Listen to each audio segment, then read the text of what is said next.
red.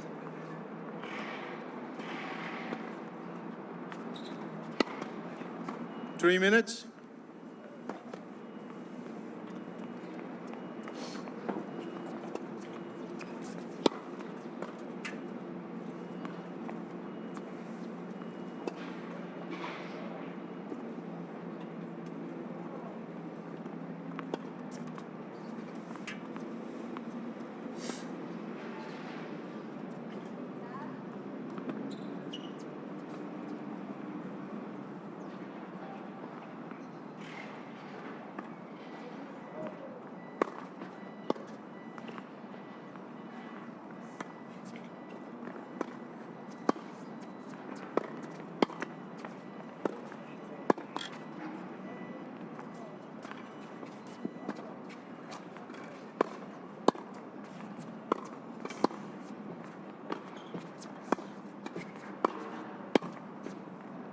Go red.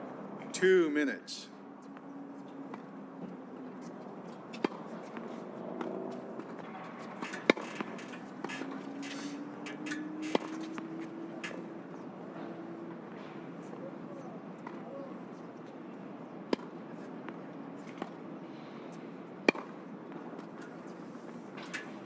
Last one.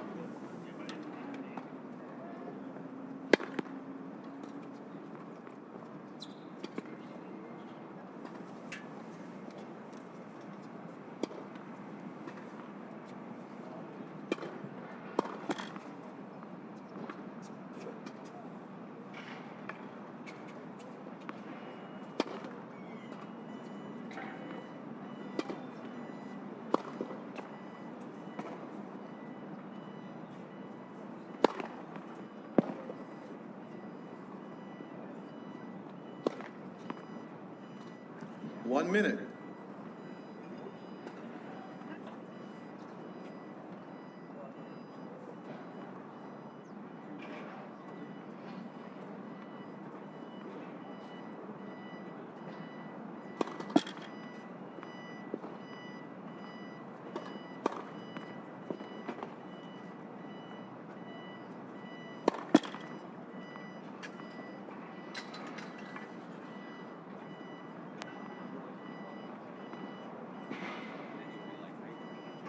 Ladies and gentlemen, this boys 14 consolation final match will consist of 3 tiebreak sets. To the left of chair, Luca 7. To the right of chair, Tap Tuck. Tap Tuck won the toss and chose to serve. Time. Well, an exciting day of tennis is getting underway from Indian Wells Tennis Garden. Brian Fenley with you. We begin the day with 14 and under consolation final. Tab Tuck, who is on the near side of your screen. We'll be able to feature them as they get back on the court. Tab is wearing the white shirt, taking on Luka Savim. And he's also now wearing a white shirt with the black shorts. That's one way to distinguish either one of them. So this will be the first of many matches on this court too. Temperatures right now getting just over 60 degrees. We're expected it to get up to 80 or so as the day lingers on. But yeah, a consolation final here for you to get the day underway. Best of 3 tiebreak sets. Wind is minimal at the least. First set, Tuck to serve. And Tuck to begin with his service.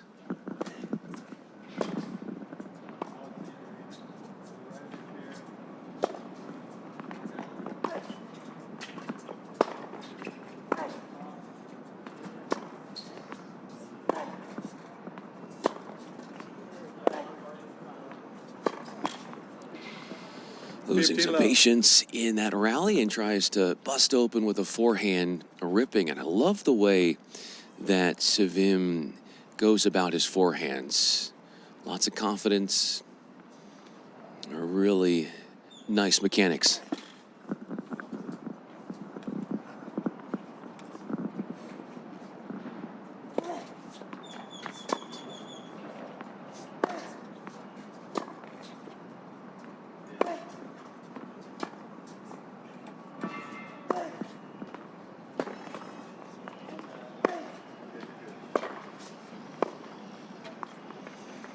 Great defense on that forehand side. Really stretched out. 15 all. And on a dead run, able to hit a flat, low driving forehand deep. That is not an easy shot. And Sevim was able to get himself out of harm's way with it.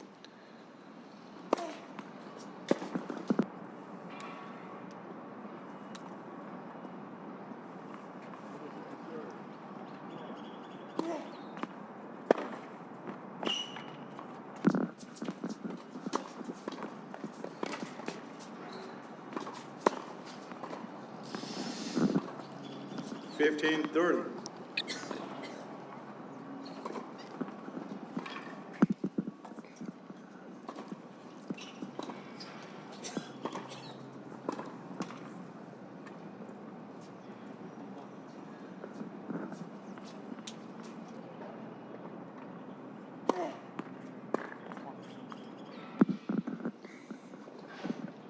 Right up the tee, coming up with the 30 all. service winner for Tuck. Our third point of the match featured our first forehand winner, and it was off the racket of Sevim, who attacked a second serve and got his way into the point.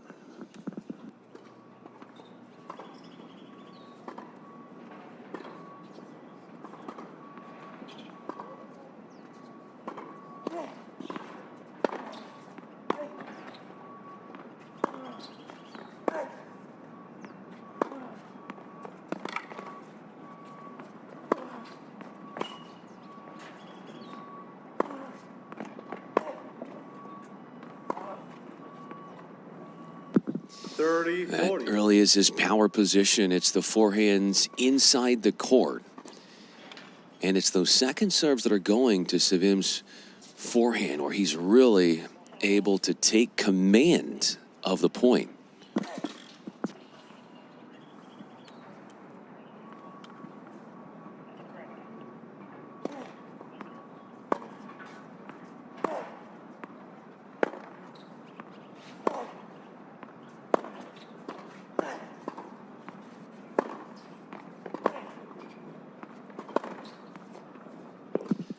Game.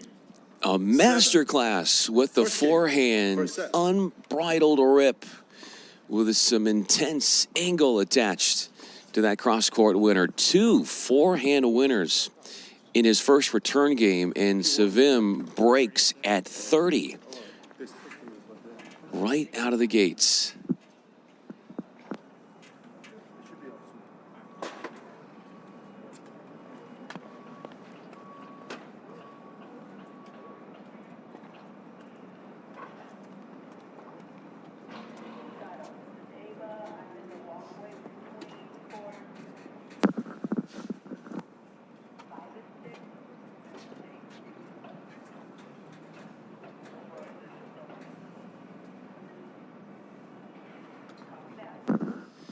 After 7-7. a 6-point service break, Sevim takes the line.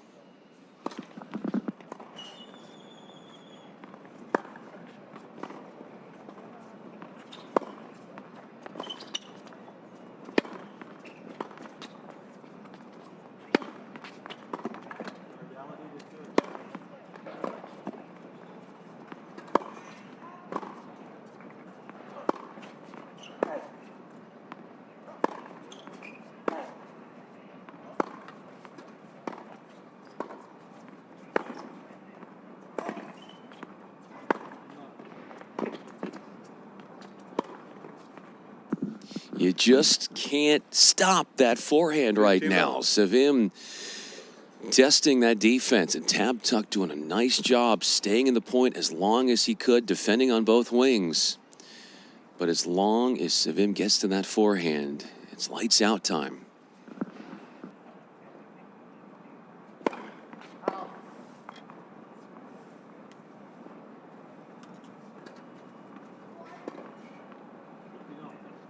Wait, please.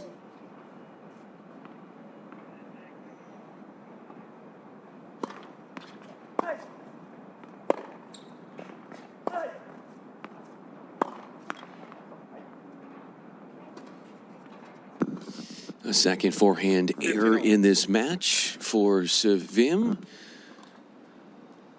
Looking to go inside out there.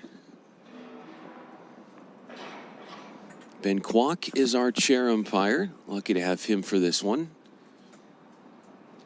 FILA Easter Bowl.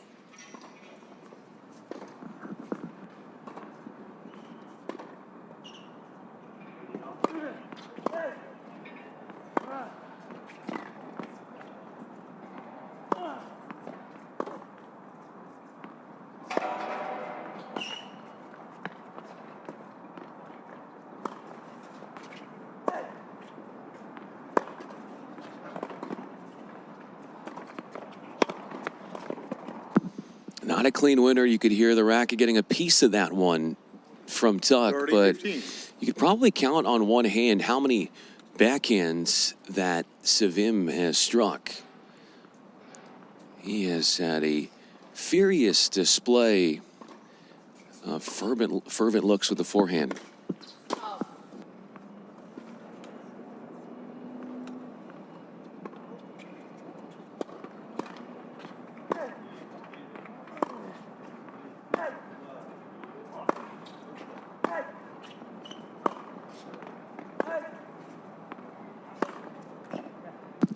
That's the shot he was looking for, inside 40, out. 15.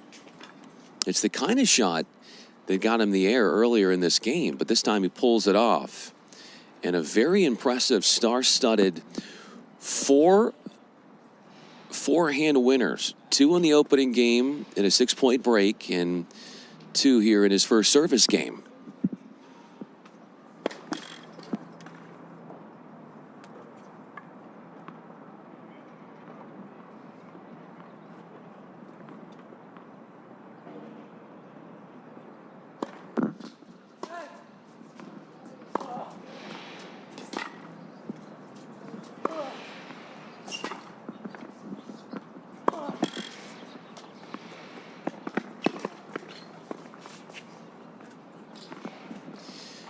Could not have placed that any better. 7 leads 2 games to love. First set.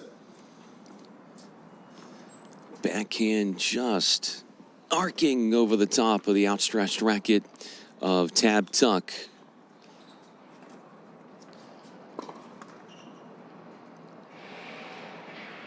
A hold and a service break. 2-love, Sevim.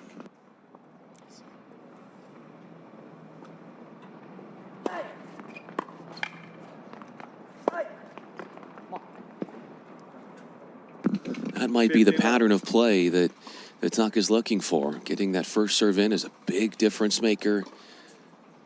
Getting a short ball off an out wide serve. And that seems to be the right protocol, the tactic. 30-love. 2 short points thanks to making first serves and both of them going out wide.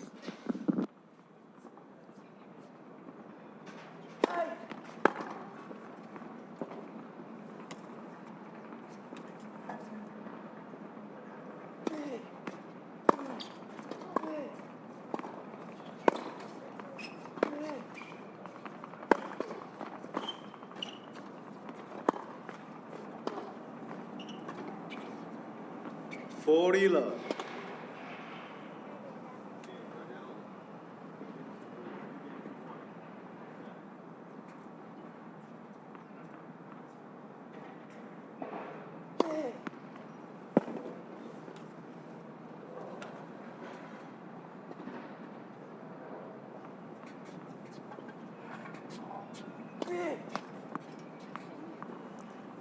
$40-15.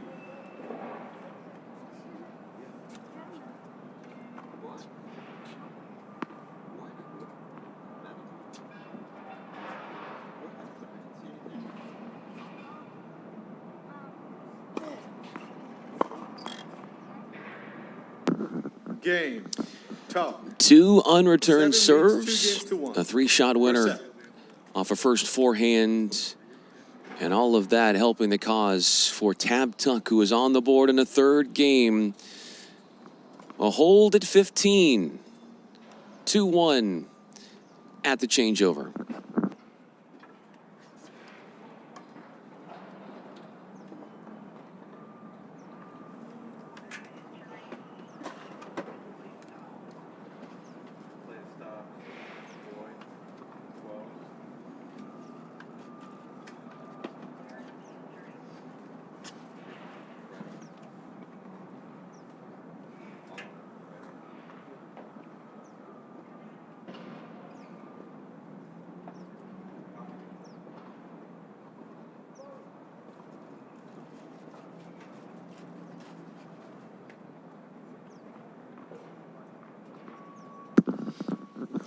Boasting a break lead, Lucas Savim up Time. 2-1. Had a rather easy hold in game 2, looking for the same thing here in game 4.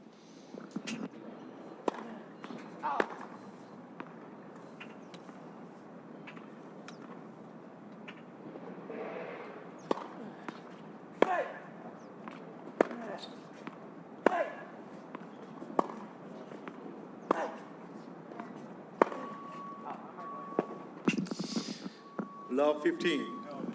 Point ends with an errant forehand struck down the line on a 7-shot rally. Savim in his first service game had 2 forehand winners.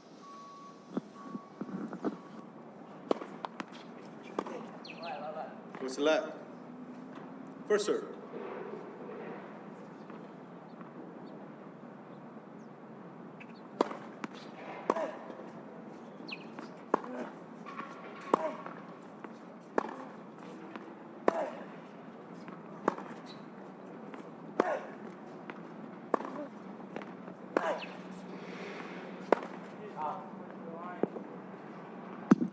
It's a tempting proposition to try and open up the shoulders and bust a winner up the line 2 times in this game. Savim has elected to go with that shot and has been unable to convert on it.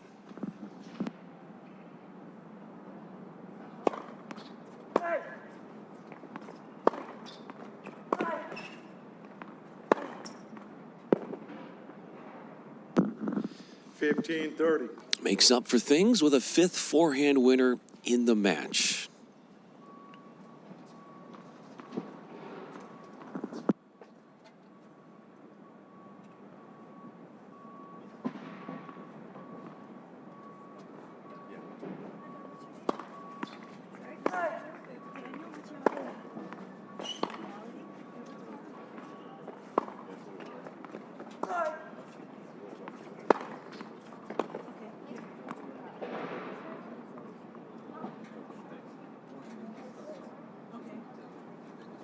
$30.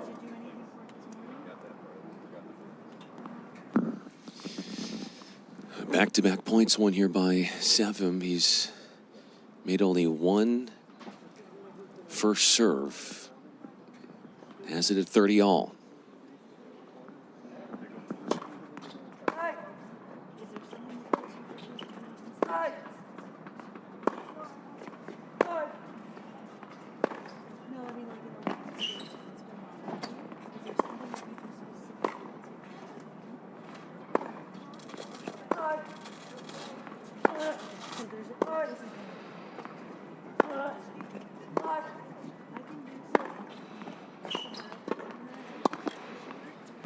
Coming in and getting the job done. I misspoke. That was a 4th first serve in this game made by Savim. 40-30. In pursuit of a 3-love start. He lays claim to a game point at 40-30.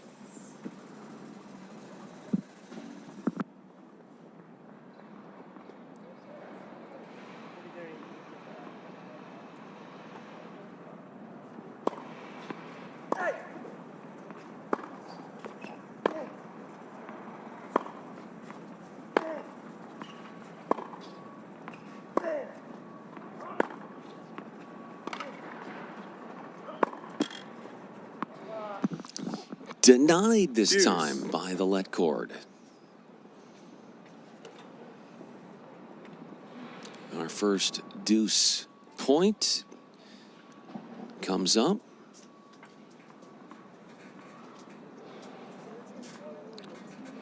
Savim has had 2 forehand winners in each of the first 3 games.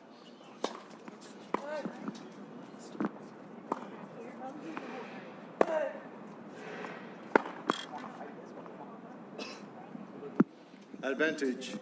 Tuck.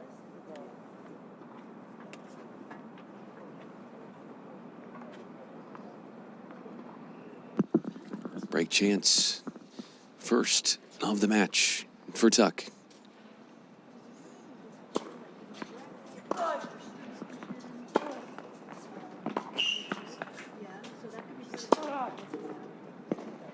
See, he's taking a little bit off that first serve, making sure that he makes it.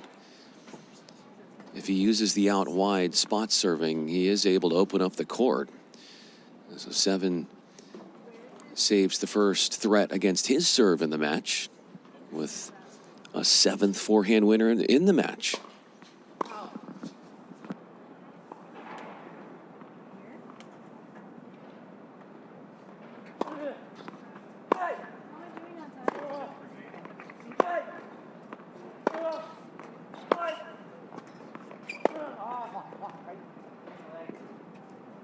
Advantage, top. Do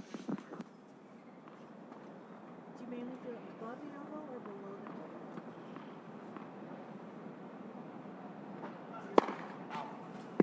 Do you have it maybe above the elbow or below the elbow? Or right on it? I'm going to try both above and below. And I'm just going to roll the strap. You can take these off of the but this will help relieve some of that strain. Game, top. 2 games all. First set. On a second break chance, it's converted on by Tab Tuck, so he has put a line through the break deficit, gets back on equal ground. It's 2-all.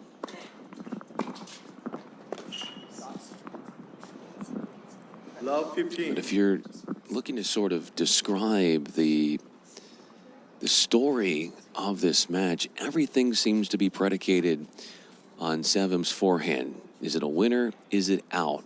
Points generally are decided by just that.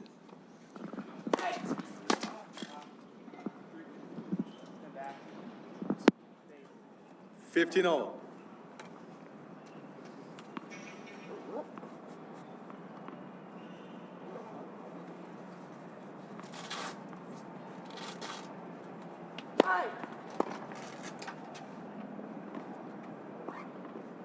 Thirty 15. That is 4 unreturned serves for Tuck, dating back to his last service game.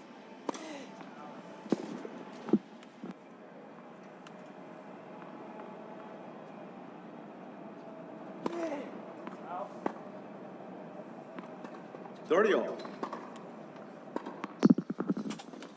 Coughs up a double fault, his second in the match, brings up 30-all. 30-all for a second straight game.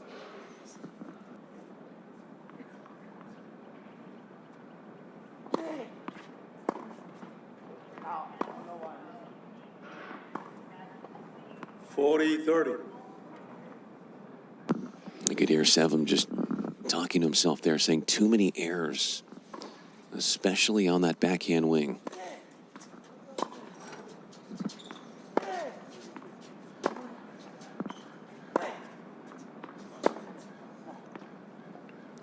Game, top. Works his way from an early deficit in a break that he was trailing by to now 3 straight games won by Tab Tuck. Riding that first serve and watching his opponent Sevim come up with, to what he just said, too many errors, particularly on that backhand side.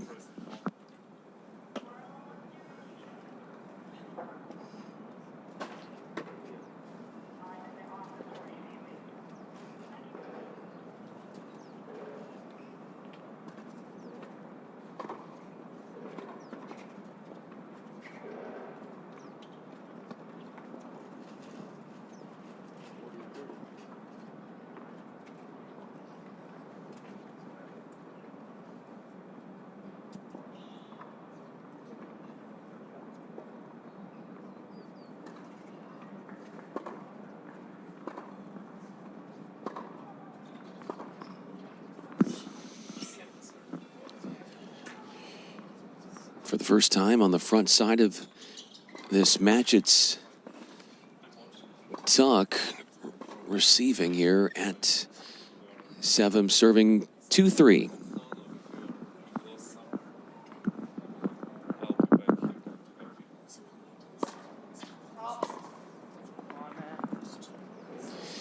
Neither player has an ace yet. And Savem coming up with his first double.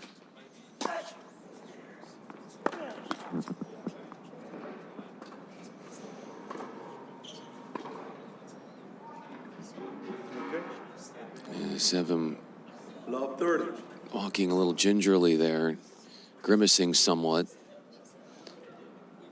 after a deep return from Tuck, forced an error with Savem's forehand.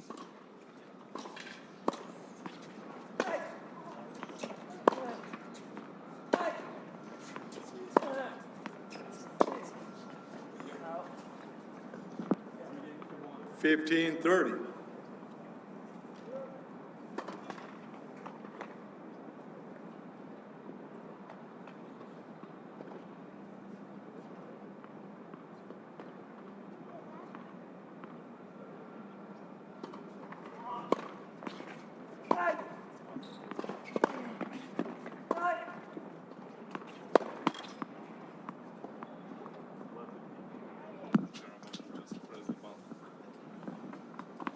Fifteen 40. And Tuck on the doorstep of breaking again to give himself a break lead. He's 1 for 2 today on breakpoint conversions.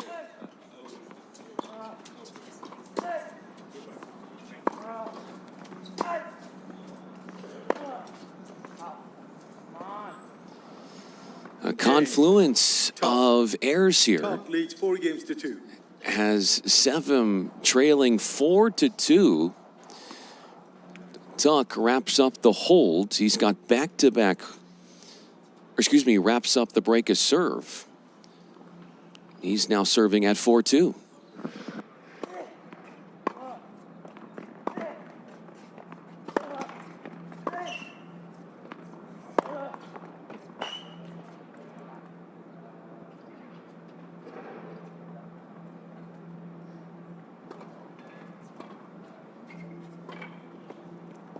Love 15.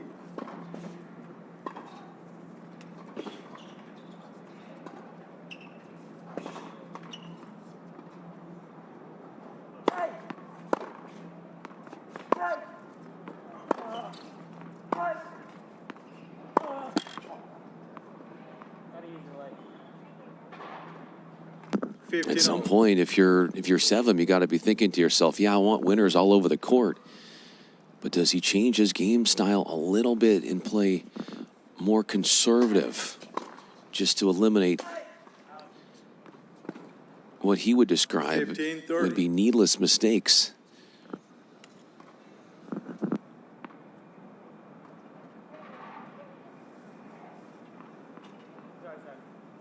Wait, please.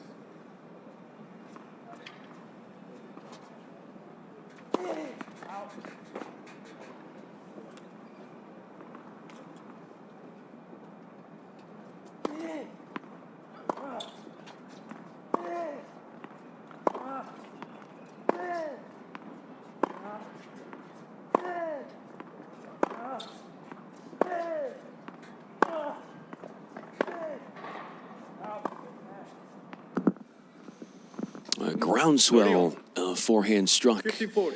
by Tuck. He hit 5 off the ground in that point. That 5th one he lost going long.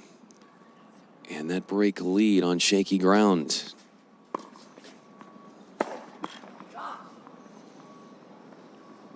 Game. Payback served up Tuck leads with a break at 15. 15. Savem breaking Tuck for a second time. And that forehand error from Tuck draws us back on serve.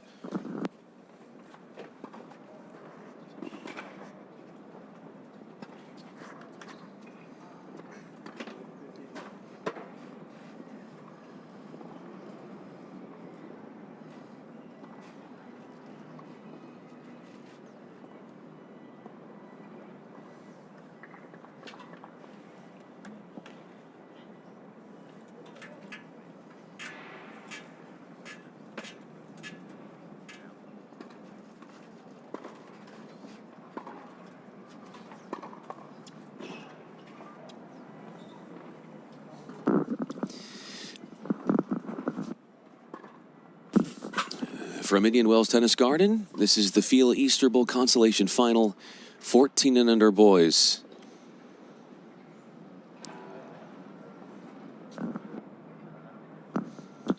Four breaks a serve in the first 7 games. Here is Sevim serving at 3-4.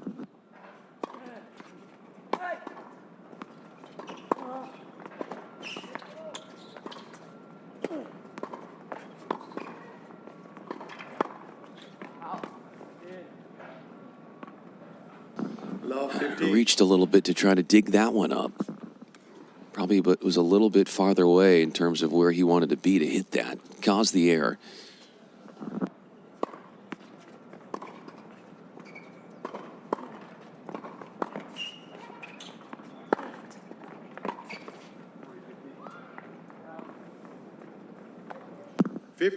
There's no shortage, though, of short balls that Sevim is getting. And how well he does in executing those and putting those away could be a big determiner in who wins.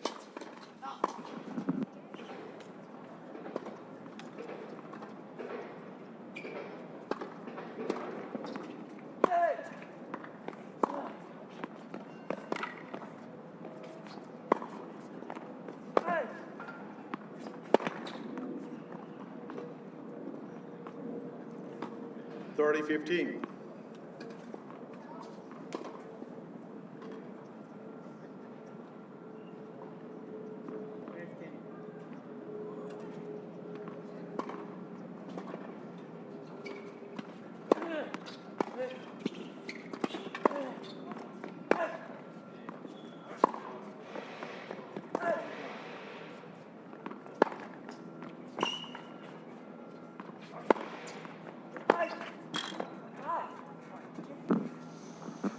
Pushing back tuck with the forehand and chances to close out the game with the serve. 40-15.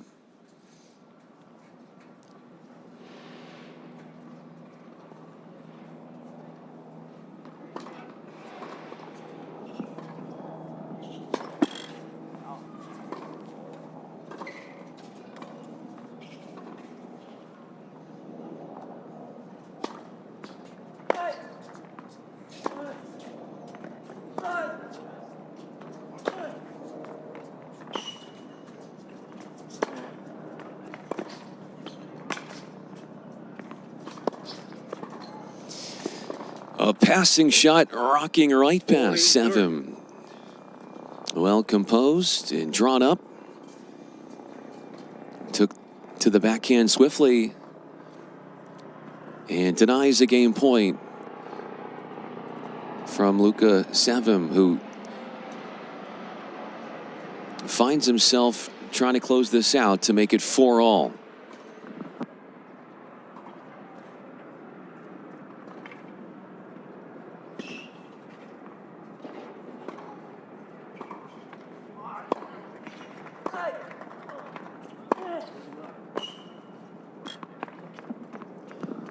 Game 7. 4 games. Making 4 of 6 first serves in that game, also including his 8th forehand winner in that game. A 6-point hold for Luka Sevim to level at 4-all.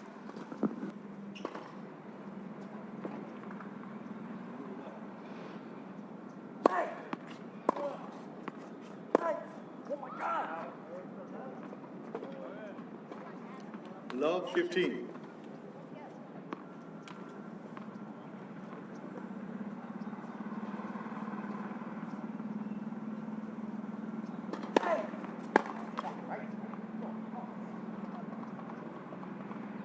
$15-all. Look at the first serves of both of these two. It appears that Tuck has the slight advantage in terms of a little more pace. Has the upper hand if he can get that first serve in.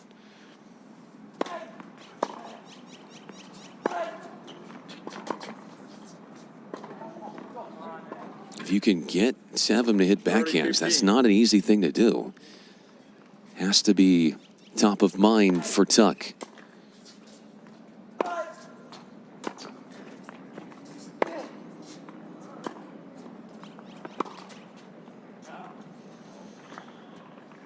30 all.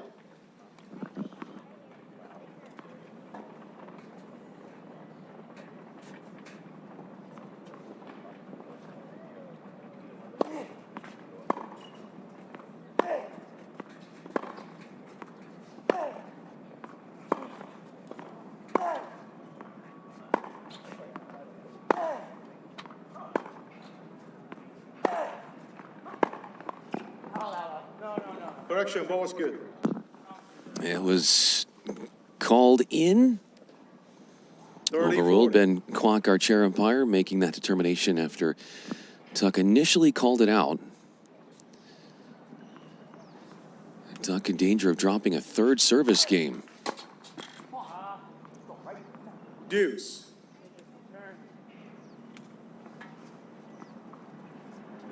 Up comes our second deuce game.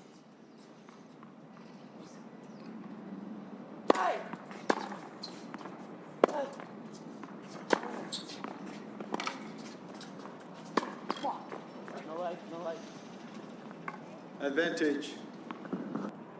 Top.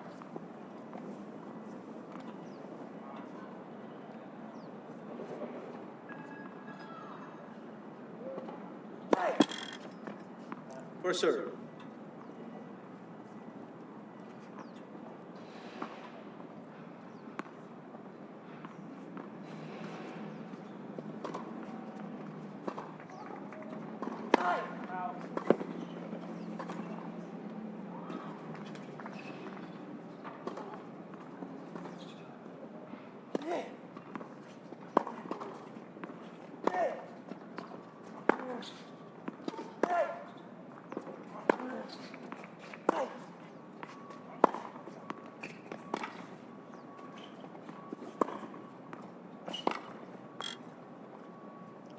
Deuce.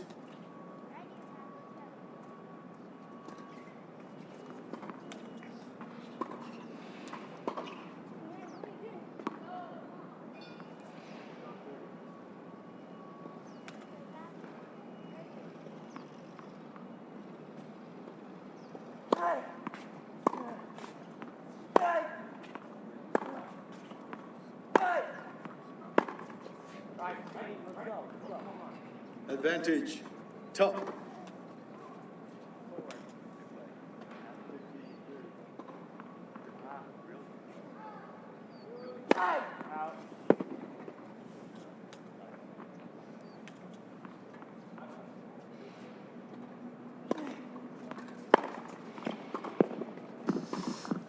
Deuce. Total anticipation of where that serve was going.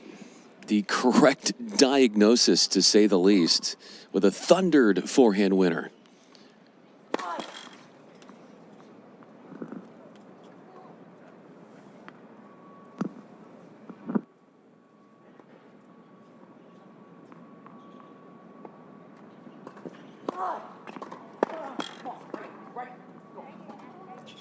Advantage.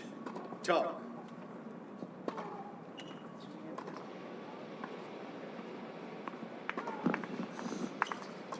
This is constituting as our longest game of the match. Here's the 12th point.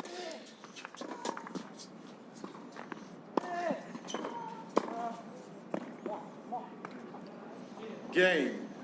Top. 12-point Top holds. leads 5 games to 4. First set. Well done and hard earned for Tap Tuck, who did save a break chance in that 3-deuce game and jumps in front 5-4.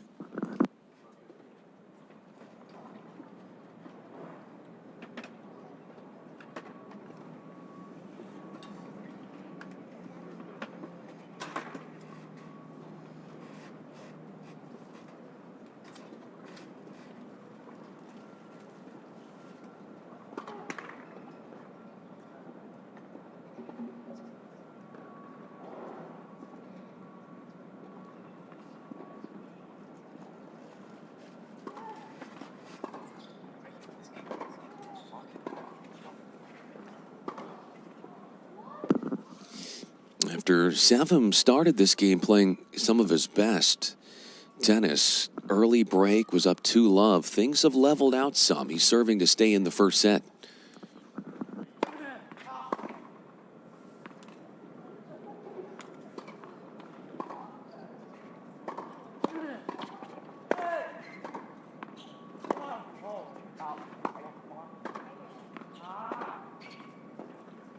Love 15.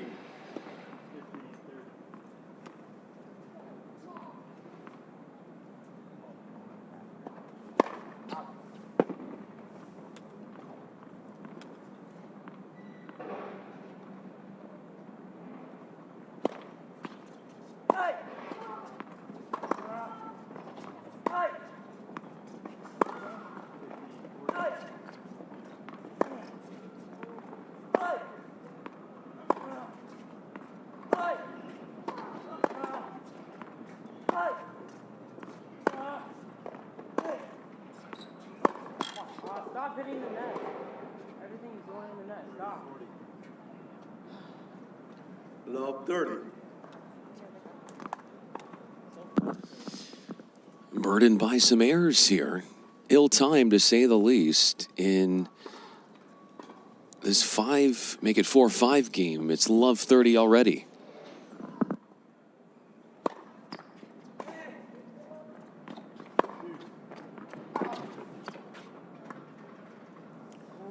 Love 40.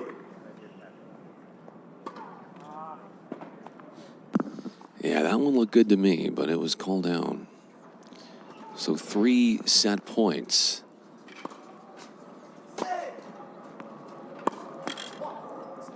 Game and first set. Top. A break 6-6 at to 4. love at 4-5. So Sevim drops his delivery. Broken for a third time. And after taking the first 2 games of this opening set, it was Tuck winning 6 of the final 8.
Tap Tuck to get us underway. Tuck to serve.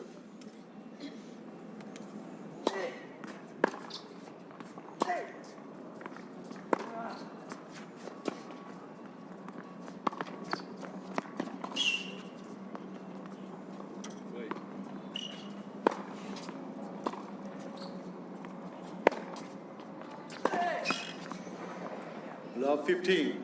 If you can keep those shots in and continue to put the pressure on Tuck with that forehand, keep him second guessing with the placement, moving the ball around. That's what got Sevim up early. 2 games to love in the first set.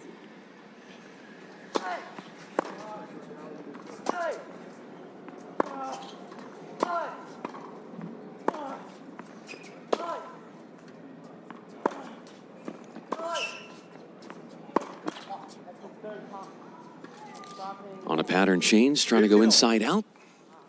It was the errors that were problematic for him down the stretch of that first set. He said it audibly. We could all hear just his frustration in the amount of unforced errors.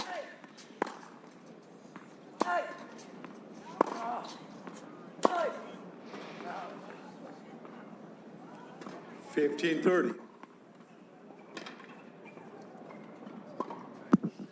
And Tuck's first service game in the first set He was broken at 30 in that second game. Sevim had 2 forehand winners.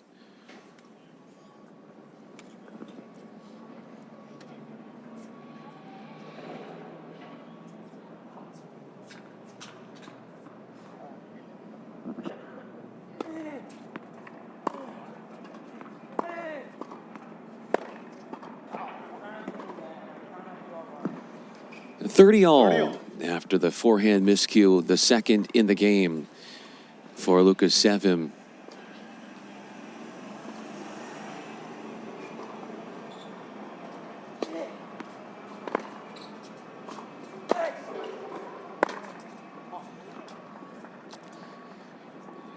Just kind of, I think that Sevim will be the first to tell you, inexplicable.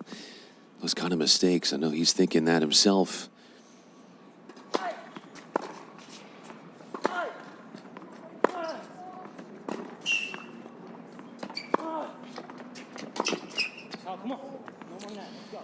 Deuce.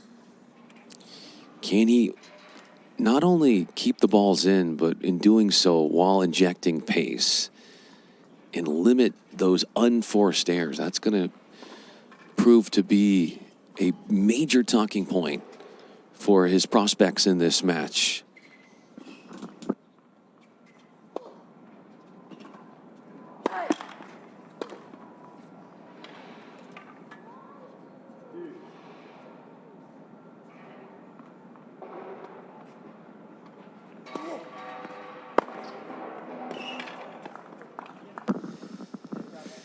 Unbridled maximum strength with that forehand, reads that second serve and punishes that ball for a forehand forcing shot. Tuck was broken twice in this first set. 3 holds. Here's Sevim with a break chance.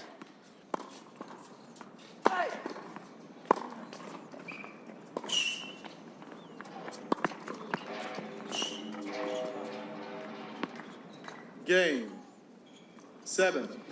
First game. On a 4th break chance in the match for Sevim, he converts for a 3rd time through deuce in an 8-point service hold. So he breaks Tuck on his first service game in the second set after doing so in the first set.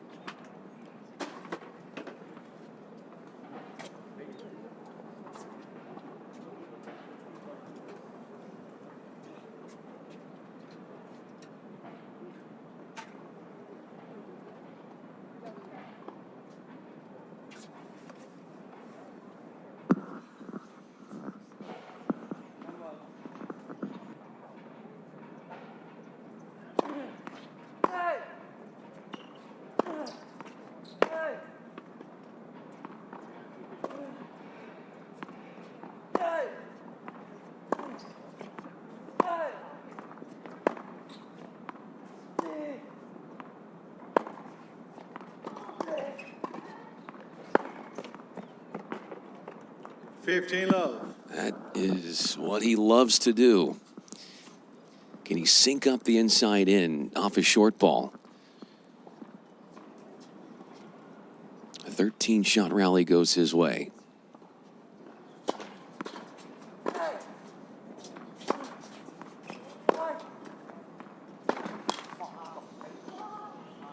Looking for something special under duress on that forehand wing.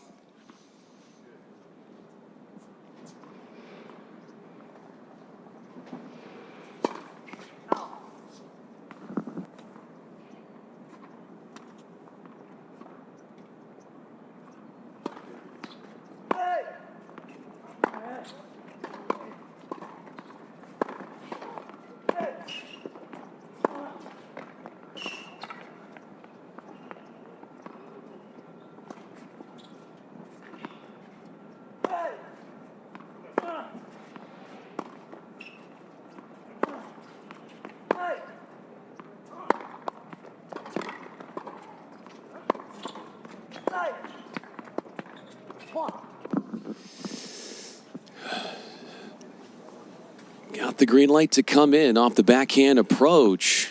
15-30. But the surefire and sound defense from Tuck on that backhand side was unrelenting. Weathering an onslaught. Very defensively talented is Tuck.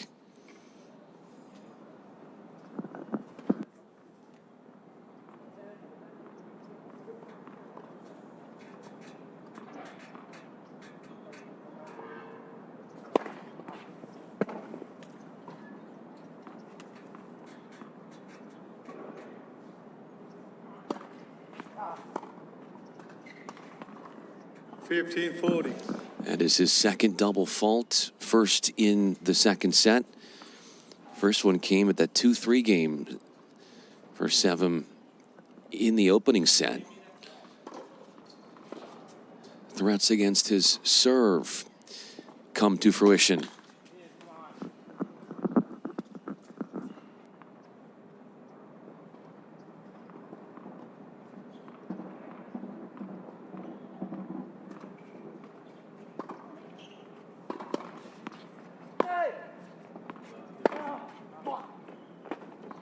Game. Tuck. The break lead 1 game instantly all. banished Second set. after the break back achieved a break at 15 for Tab Tuck, who evens the second set score at 1-all. He's broken Sevim in back-to-back service games now.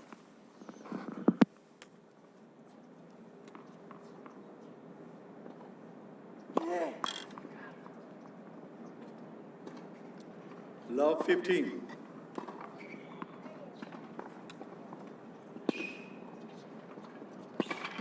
That's double fault number 2 as well for Tab Tuck. First one came serving love 2.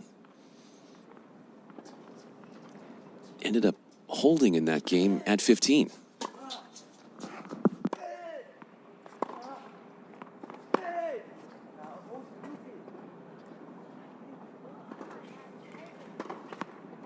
Love 30.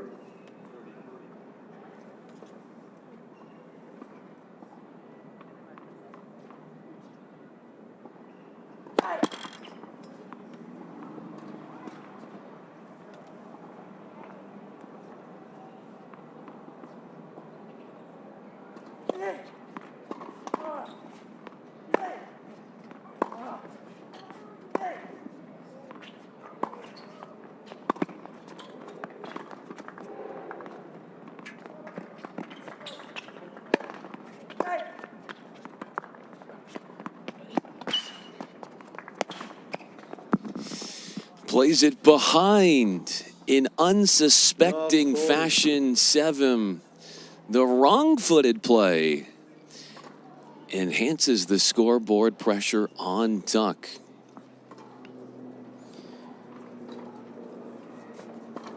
Sevim trying to break Tuck for the 4th time, and he's going to have 3 chances to do so.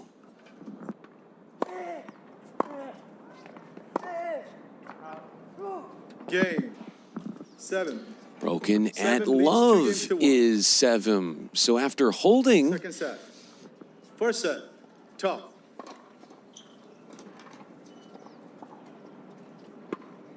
well, excuse me, after breaking in game 2 of the second set, he's broken right back. So 3 breaks a serve in the first 3 games of this second set.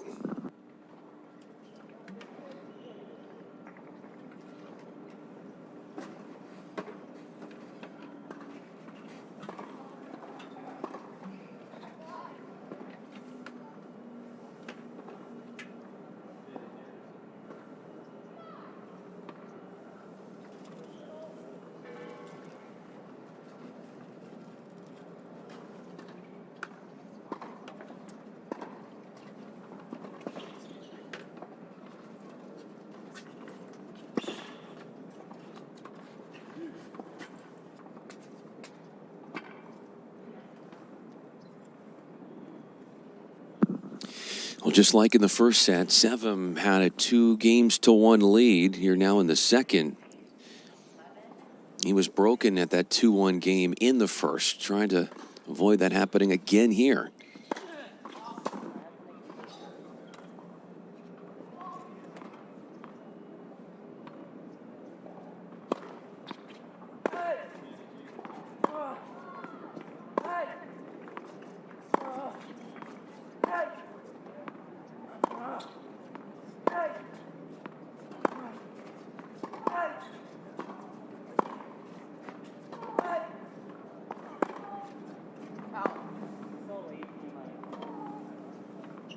Love 15. Yeah, I don't know. That ball looked good to me. I mean, I'm just going to say that. Let's.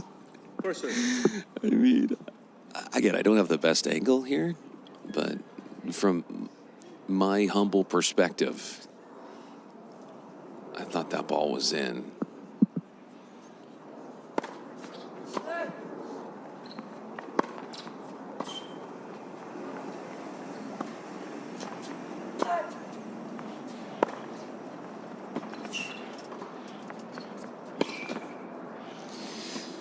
On the prance forward, 15-0. the effortless finish, making it 15-all. Having had to go with 2-second serves here on these first 2 points. Back in that 2-1 game for Sevim in the first set. Broken on a second break chance. He did save one threat in that game.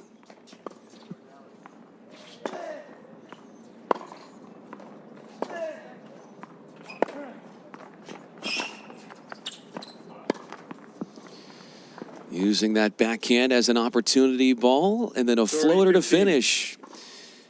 2 feverish forehands in the forecourt.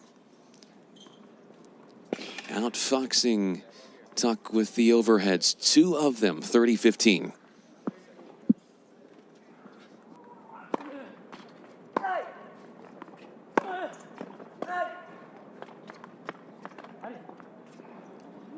$40-15.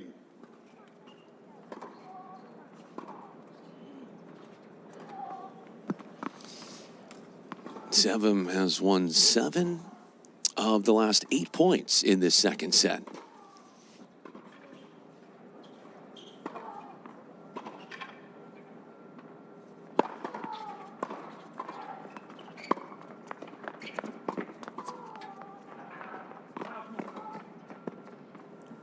Game 7. Sevim leads. A 2 long struck backhand defensive lob gives Sevim the hold at 15. Extending his lead to 3-1 second set. And now both players have won a total of 7 games.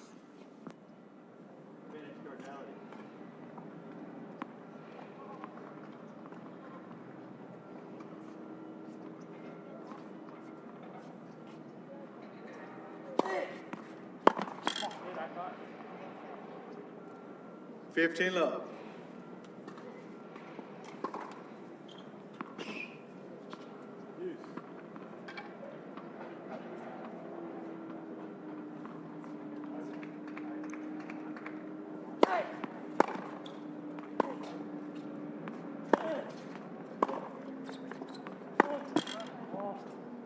Stop hitting that. 30-love.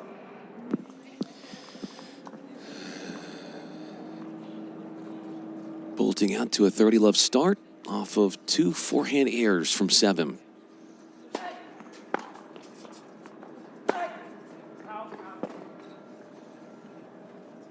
One sailed on him, a floater with that forehand.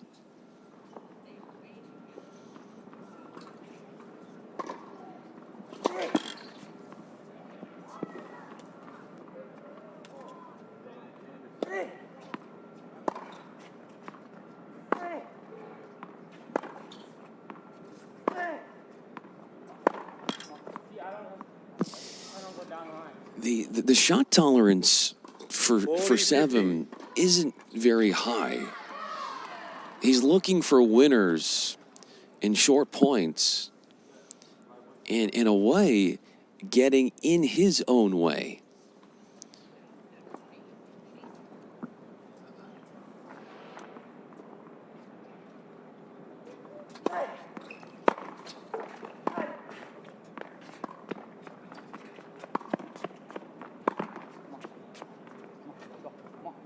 Game.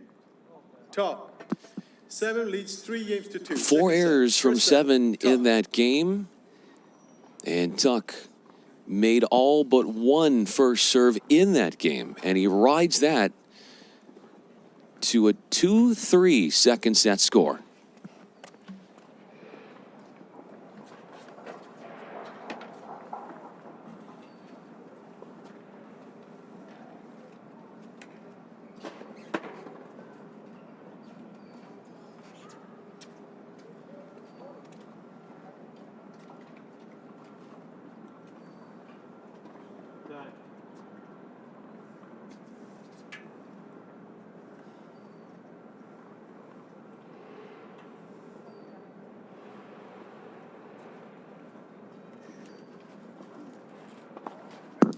Lucas Sevim, first onto the court, leading 3-2 down a set.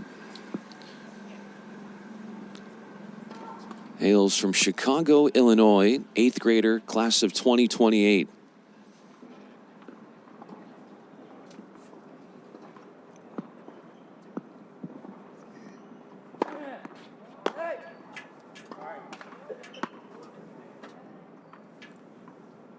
Love.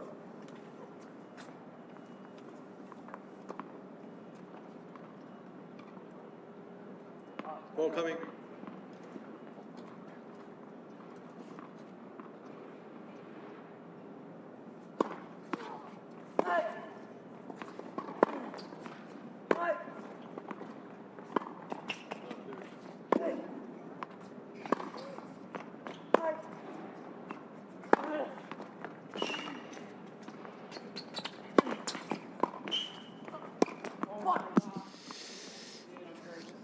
How did that not 15 go Sevim's way? Everything was set up for him. And then the mistake on the backhand moving forward. He had Tuck on the run.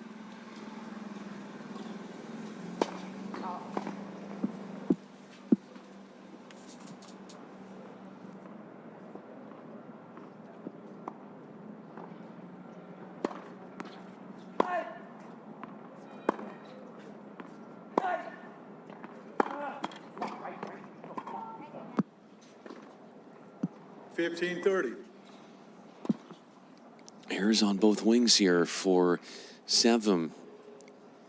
And he really wants to be the dictator in these points.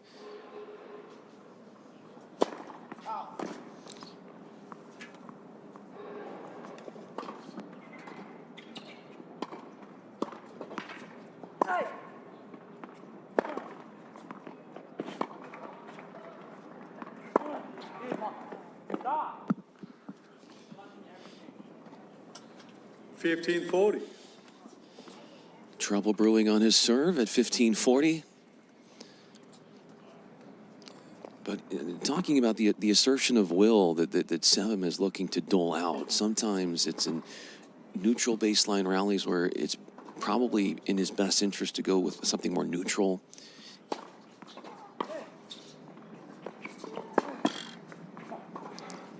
Game. Painful Tough. finish there. 3 games all. Denied Second by set. the let cord. Broken at 15. We're back on serve at 3-all. But also Sevim at times, he'll try to hit winners when he's behind in points.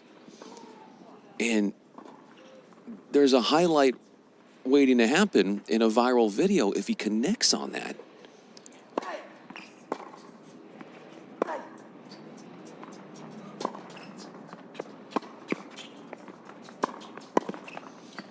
But at some point, you have to play the percentages.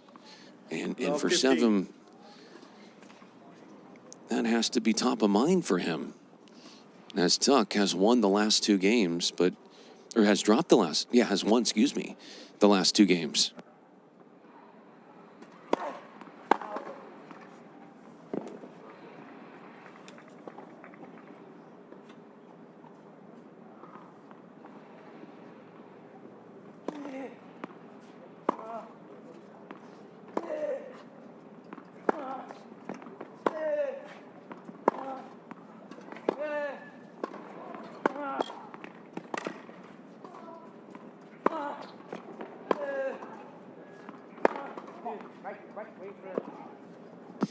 He's doing it to himself. 15-all. In 7, you can hear him. He's saying that to himself, trying to talk himself through some of these unforced errors.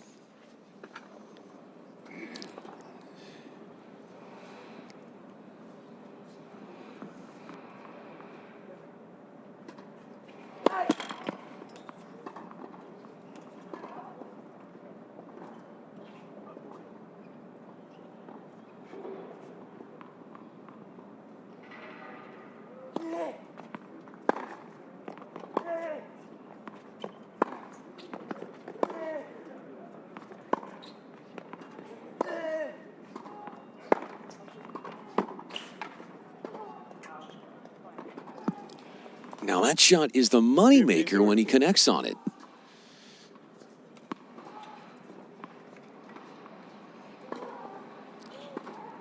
Tuck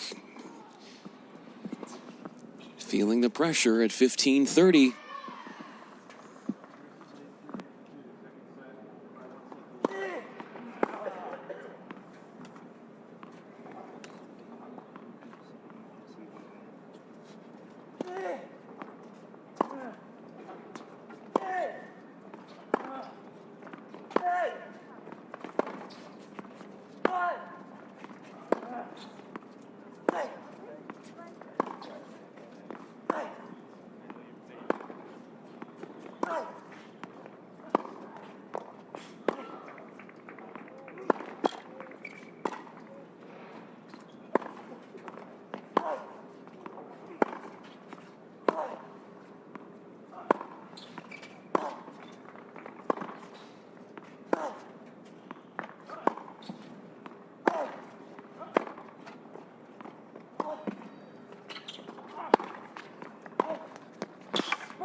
An epic point playing out in front of us. 30-all.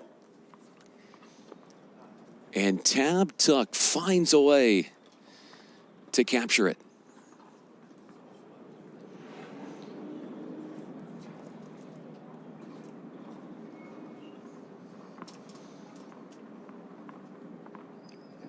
Last service game he held at 15. This one a little bit murkier, but survived that last point heroically.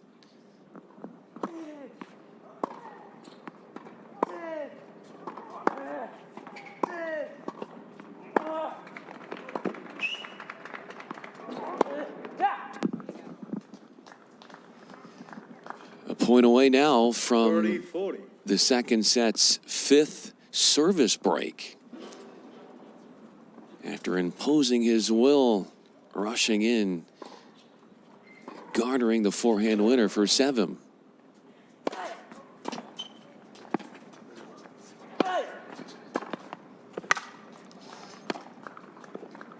Game. A most 7. dazzling angle 7 leads that 4 Sevim games to 2. found. Second set. First set. Thwarts Tuck's plans at the net. He had a first forehand in the court, only to get past. Sevim, the shot maker, sizzles in the end and retakes the break lead.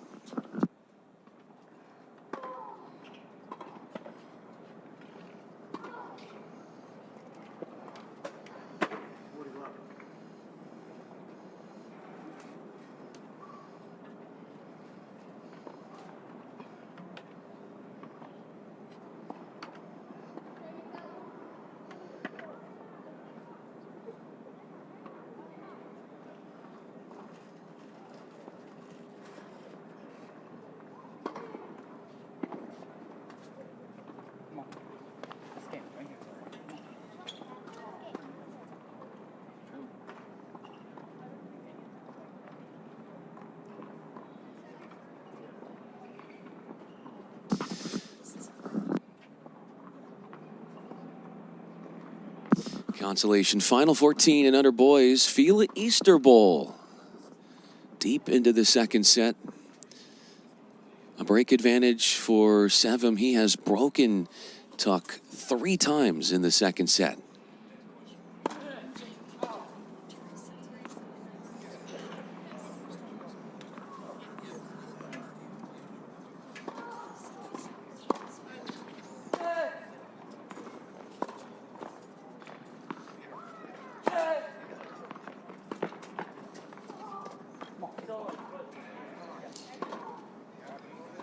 Love 15.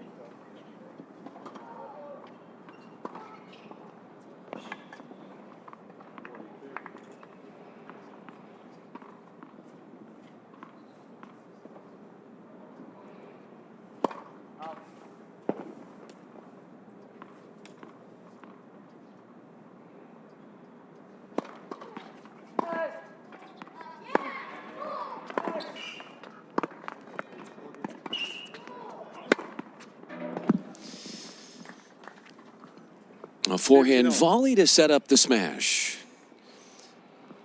Sevim has it at 15 all. His one hold in this game, or excuse me, in this second set, was at 2-1. He held at 15.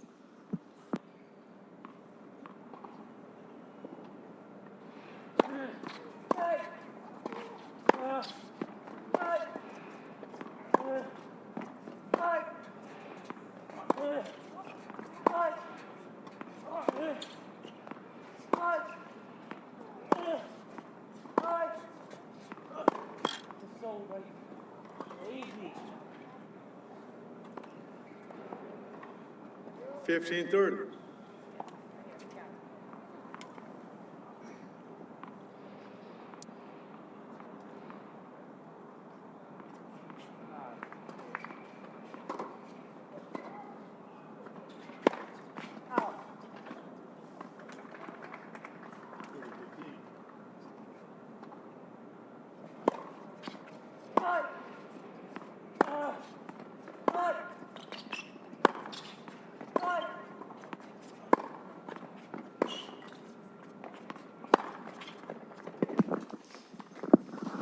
That is where Sevim is at his best, when he can hit those small margin targets in the corners with the pace injection.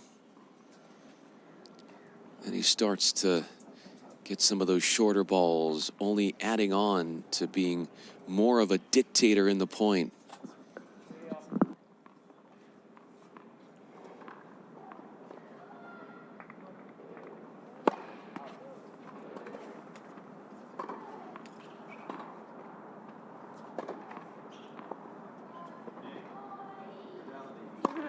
Oh my. So annoying. 30-40. So annoying, man. With his third double fault, Sevim now enhances hope for Tuck to win this game on the return.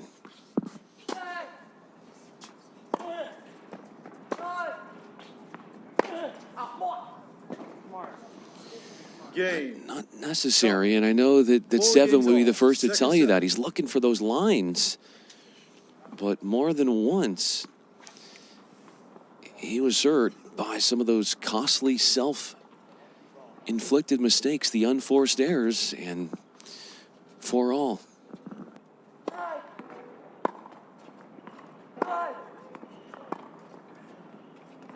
You're so slow. Come on. 15 love.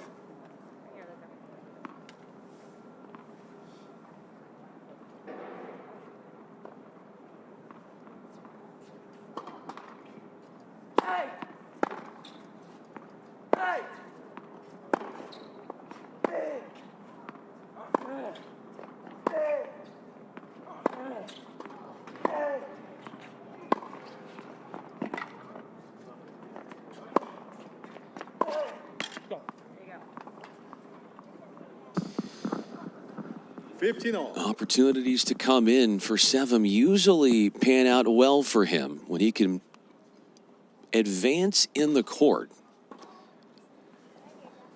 You wonder if he's a little bit more ambitious and does things tactically to get into the court a little bit more and not subject himself to a baseline exchange.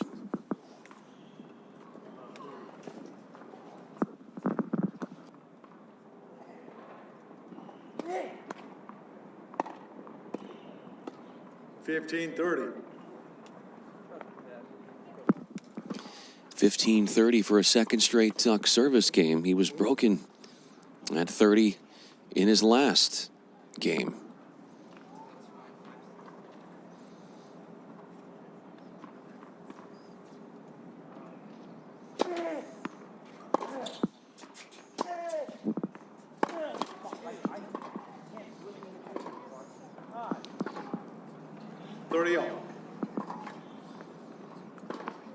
Tuck started out this second set love all. He was broken through deuce.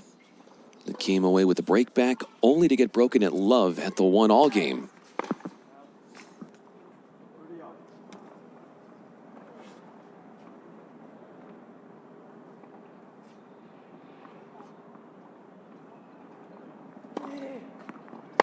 Oh my. 40-30. Just gifting points, and Seven would be the first to tell you that. Forcing winners where they're low percentage at best.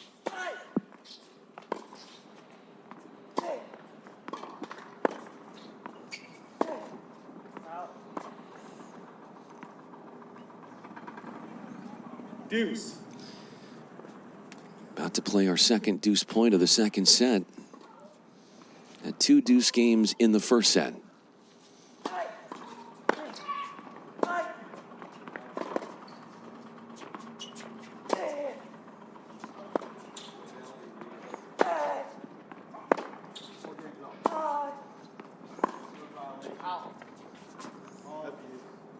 Advantage.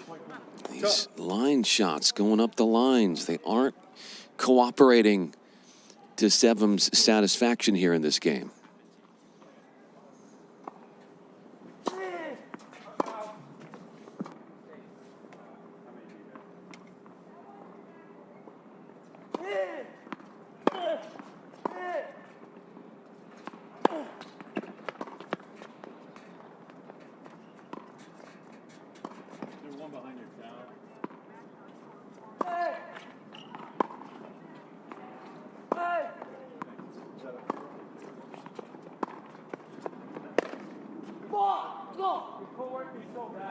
Game. Tuck.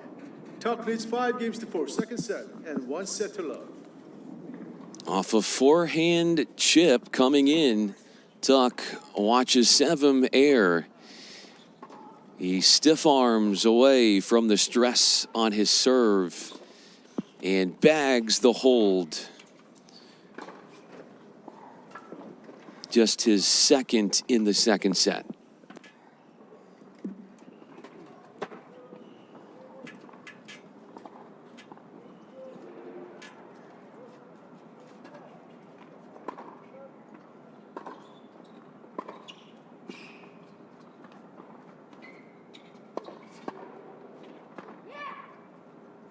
Brian Fenley with you and our team here at one of the iconic, most prestigious tennis venues in the world, Indian Wells Tennis Garden. Sevim is serving at 4-5, which is where he had to serve in the first set, only to get broken. And it was that 4-5 game for him serving in the first where he was broken at love. There was one questionable call where it looked like one of his shots was in the court. It was called out.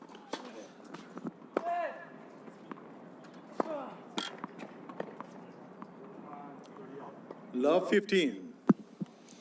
There seems to be, though, this love affair with pattern changing and asserting his will in a point with very little patience.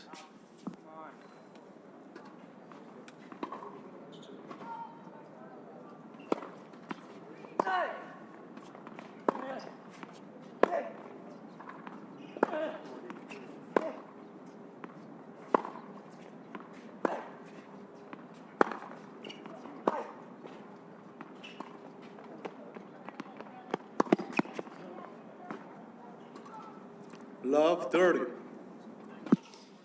And Sevim just keeps gripping a little bit on that right bicep. I wonder if he's feeling all right there. It continues to kind of feel maybe there's some soreness there. Don't want to speculate, of course, but trailing Love 30 after Tuck gobbled up that forehand dropper.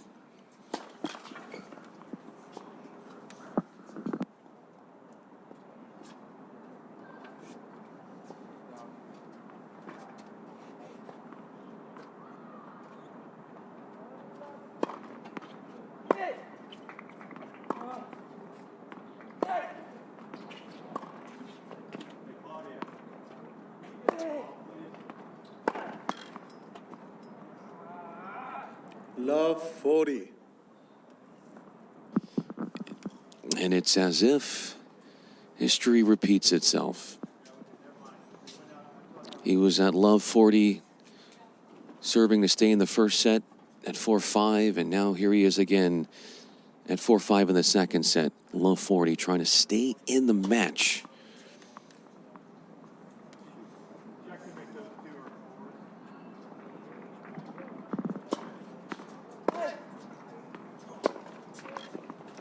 Game, set, The match. consolation final is Tap Tucks 2 sets to Love, 6-4. breaking 6-4. Sevim in that final game for a pair of 6-4 set wins. Tap Tuck over Lucas Sevim, 14 and under.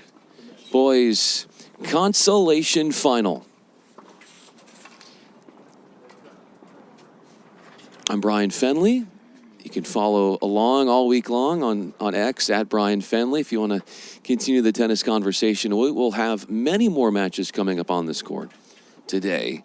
The next one, we're soon to find out. And as soon as I get that information, we'll have it up and running for you with commentary here from Court 2 in the California desert.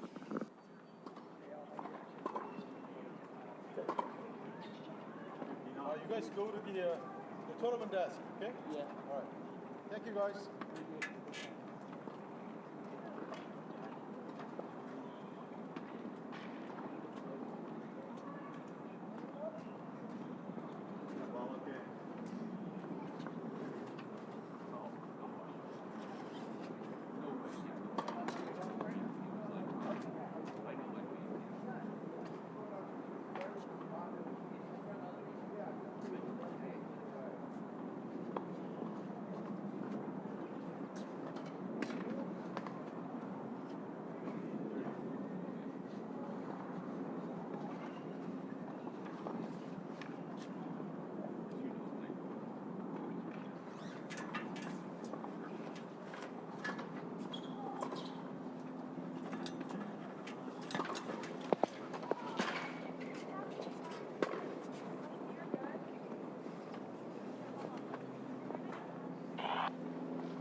your call.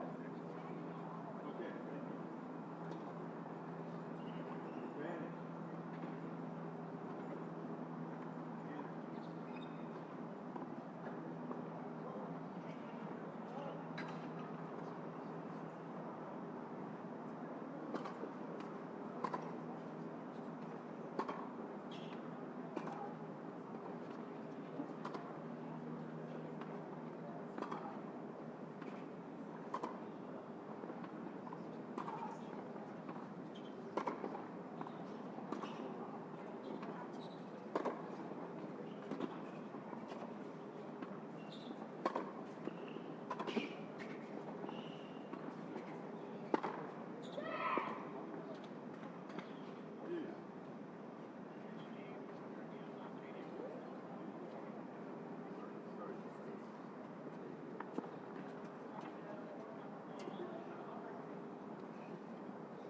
Okay, start out. Second personality.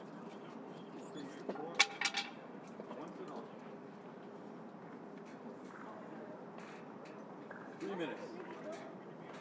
What? You got me named it for it. Count it down, so.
go to the restroom. Time is going to call for the 3 minutes, and he has to go to the restroom. He's going to the restroom. Yeah.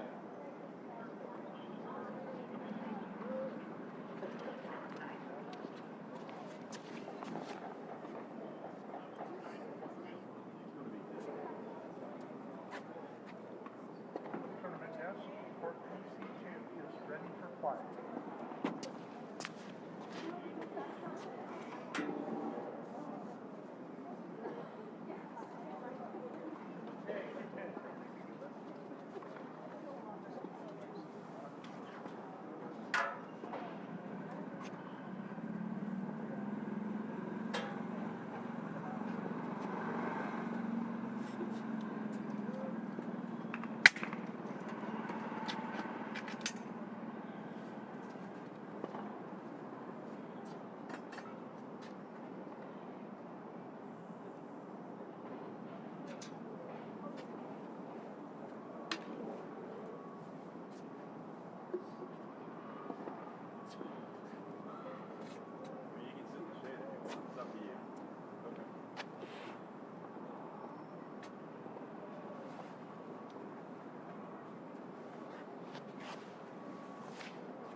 They got the shade shirt bag.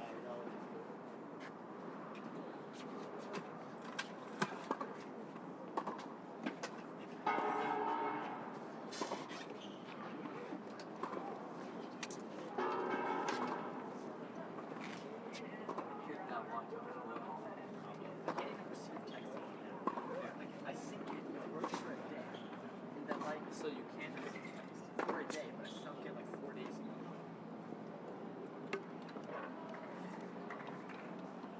Good morning. What is your name? Fear is on. This is Saphir Ozama, right? Correct. Come on, let's do that. Easy win, I guess, for the most part. How do you say your first name? Akshay Mirmira? Oh, wow. Well, 2 for 2 complicated. Hey, names. names I can say. You know, it's the Eastern European. Oh, yeah. Okay, guys, congratulations on being here. Long week of tennis. This is really simple. We're going to play best of 3 tiebreak sets, regular scoring. Please make your out calls loud and clear. I'm going to be up in the chair the entire match. Easiest thing to remember, if I don't overrule it, I think the call stands. Okay? I'll still give you a signal. If you look at me, I'll give you a signal. But if I haven't overruled it, you're going to get it. Okay? Just expect that. Okay? Make your, as I said, make your calls loud and clear. Yes, since I'm in the chair, a lot of these other questions are. Now, do you guys have any questions for me? Will you call that? I will call that. I'm looking for you to make the out call on the serve. If I see it definitely in, I'm going to call the line. But if it's questionable, it's your call. Okay? Yeah. Does that make sense? Cool, that's a great question. Do you have any questions? Nope. Okay. Guys, let's have a great match. Again, congratulations for being here. I hope I don't mess up names and stuff too much. Akshay? Yes, sir. I got it. I'm going to let you call the toss, heads or tails. Heads is the call. It is heads. You'll receive? Perfect.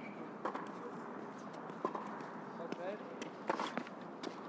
Guys, we'll have a 5-minute warm-up. Should I grab these?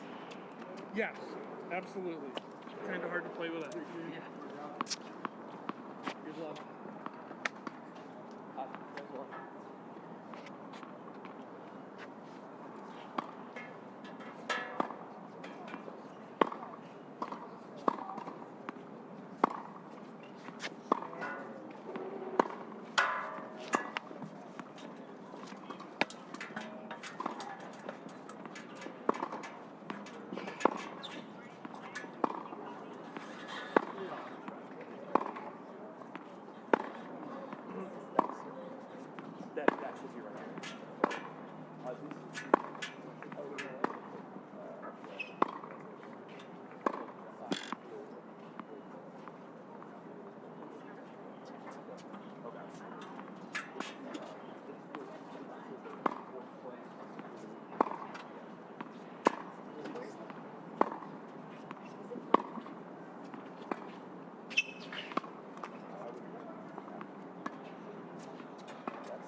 I'm serving. He won the toss. He won the toss. Elected to receive. Okay, and it's which is Saphir is Ramiro, Azam. Saphir. Okay, perfect.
Minutes.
Minute.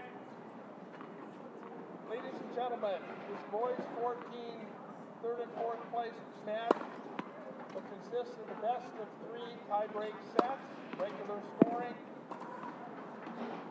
To the right of the chair, Saphir Azam. To the left of the chair, Akshay Mirmira. Mirmira won the toss and elected to receive.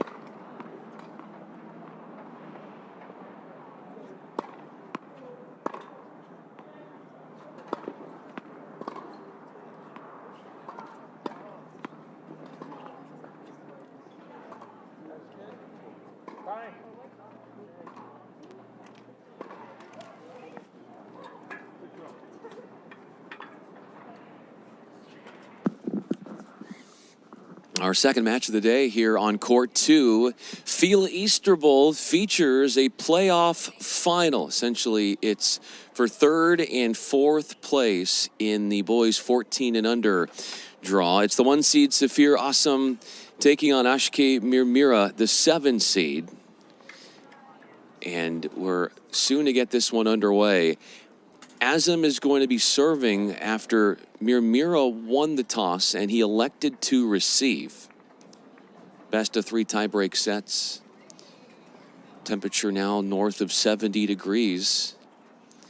Expect that to get up to around 80 or maybe a little bit higher than that as this day ages.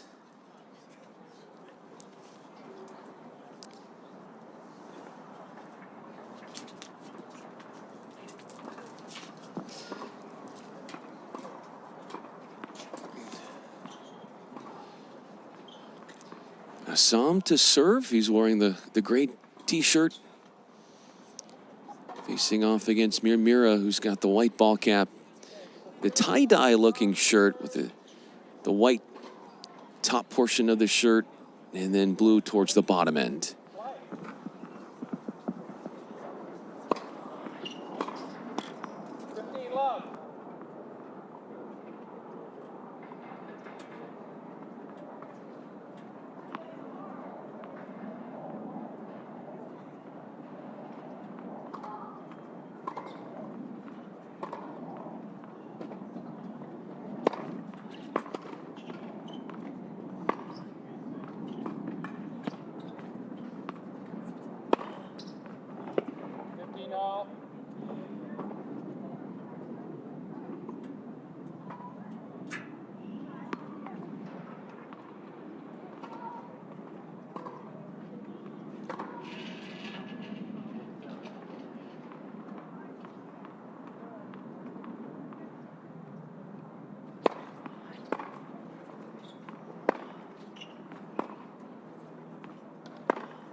Putting Mira on the run, making him uncomfortable. Backhands off balance. 30-15, awesome.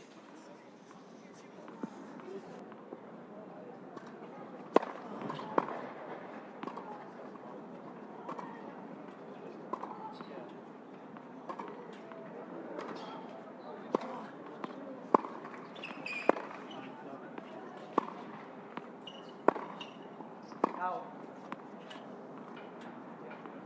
30 off.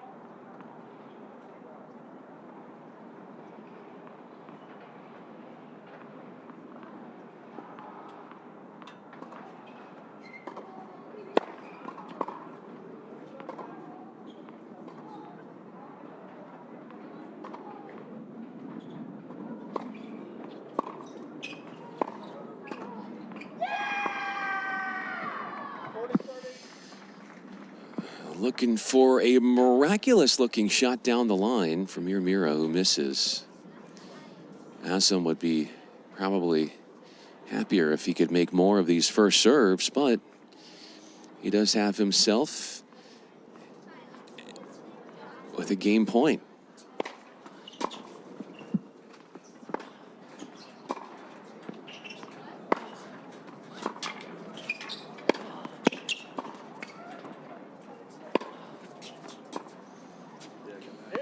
Secures the game point, and then it slips away from his fingertips. With Mira holding the baseline and his defiance and defense standing firm.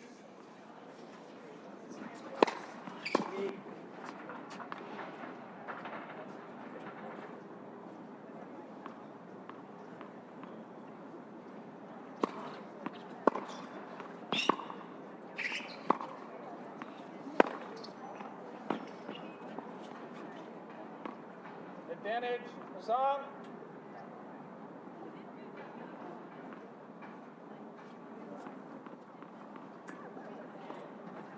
Our 8th point coming in this game, and it's a second game point for Assam.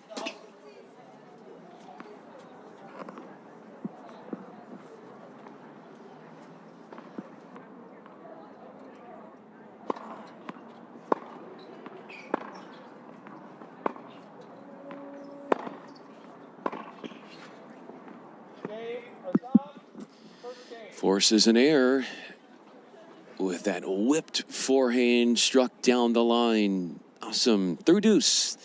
Protects his serve. And takes the initiative on the front side of the score after a game.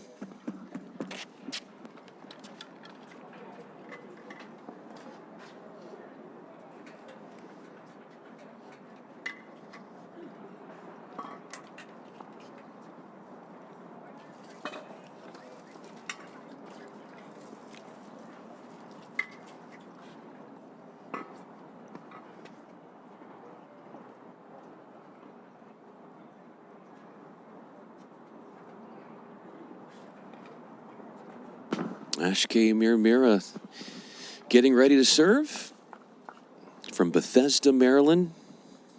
Class of 2027. Akshay Mirmira to serve.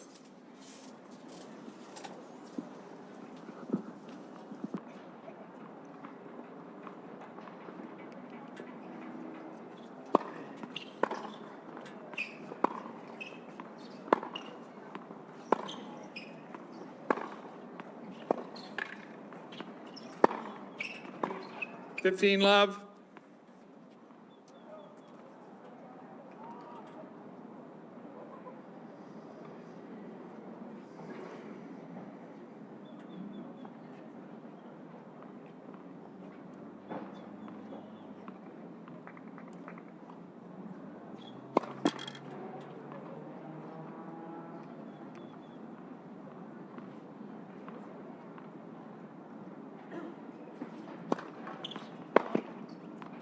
$30 love.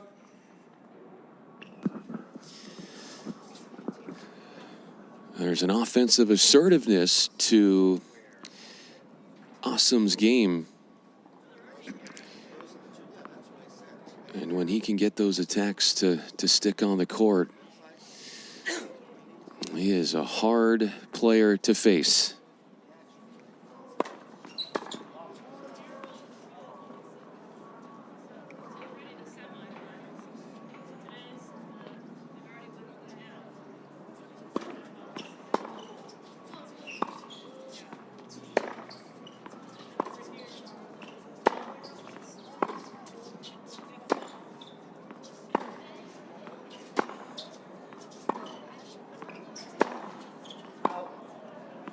$40 love.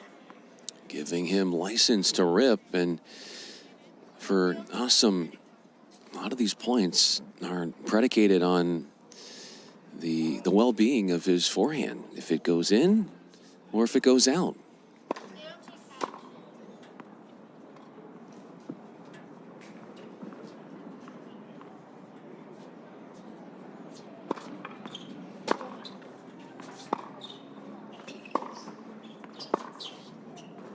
$40-15.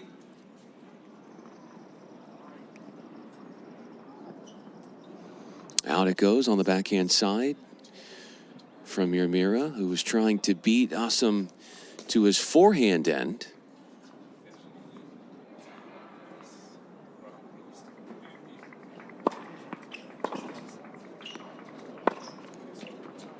$40-30.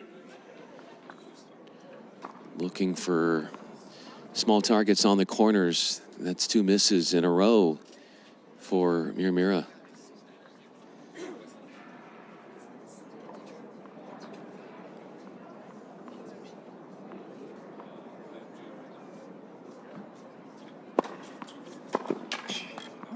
Game.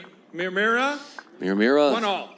uses a third game point and seizes the hold for 1-all.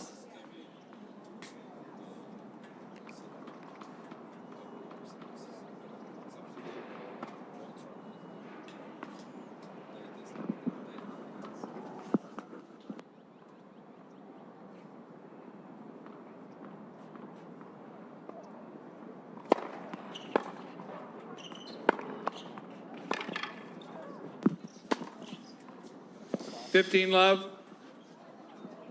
Frenetic activity with the forehand finisher, the backhand setup shot, all behind the first serve. Robust power and pace from Assam.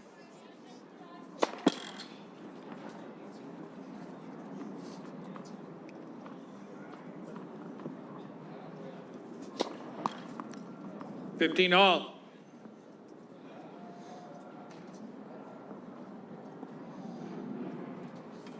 Irked by the double fault, he had an 8-point hold at love all. Saved his serve through deuce. And won that game on a second game point.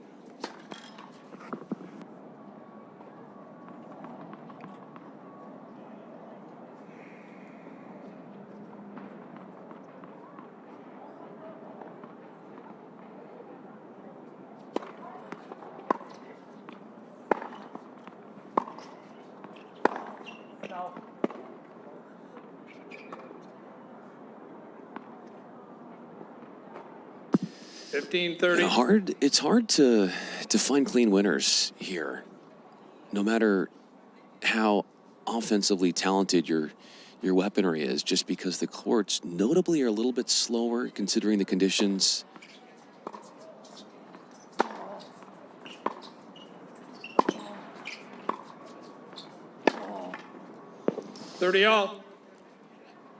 A trio of forehand returns, and the third caps off the point in Assam's favor.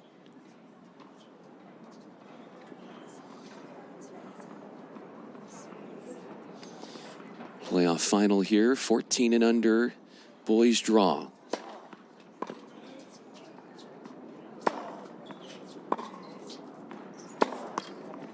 Both of these players, they lost in their semifinal matches. So essentially, consider this the third and fourth place determiner.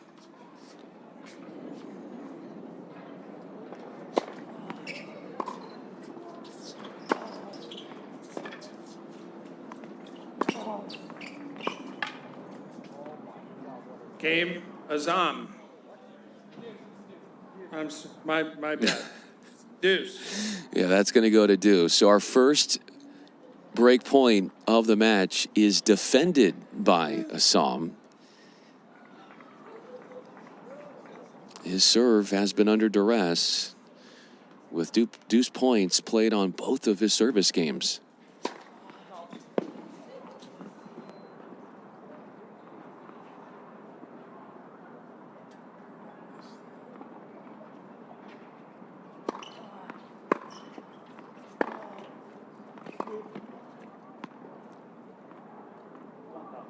Advantage, Mimira.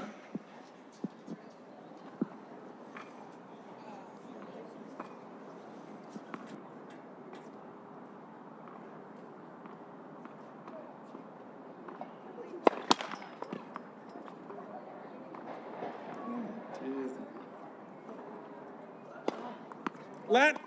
Second serve.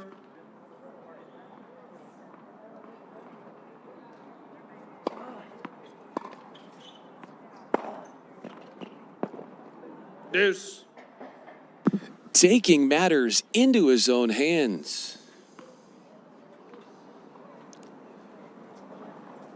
Forehand, fearless, finds the court. Eliminates the second break chance in the game. And this now officially is our longest game of the match, playing out now our 9th point.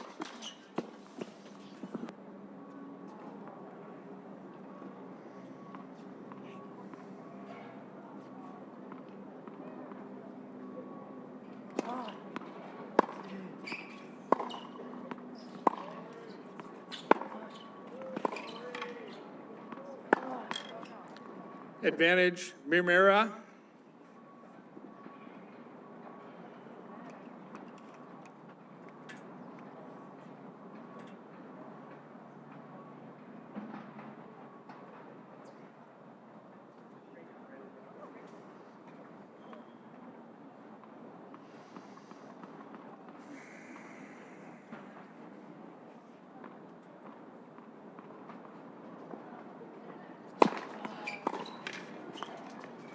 Deuce.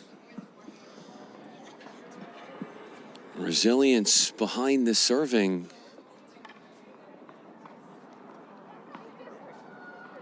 Three saved break chances.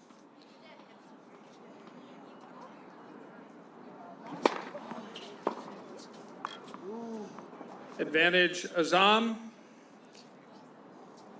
Make it back-to-back on return serves, as Assam scores the game's first game point.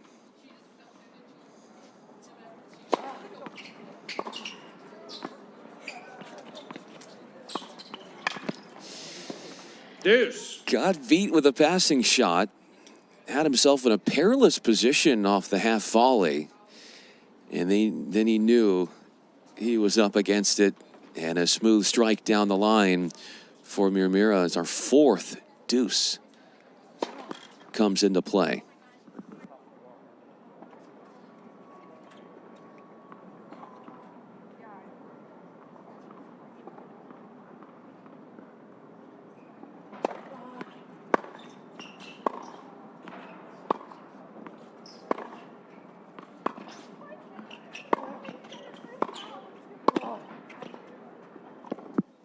Advantage Azam. Put away forehand volley off the backhand approach. He loves to come in off the backhand. It took him a second game point to hold at Laval. Here's his second game point in game 3.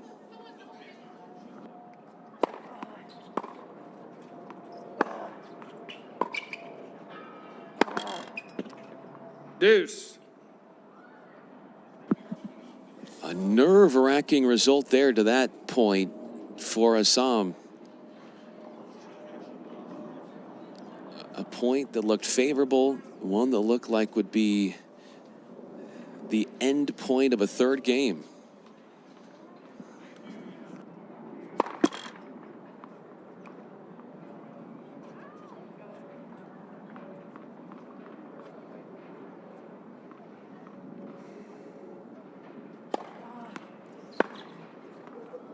Advantage Azam.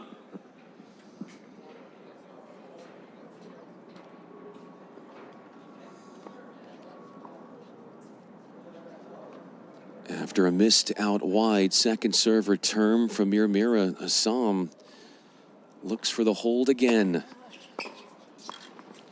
Game. Got Azam. it done. Scavenges leads the 2 hold games to through 1. 5 deuces. First set. Rotting that first serve that came in at 109 miles per hour. And he sweats out the hold with a 2-1 lead.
One, two. Here's Mira.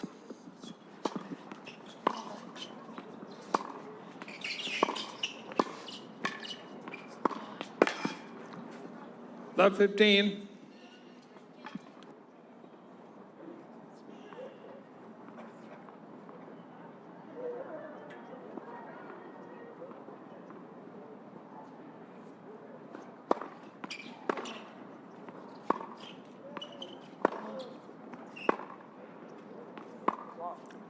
Love 30.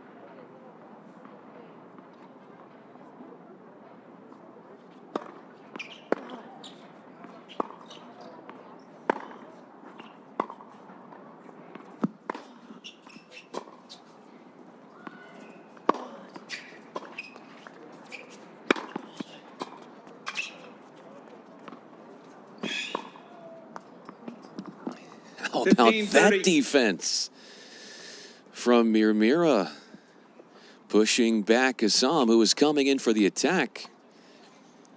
And the depth turned out to be a major deterrent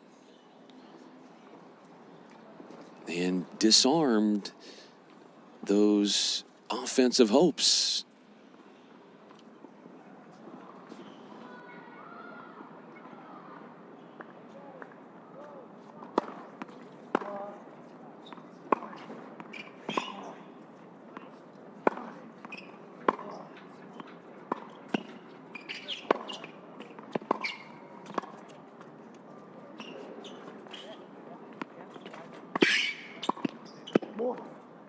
30 all. Just eludes Assam.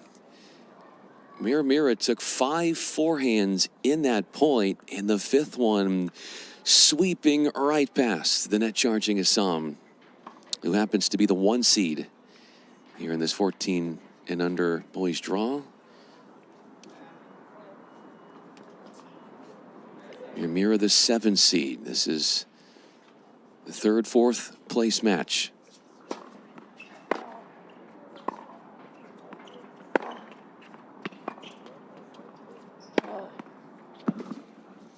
$30-40. A forehand finisher in the court.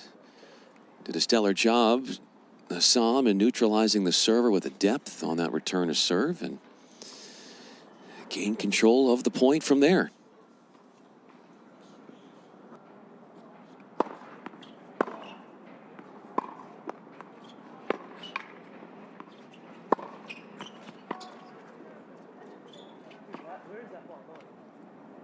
Deuce.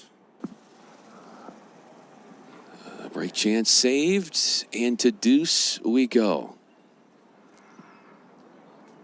We've played deuce points in now 3 of the first 4 games.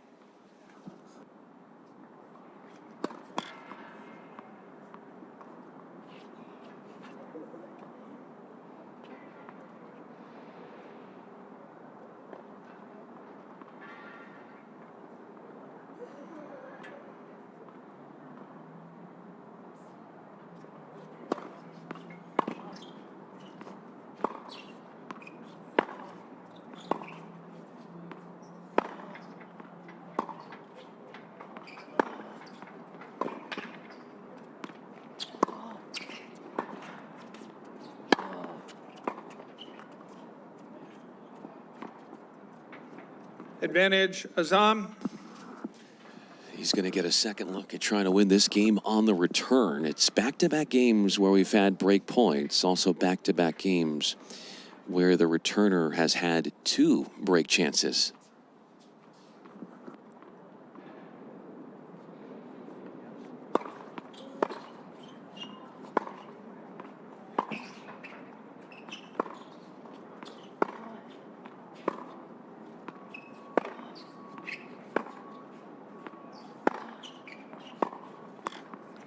Game, Azam. There it Azam is, leads our 3 games first to 1, break first of set. serve and what was the match's 4th break chance.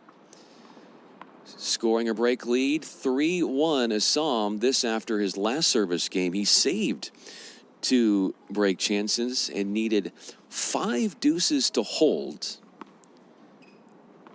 And finally came through on a 3rd game point at 1-all. Both of his service games, as we ready for his 3rd, have had to be through deuce to hold.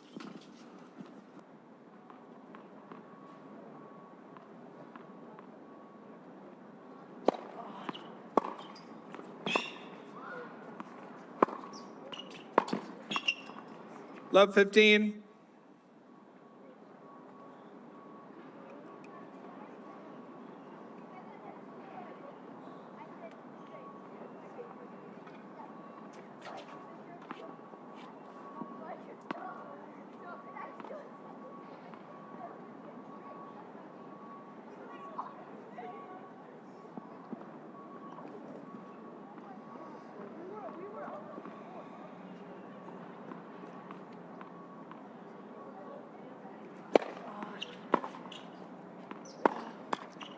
Love 30.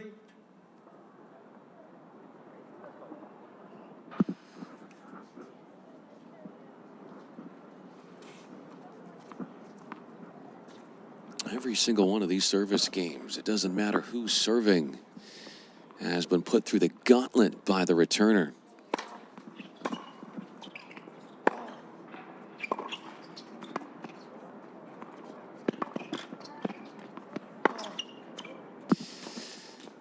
A let cord helping the cause 15-30. for Assam, who allowed himself a little bit more time to know and to do what he wanted to do. Works the winner past Mira. All set up by the let cord. Totally changed the complexion in the direction of that point.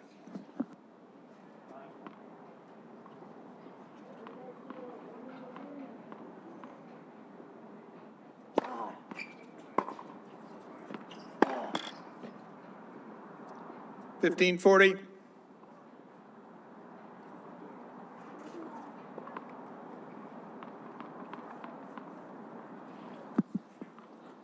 A third straight game where break chances have emerged.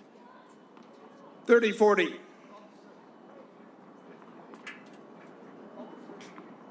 Okay.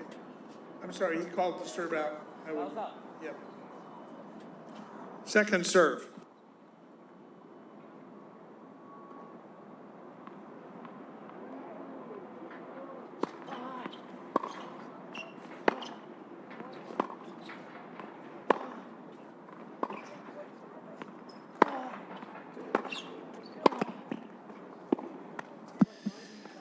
Game. Mirmira. Went for too much on that swinging forehand volley. Azam He leads certainly had 3 games Mirmira to 2 stretched, first set. but Assam, unforced error, gives the game to the returner. Service breaks in consecutive games.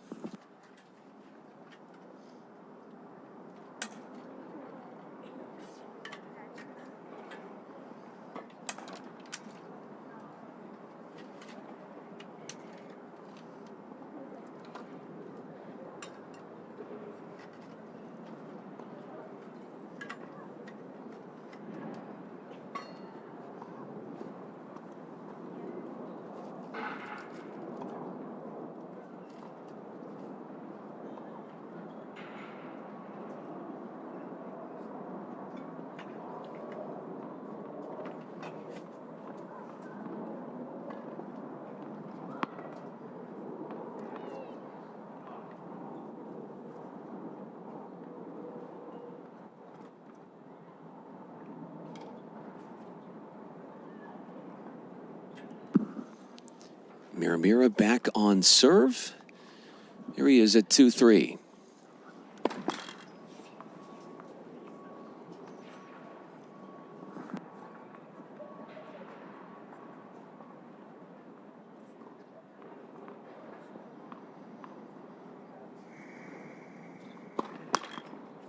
Love 15.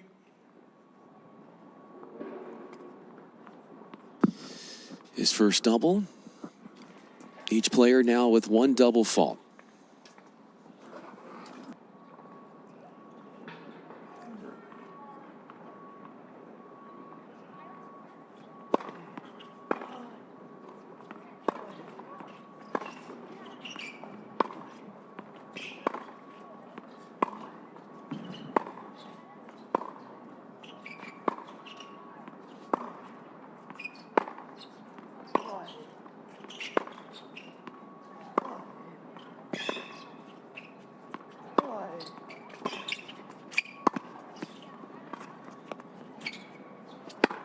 Boy. 15 all. Found an opportunity ball up the line. Mirmira pinning Assam in his forehand corner. And then going into the open space with a sizzling smash for 15 all.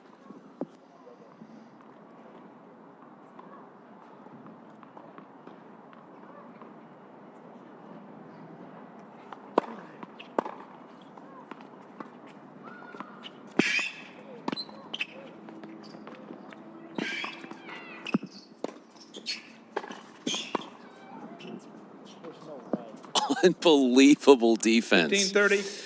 from Assam to run that down and live in his hopes in the point. Mirmira has to be frustrated at his lack of converting there. 15-40. Backhand could not have been placed any better with that first serve return.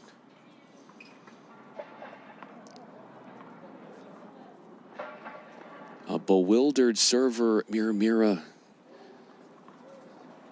in the throes of trouble with his delivery.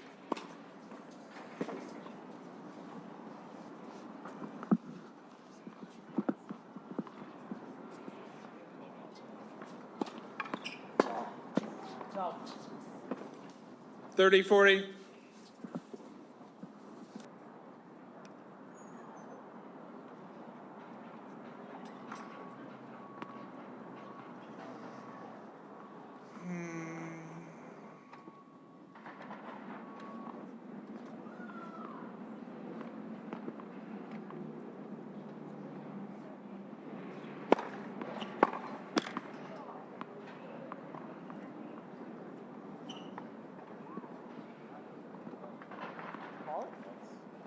Yeah.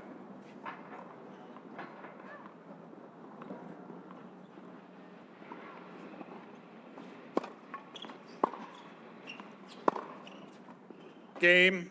Azam leads. After 4 dropping games to his 2 service first at that set. 1-2 game through deuce, Miramira next service game broken at 30 with a double fault, a costly one coming in to conclude that 6th game.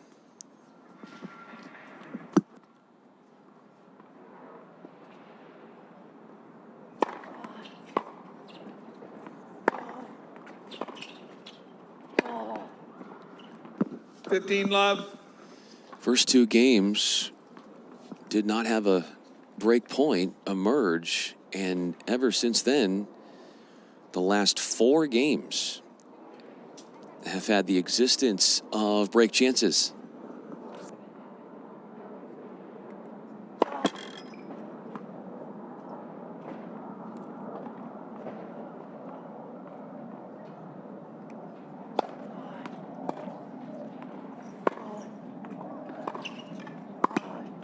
Oh. 30 love. Well drawn up. Assam feasting off these short points, making a more deliberate attempt to come forward and impose his will with his power hitting.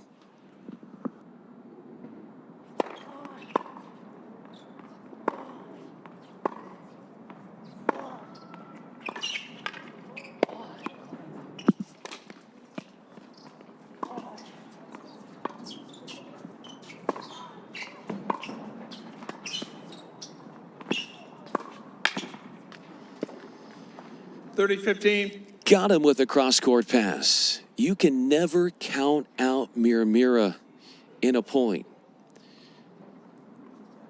No matter how far behind it appears that he is in a point, you have to always, because of his defensive talent, consider him at least a chance to win just about anything out there. 40-15.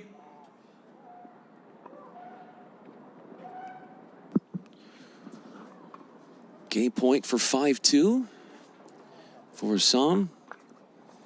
He was broken at 3-1 at 15. Then got the re-break. Got the roll. Game. Azam. Off the let cord. Azam leads 5 games to 2. Deploying the First serve set. and volley tactic. It works in the form of a 5-point hold. He's got 3 holds. He's broken Miramira 2 times. And the 1 seed looking good at 5-2.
15 love.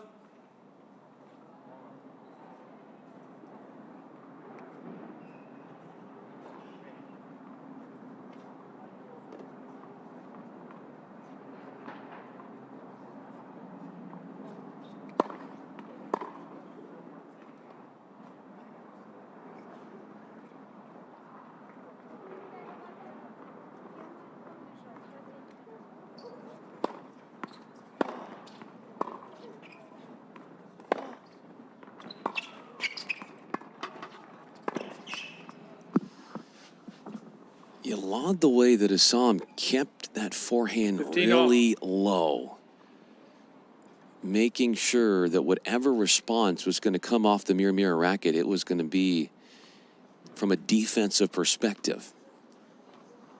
Mir has been broken the last 2 games. He needs a hold here to keep this first set going. His one break, or his one hold, was in his first service game.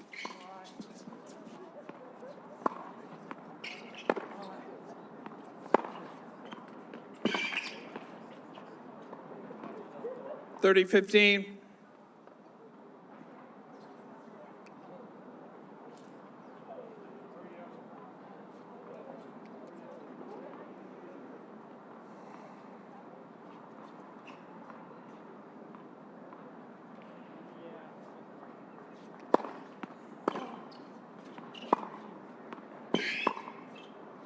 Deep. 40 15.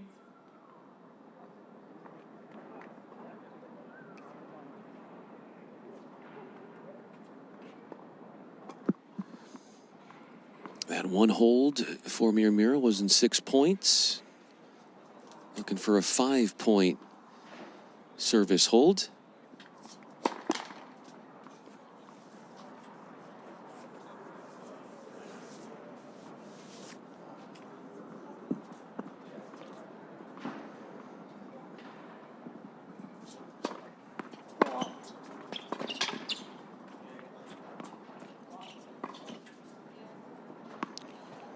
Forty 30. A wondrous strike with that well-timed forehand drive. Ridiculous return, deploying the necessary damage to elicit the forthcoming air off of Mir's racket.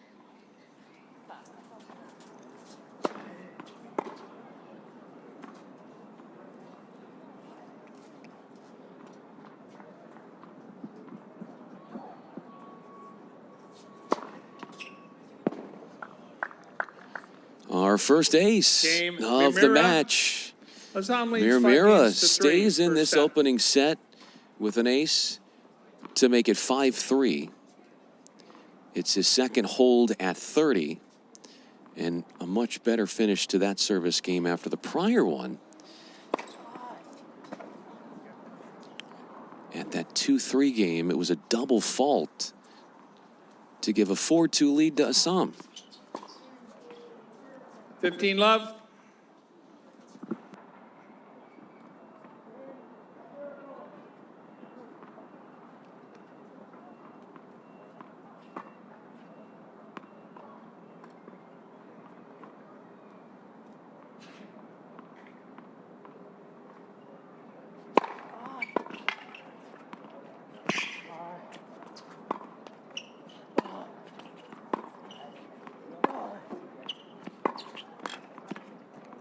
$30 love. There was that window, and it was enticing to go after. Mir unable to pull the trigger succinctly and soundly with that backhand down the line.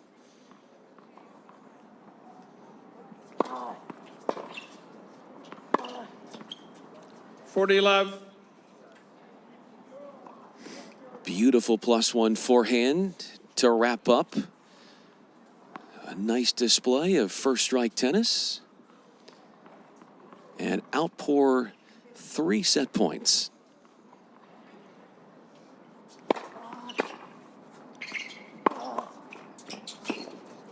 Game and first set. The Assam, power behind the 6 games to 3. forehand takes Assam to the finish line of that game and gives him on a first set point a 6-3 clinching of the opening set after a turnstile of service breaks. Our last 3 games of that opening set were holds, and that was the most time efficient of holds. Our first love hold, 4 points played, 4 points won by Assam. The 1 seed has a 1-set lead.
Fifteen love.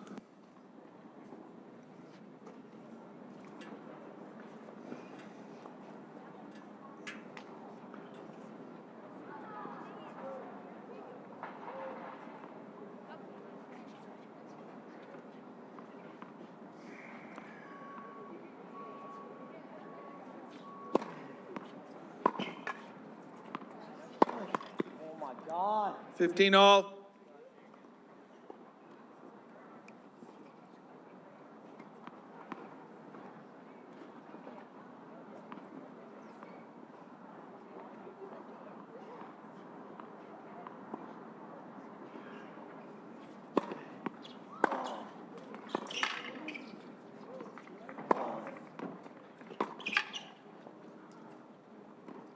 $15-30.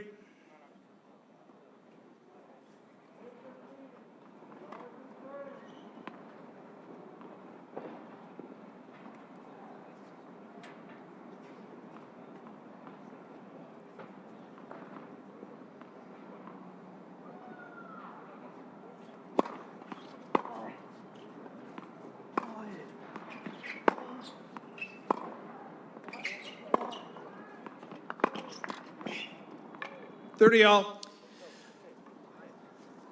Looking to change up the directionals there and turn a cross-court exchange into a potential winner. 540, right?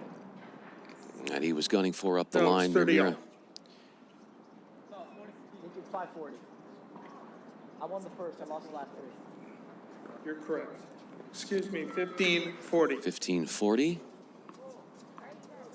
Chances to break out of the gates in set 2.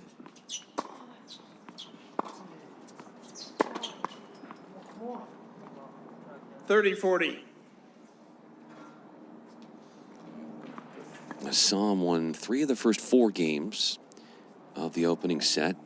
He was serving at 3-1, then got broken at 15, only to pull off the rebreak with Mira at the line at 2-3. Game, Assam.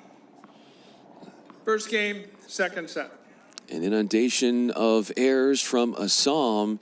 He surrenders his service. And out to an encouraging start in set 2 is Assam. Yeah, Mira, excuse me, surrenders his service. And Assam, an encouraging start to set 2. breaking at 30.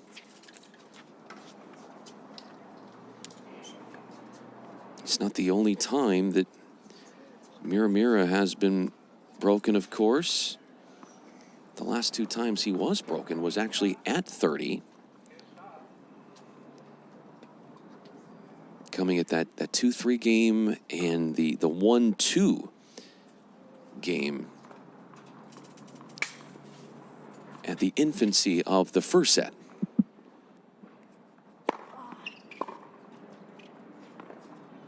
Love.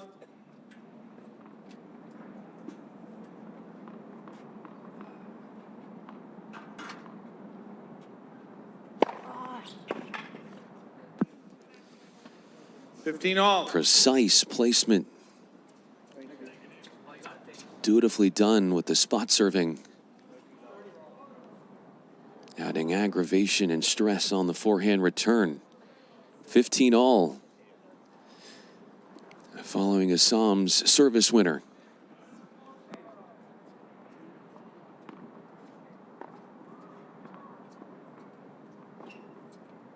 Love, right? Yeah. 15 all. 30 all.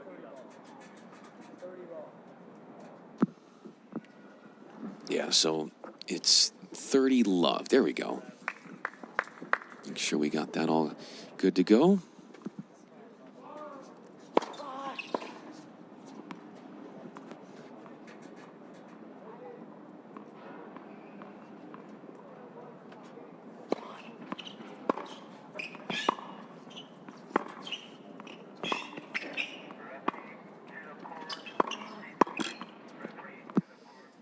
Love. These net approaches, more times than Mira would like, have turned into outcomes by way of an unforced error, where he hasn't been able to come up with the finishing shot. 3 game points.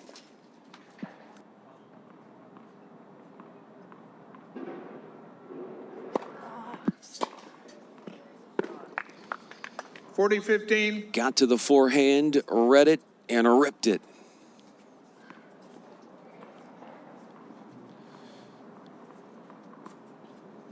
A nice runaround finish.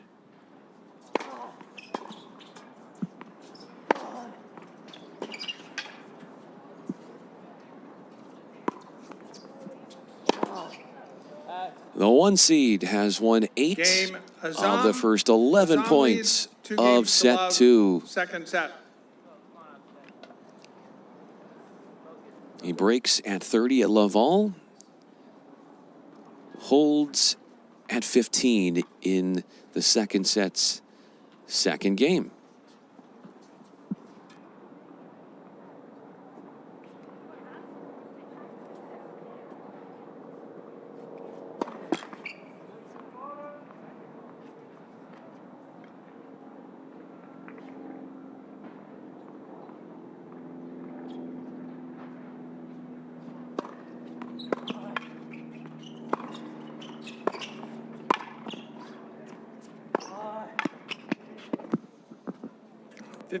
Love 15.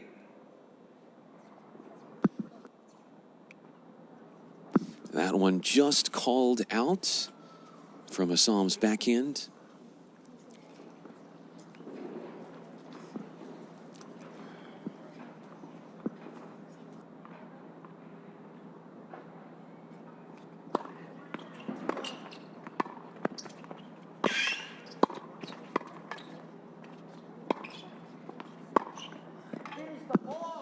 Unbelievable. Turning defense into offense in the most extraordinary and aesthetically pleasing of ways. The anticipatory and reactionary skills from Assam, top shelf.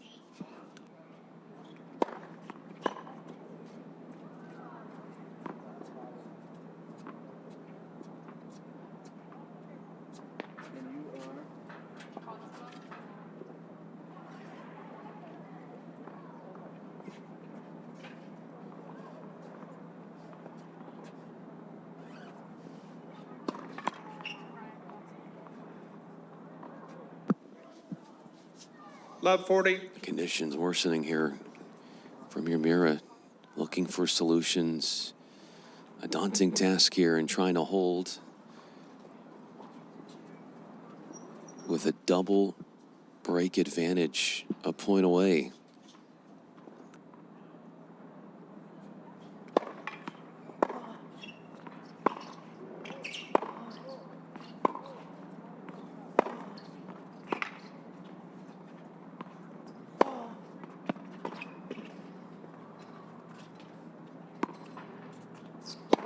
Oh my God.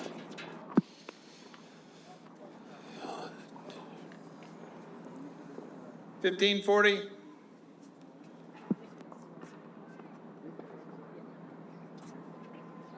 Surprised there isn't.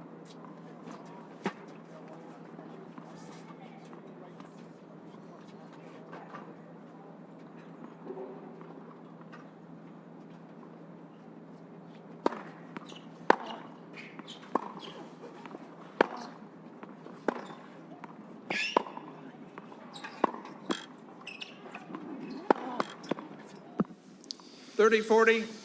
Doing it to himself here. Self-inflicted mistakes from Assam. One on the backhand side, the other on the forehand wing. Bolstering confidence, faith, and hope for Mira.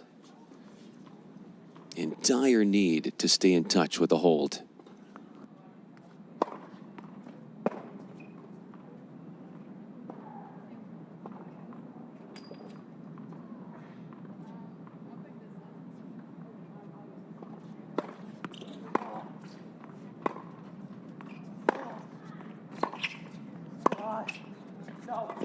That one was long as well. Deuce. 3 airs populating off of Assam's racket. Usher in a deuce point.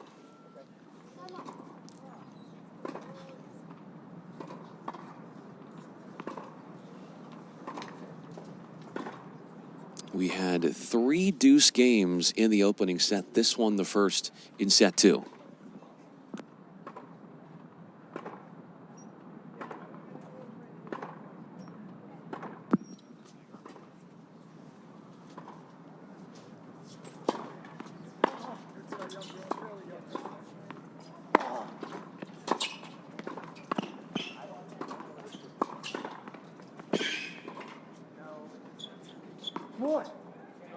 Advantage, Mira. Great counterattack off the opportunity ball from an Assam forehand. Mira working points, making sure he's not the one to make a mistake out there. Pathway cleared up for a game point.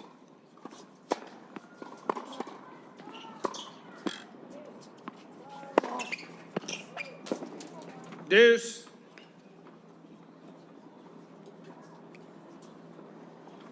A generous let cord gives Assam the edge and turns the point in his favor. Our longest game went 5 deuces. Assam was serving, and that was the hold for him at 1-all.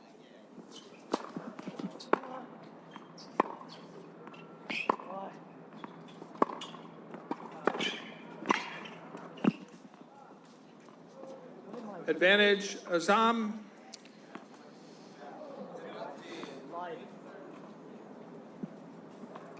A failed chance at coming to the net and scoring the point. Mira from a game point. Now feeling the pressure of a 4th break chance in the game.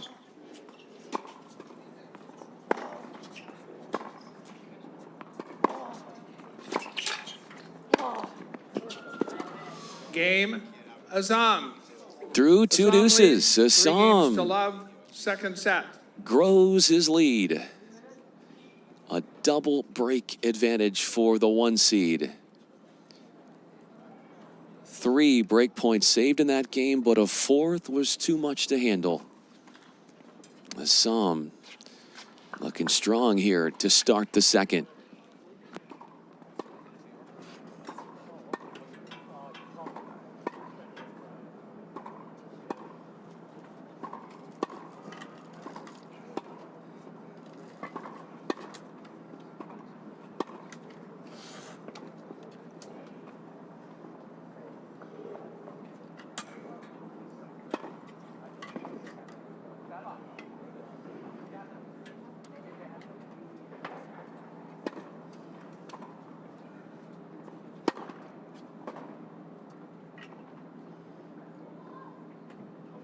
2 minutes.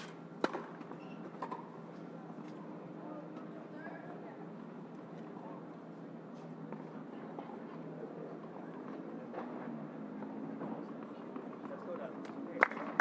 Right here.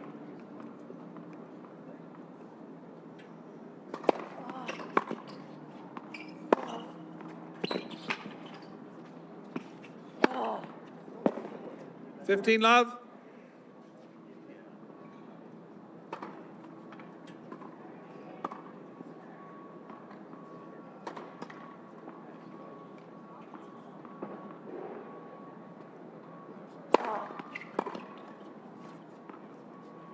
$30 love. Hold on. Let's go. 1 minute.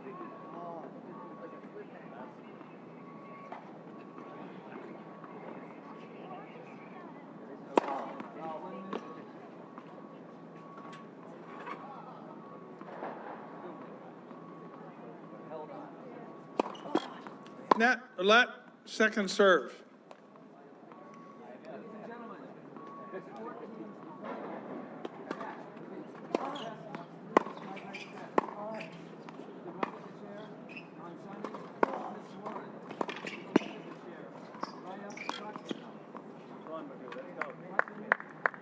30-15.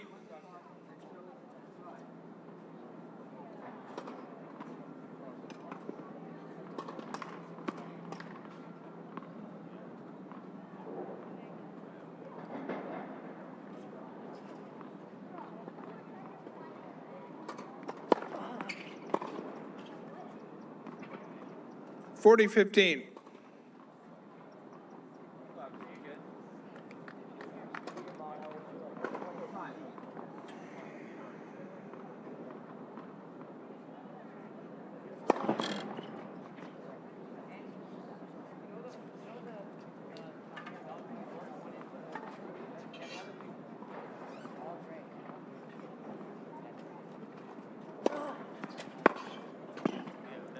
Game Azam. Azam leads 4 games to love, second set.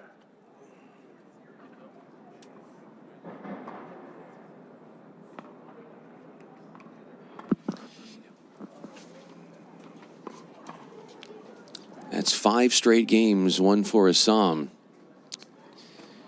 Trace back to the last set. Mira down double breaks.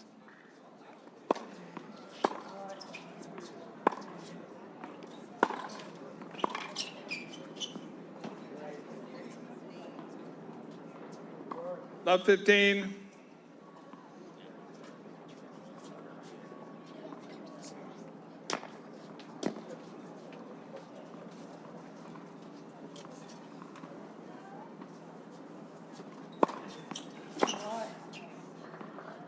$15 all.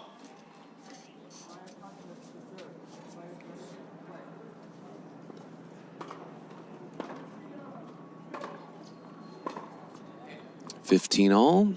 Exactly an hour on the dot elapsed in this match.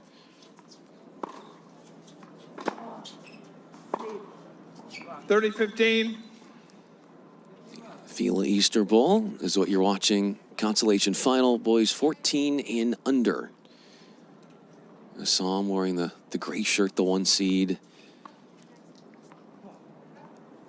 Taking on Akshay Mira, the 7 seed, who is confronted with a steep deficit early in the second. 30 all. Abash with a backhand quells Mira. Neutralizes the net charge. It's 30 all.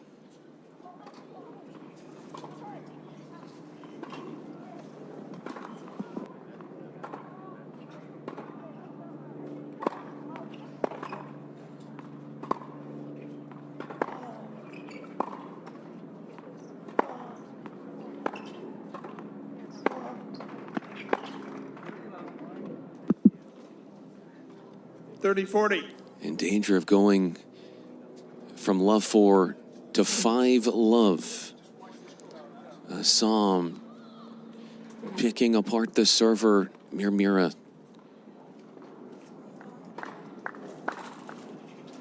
He was broken through 2 deuces during his last service effort.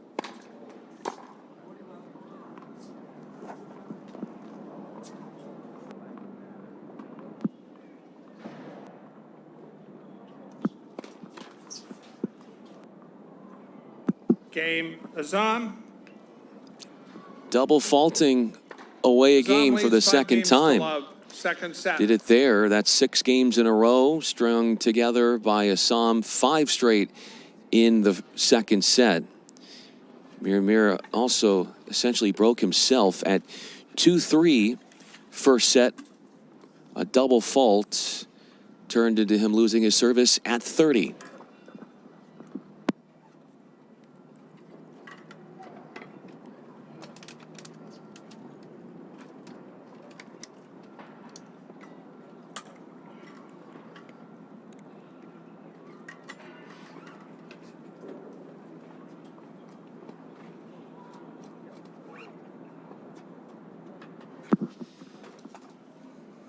It is a sunny Thursday here in the Californian desert. Brian Fenley with you for the Easter Bowl. Our title sponsor, FILA. 14 and under, Consolation. This is the playoff final for the 3rd and 4th place in this division. Both Assam and Mira made it all the way to the semifinal. Both of them lost. Here's Assam to finish off the match. In doing so, he hopes by way of a second set bagel.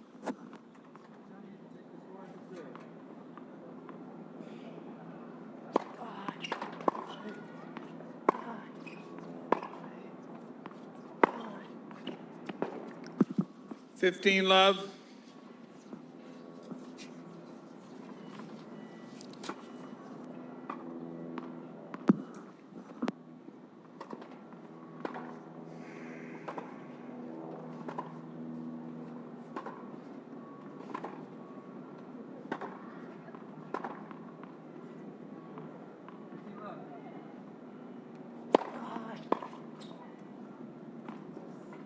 $30 love.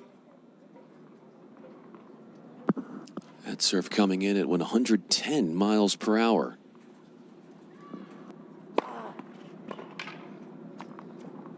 $40 love. Upping the velocity on these first serves. He has grasped 3 match points.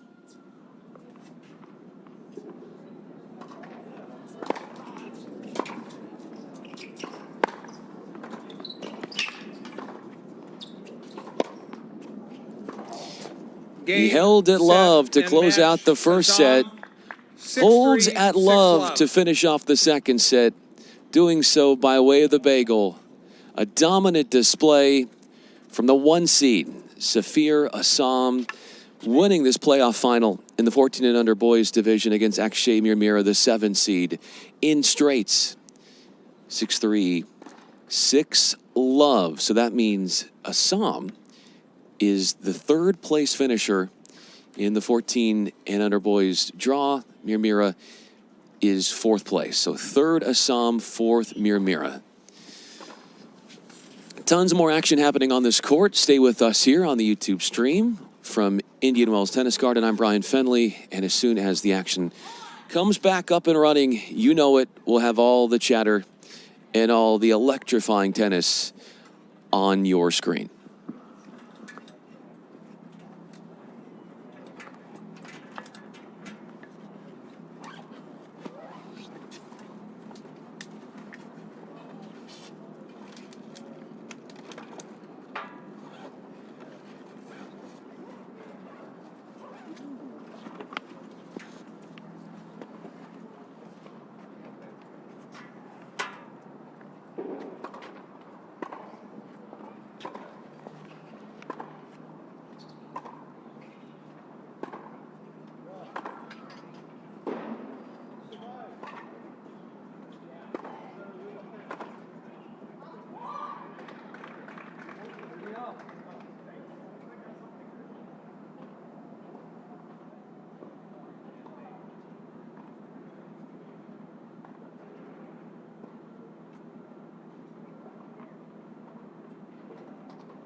love. First set. Stadium 5, match complete. Yes, Everton. 6062. Thank you, Stadium 5.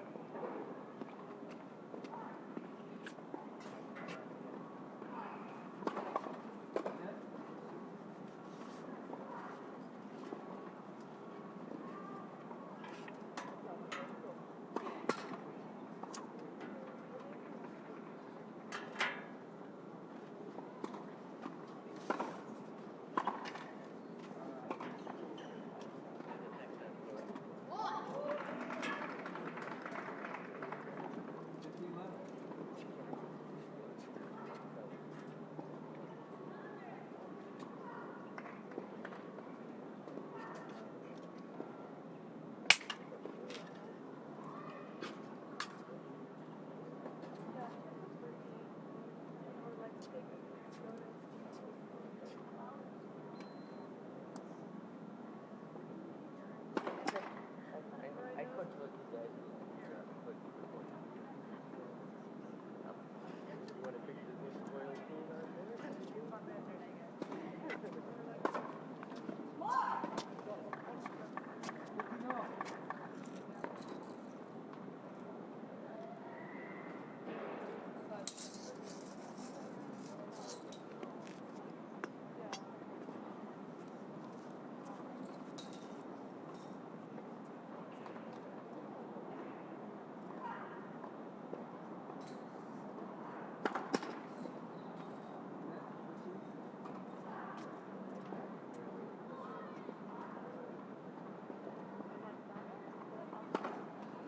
Claudia, make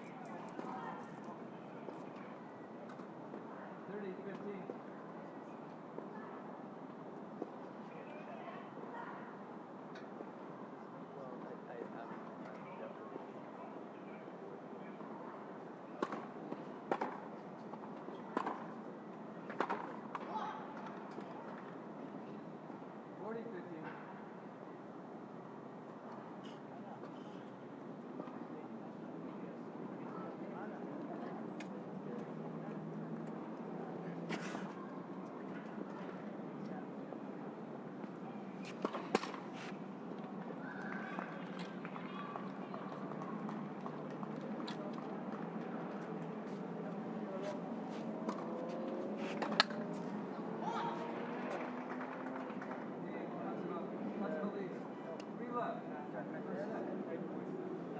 DC2, ready for play. Thank you, Raul. Thank you, Jim.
lot of people looking forward to this match. You know the format, so I won't repeat that for you. I will remind you about the overrule policy, although I don't expect to use it. Each set resets the number of overrules, but after 2 overrules on the set, it's also a code violation in addition to the overrule. Any questions? Alright. Okay. That's heads, and that's tails. Andrew, you call it. I'm all about that. It's heads. I'll receive. Receive, and you're serving what's that? That's head. Here you go. Andrew?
Take over.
2 minutes.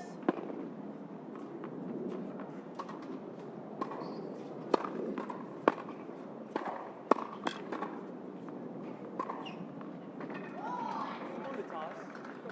The toss winner. You will toss and you will receive. Okay. I don't pronounce your first name for the commentary. Is he on?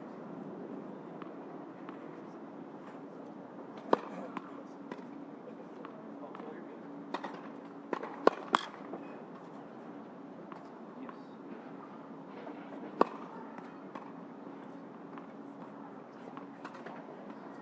1 minute.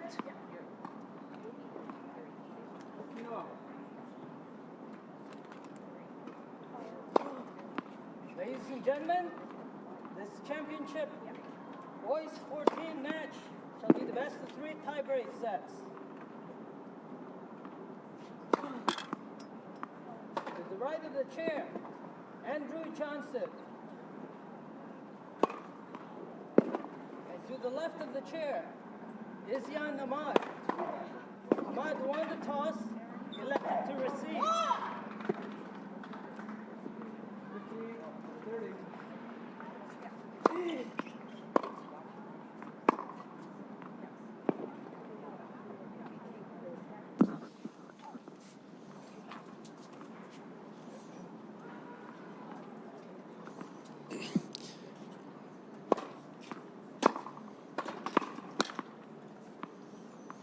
We have reached the finals of the 14 and under boys draw. Andrew Johnson, the 2 seed, will be taking on the 4 seed, Izyan Ahmad. These two, both top 5 in the nation as far as rankings are concerned. Ahmad is 5th domestically, and Johnson is number 2. Both players having won 5 matches already to get to this final. Earlier we saw that playoff final, the 3-4 for 3rd and 4th place, the losers of the semifinals.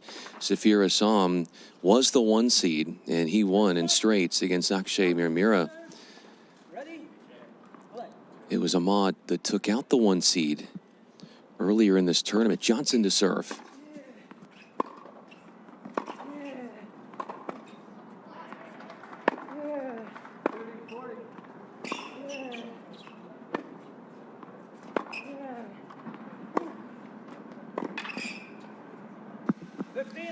He's beating you with placement, not as much pace, but it's the low margins and hitting his targets. Johnson doing a good job so far, moving around Ahmad, who did win the toss, but elected to receive.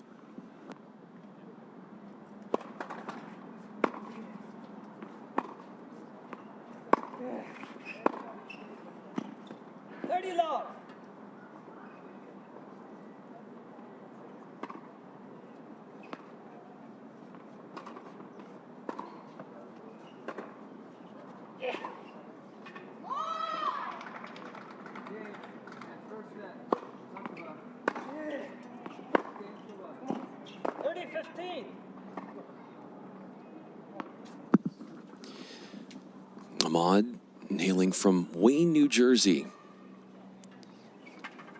Johnson nearby Palos Verdes. He's a California native.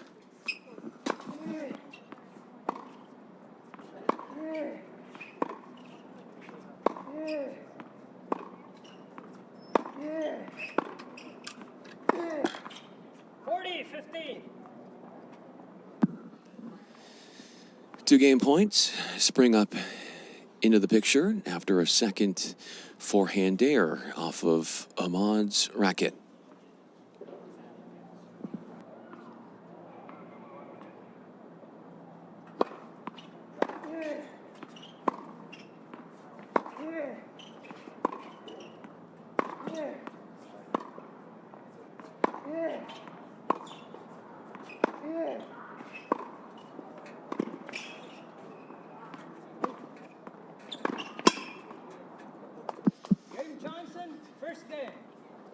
A forehand finishing shot after the backhand opportunity ball pinned Ahmad in the corner.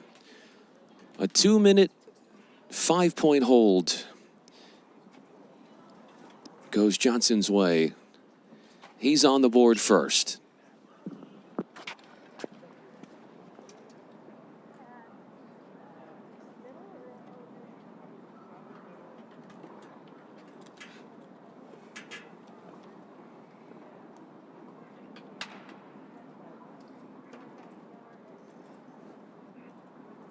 Well, how dominant have these two been in this week of action? Neither one has dropped a set. They've both of them played 10 sets and have won all 10 of them. Not even having to win a set by way of a tiebreaker. It's Jan Ahmad to serve.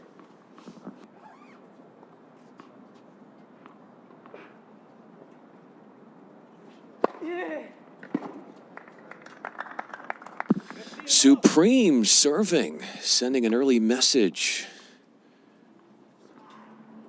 with an out wide ace.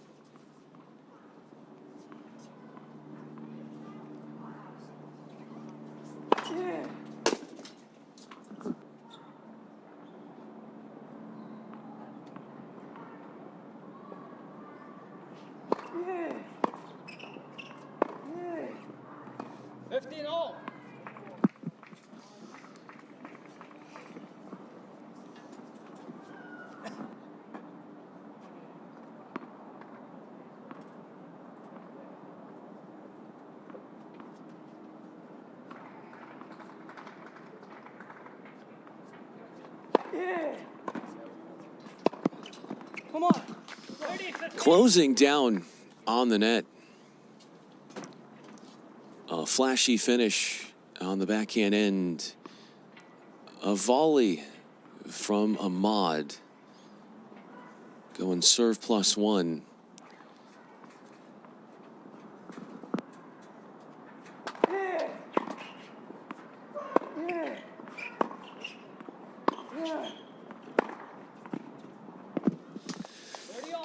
An authoritative swat with a forehand. That is his first winner on that wing.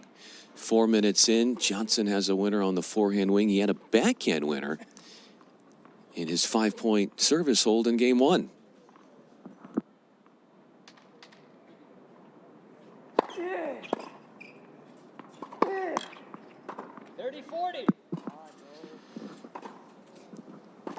To find himself, Ahmad, in a perilous position at 30-40 in our first break chance after starting so strongly with an ace with his first service point.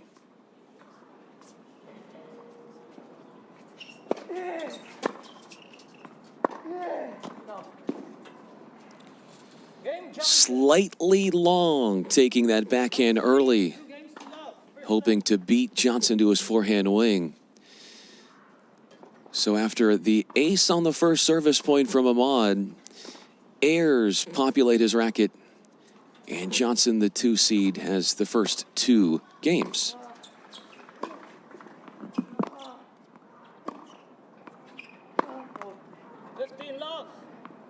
It's already been a really nice year for Andrew Johnson as a 7 seed. He won the boys' 14 singles and doubles titles at the USTA Winter National Championships.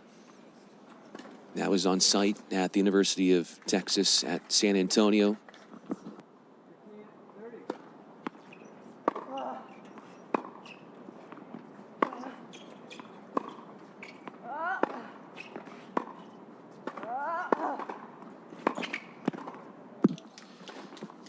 An electrifying finish. A succinct sweep with a backhand. Baffling a speechless Ahmad. That's a second backhand winner in the match.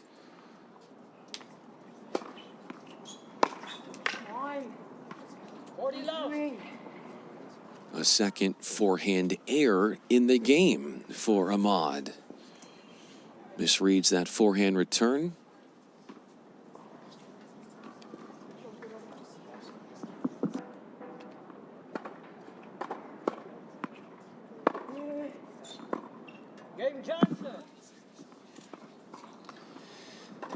Johnson, a near perfect 8 of 9 at the line to start. An enthusiastically impressive performance so far. 3 games played, all won for him. Has the 2 holds and that break at 30.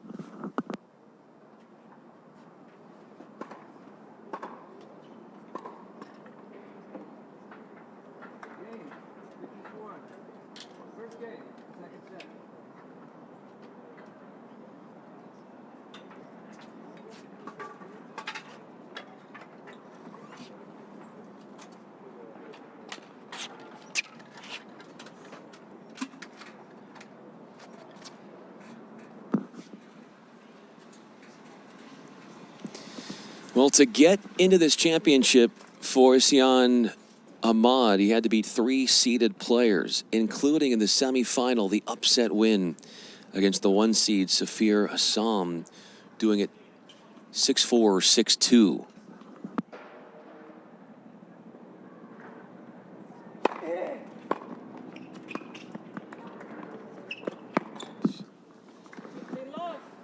A dandy and both delicate backhand touch as he caresses that one just out of reach.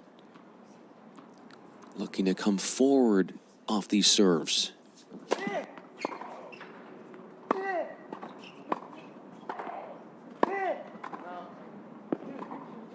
15-all.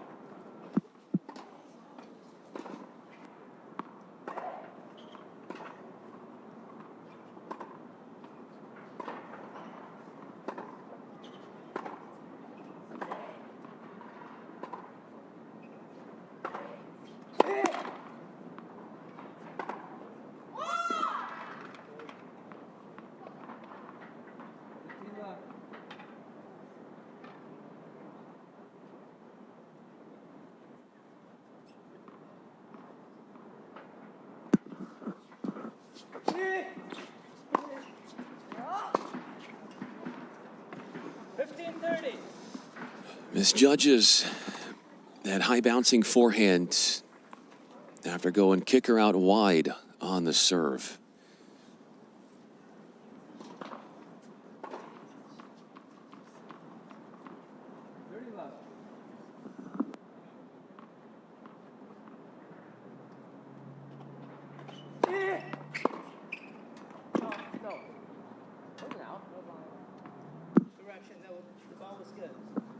Yeah, I think that one was in from my vantage point. Again, it's not the best of viewpoints just because we're a little bit beyond the baseline, not looking at it straight on.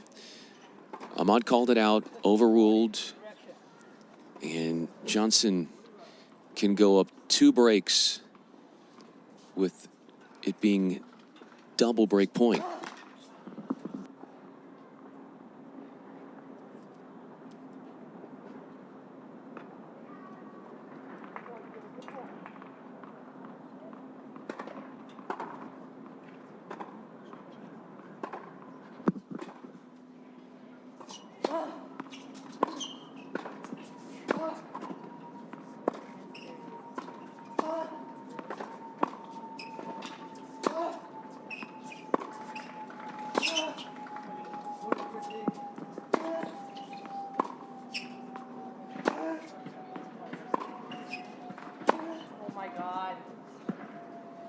Johnson.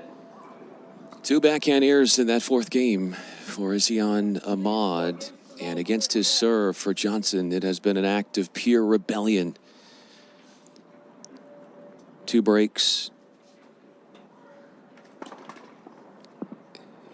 On top 4 love.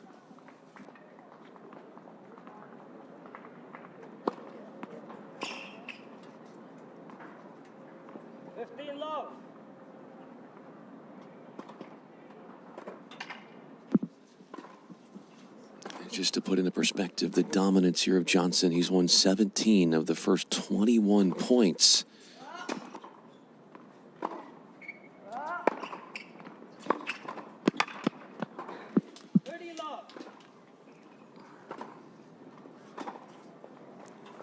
got him with the pass. 10 of 11 at the line for Andrew Johnson, the 2 seed, after a 30-love start in Game 5.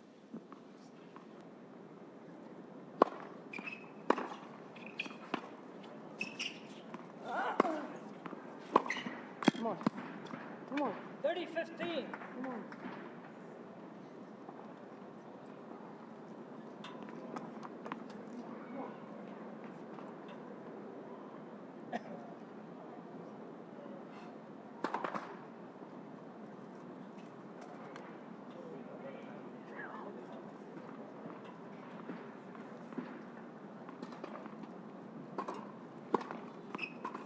Yeah. Yeah. Yeah. 40-15.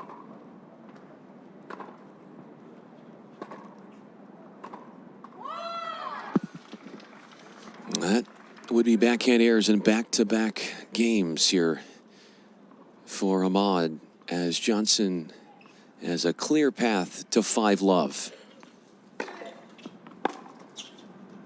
Come on. 40-30.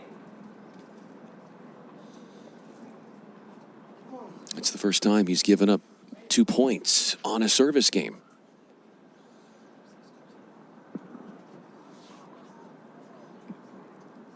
Held at 15 love all, and then at 2 love had a love game. Game Johnson. Johnson leads 5 games to love. First set. It's been one-way traffic for the Californian. From SoCal, the 2 seed, Andrew Johnson, asserting himself and imposing his will. All of the games played have gone his way in this 14 and under boys singles draw championship.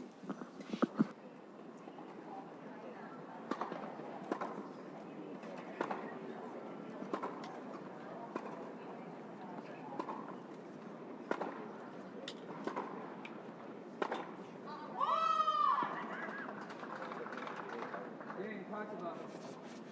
1 game all. Second set.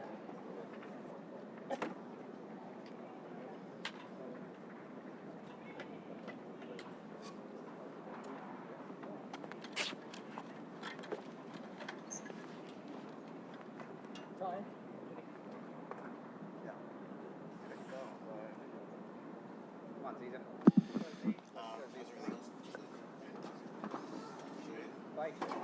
Pressure resting on the racket of Isian Ahmad, as Johnson has already procured 2 games off of his service, and it's love 5. Ahmad needs a hold to stay in the first. Yeah. Oh my God, dude. Love 15. Come on. One. Love 15 after the backhand forcing shot from Johnson, and we're 15 minutes in to this opening set.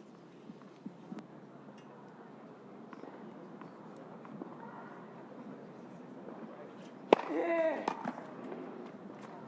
15 all. A lot in terms of the chances of Ahmad will ride on the effectiveness of making first serves.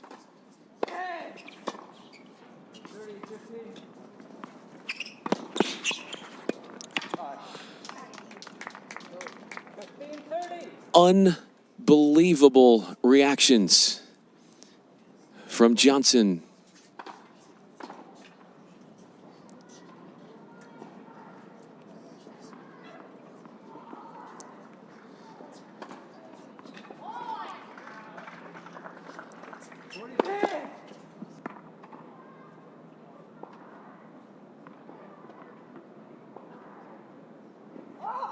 Oh my. A Shake off the kicker has set points, the first two of them, 17 minutes into this opening set.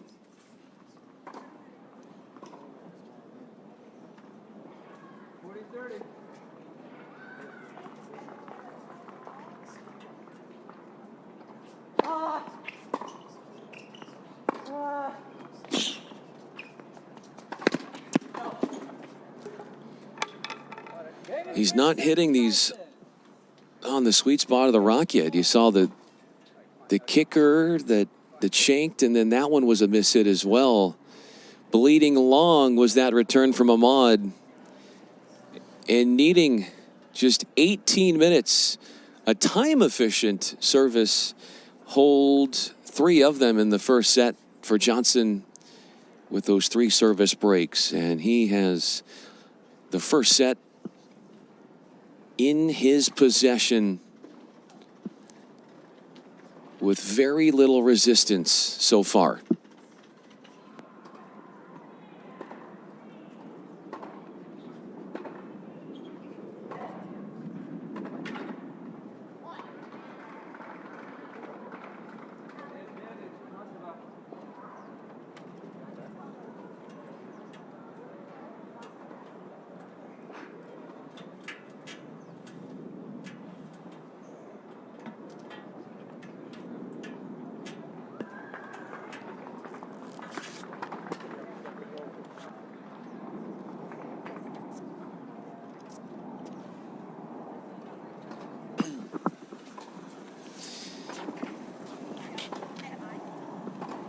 He's a 2 seed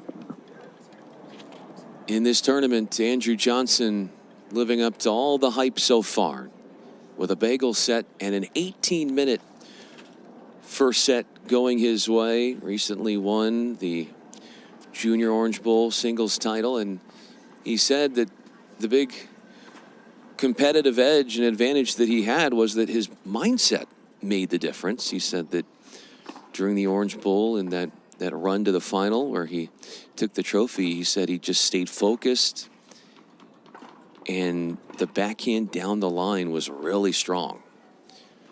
We've seen that shot appear from time to time. Second set, Johnson to serve. 3 holds in the first set for Johnson, giving up no more than 2 points in any one of those 3 service games. He'll be the server to start in the second.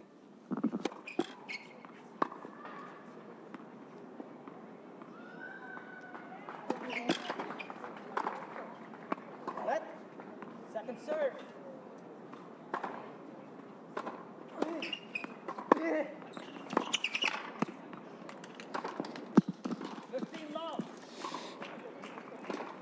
The shot making just shows you how much potential is in his repertoire.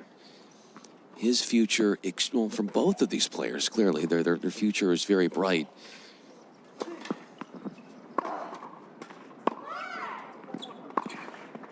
go, come on. 15-all. Let's go, come on.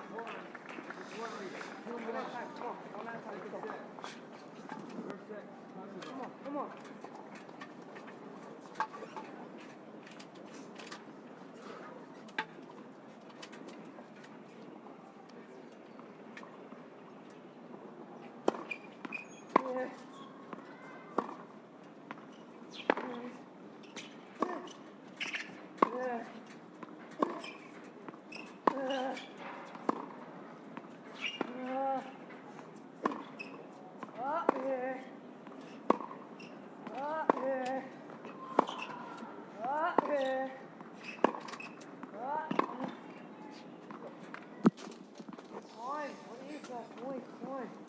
He doesn't allow you a lot of time to settle into points just because of the closeness that Johnson plays from the baseline.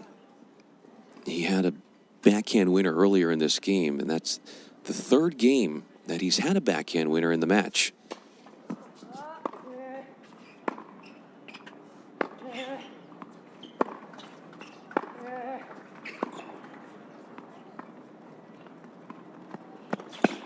Let's go, come A touch too wide on the sprint forward. The deception off the drop shot has it at 30 all. Keep in mind that the first two service games for Johnson in the opening set had a love hold and a hold at 15. 40-30. He's got a game point coming up after the brazen attempt at a return cross court.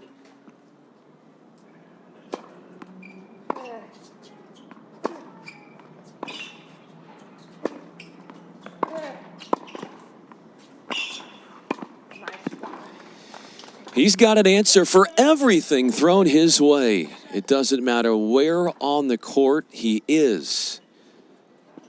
He knows how to find that open court and have the final say in so many of these long-winded rallies. And it's a start that some would say would be dreamlike for Andrew Johnson.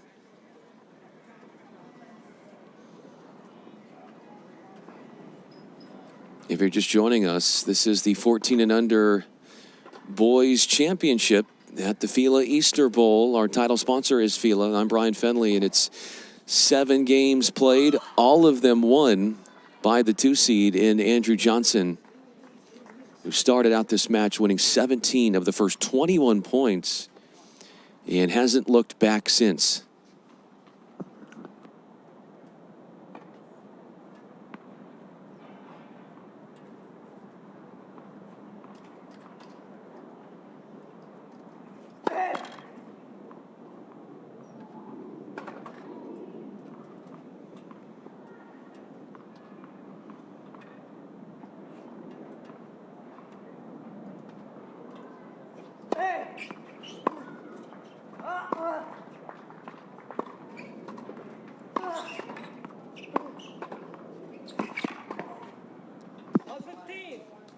The accuracy on these directionals, the placement, the pattern changing.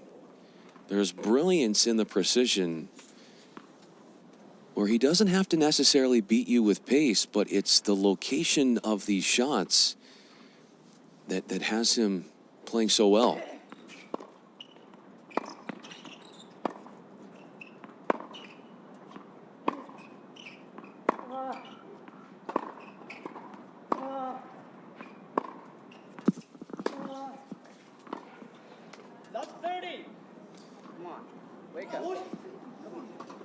That bagel set for Johnson in the opener was the 4th set this week in the tournament, where he's won at 6-love. 2 bagel sets in his win of the round of 8 against the 9 seed Savim.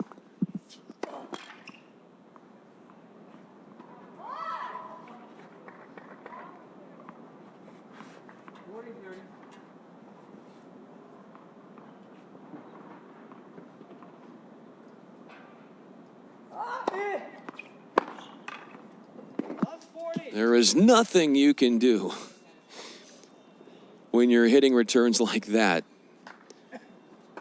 An agonizing reminder for Ahmad just how tough his opponent is. So skilled in so many areas. Yes, first serve.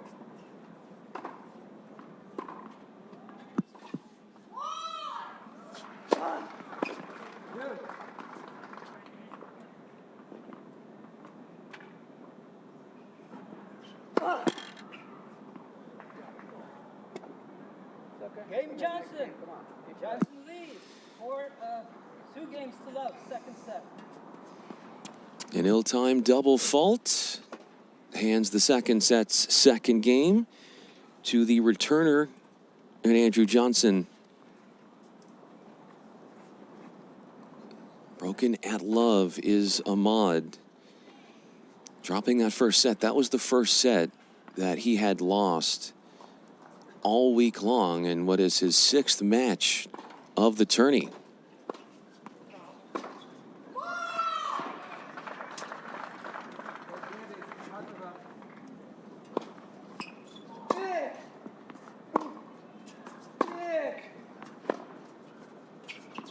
Oh my god!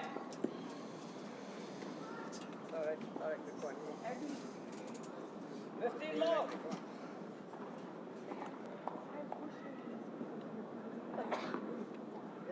Is it the right ball? Yeah.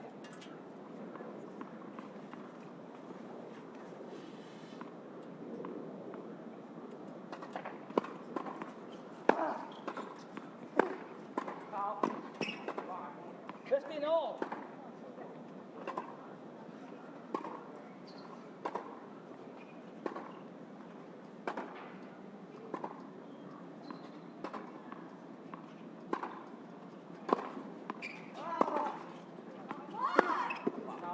Dude. 15-30.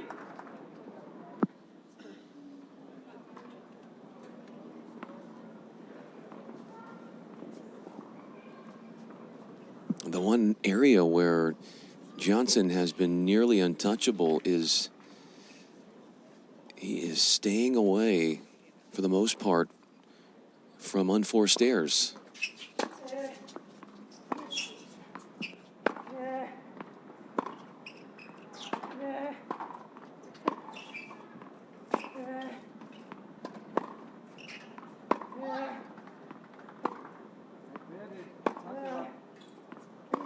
Let's go right here. 15-40. Come on.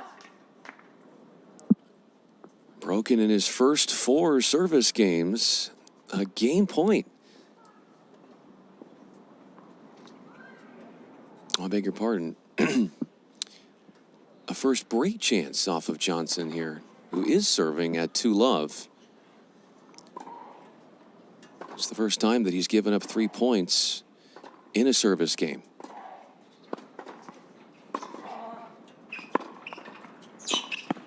Every lead cord, every 30-40. But up until this game, Johnson has been playing with this idea that he is not going to defeat himself. If you're going to beat him, you're going to have to take it to him, because he's not going to get in his way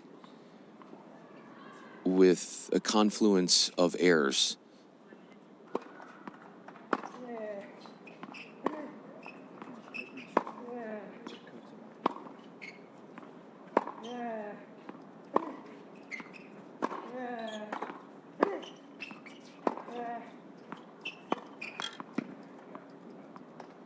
Game, Ahmad.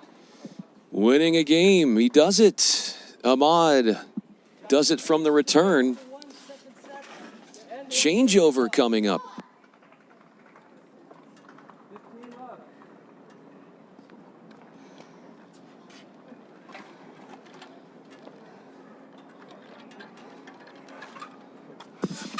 We are here at the Indian Wells Tennis Garden and have a very special guest with us. Kirk Spahn is with us, ICL Academy founder and president. You've got a lot of students out here. What is this like for you? It just brings me back to the junior tennis days. The level is pretty ridiculous. I see a lot of families that I played with growing up, and after just coming off of Indian Wells, being here for 2 weeks with the pros, it's an incredible juxtaposition.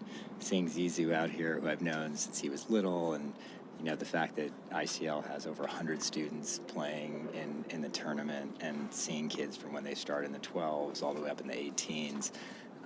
It's been an incredible journey, and the level of tennis, as you can see, is really super impressive on the junior front.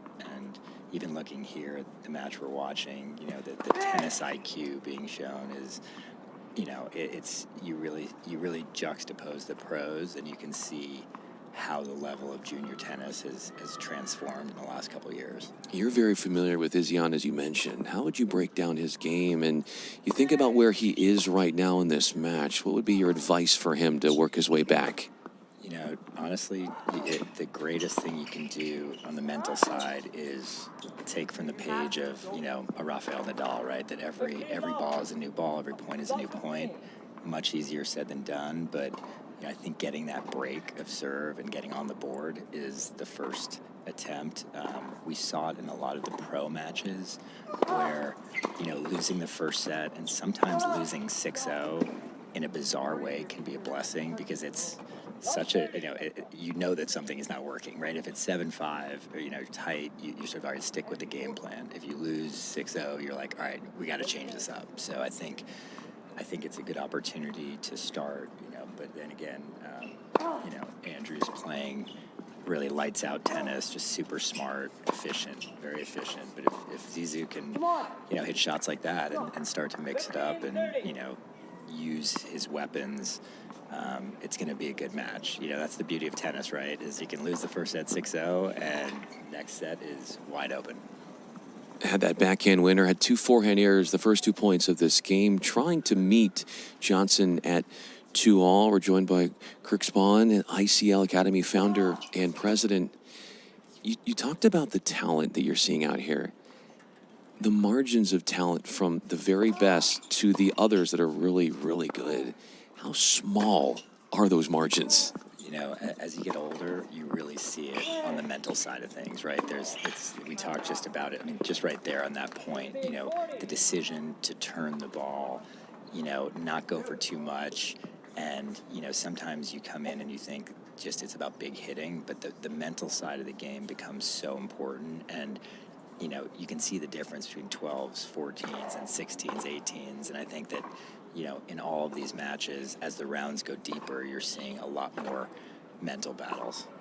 In terms of the mental battles, and you think about how that gets in the way and frustration can play into errors, it would be hard to estimate with that nice backhand finisher that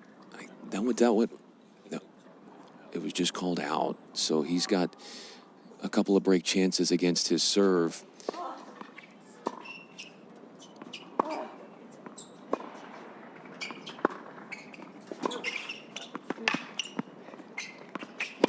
That's so tough. What did you think about Ahmad coming forward at that stage? I mean, he went for it, right? I mean, at the end of the day, he was being beaten from the backcourt, and I think, again, it shows the brain he's working on. All right, let me take it. It may not have been the approach that he wanted, and, you know, gave a chance for, you know, a pretty solid look at the ball. But, you know, when you're down like this, I definitely, my hat's off for trying. Got to try new things. So Andrew Johnson is serving, winning 9 of the first 10 games and won 17 of the first 21 points in the opening set. I want to go back to your work from a mental aspect. How many points on average do you think are lost when your mentals aren't where they need to be on the tennis court?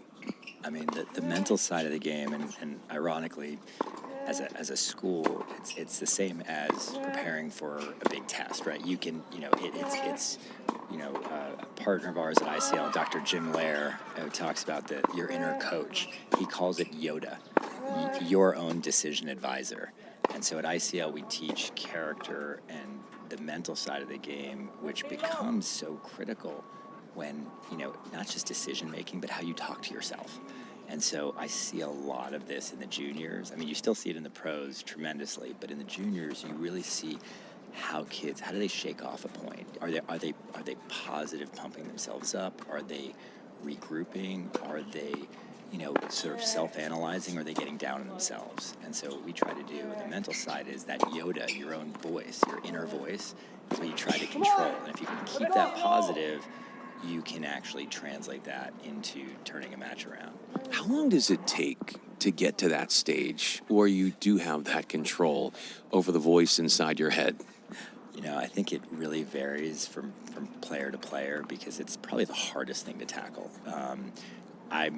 You know, we're watching this great, you know, 16s finals or 14s finals, but we're gonna, you know, you go down and watch the 12s, and I could see it. You know, there's more breakdowns, there's crying, there's anger, and there's composure. So you can see that those players, the player who won the 18s last year, one of our students, Cassius Chinlin, very unique personality, very vocal, gets himself psyched a la John McEnroe. That's one way.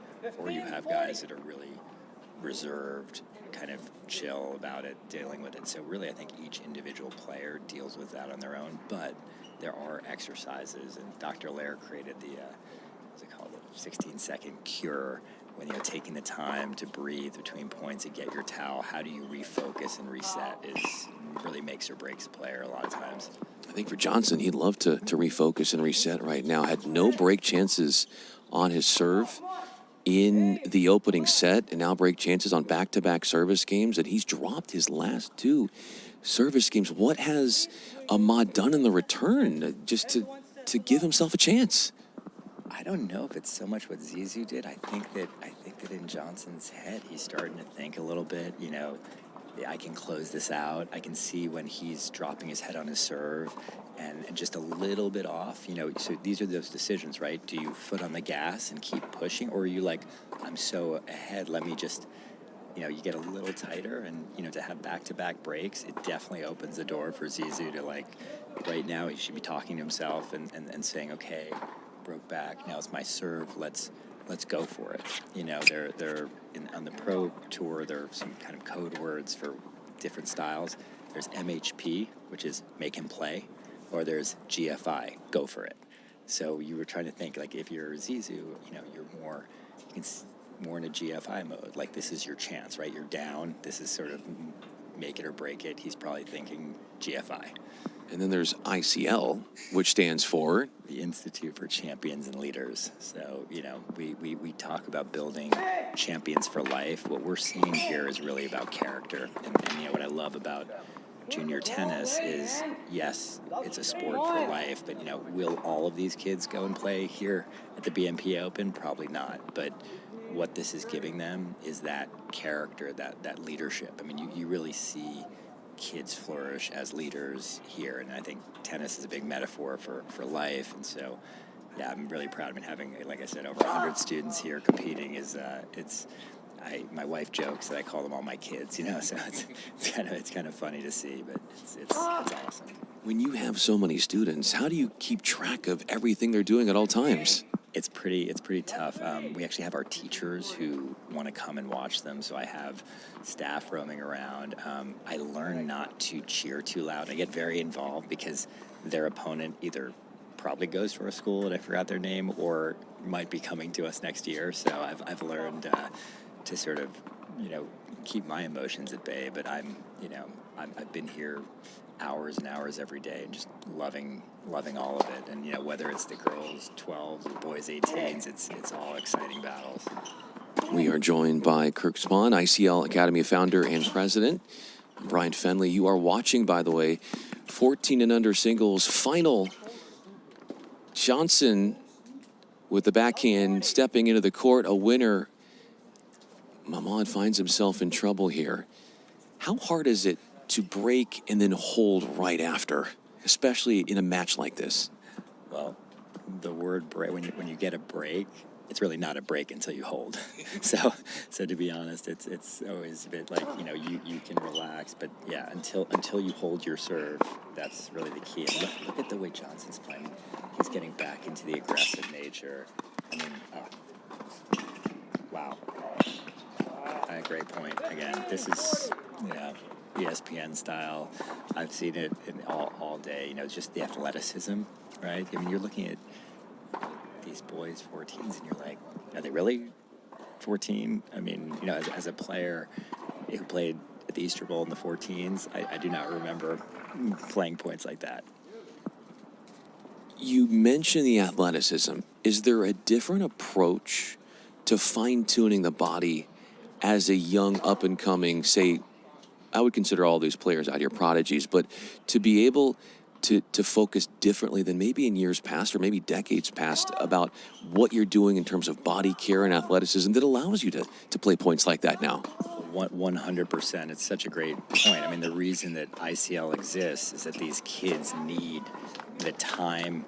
You know, we call it, people talk about time management, you know, studying, recovery, match play, training. It's really energy management. And Dr. Lair talks about that to all of our students, that how you manage your energy the recovery periods, and it's tough. What parents or people listening, you probably see it with your kids, or you're interested in learning more.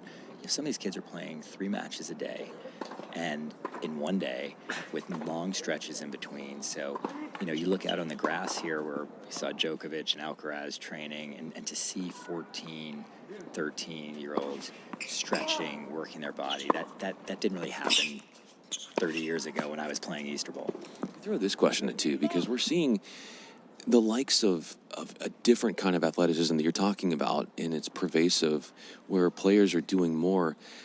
I look at a guy like Ben Shelton. I think this guy was a high school quarterback, and when you carry the football background into tennis, and you're seeing that start to work its way in, how does that change the game?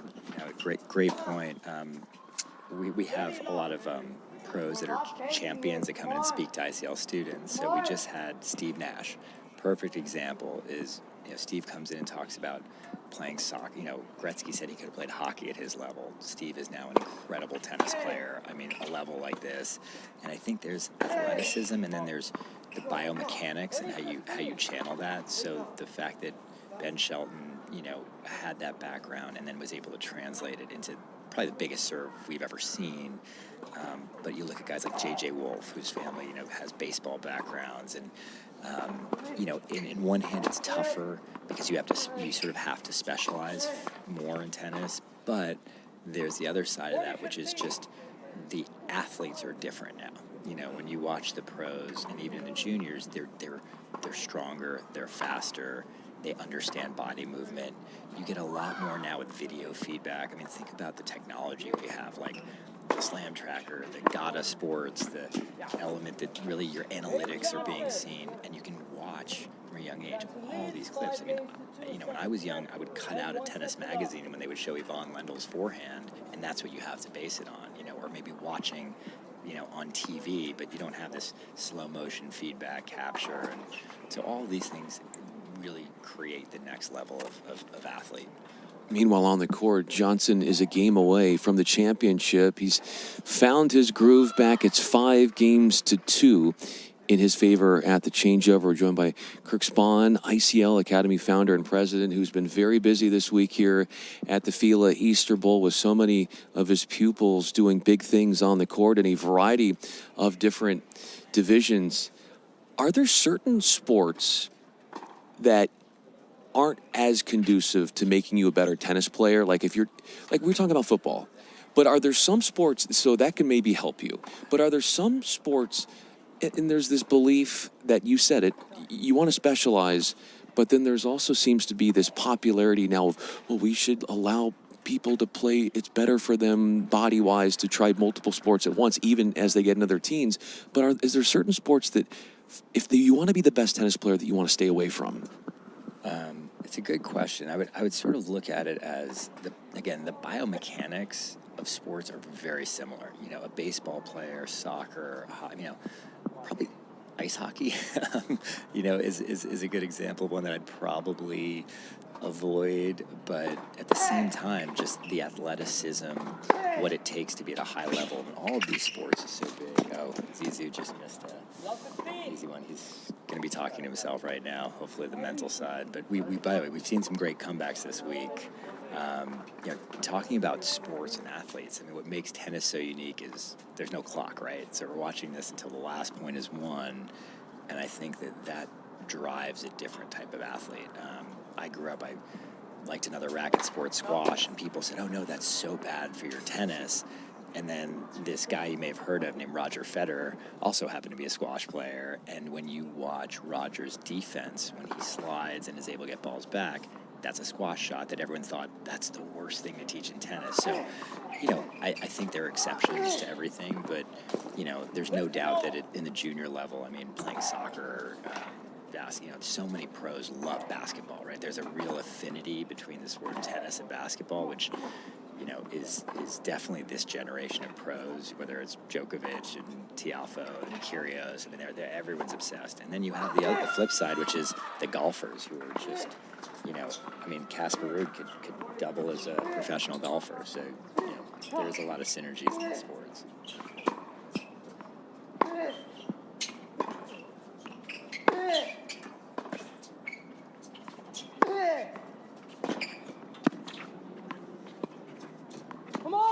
Off of his back foot, off balance, but scores the short angle backhand winner after pinning Johnson on his forehand corner. Johnson has won a ton, Easter Bowl and in this winter as well. When do you start to look at your players and say this is their peak at a certain age, or is that hard now because you're seeing, let's say, some players that don't really become their best until they're in their mid to late 20s? I talk about this with parents all the time. I mean, we're looking at the boys 14s. It's super impressive, but I can't say that look out to be the next Ben Shelton, because the truth is Ben Shelton only made Easter Bowl once, only one time, and it was during COVID, and he never played it. J.J. Wolf never made Easter Bowl. So, you know, it's a different game now, and I think that if you're looking at the pro game, there's so many levels, and I can give stories of junior tennis. There are kids that were undefeated, you know, all through juniors, huge records in college, #1 in the world juniors that make it to the pros and don't really get out of the top 150. You know, but then you see a guy like Ben Shelton who, you know, with that serve, when you're serving 150 miles an hour, and you're building your game. So I think there's a different level of athlete, but you go to any college match these days and it's like you're watching the BMP. I mean, you know, we see Nardi beating Djokovic and everyone's like, how does that happen? Well, because the 120 player in the world is an incredibly good tennis player. By the way, the trophy is 1 point away here for Andrew Johnson. Ahmad serving at 30-40.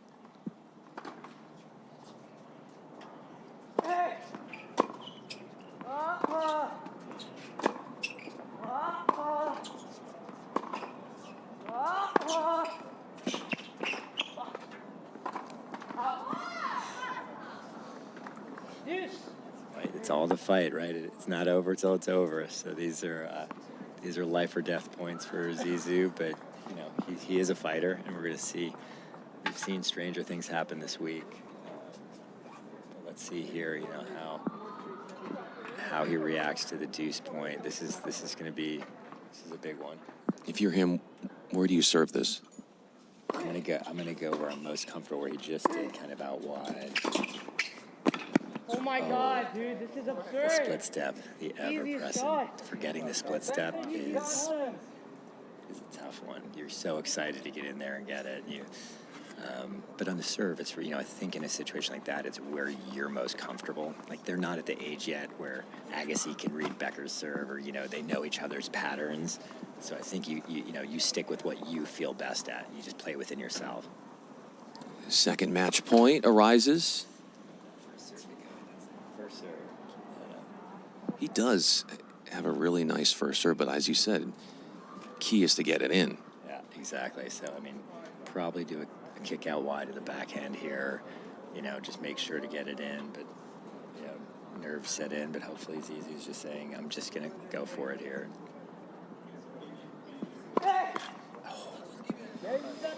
It's jubilation for Andrew Johnson. A 50-minute two-setter he wins. 6-love, 6-2. The 2 seed, the Southern Californian, takes out the native of New Jersey, Isian Ahmad, in 2 quick-moving sets. In fact, the first set lasted only 18 minutes, and it was under an hour to have our winner. The trophy is coming up in the 14 and under boys draw for Andrew Johnson. His camp has to be proud. 12 sets he played, 12 sets he won, did not drop a set in this championship, nor did he when he won Easter Bowl.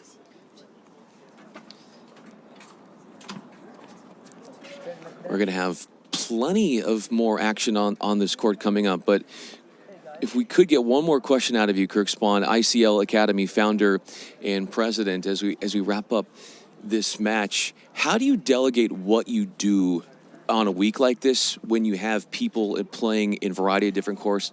Like, you can only be in one place at one time with all the pupils you have. Yeah, well, you know, it's hard, as I said, to cheer. I try to just give support, you know, kind of more roving, but these matches are so enthralling that you know, I was just saying, I think the court after this or the next one are two of my students playing against each other. And the nice thing is just the camaraderie, right? This is a stepping stone. You know, everyone, when you're in it, it's life or death. But the truth is, I love seeing them compete at a high level. And you are right. It's very hard when there are, you know, 10 courts being played on, and we have 7 of those are students. And you know, I think I'm just there for the parents who are freaking out. You know, try to give them, you know, support and just know that I'm there. Like I said, our teachers requested to come to see them because we're actually a virtual school. So you know, their tennis coaches are there. So it's interesting when your math teacher begs you to come to meet their students here. So it's really cool, and it's just an honor for us to have. I don't think any school has had over 100 students in an Easter Bowl draw, but it's just awesome to be here. Awesome to talk to you. It's an honor to have you here on this conversation, considering that it was a stimulating conversation where I felt like my tennis IQ grew multiple points or multiple levels or whatever you want to do to scale that because of what I learned from you.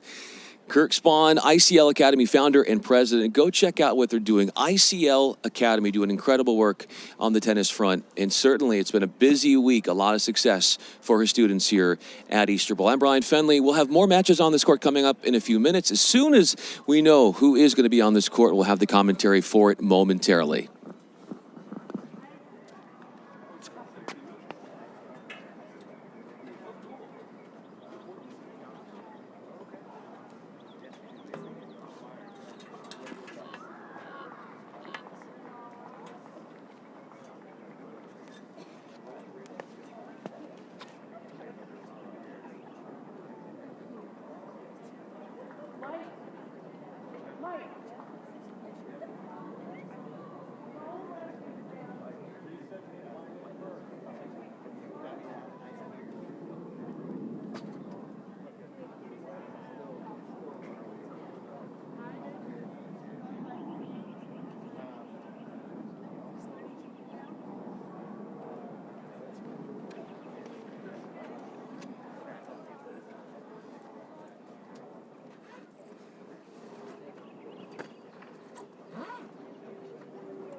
Testing.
Tournament desk. TC2 is ready for play. Thank you, too.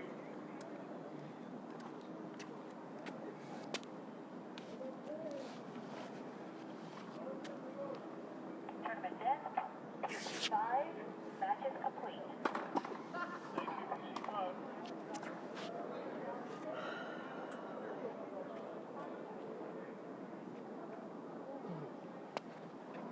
Which match are you sending to TC5? Mark or Raymond?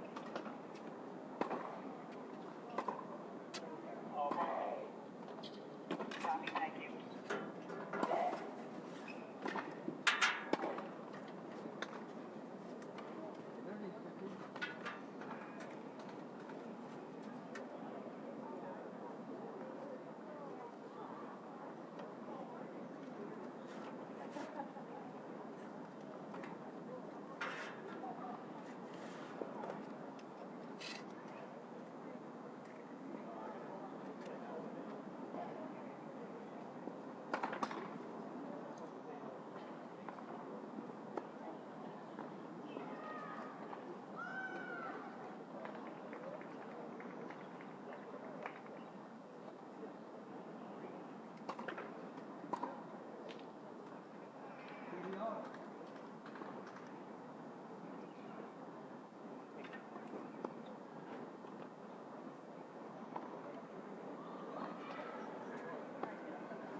Mark. Come in, please, Mark.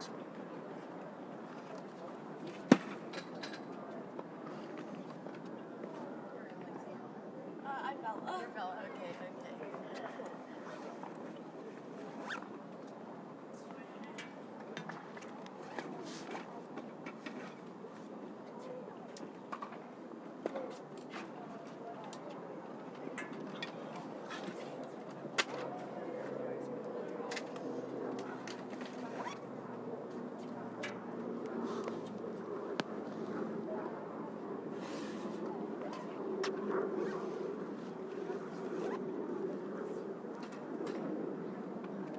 Okay. All right, ladies, quarterfinal match. Welcome. You know the format, same one. If you split 10-minute break, regular scoring, new balls, 5-minute warm-up, baskets. Bella, tails. That'll be purple. It's tail. I'm on receive. She'll receive. Okay, circle there. Good match. Good match.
Toss winner.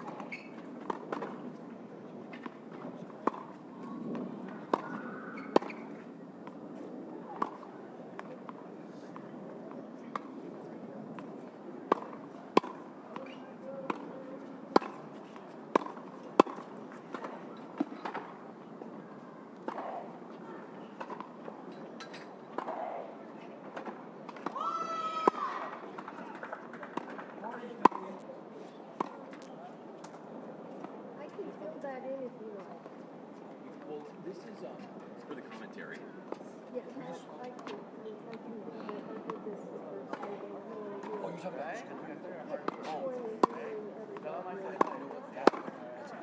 This is separate. This is for me. Just to make sure I got your names in the comment. Okay, so, Wolf won the toss. Yeah, Alexander Wolf won the toss, and she chose to receive. She's going to receive. Yeah. Okay. And this is 16 hours quarter. Yes. Okay. Awesome. Yes. Thank you.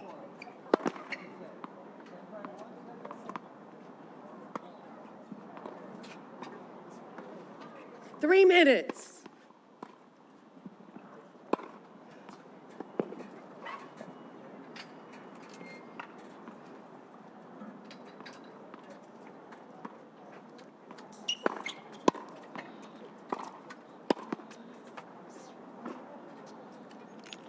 Is that somebody's water bottle over there? Oh, yeah.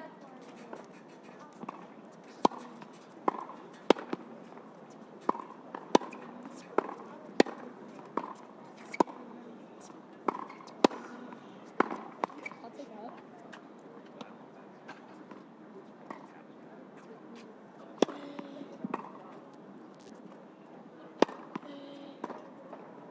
Two minutes.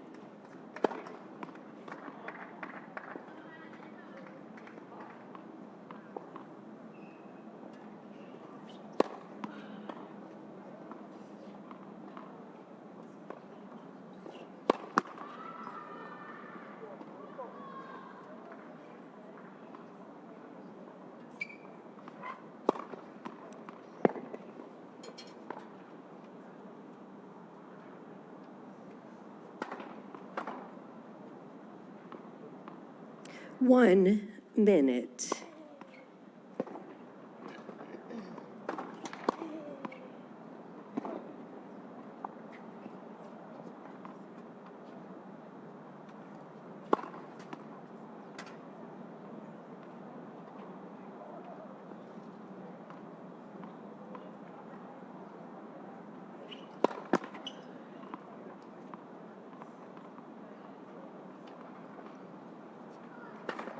Ladies and gentlemen, the 16's quarterfinal round will be the best of 3 tiebreak sets. To the left of the chair, Bella Payne. To the right of the chair, Alexandra Wolf. Wolf won the toss, and she chose to receive.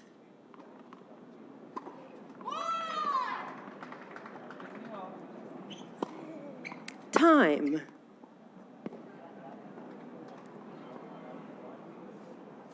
Oh, yeah, sorry.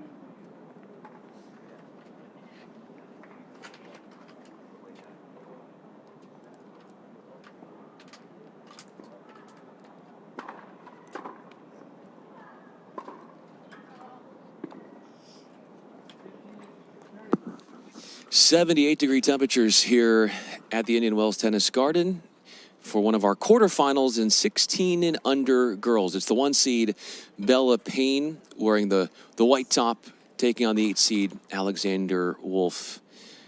She's from California. Bella Payne is from Bradenton, Florida. Best of 3 tiebreak sets. Wolf won the toss, selected Ready to for play. receive. So Payne Bella Payne to serving serve. initially.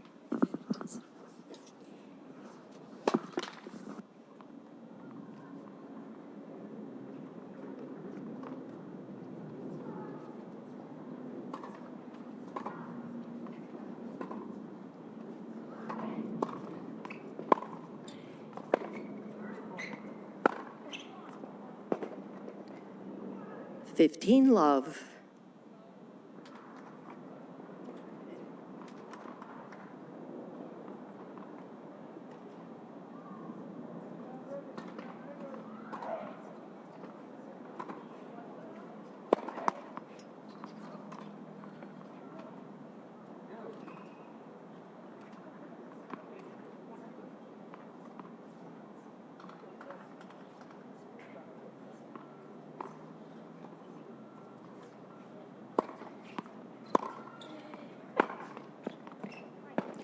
$30 love.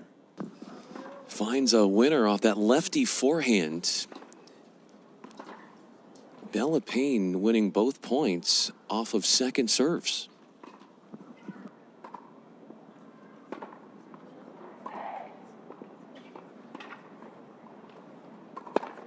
Let first serve.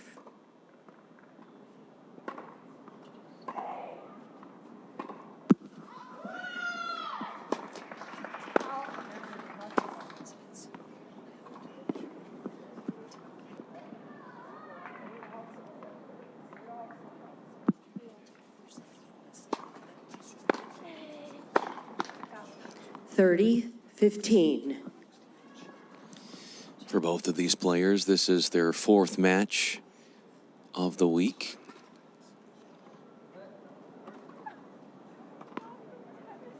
Payne hasn't dropped a set through her round of 64, round of 32, and round of 16 matches.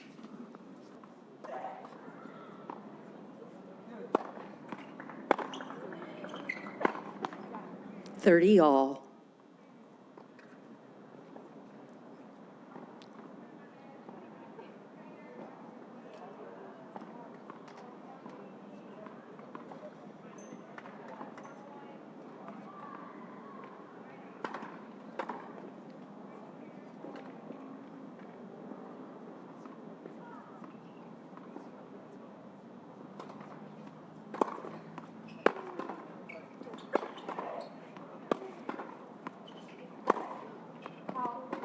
$30-15. 40. Starting to make some of these first serves, but she was winning more of these points on second serves early on. It's 3 straight points, one for Wolf. And she is putting the pressure on Payne with a first game break point.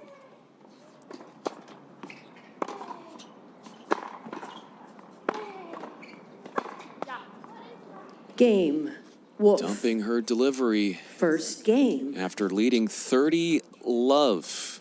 The 1 seed Wolf concedes their first service game.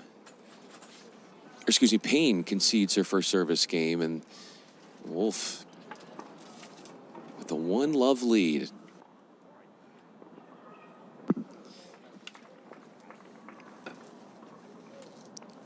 Taking a look at the run through the draw for Bella Payne as the 1 seed. Of her 6 sets played, 2 have been bagel sets, including a 6-love, 6-4 win in the round of 16. That was yesterday against Sefi Sheng. Hasn't allowed her opponent to win Alexandra more Wolf than 4 to serve. games in a set all tournament long.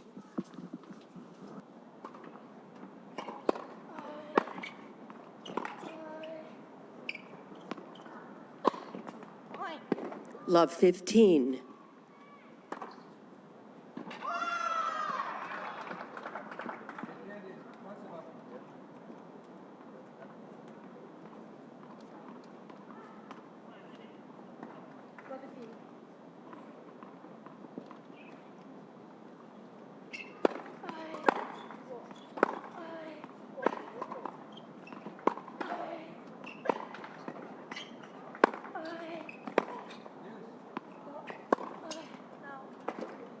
Love 30. It's with a lot of power, bashing those groundies from the baseline.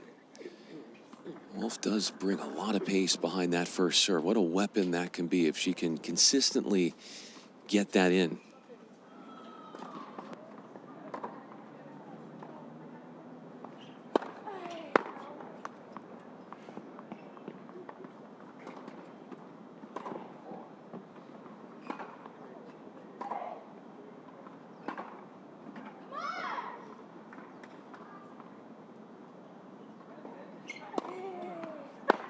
Yeah.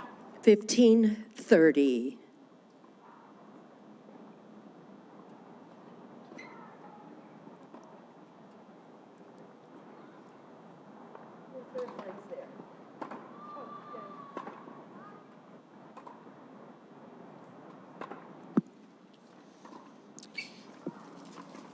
Alexander Wolf, Pacific Palisades native in Southern California here, and she has had to win 2 3-setters,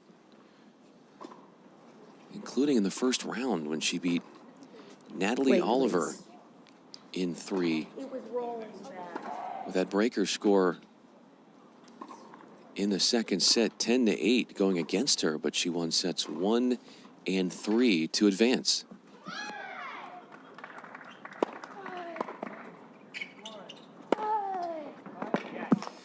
Powerful tennis, slugging a forehand all. winner, taking care of the floater behind the potent first serve.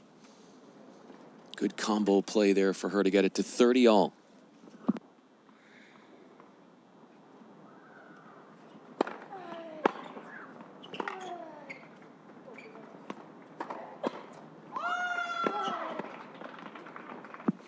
Just missed the corner. 30-40. Hit off the court, looking for the backhand to touch that corner. And very offensive returning for Bella Payne. Really trying to get ahead in these points from the return of serve. She's got her sights set on a break back.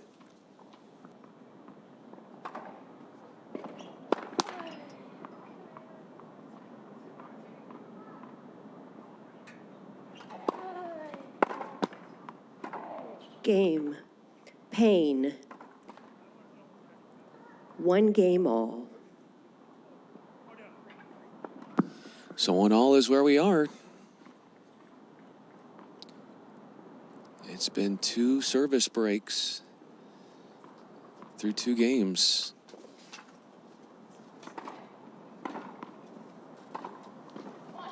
Both 6-point games as well. So some uniformity in these first 2 games as Payne takes the line. 15 love.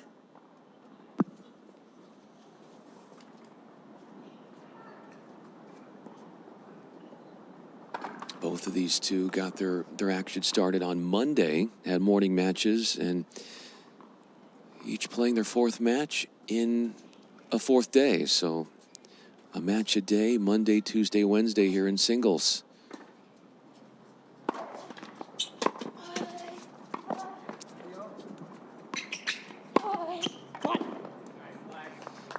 Total command of the point. 15 all. The setup shot with the backhand, and then a glistening, forehand winner, pulsating down the line.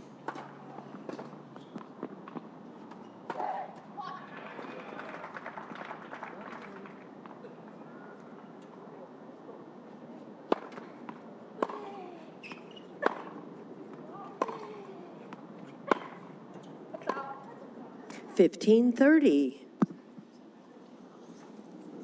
Flinching on the forehand, and that short-lived cross-court exchange on the deuce side, forehand to forehand between Wolf and Payne. 15-30.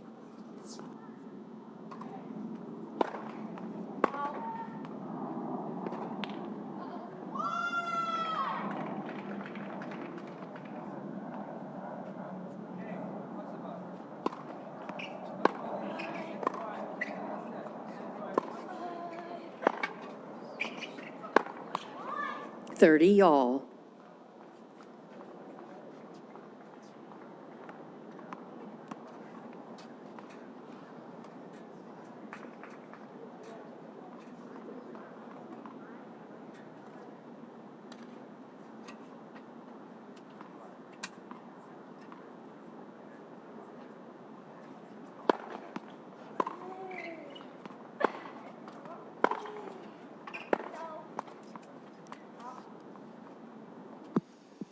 $40.30.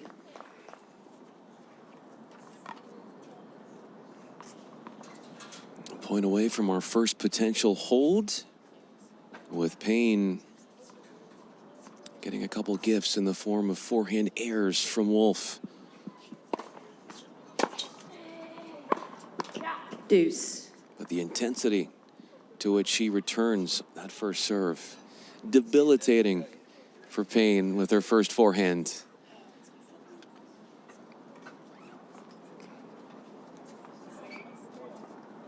A deuce point coming up 11 minutes in to this quarterfinal at the FILA Easter Bowl.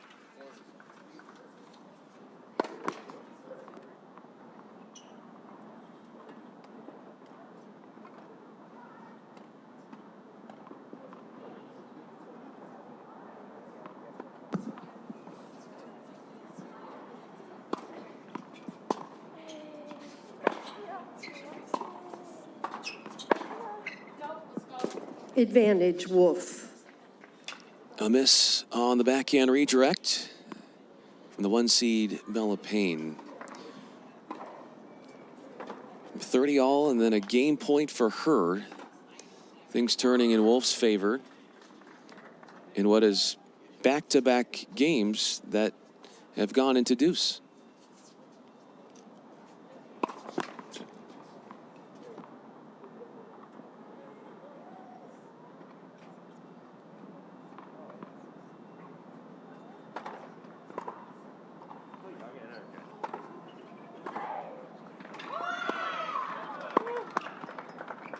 Deuce.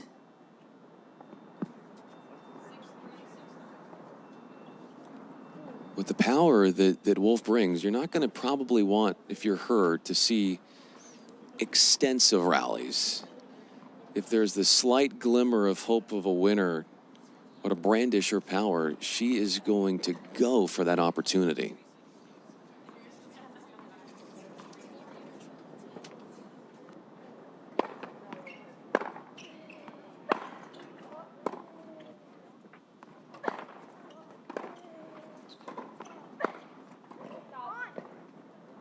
Advantage, Wolf.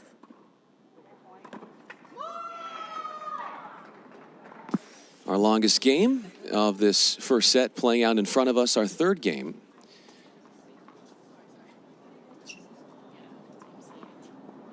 Our 10th point here to be served out by Payne.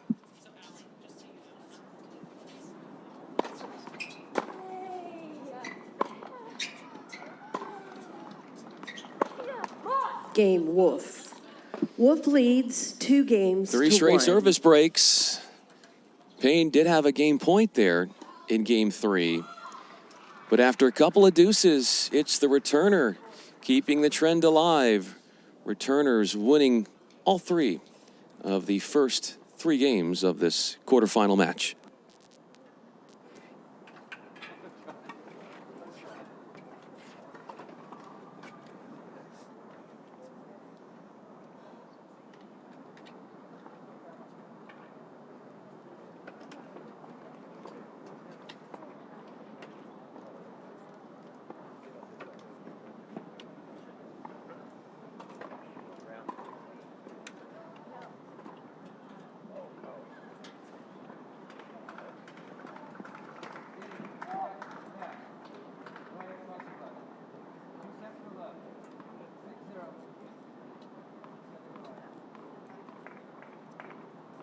Time.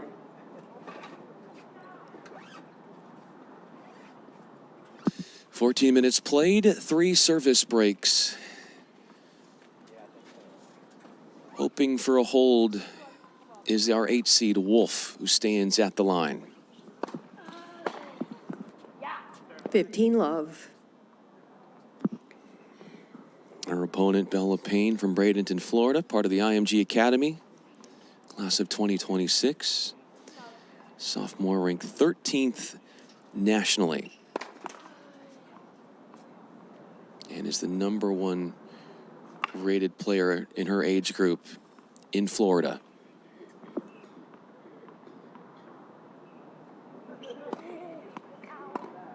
$15 all.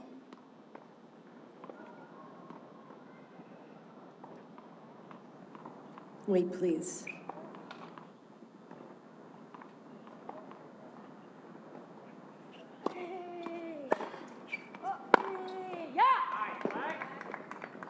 $30, $15.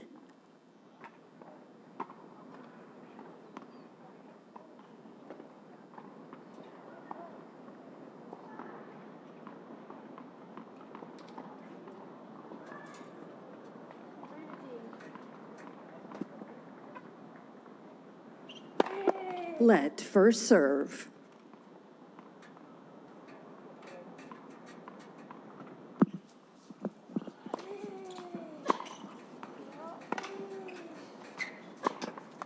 $40-15.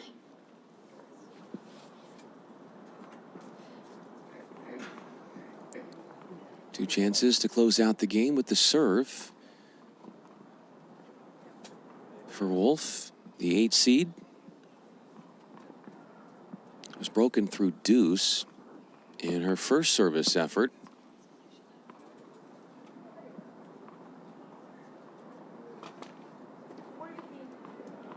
Wait, please. Okay, it was rolling back.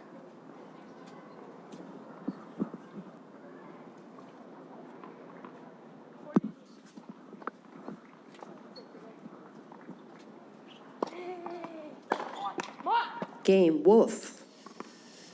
Wolf leads. It took a 4th 3 game to secure our games to first 1. hold, and it's won in 5 points. A hold at 15 for Wolf. So she seals the break advantage and ends a string of 3 straight service breaks to get this quarterfinal match underway.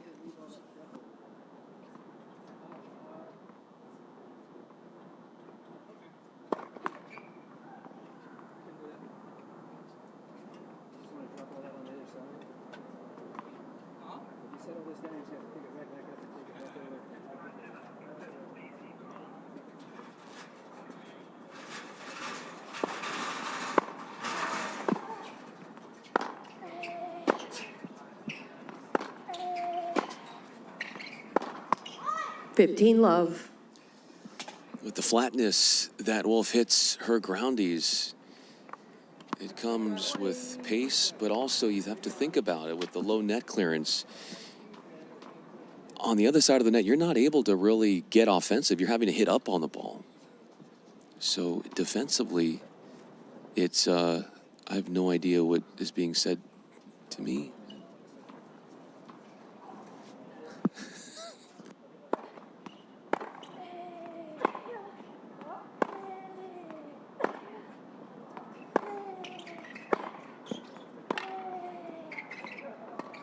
Yeah.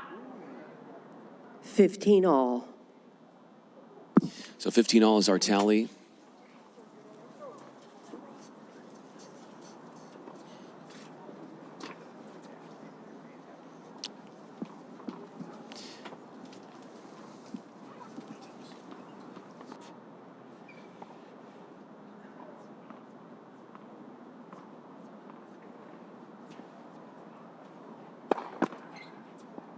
Let first serve.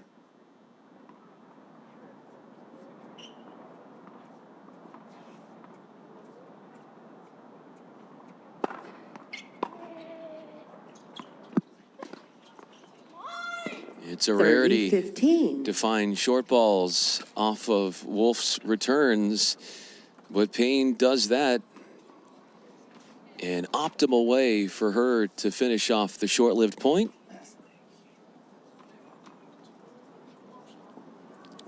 She's had forehand winners in 2 of her service games so far, Bella Payne. 40-15.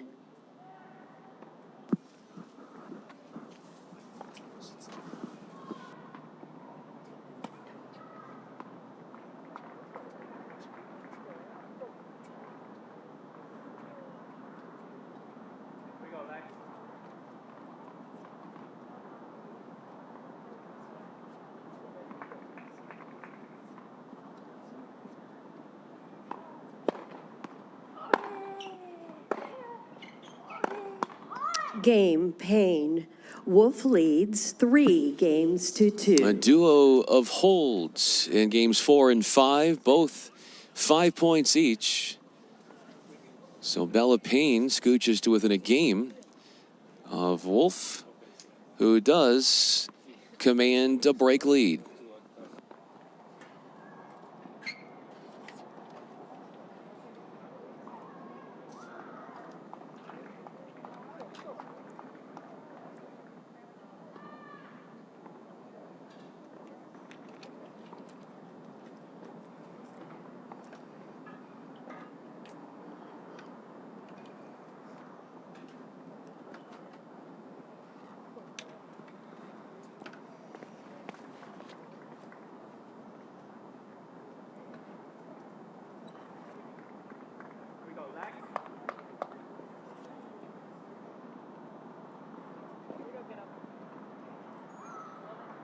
Time.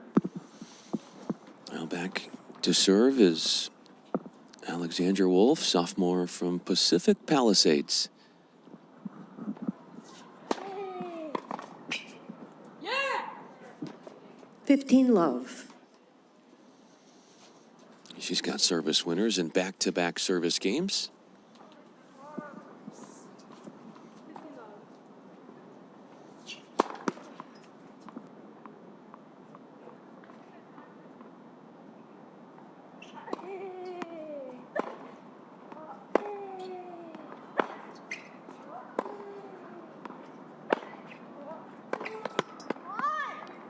$15 all. Looking for line with that forehand, trying to race it up against that sideline. That ends a 7-shot rally. Well, 31st nationally at her age group, ranked 7th in California. Let first serve.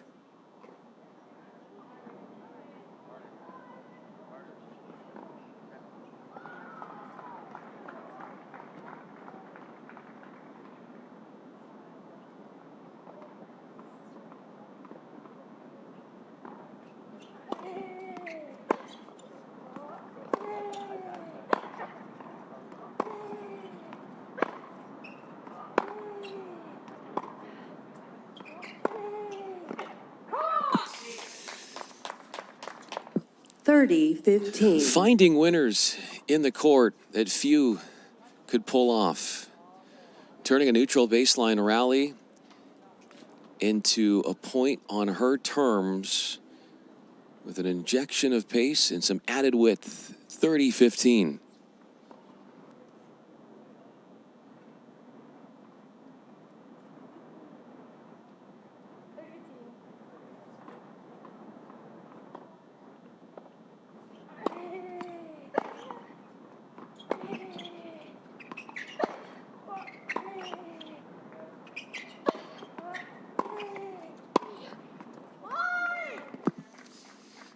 A savvy finish at the net with a backhand volley coming into play for Bella Payne, the 1 seed. That would constitute as the longest point of this game, going 8 strokes.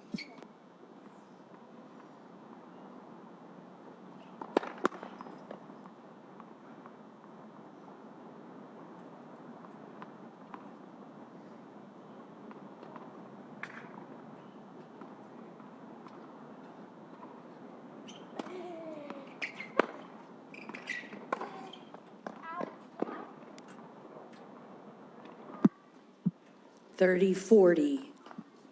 Point away from getting back on serve is Bella Payne.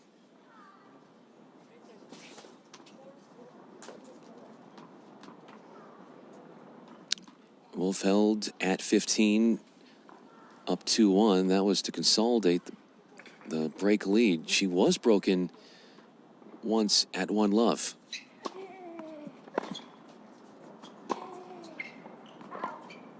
Game, Payne, 3 games all. Split even through 6 games, 3 apiece. And even though Wolf made 4 of 6 of her first serves, it's a break a serve at 30. Now more service breaks than holds, 4-2. That's the ratio so far.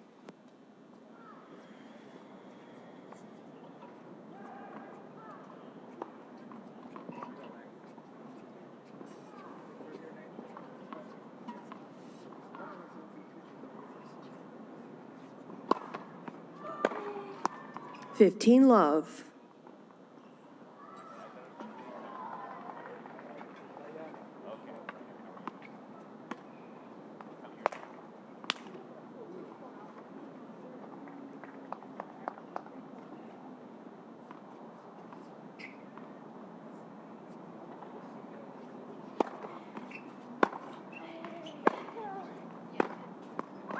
(30-love).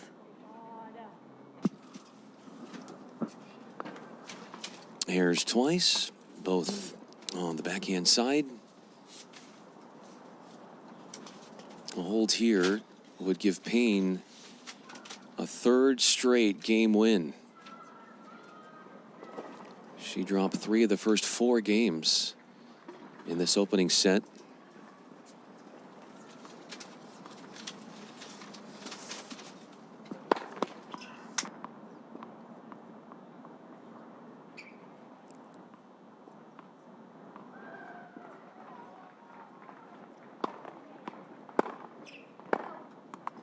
(40-love).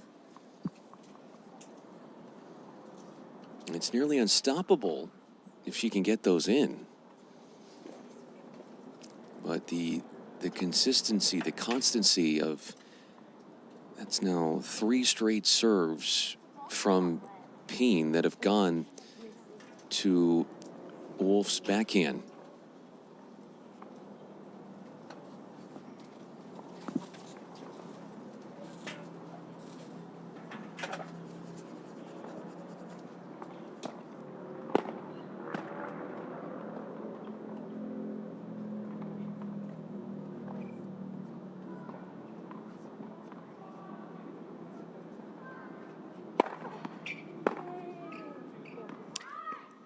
Game, Payne.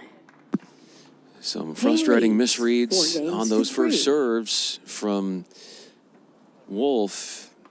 And it's 3 games in a row for the 1 seed, Bella Payne.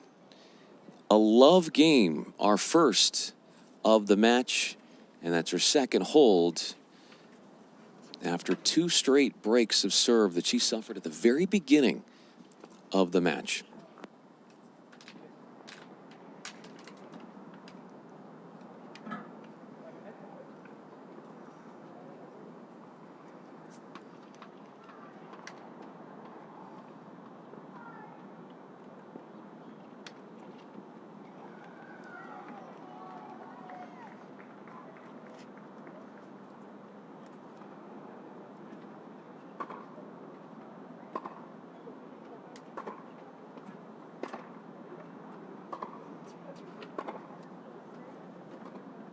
Time.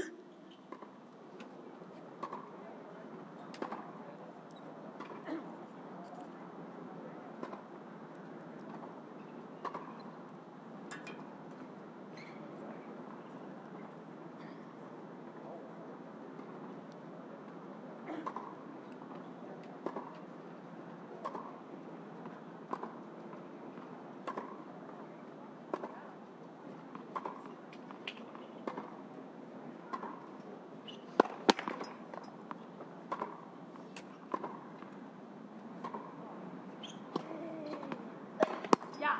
15 love.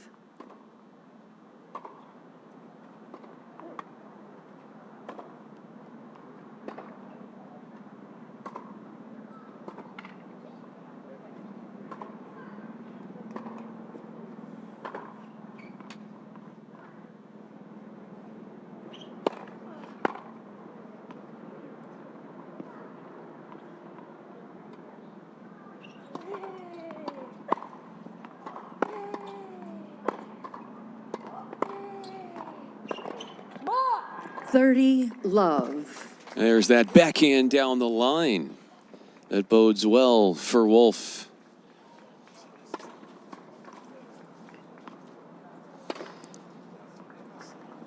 Trying to stop the string of the last 3 games going Payne's way.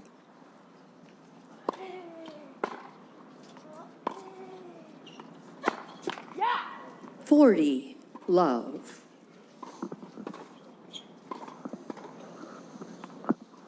Two consecutive love games, certainly in reach.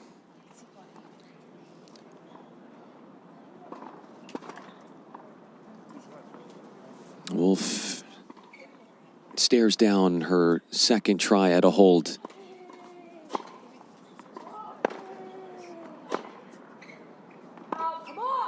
Game. Wolf. Last 8 4 points games have been all. won by the server.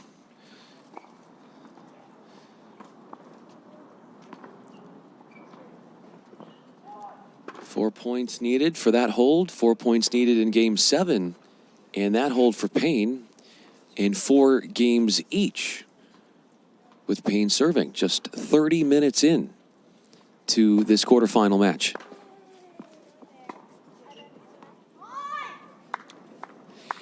Out of nowhere, that came in with a first ball backhand. Carving out an angle that seemed impossible.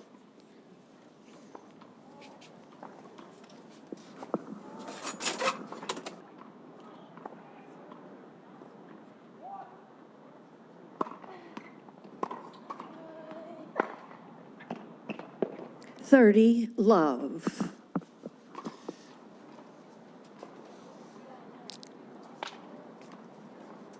Two quick played points, resulting in forehand winners for the 1 seed.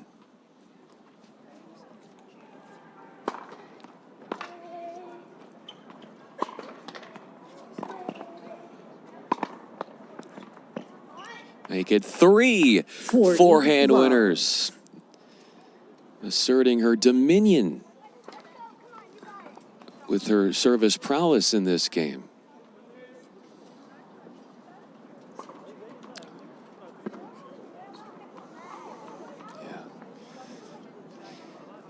It's a far cry from her service effort at Laval when she was broken out of the gates. Game Payne. Payne leads 5 games to 4. Serving has been superior in these last 3 games with little resistance from the returner. 12 points in a row won by the server. And it's Payne reinserting herself on the front side of the opening set.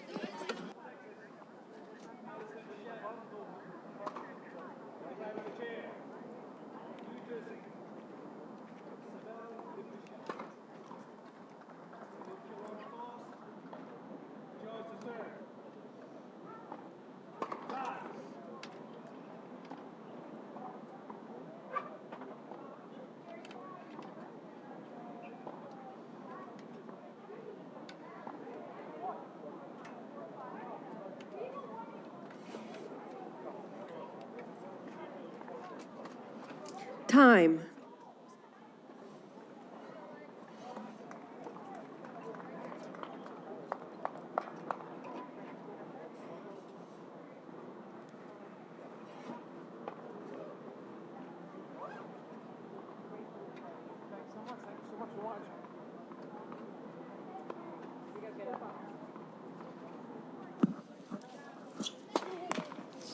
First matter business here for Wolf is to win this game with her serve to keep herself in contention in the first set. All of these winners, 15 love. and they're sparkling off both of these players' rackets as of late.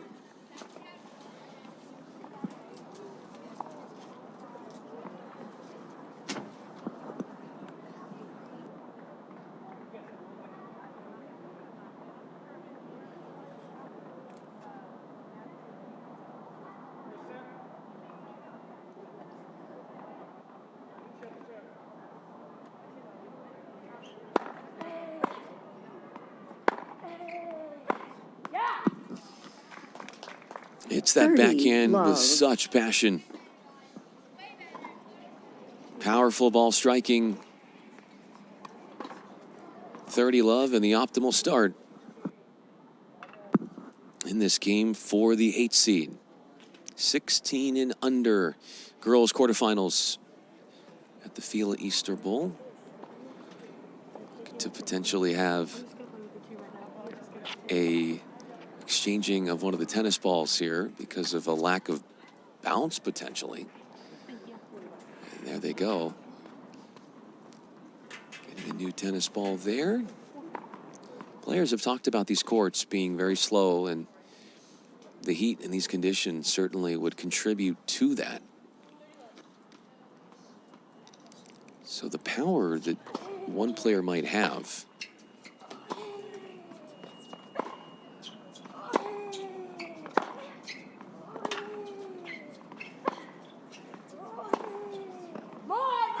look at that forehand. Winners on both wings. 40 love. The last 15 points have been won by the server.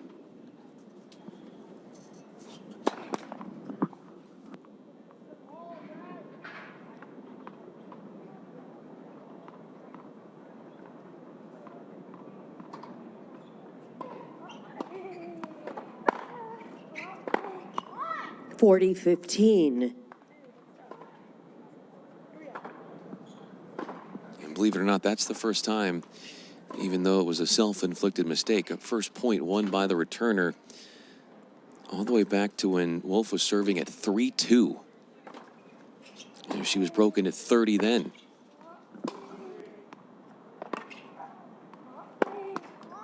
(40-30).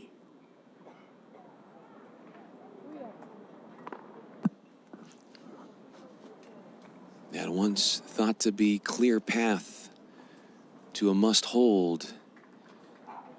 Now running into some roadblocks for Wolf.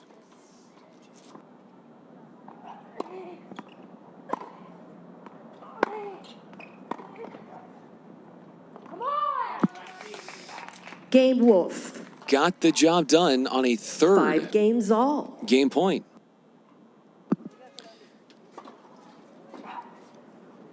A lot of velocity behind that first ball backhand for Wolf after a first serve that didn't come in at her fastest, but then she got a return and finished off the point. 5 all. We've been at 3 all, 4 all, and now 5 all.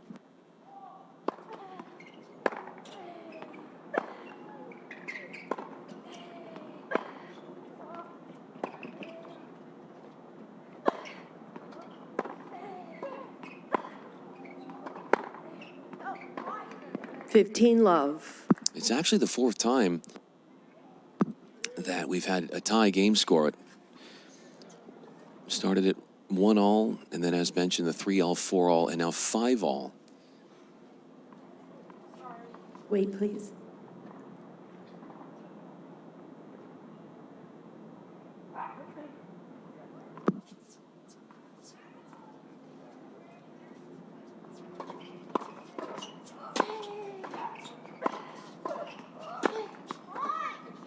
Love. Wolf complaining that she can't see. But potentially there could be some sunscreen in her eyes. But that's what she just said.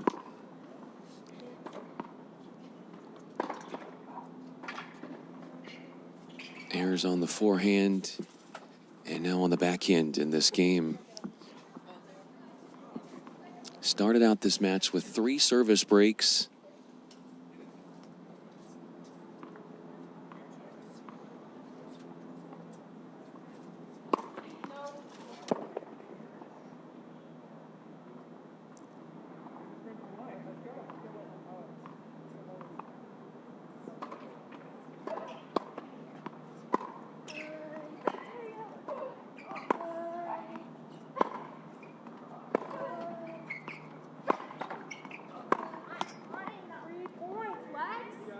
Love.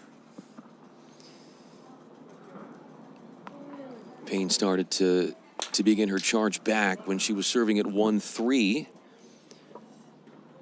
Held at 15 there.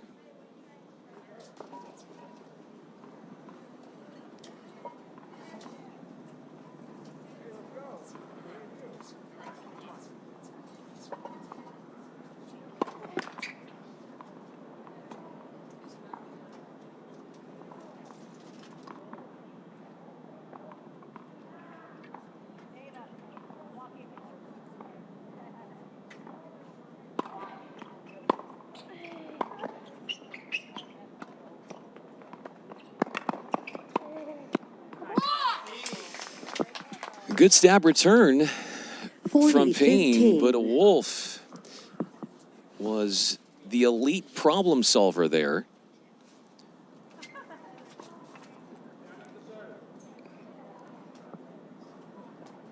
Even with that mishap there for Payne and not winning the point, she has won 16 of the last 18 points with her serve.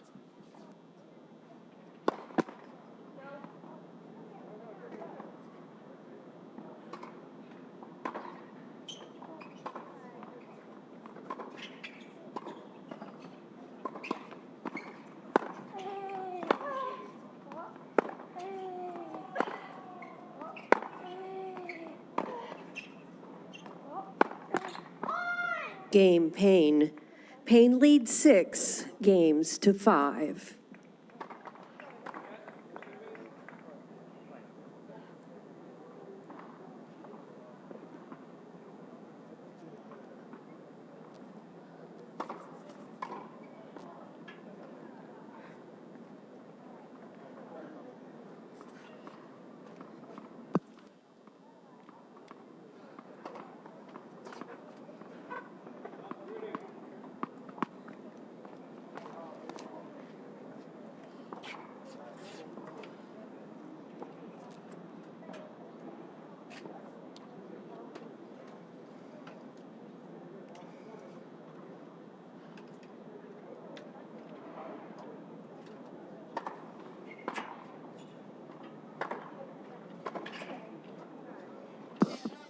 For just the second time in this opening set, it's Bella Payne with a game lead.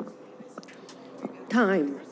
Trailed out of the gates, was broken at love all, dropped her serve then at 30, then trailed 1-3, and that's when she made her comeback, winning the next 3 games from down 1-3.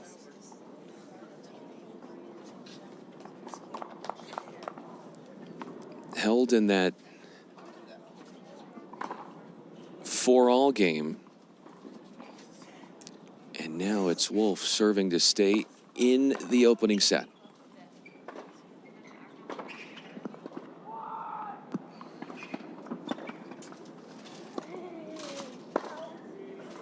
Love 15. That's her second double fault. First one coming since she was serving at 2-1. Wolf ended up holding at 15 in that game. That was the only point that she gave up. Love 30.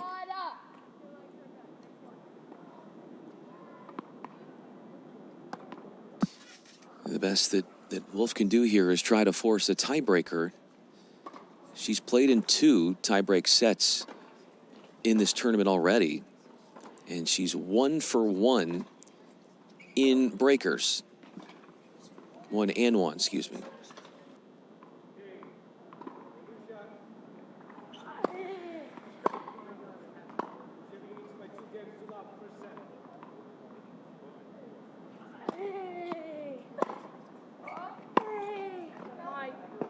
Love 40.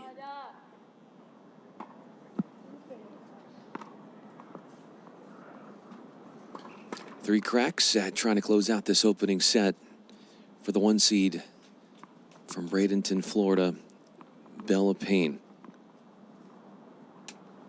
Taking advantage of some of these Wolf airs.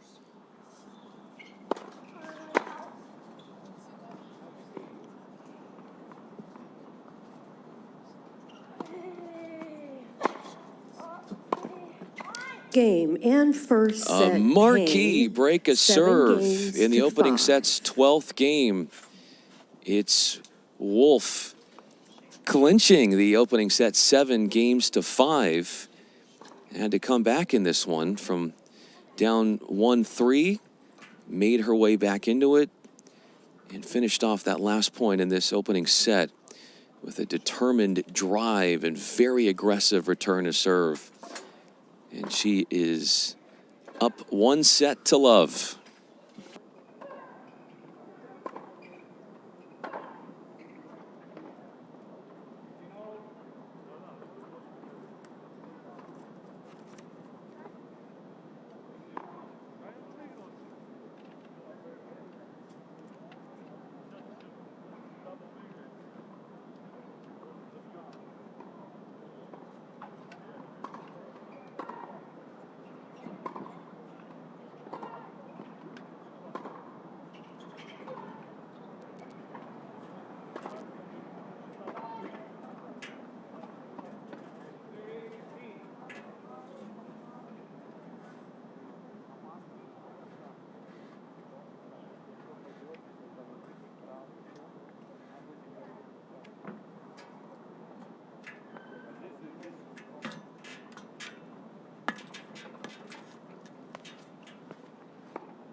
After a bathroom break, we're going to get this second set underway. You see Alexander Wolf back on the court.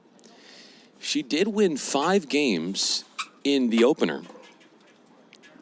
And that's the most games won off of any set from Bella Payne. Now, of course, she took the opening set 7-5. She's 7 for 7 sets Second won set. and sets played. And you are Payne watching to the serve. FILA Easter Bowl 16 and unders, their quarterfinal here at Indian Wells.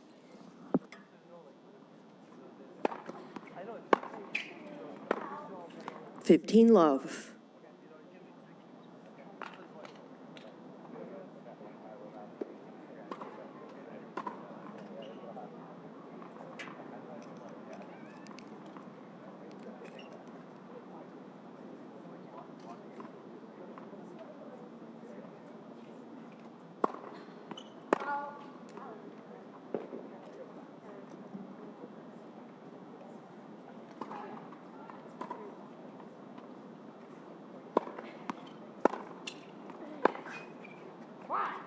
$15 all.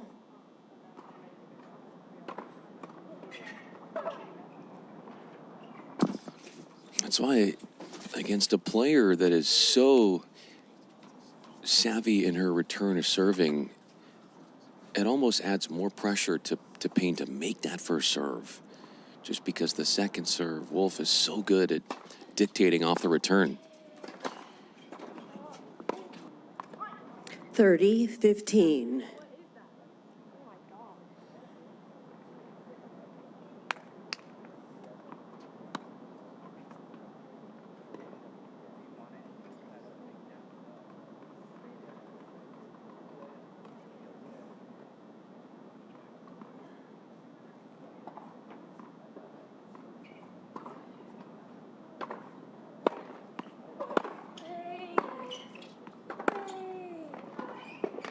$40-15.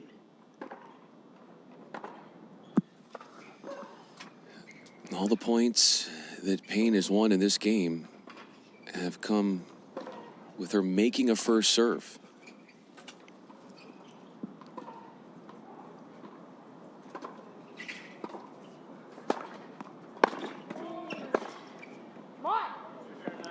$40-30.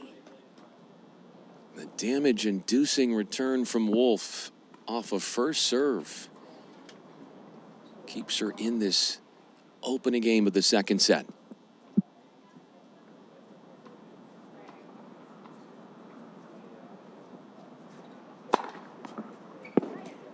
Deuce. Game Payne. Yeah, I was going to say, confused me First for a game, second. second Yeah, set. that was an ace up the tee. We had it right. And it was a hold to give Payne the first game of the second.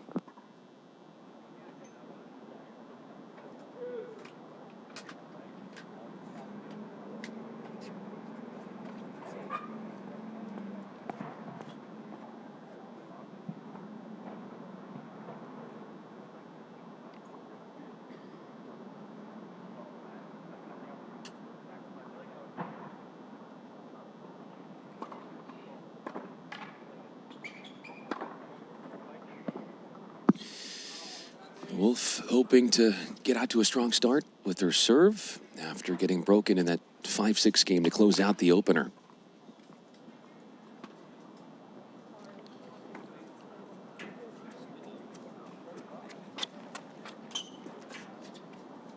She plays with such power, and you think about, as mentioned, these courts, they're slower, and it takes away some of the pizzazz 15 love. and just how lethal she could be against an opponent because of the slowness of the courts. And players describe it as gritty, and then you start to think about the winds in the area, and that pops up sand particles in the air, and then they start falling on the court.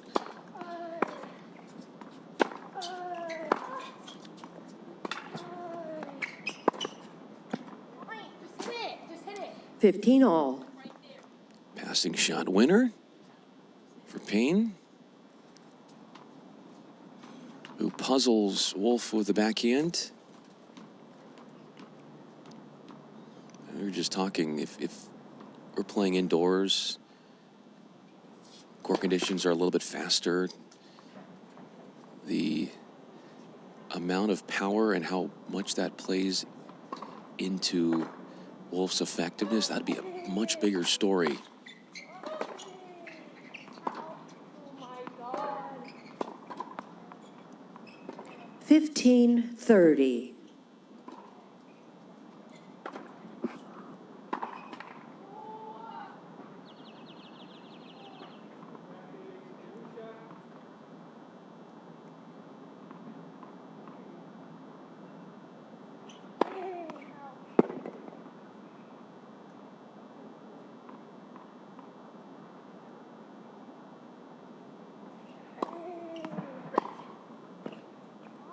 15-40.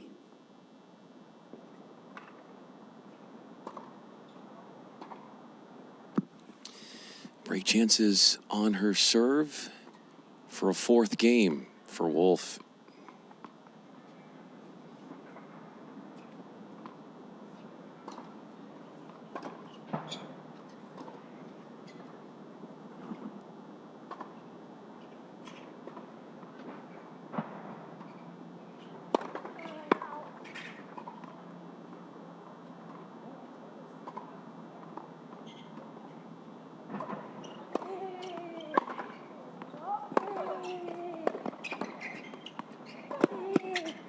Mom!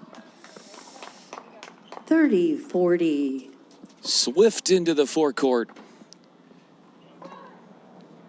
Complementing that power is how well she can cover the court. And a good mover denies a break chance.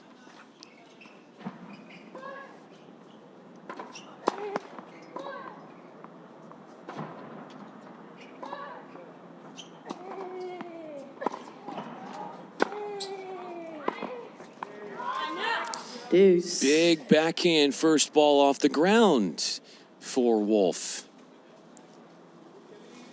And licensed to rip after an attackable return to serve on a second serve from Payne. So we're going to a deuce. Every one of the three prior games that Wolf has had with break chances against her serve, she's dropped her serve, but comes up with two critical break saves. Advantage, Payne. Only for a third one to be populated. Off a forehand drive, laced inside in from the one seed in this tournament.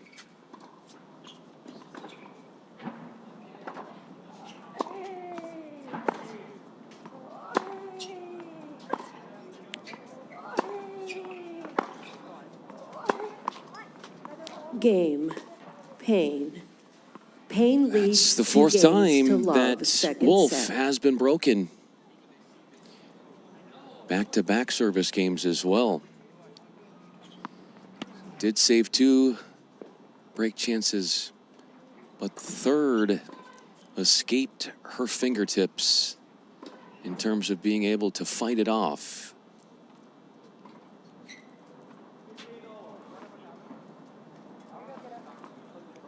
It's 4 games in a row won by Bella Payne, serving at 2-love.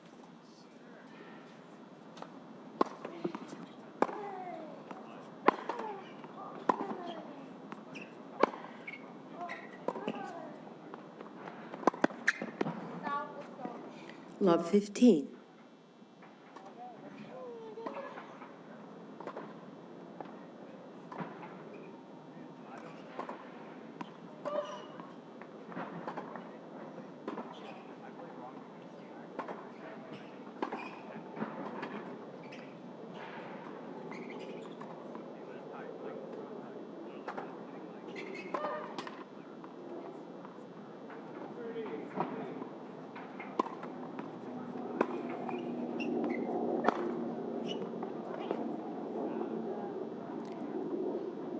Love 30.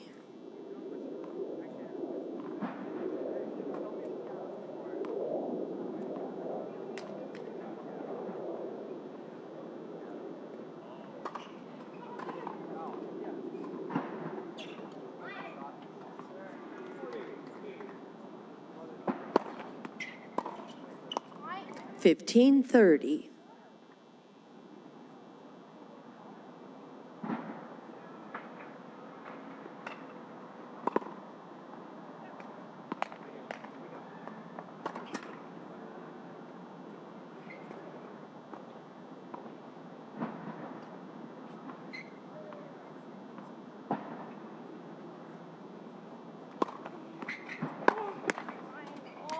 All.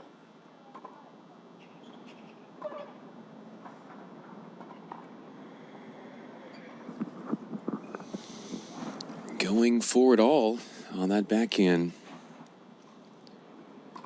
Levels things at 30 all. After two serves misdiagnosed by Wolf.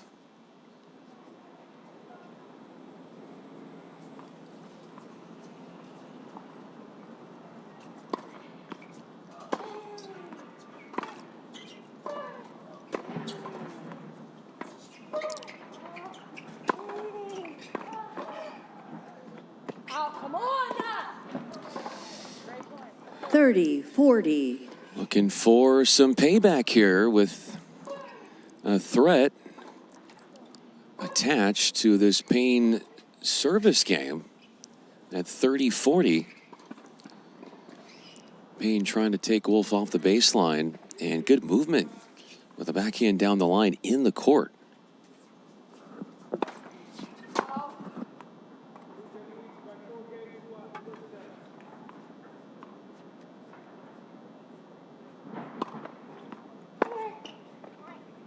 Deuce.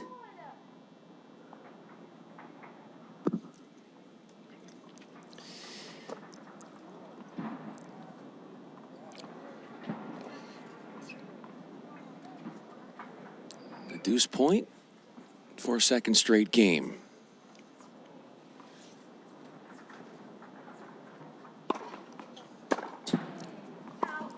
Advantage, Payne.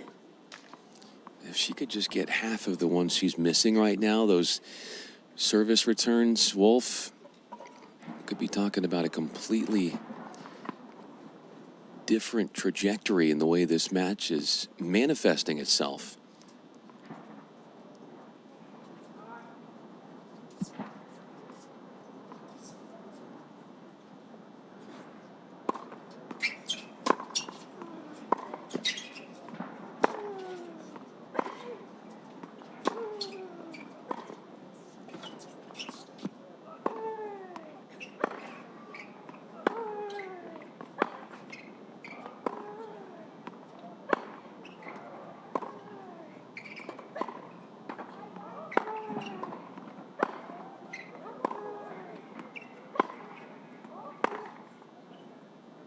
Game, Payne. That's the thing about Payne. She just doesn't make mistakes out there. 1 set to love. And she's just fine and very content with letting Wolf come up with unforced errors. And if you're looking at, we were just talking about this, if you're looking at the ratio, unforced errors from Wolf to Payne, Wolf probably has 3 times as many in this match. Now, she probably has more winners as well, but still, that isn't enough to offset what is really ailing her. And she finds herself down 3 games to love in the second, having lost the last 5 games in total.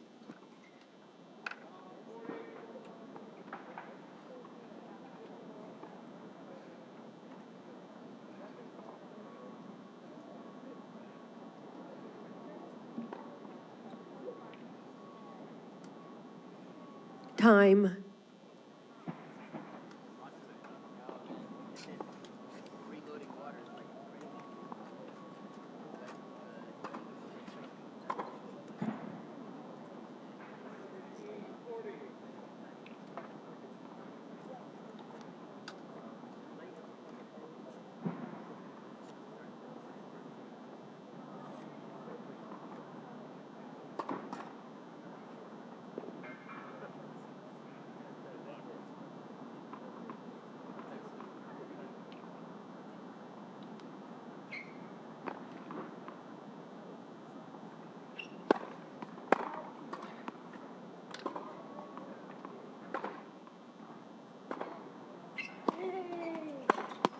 15 love.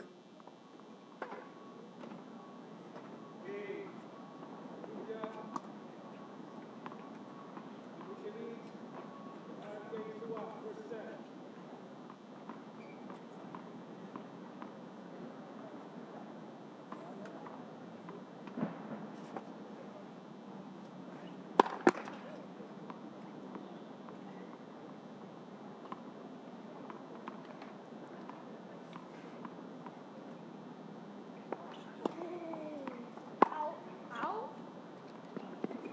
15 all. Was a little live. 15 all.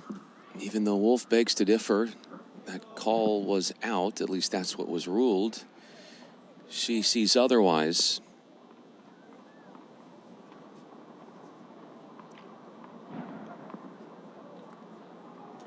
Hey. 15-30.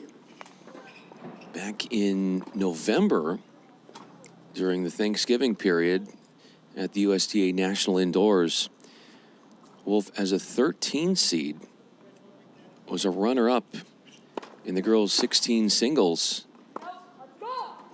30 all. Garland Schott got the best of her in two somewhat tight sets, 6-4, 6-4. They played that up in Minneapolis. Clearly, at that time of the year, it's going to be indoors. It's 30 all.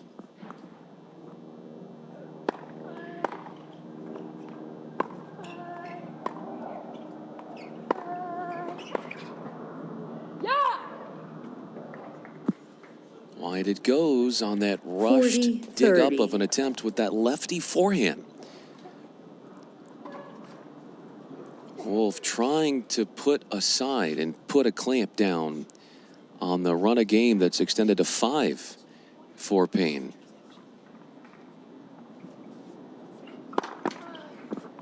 Let first serve.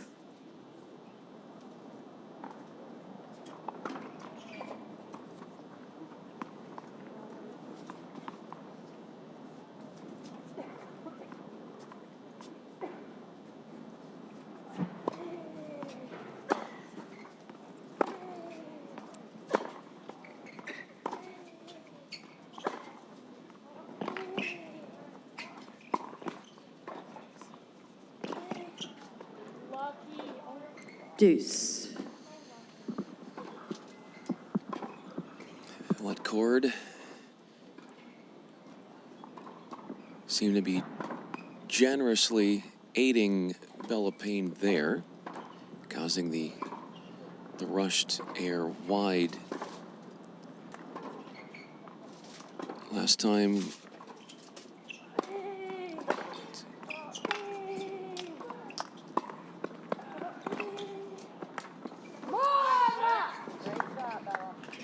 splendidly Advantage done. Wolf.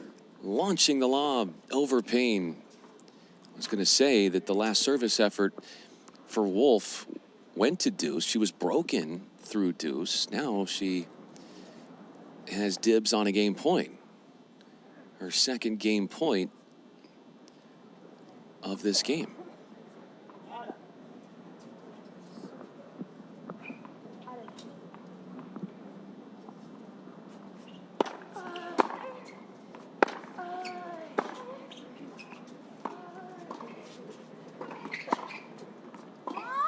Deuce. Gobbled up.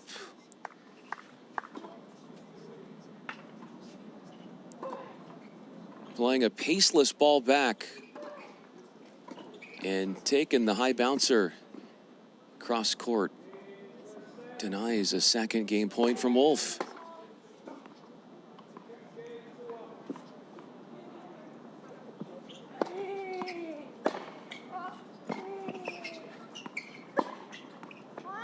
Advantage A deluge Payne. of backhands. Put away in the court. After that tricky to handle backhand perfected down the line.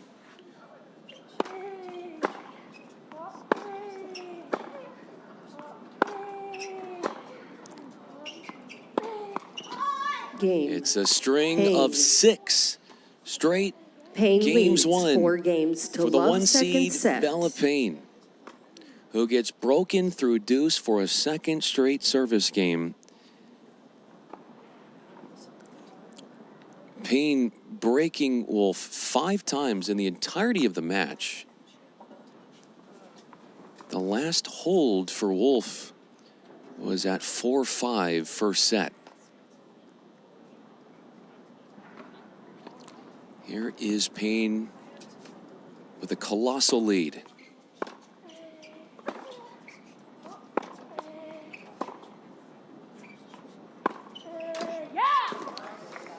Revs the engine with a plastered forehand. Smoothly struck up the line. She has moments of brilliance, but they can be polluted, and she'd be the first to tell you this from the unforced errors. Love 30. And it's hard because if you're Wolf, Payne isn't airing a whole lot. She's getting a whole lot back.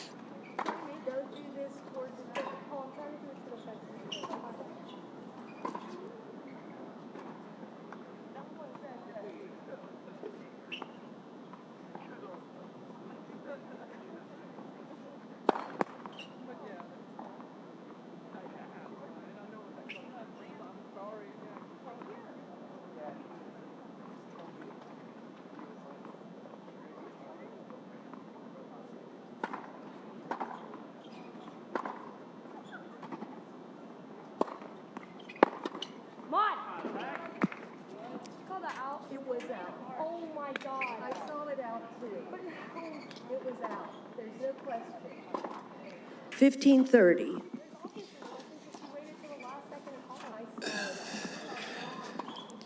Call was in question, ruled out. Wolf thought her groundy at least tagged part of that line. 15-30. That's the first point you got. 15-30 is where we stand. Yeah, it's 15-30.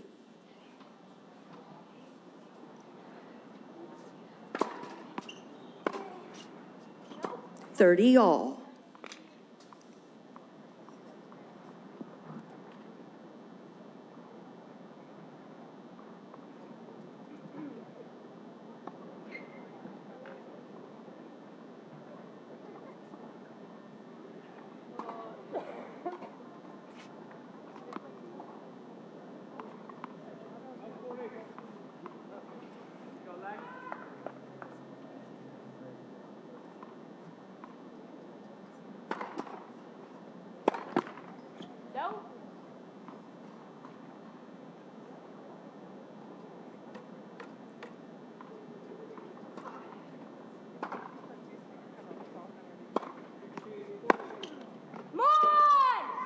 Oh my God!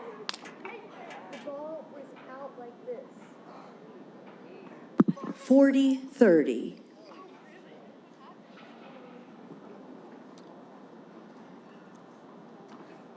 Here's continuing to contaminate this game for Wolf, who's missing the mark by the slimmest of margins.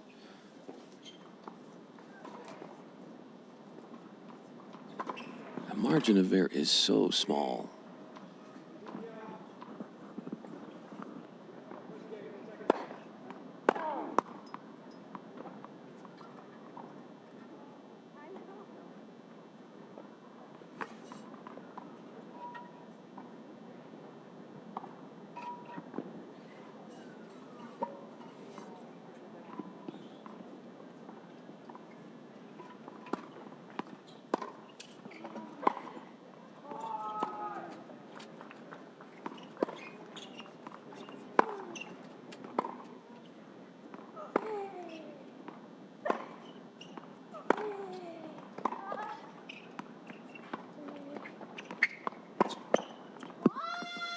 No, she Game didn't. Look at that rundown. Payne leads 5 games The to amount love. of Second distance set that by she 1 had to set cover love. to run down the drop shot and then send it past Wolf. Beautifully done. 7 games in a row won by our 1 seed. And she finishes that game on the return, breaking Wolf for a 6th time. And it was that 6th service break where she won the last 4 points of that game.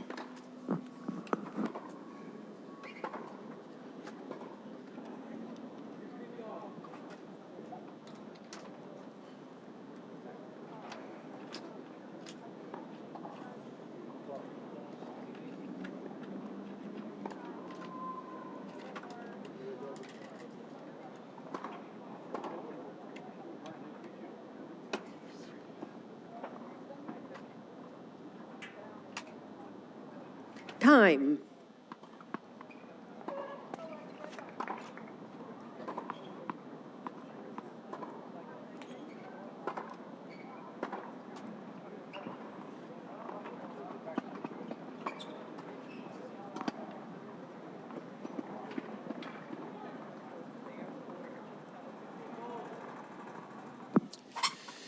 Here's Wolf to serve.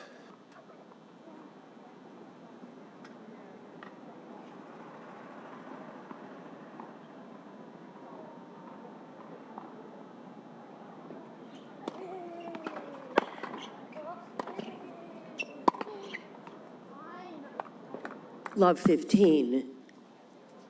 The forehand volley was the highlight, but it was the backhand that turned the point in her favor.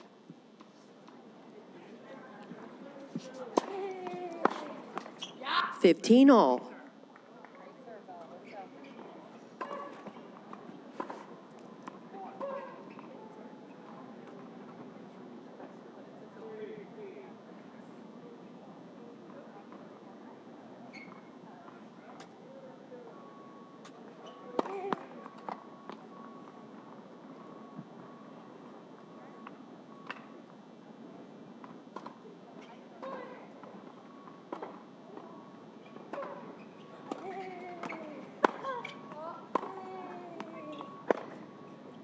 No.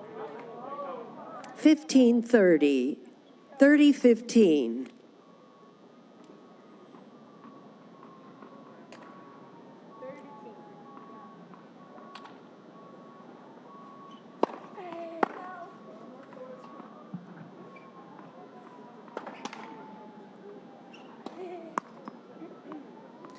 All.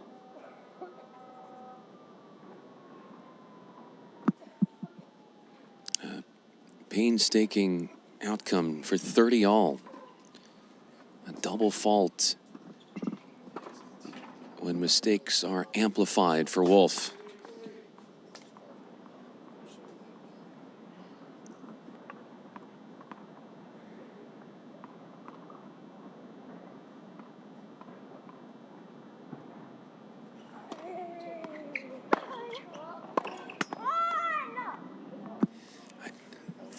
I just, 40. yeah, it's hard to put your mind around that decision to go for it that big with where you were on the court.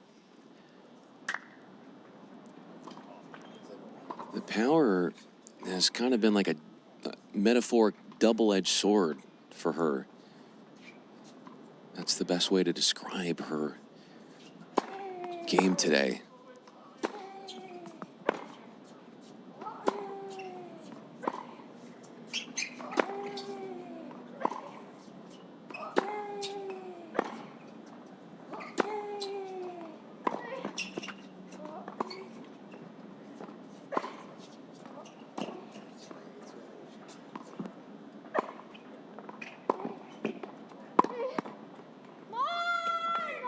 Game, set, and On to the match. semifinals. Payne, 7-5. Is the 1 seed Bella Payne. 6 love. While Wolf has the power, it's the backboard of Bella Payne that trumps things in the end, and it's an hour and 22 minutes needed for a straight setter. Bella Payne moves on to the semifinals, has not dropped a set in this tournament, and as we look ahead to what's to come for her, 16 and under quarterfinals here at the Easter Bowl. Next up for her, she's awaiting the winner of Ellery Mendel and Carrie Ann Hu. So the winner there will take on, in the semis, Bella Payne. I'm Brian Fenley. You can continue the tennis conversation if you want on X at Brian Fenley. We'll be keeping tabs of what everything is going in the form of tennis happenings here all week long. And we won't be long, or won't be waiting long until our next match starts. So we'll be hanging out and waiting for that to come as soon as it's announced.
Oh, you sound lovely. Huh? Raul didn't use it. It's up to you. I like using it. Oh, really? We don't have to use it? He didn't use it. Oh, well, there's an on-off switch up there, though, right?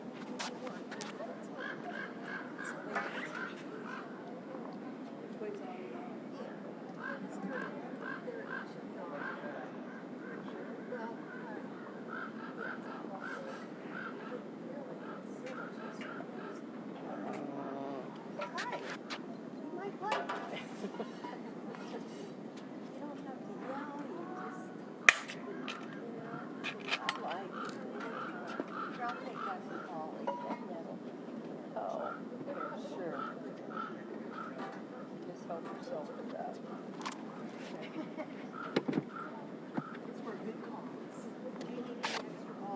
Nope, I took one.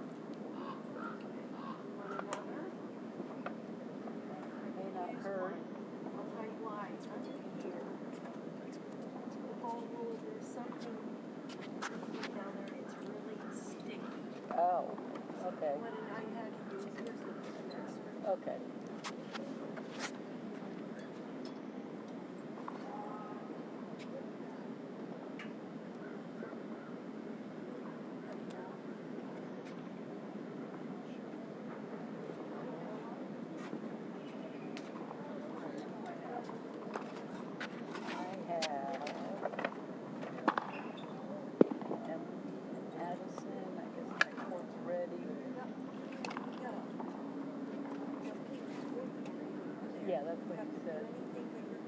Right. I mean, I'm calling the score and stuff. Yeah. Oh, yeah. It's They like just any other tournament desk, PC2, ready for players. Thank you, PC2.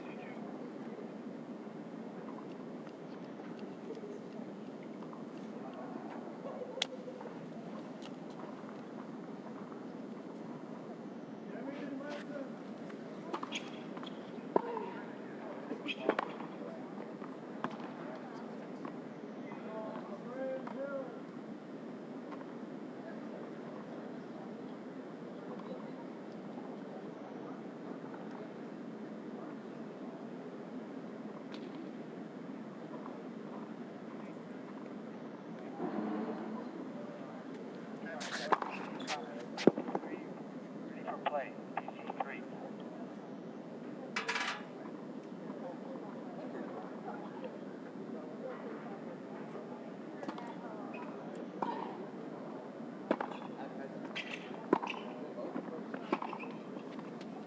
Players are on their way to PC2, admittedly. And players are on their way to PC3. Jump right at you. Away to PC3, copy. Sorry, did I miss it?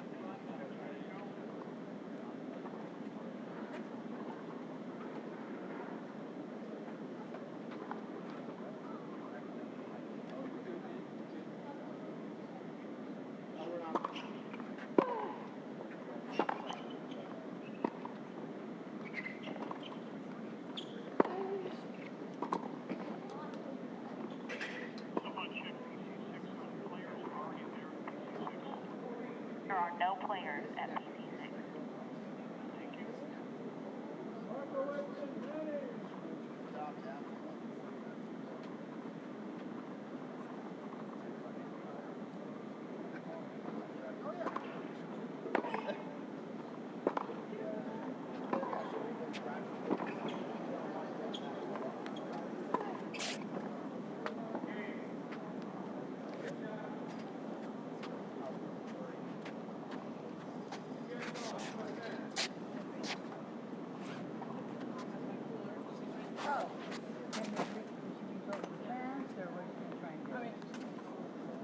Don't throw it.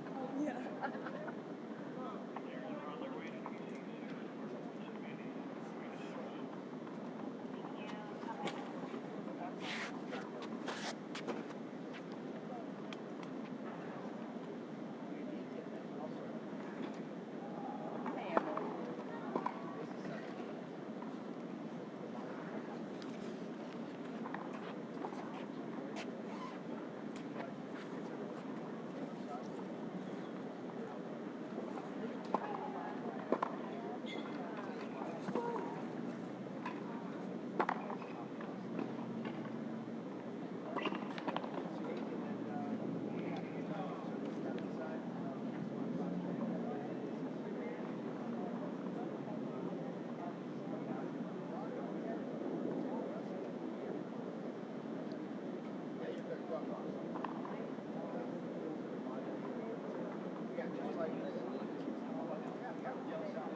They're a couple minutes away from the start of some 18 and under quarterfinals with Addison Lanton on the far side of your screen wearing the blue top, taking on the neon wearing shirt of Emily Deming. More on that match as we get closer to it. In the meanwhile, Excited to be joined by the Director of Strategic Partnerships of Ethos Online School, Mr. Hutchinson, Chad Hutchinson. Thanks so much for being a part of this.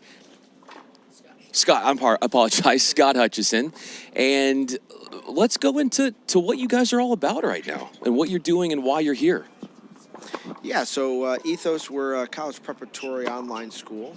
We are based out of Norcross, Georgia, and our role is helping athletes, next-level athletes, prepare for a next-level education.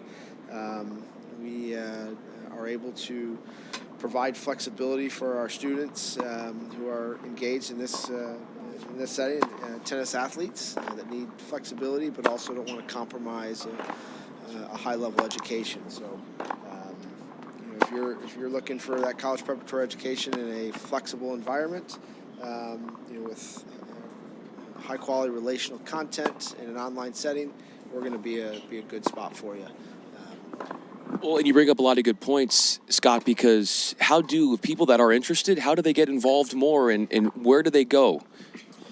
Yeah, so first spot's going to be our website at ethosschool.org. You can easily reach out, but also we're heavily involved in sponsoring a bunch of different events throughout the year. So we feel it's important that we're not just supporting those students in the classroom, but also at their events. The more we're able to support tournaments, we're able to see our student athletes. We find that as very valuable to the student and to the families. But yeah, it's as simple as going to ethosschool.org and reaching out to us to get a feel of how our platform works.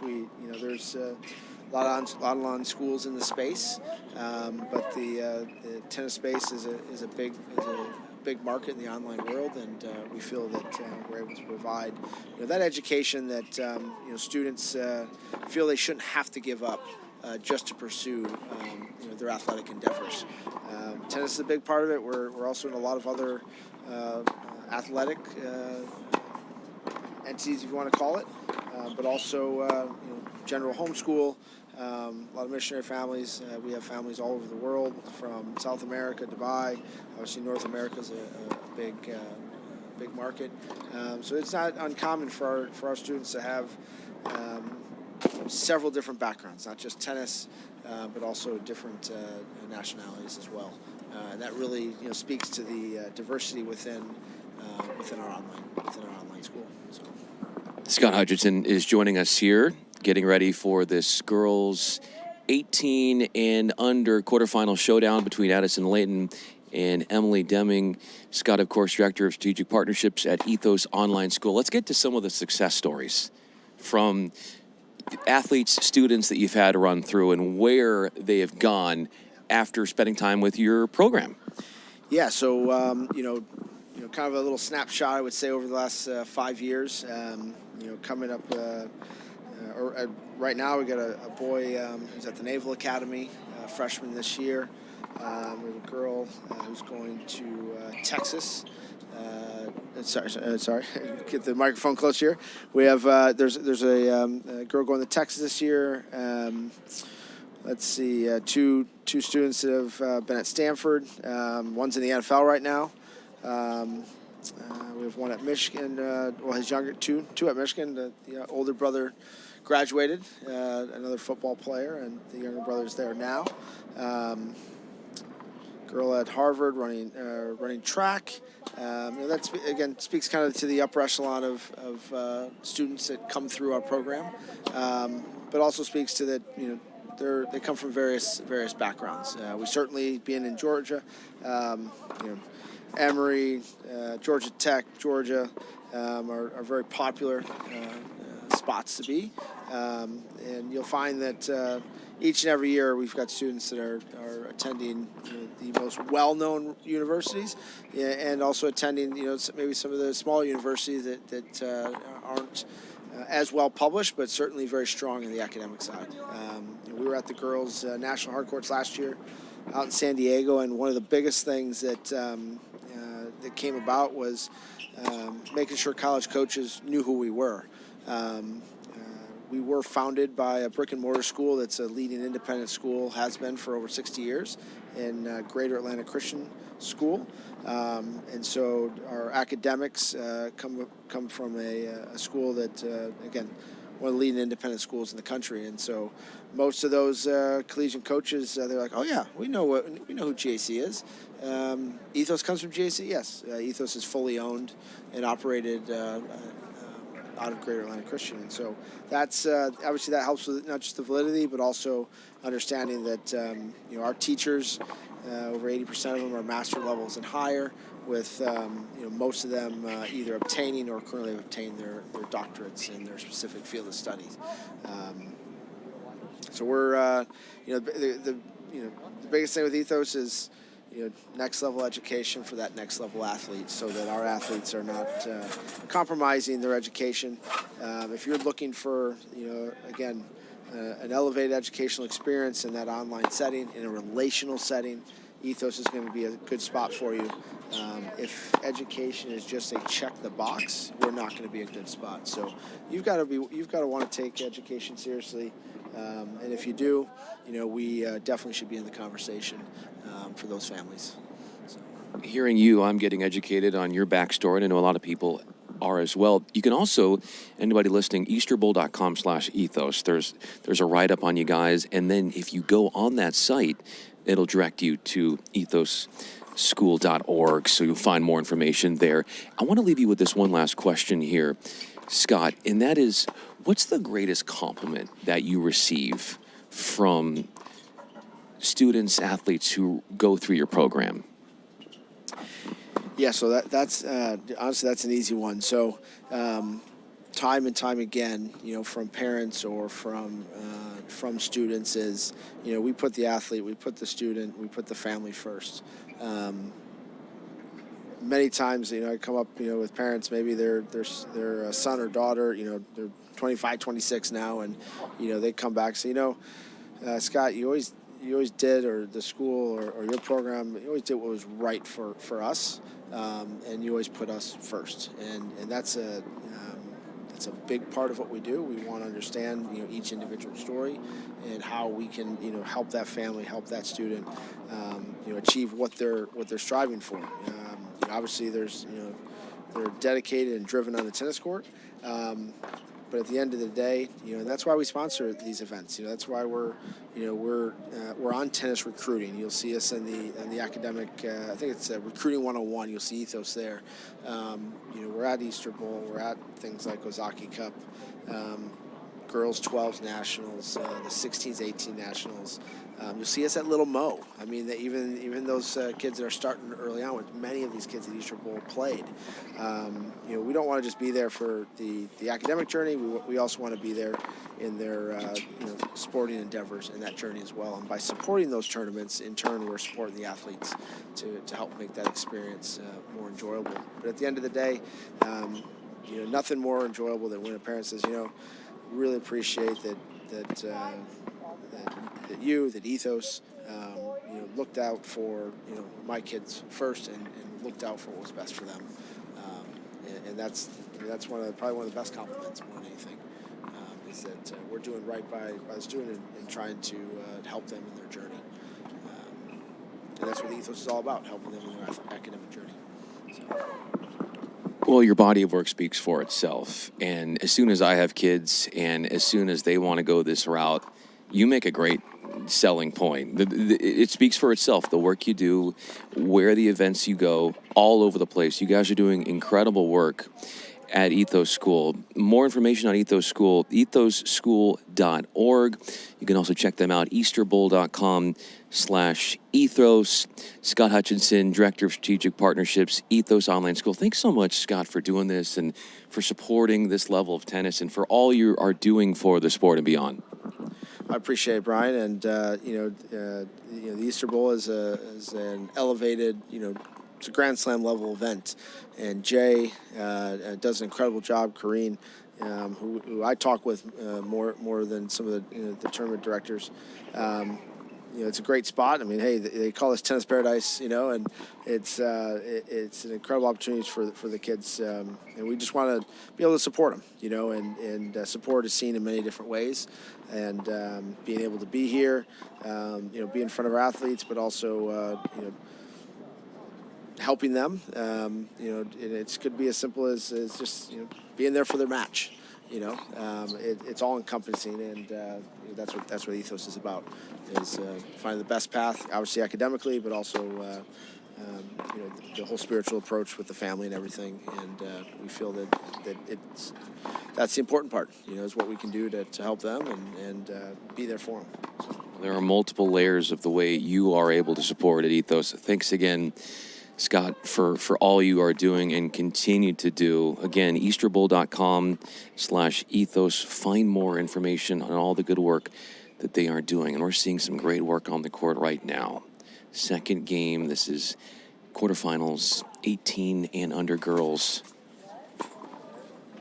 And it's Addison Lanton serving, coming up with a break in game one.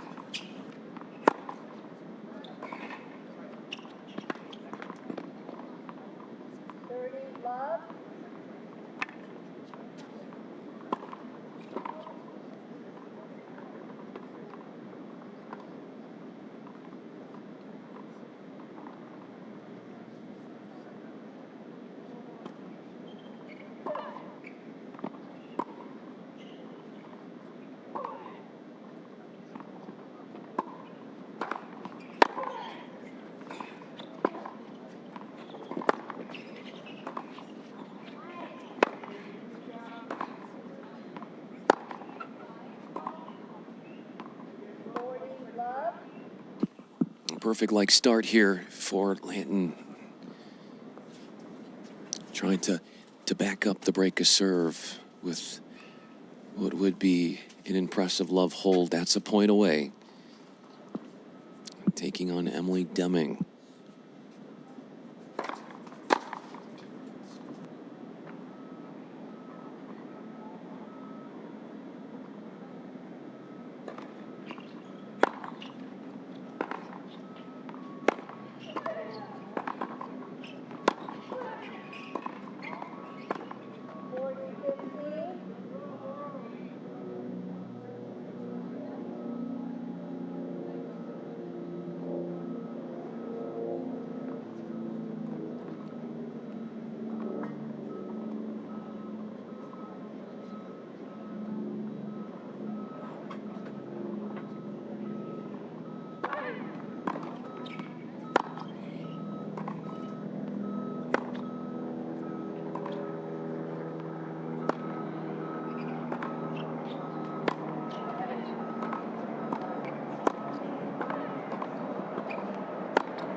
An exhilarating rally and a frenzy of forehand so well struck from Deming, who's playing very aggressively with her court position and spreading the ball well. Forehand up the line, cross court, whatever she wants to do with it.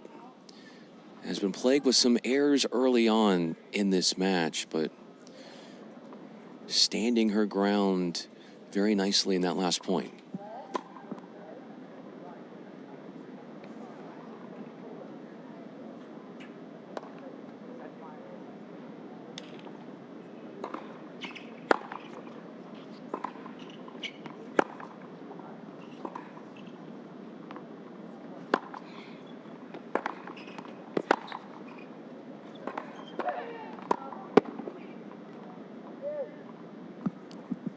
So hard struck is that forehand from Deming, and it's helped her crawl back into this game.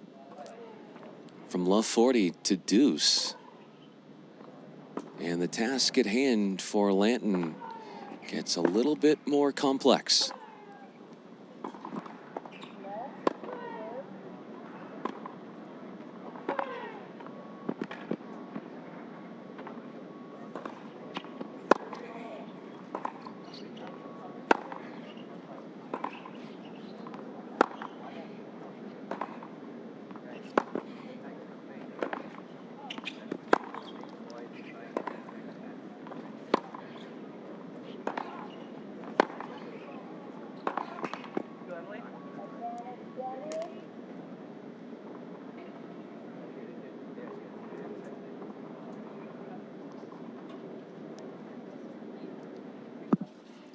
With that forehand dare, Deming is on the verge of a rebreak.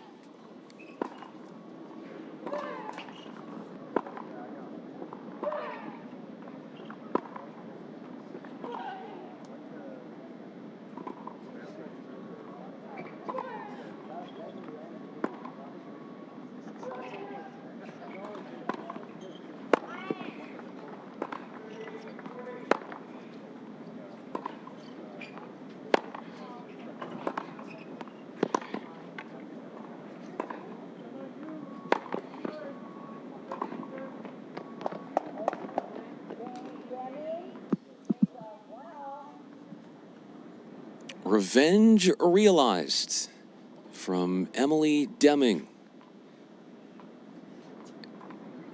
Confiscating the game off the return after Lanton had a trio of game points.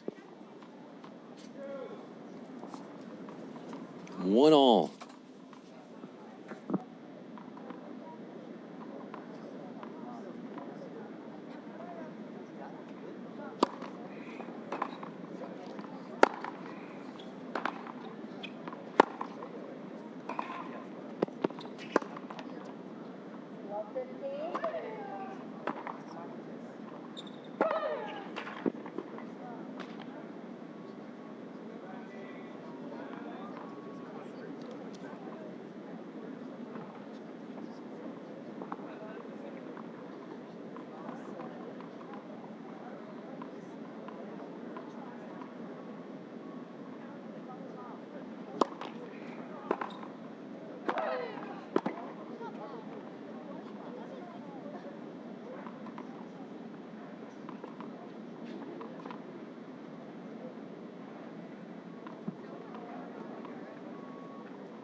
Deming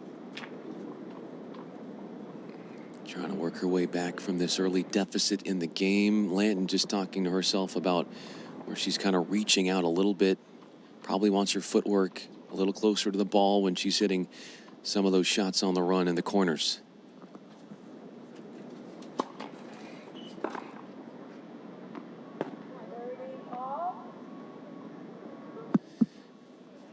Unquestionably, Lanton is a great defender, but she does seem a bit uncomfortable when having to hit shots on the run. When she's sped up towards those corners, that is when you start to see the errors, even though more errors early on from Deming.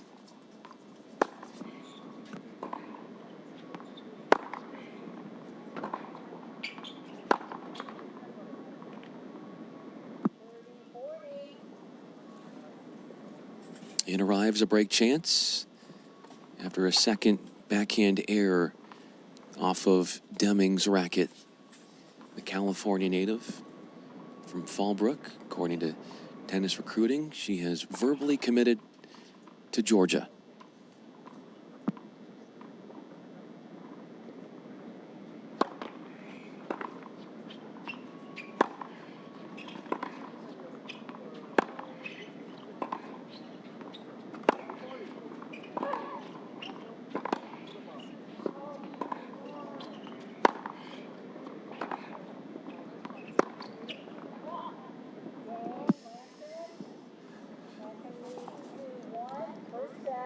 Lanton takes a second game away off of Denning.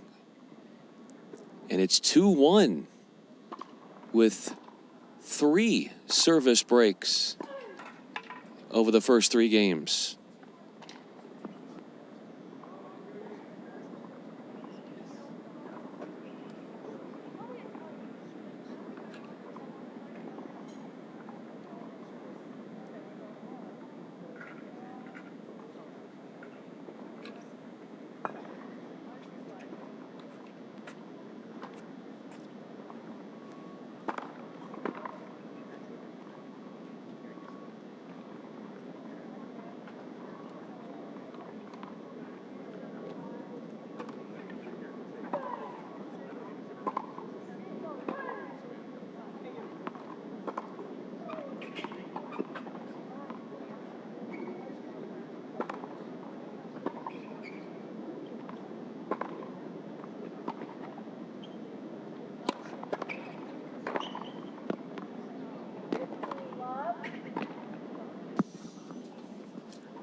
And Errant sharply struck, aggressive look at a first serve return from Deming.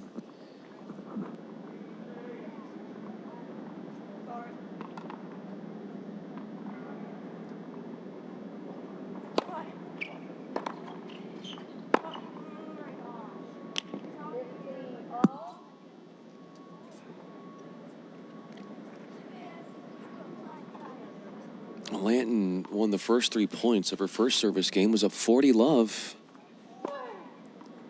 and ended up getting broken through deuce, trying to avoid that being a reoccurring matter.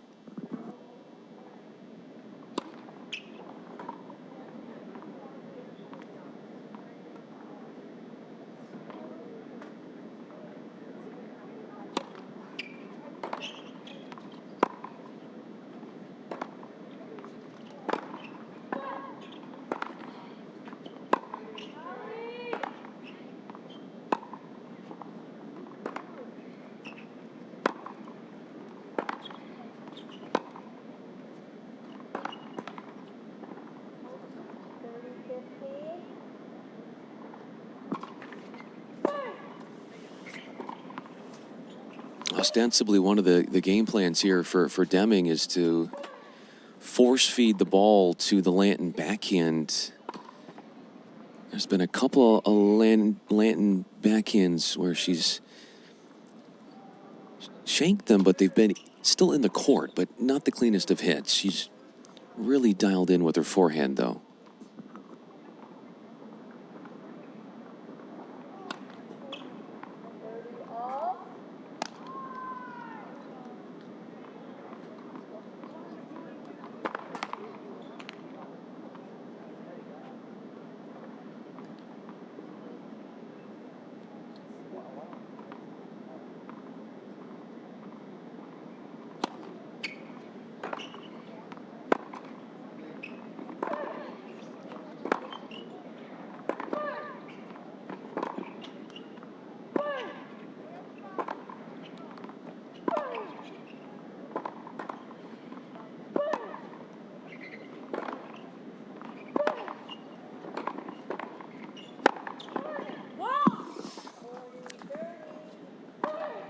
Two monster forehands to close out that point from Addison Lanton.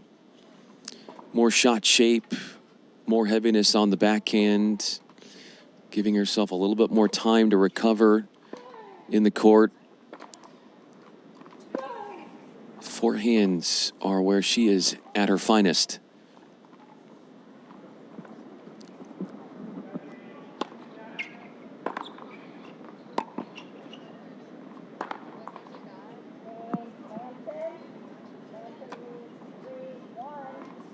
First hold of the match in game 4. Addison Lanton seals the break advantage. Leads 3-1, 20 minutes in to this 18 and under girls quarterfinal.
Such fight from Lanton.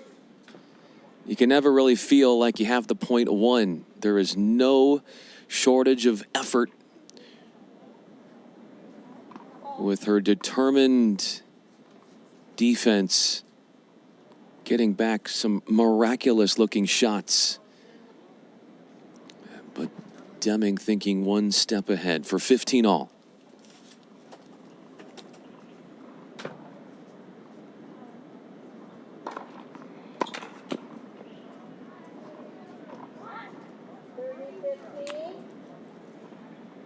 The way this court is and its slowness, you're going to see few aces and low numbers of winners. It's really going to come down to who has the fewer errors.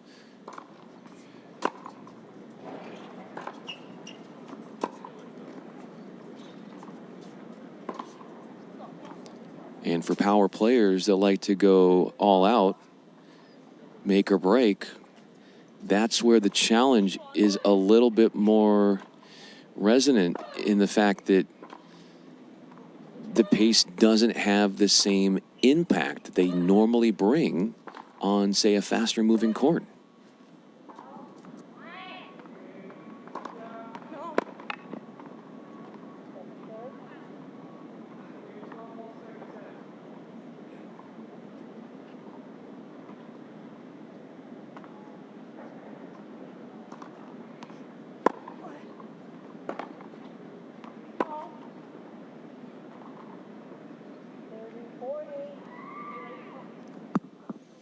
Just a propensity to attack, but not finding the dimensions of the court. Deming airs. Her serve is on shaky ground with a break chance.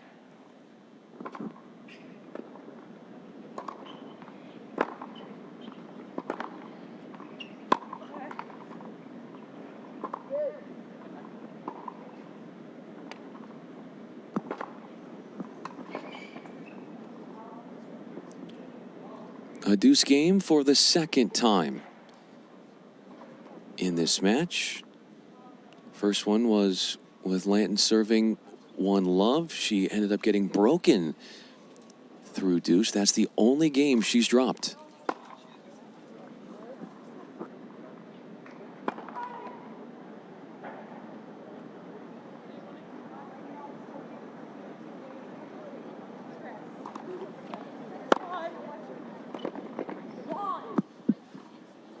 An explosive drive with a phenomenal looking forehand. Lanton trying to enhance the scoreboard pressure with her sights set.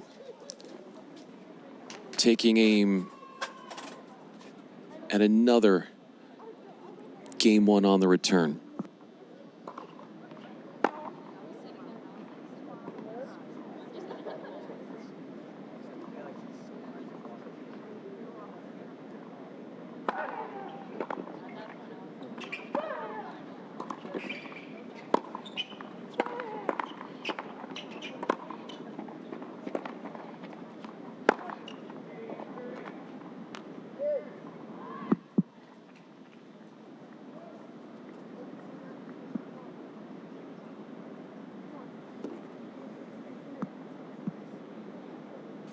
This is our second deuce point of this game.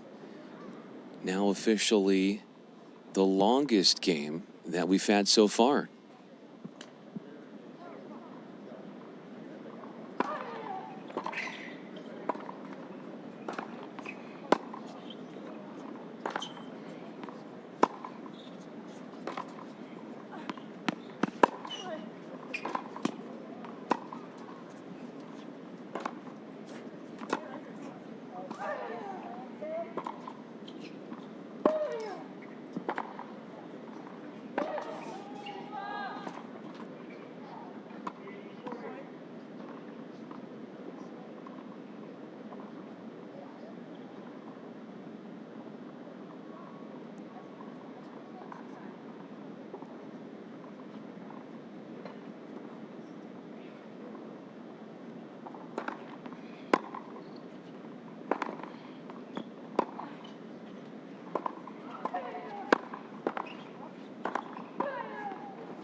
It's 3 games in a row that's been won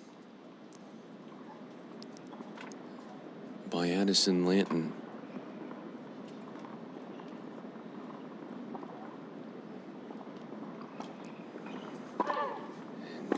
Denning with the break of serve at 1-love. That's the only game that she has commandeered so far.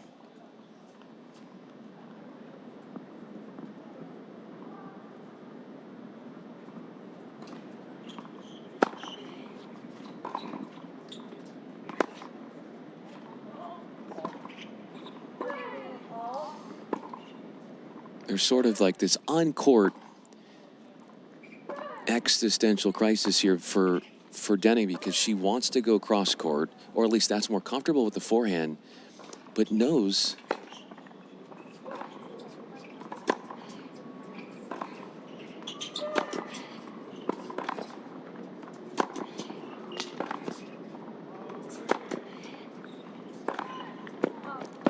She knows as that Lanton forehand is struck long that there are probably more opportunity balls coming off the Lanton backhand. So it might be easier to go cross court with the forehand, but Lanton's forehand is pretty ferocious.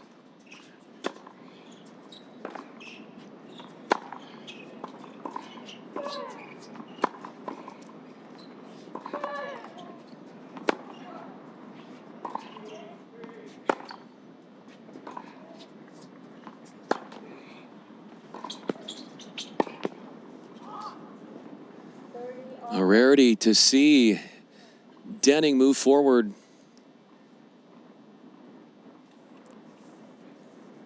Had a high ball to put away on a floater.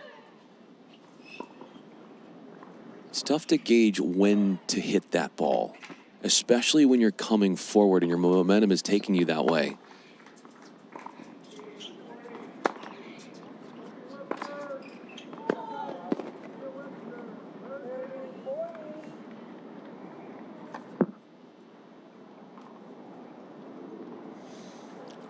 It's the fourth game where at least one break point has appeared.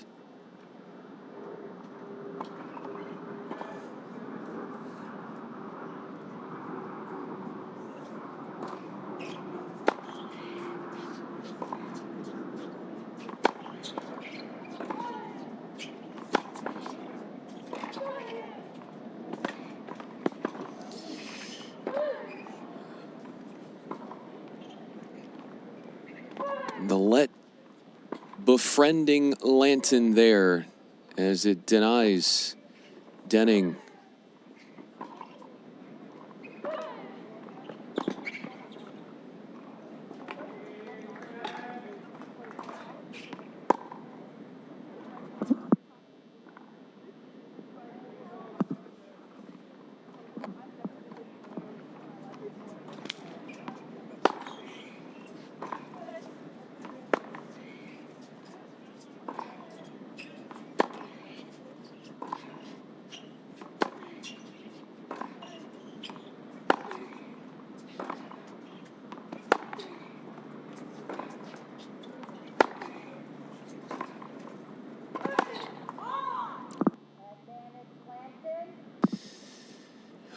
Trying to achieve the pattern change. Growing tired of the cross court, deuce court exchange. It's hard. I can't even imagine when you're such a power player to feel like now shot tolerance is probably your best bet. When your whole game is predicated on power. Patience and power, they don't go hand in hand in tennis. And Lanton furthers her lead.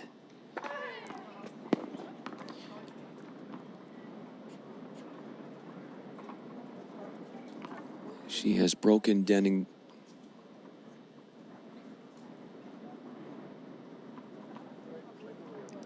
already 3 times. A fourth would give Lanton the opening set.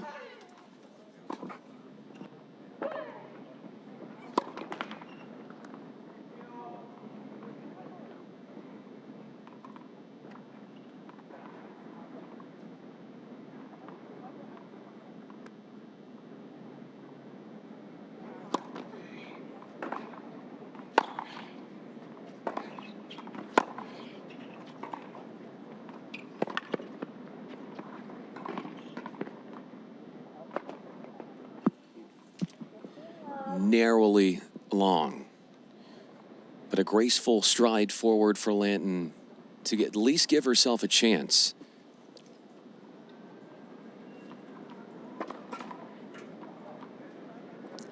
"15 love" after the Lanton heir, the native of Illinois.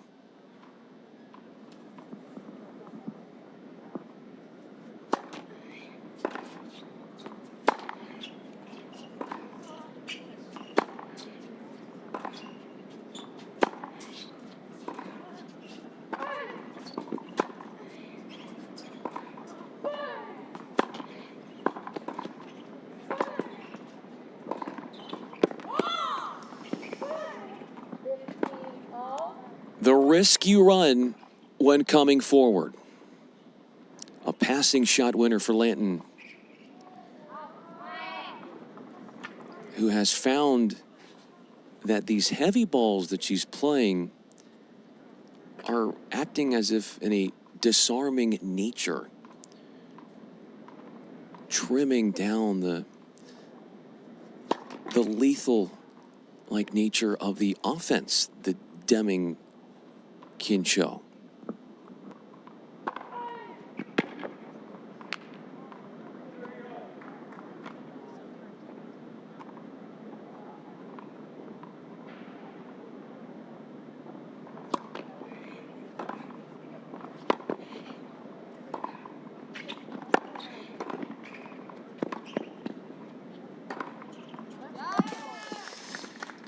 That's a first trip forward and a successful one at that for Addison Lanton. Coming in for the sneak attack, considering that hasn't been one of her normal decisions in points. Amplifies the pressure on the server.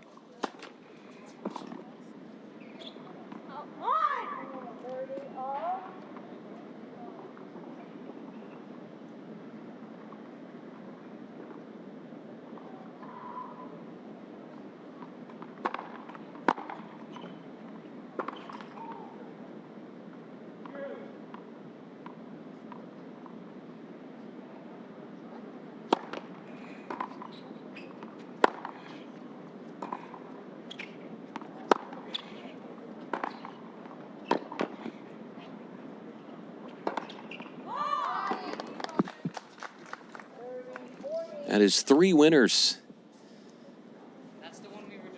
in this game. A point away from a 4th service break for Lanton against Deming. This one the most noteworthy because it would give her reservations on the opening set.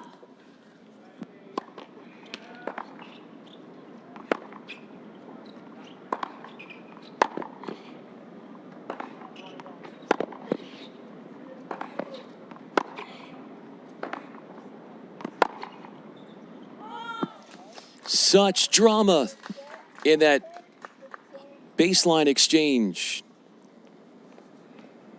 And it's a forehand miss that gives the opening set to Lanton 6-1.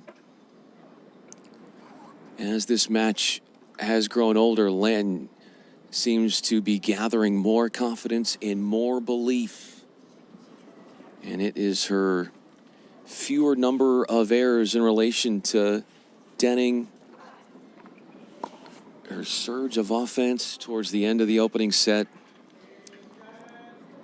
And her ability to hold, protecting her serve. Not a single service hold from Denning in set 1.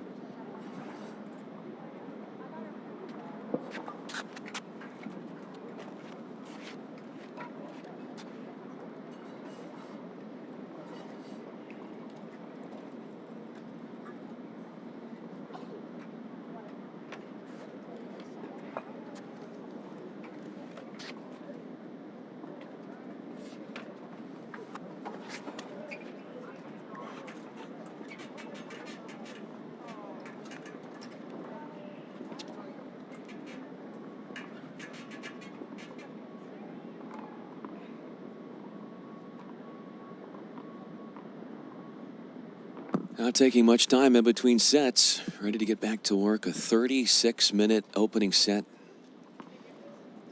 And Lanton won the last 5 games of the opener.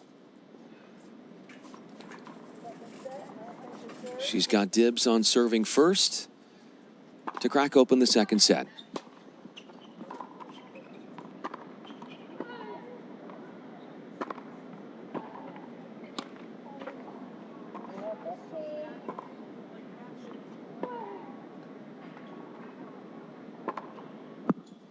That is her second double fault.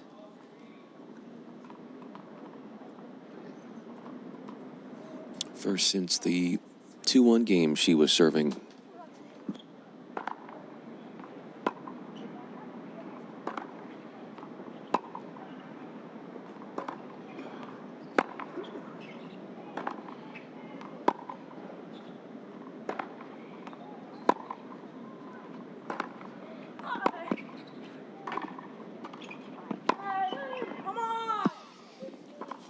A fabulous finish. Under duress. And the backhand, the breadwinner. And she finds an escape hatch in that point. When things weren't going her way. 15 all.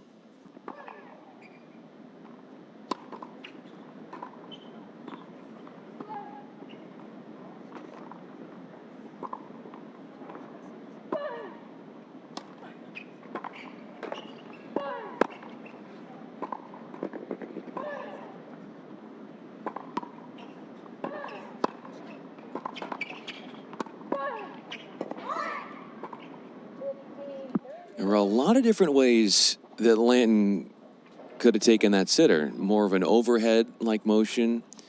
She went with a forehand and then got tripped up with the dipper from Deming.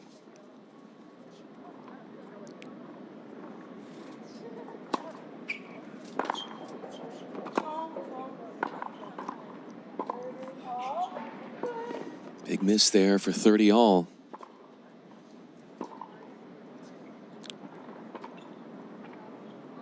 The one time that Deming won a game was in game 2 of the opening set. Not helping her cause here with successive ground stroke errors, off service returns.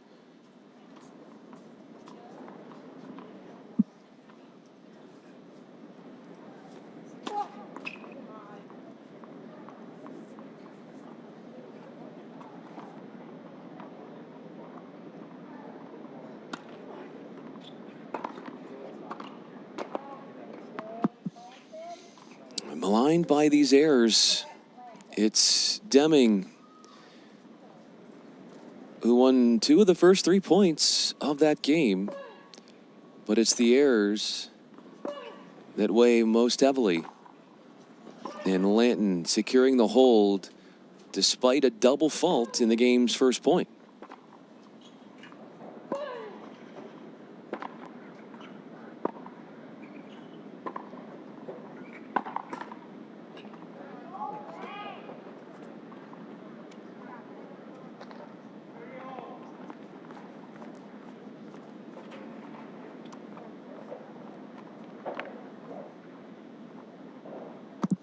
It's been a tough road just to get to this quarterfinal for Addison Lanton. Needed 3 sets to beat the unseeded Bianca Molnar yesterday in the round of 16.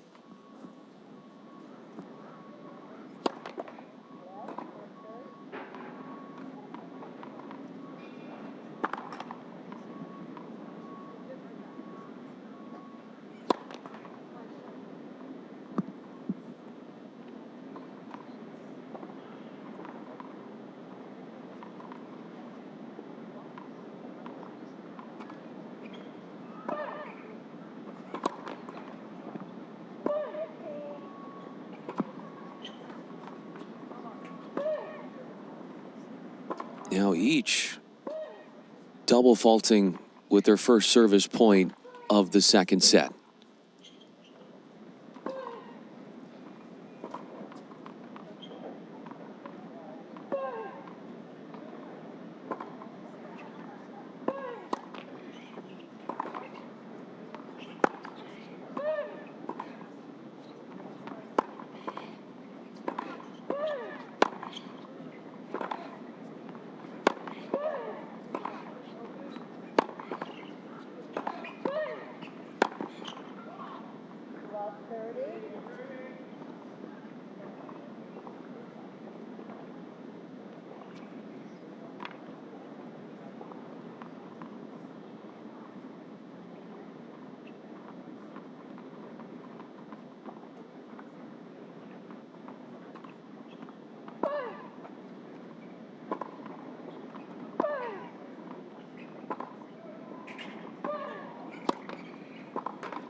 A delightful down the line stroke from Deming. Seizes control of the point, which lasted 6 shots, 30 all.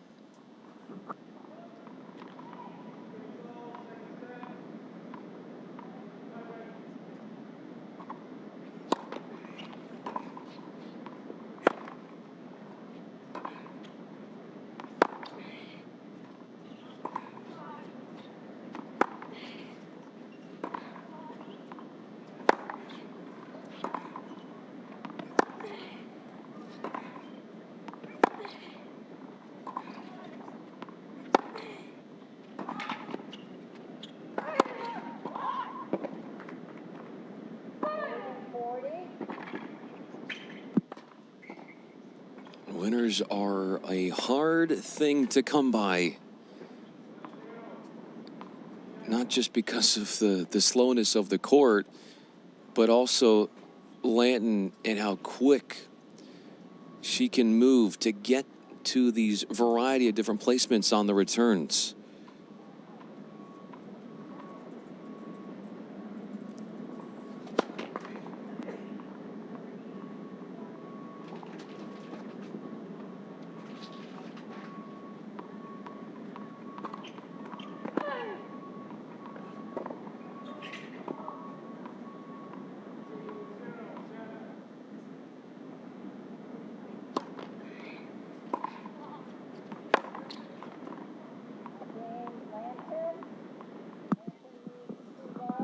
Still desperately looking for her first hold. Deming gets broken again. And it didn't start out that game all too well for her. With a double fault to begin.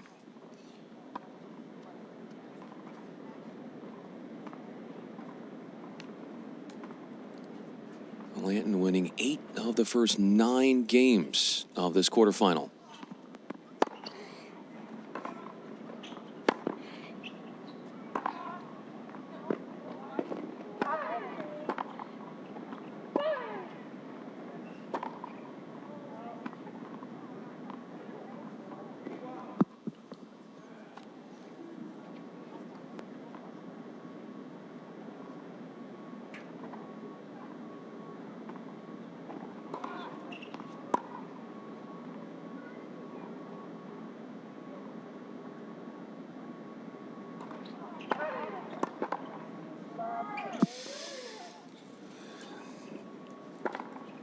Not too happy with her efforts serving. Double faults in back-to-back games.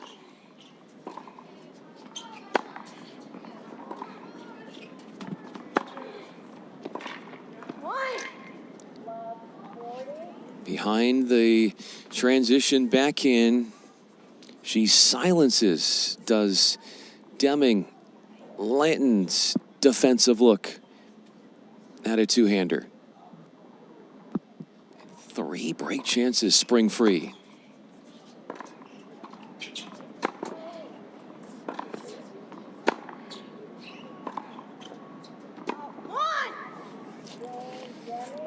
Unbecoming of Addison Lanton. She gets broken.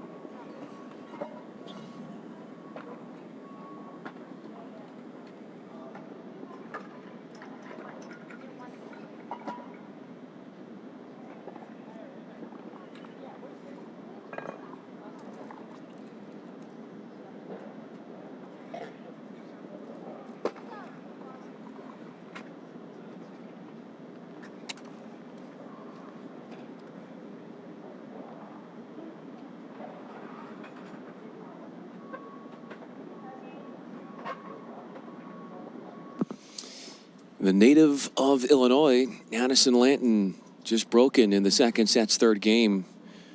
First time she has dumped her delivery since 1-all in set 1.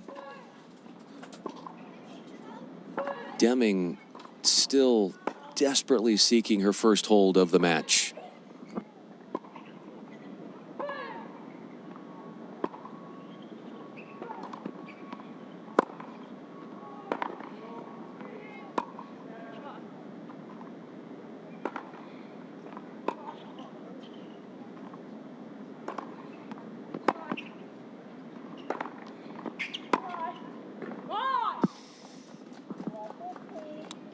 An artisan with the backhand.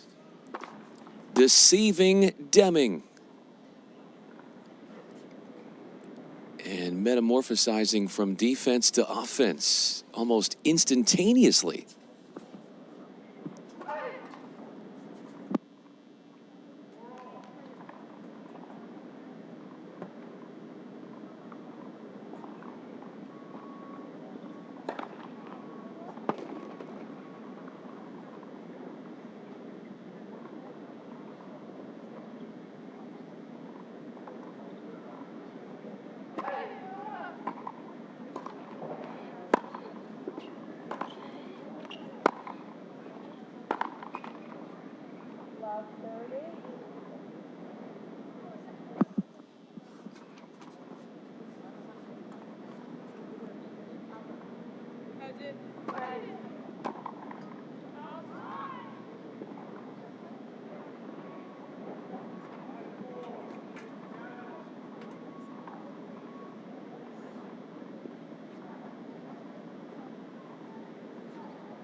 Every single one of these points in the game has been determined by the backhand. 2 backhand errors from Deming, a backhand winner from Lanton. She is in a very enviable position with a copious number of break chances.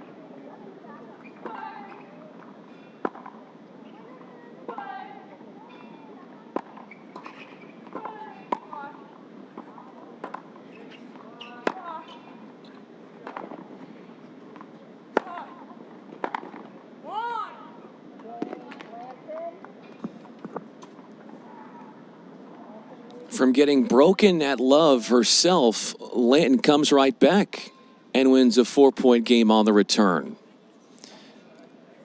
to reinstill what is now a 3-1 lead.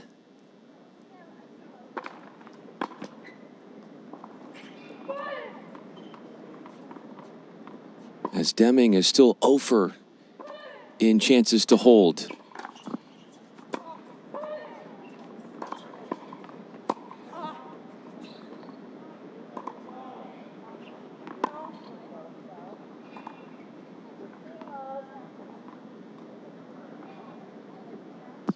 That 6-1 first set was 1-all at one point, and then 5 straight games to close out the opening set for Lanton.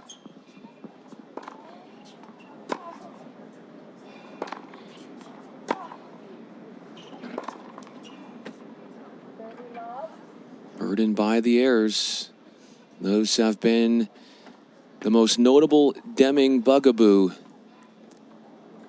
And that's 6-1 first set. It was actually the second time this week in the tournament that Lanton has won a set by the way of 6-1. She did it in set 2 in her first round in a straight set win against Ellie Hammond from Kentucky.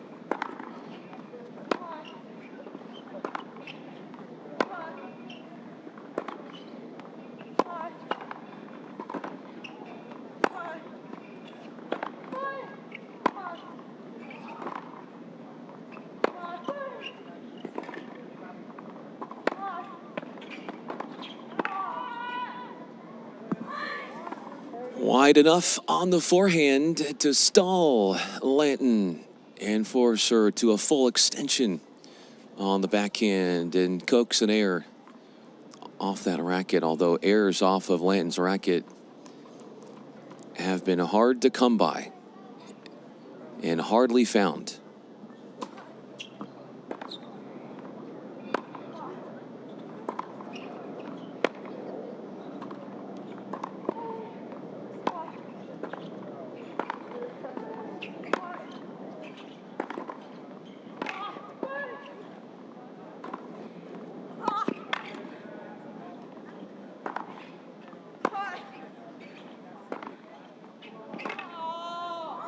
So good at covering those corners with 3 impressive defensive shots.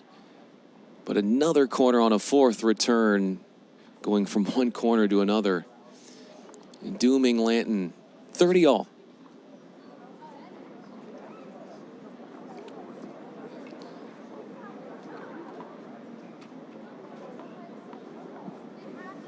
Unless it's a passing shot winner, you're not seeing a whole lot of winners from the baseline.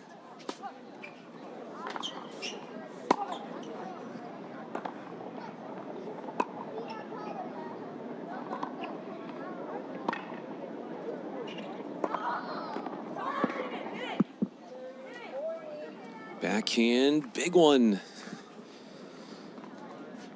Adding angst on this service game for Lanton, as Deming has her crosshairs on a break chance.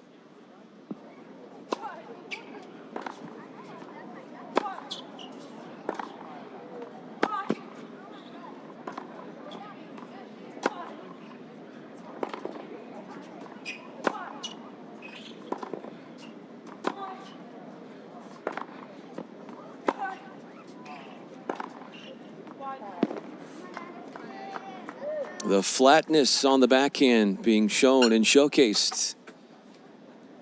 And it's one that goes too long off of that racket. It brings us to a very familiar situation, a deuce point.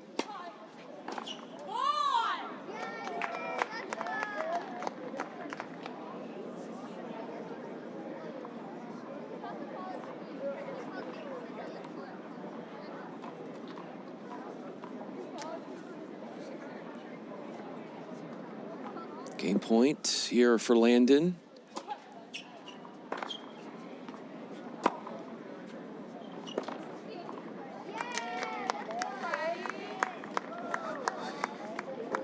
Enhances her lead, 4-1. Responding nicely with a hold through deuce after a prior love break on her racket, but finds a way to increase her lead in the semifinals. Remains 2 games away.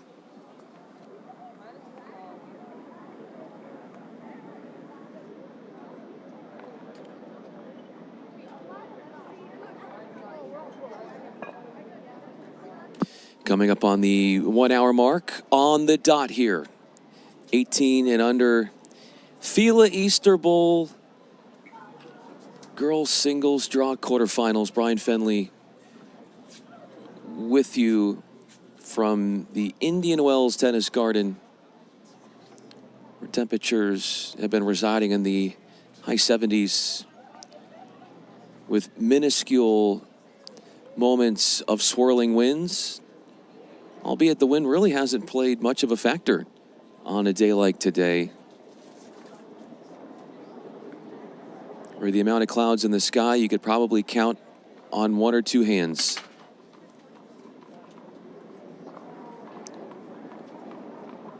Here's Deming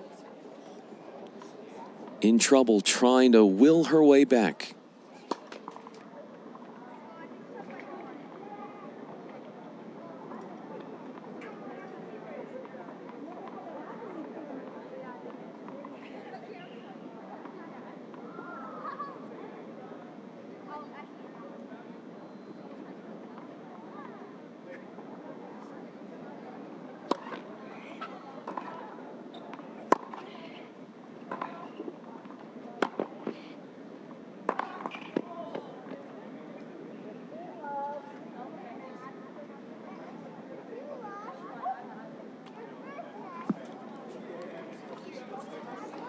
That first set lost by Deming was the first time in what is her fourth match this week where she dropped a set. Of the 6 she's won, 3 she did in tiebreaker sets.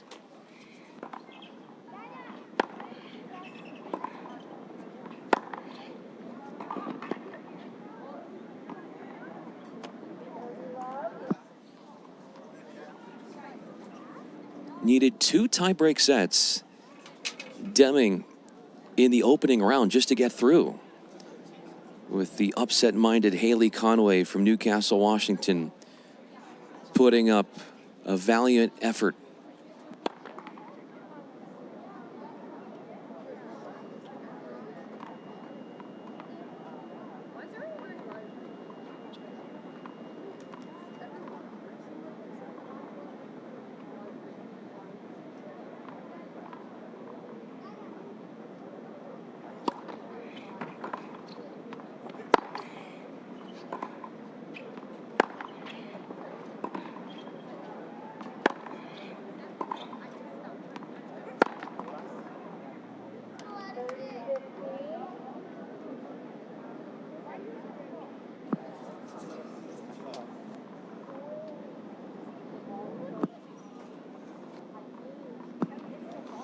More strife here, billowing on the serve for Deming.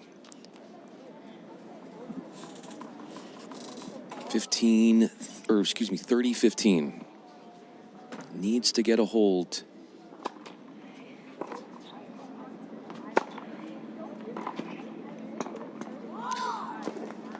A miraculous finish. Although if you've been with us the entirety of this match, shots like that are a far cry from being improbable.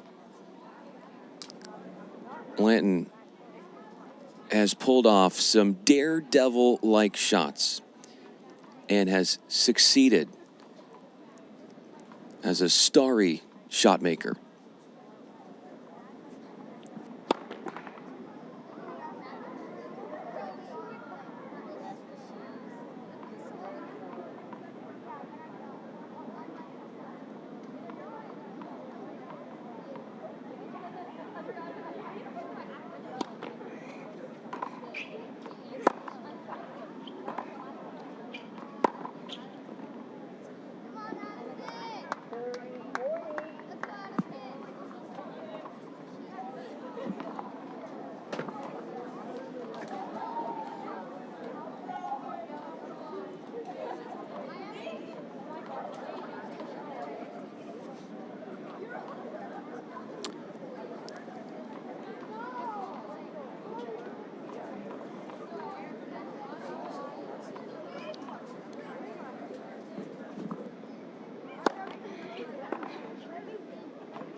If she can continue to hit with that kind of pace and keep those shots in the court, eventually it's going to wear down the Lanton defenses.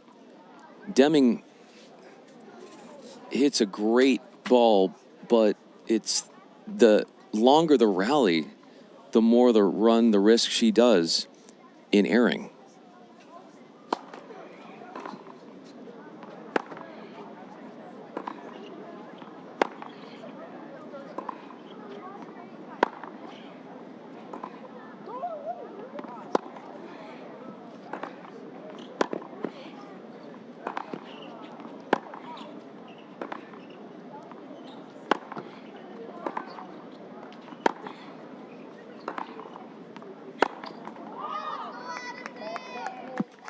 And believe me, it's not just on the tennis court where too much power causes problems.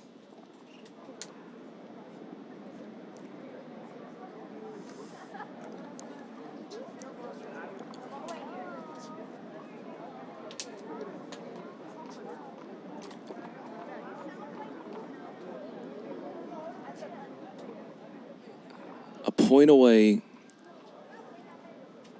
from serving out the match is Lanton.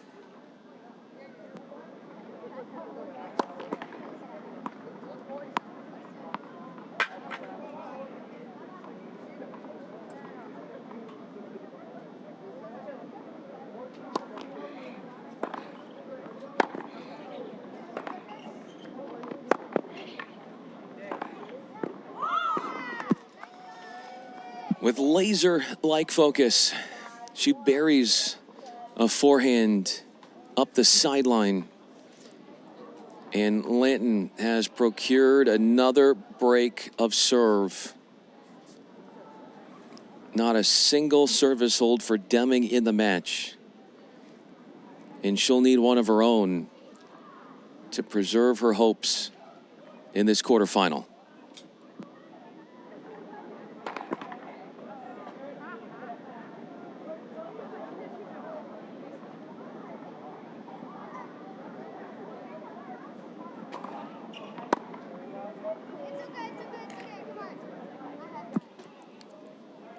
Double occurring, and it's the second in the second set for Lanton.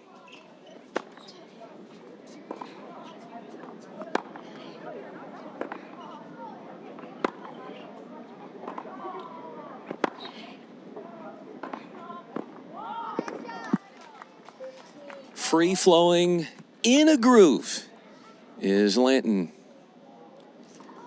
Finding winners. We thought it was going to be a really tough prospect to find winners with the conditions, but she has found them in bunches, binging on winners here as of late.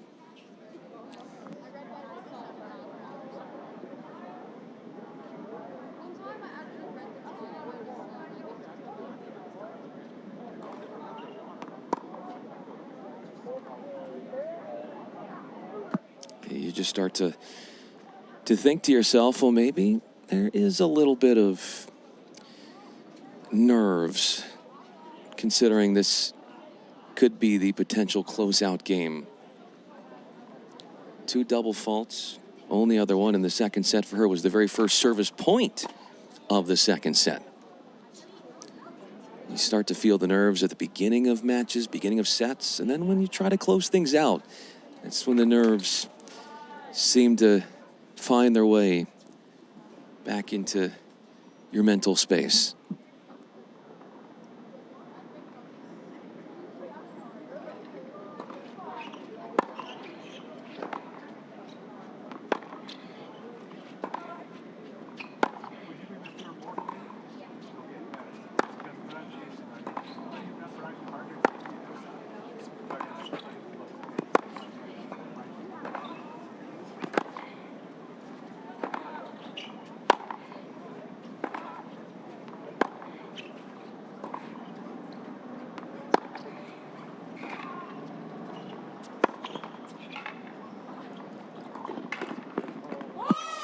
Did she get there? Yes, she did. And shovels it over for an epic finish. turning a baseline slog into a let cord and a rundown. Full-fledged sprint. And then finds that tight window past the shocked Deming.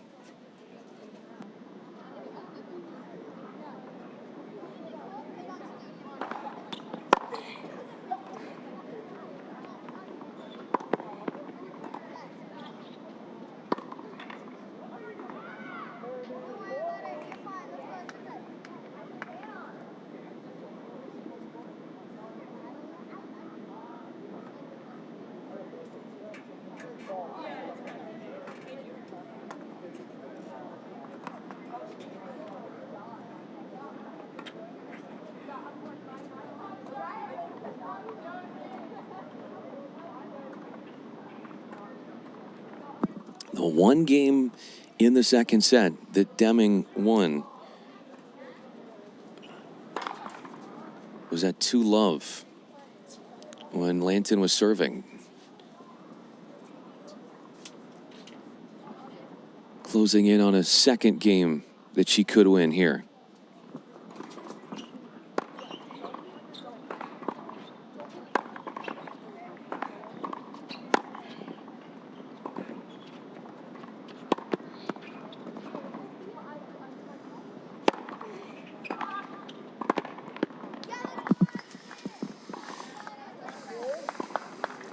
She's thinking to herself, Deming, I gotta be able to put that ball away when I get a couple of overheads.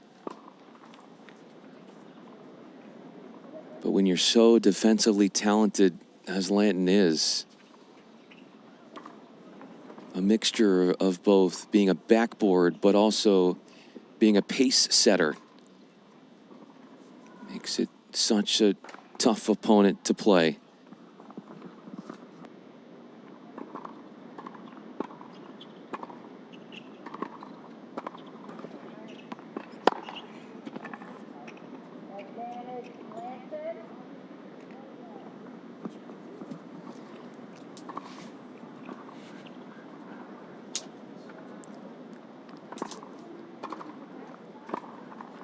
Trip to the semifinal is 1 point away for Lanton.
Pastes it in that corner.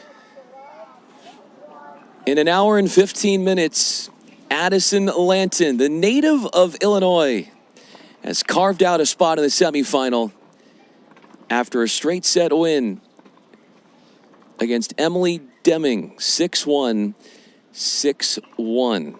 It's the second and third sets of this tournament where Lanton has won by way of 6-1. Who she plays in the semifinals, that's to be determined. It's either going to be the 6 seed Avery Wynn or Daniela Borel, the 9 seed. So they're playing, and then the winner there will face off against Addison Lanton, the 2 seed, who played so clean and was sharp and did not allow Deming to hold once. That return reverberating with the utmost excellence. Into the Final Four she goes at the Easter Bowl, 18 and under in the girls' draw.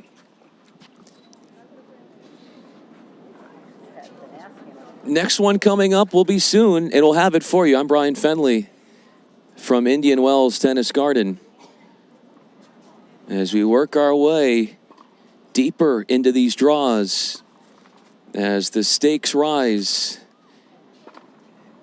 and the opportunity to get to the final becomes a little bit more crystallized.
Tournament desk.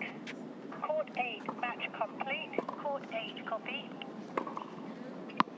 Thank you, Ace. Thank you, Ace. Lady checking singles or double down? Still. The rest of the day. Copy.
Got 2 minutes, 3 minutes left.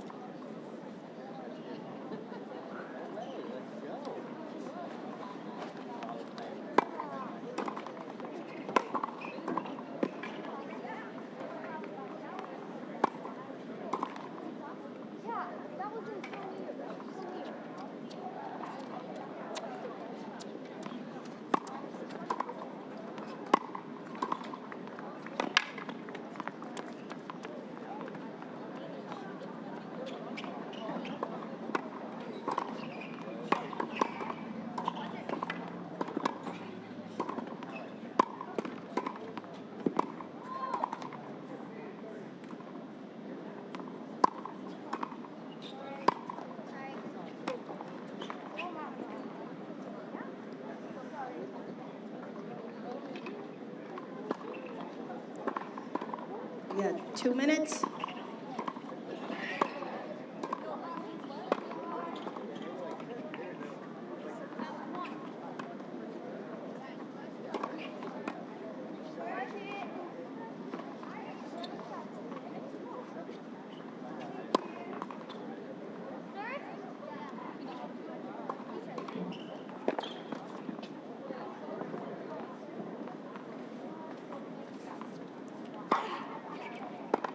It is time for our doubles championship in 12 and under on the girls' side, and it's all going down here on court 2. We've got Isha Manchala and Nico Dalachina, and they are on the far side of your screen.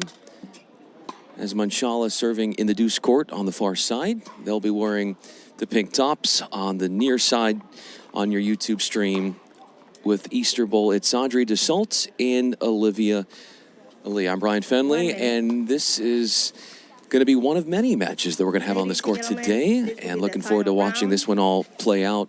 Best of 3 tiebreak sets. To the right of the chair, it's Audrey Dassault and Olivia Lin. To the left of the chair, Isha Manchala and Nicole Davieshina. Davlechina and Manchala, as you might have heard, Chose to serve. they are actually going to be the 2 seeds here against Audrey Dassault and Lin.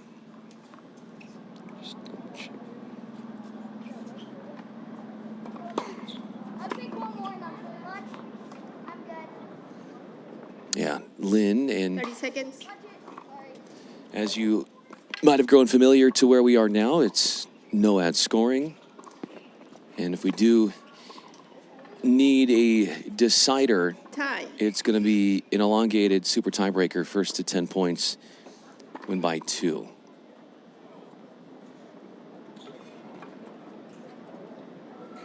Temperatures right now at Indian Wells Tennis Garden are right around 72 degrees.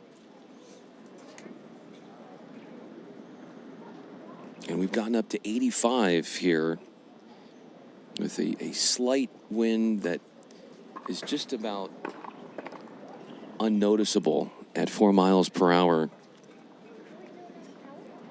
Near cloudless skies.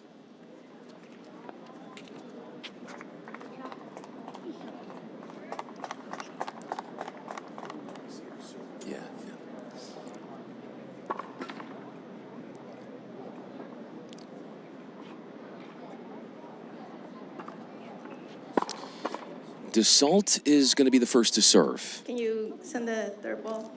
She is wearing the pink visor.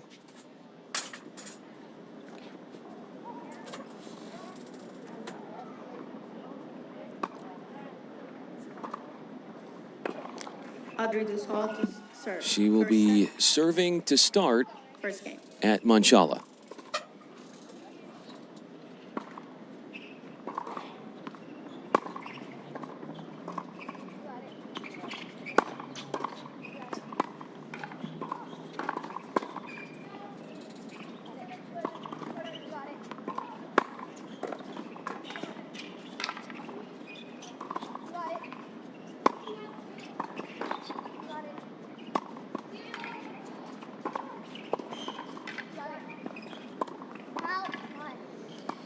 Put on the run, Dassault, the lefty forehand defensive shot. Not able to stay in the court. Really nice touch on that topspin lob over the top of Lin.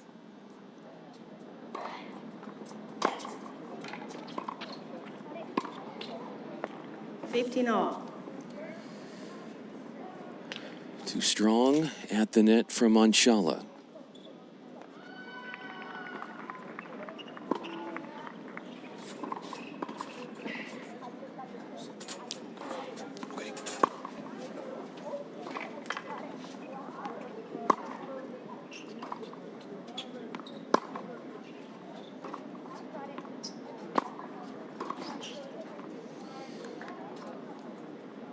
I think that one was in. Yeah, it looked good to me. Off the let cord, mind you, from Lin. So she gets a boost off the let cord. Proves to be an ally of the 5 seeds. Lin and Dassault have won the last 2 points here.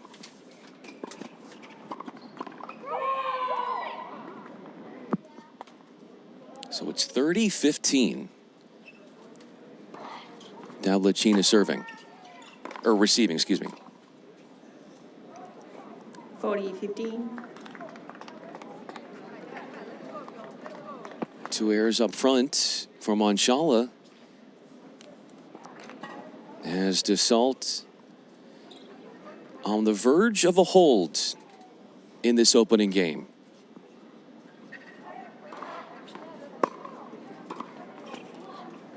Game. 2 winners at the net for Lin. First set. 2 errors at the net for Manchala, and it's a hold in 5 points for Dassault. She comes through with a hold at 15, with her partnership winning the last 4 points of that opening game.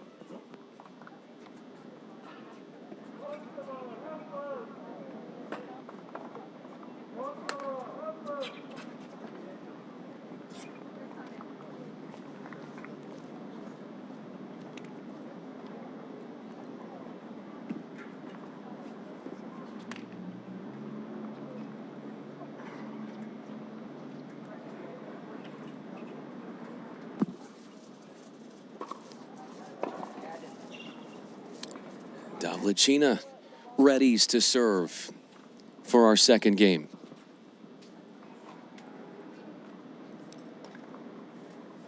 Nicole Davishina to serve.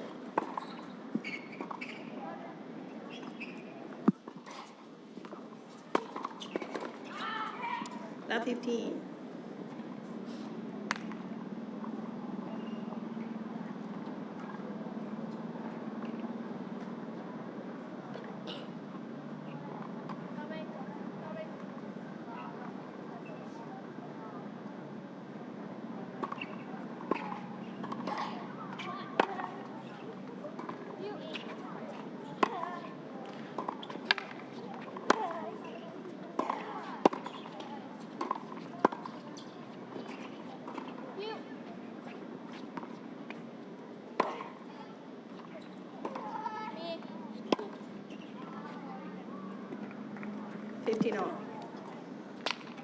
Lin has been nearly impeccable with converting at the net, but that one caught her a bit out of position. Tried to go half speed with the overhead.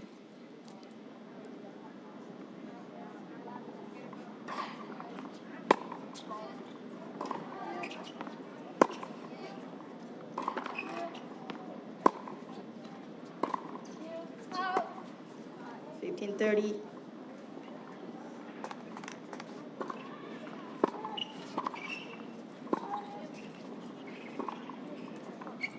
The service game has come with its challenges. 15-30 for Davlechina.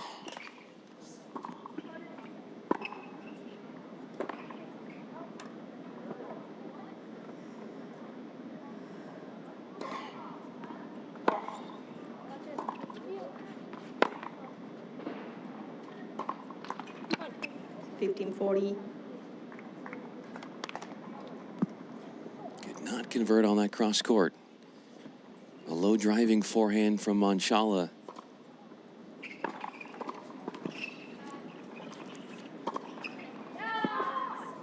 And the 5 seeds putting a pressure on the 2 seeds with 3 break chances. Only needing the first one to convert because, of course, there's the deciding point. If we got it to a deuce.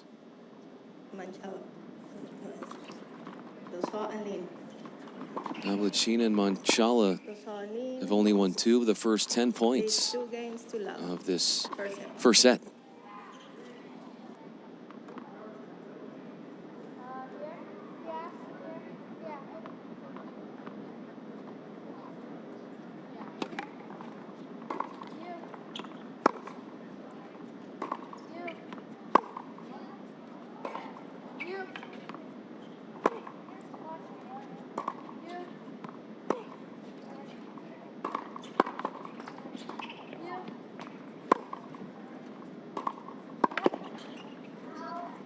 Love 15.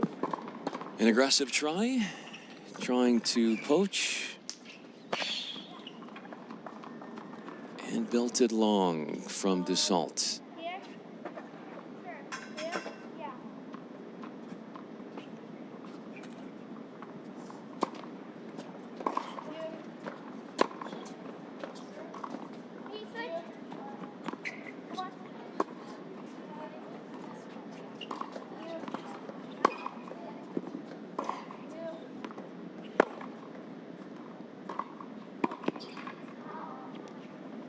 30.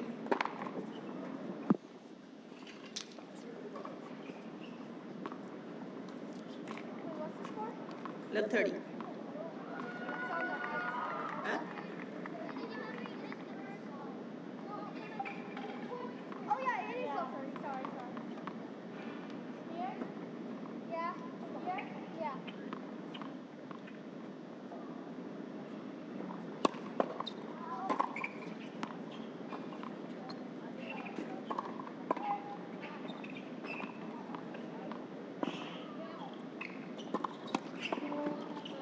Here, help. 15-30.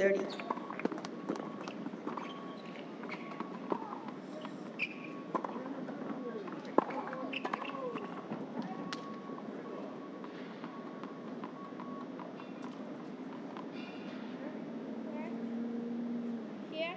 Yeah. Here? Yeah.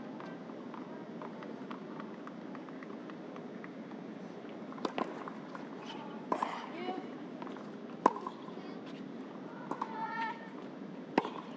Watch it. You. You. Come on, over here. 30 all. From an early deficit in the game, starting to battle back is Lynn. Her teammate, Dassault, held at 15 in the game, the first game of this opening set.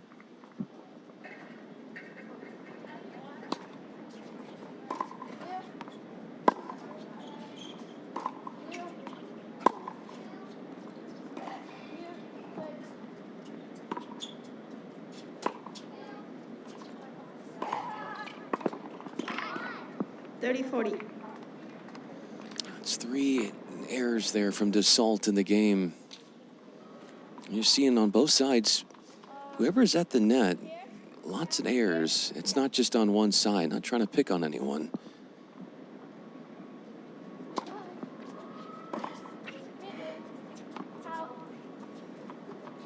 Deuce. Deciding point. Receiver gets to choose where the serve goes. Deciding point, receiver's choice. Glachina wants to get a crack at this serve from Lynn.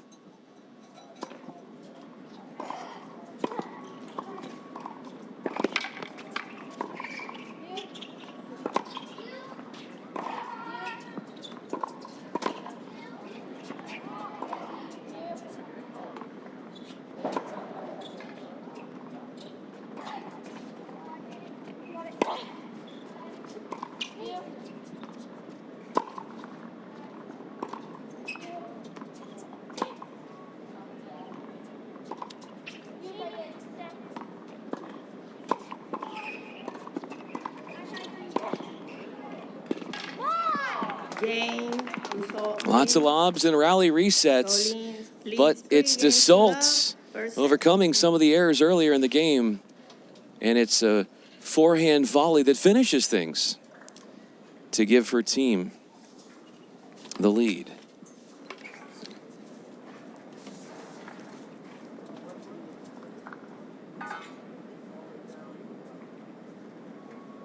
The added lead, mind you. It's been a rip-roaring start for Dassault and Lynn. 3 games to love.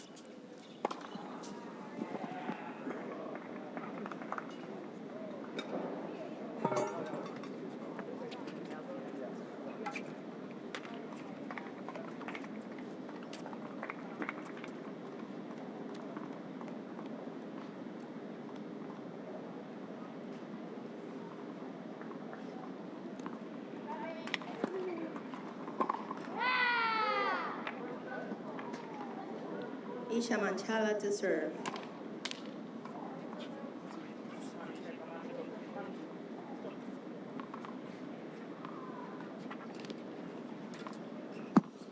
First service game and last in the rotation to serve. This is Manchala.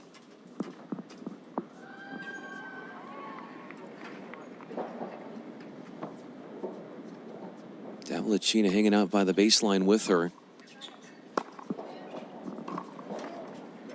15 love.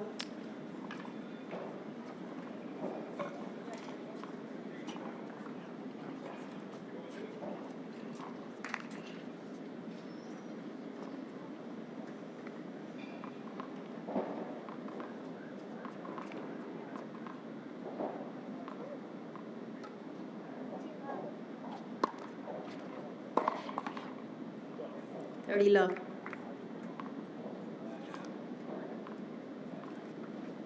Couple of quick ending points. And a favorable start from Manchala.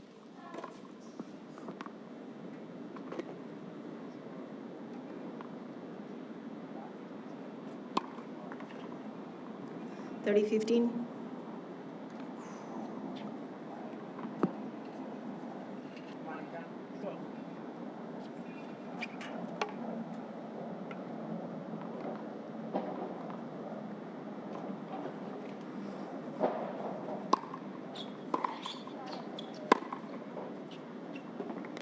All.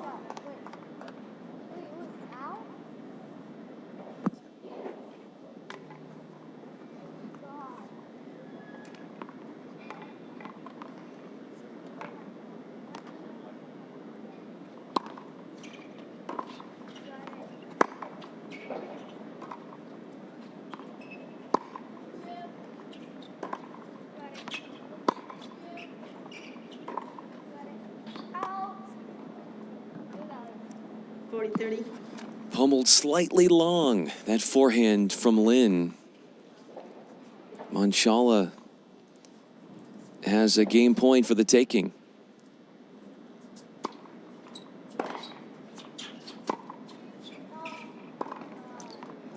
Deuce. Stumbling on another deciding point.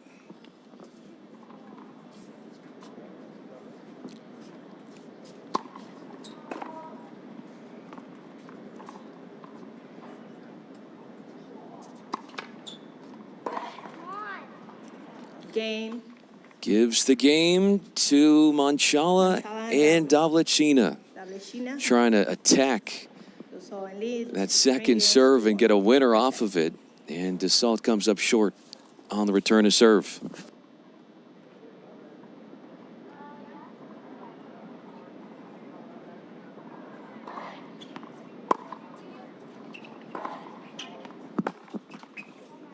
Love.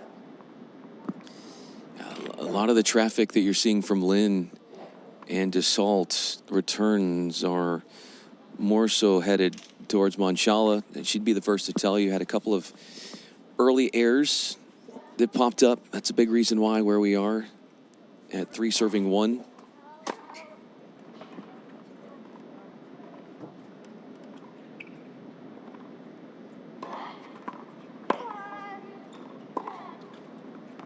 Correction. The ball was good. 30 all. Yeah, 30 love is where we are.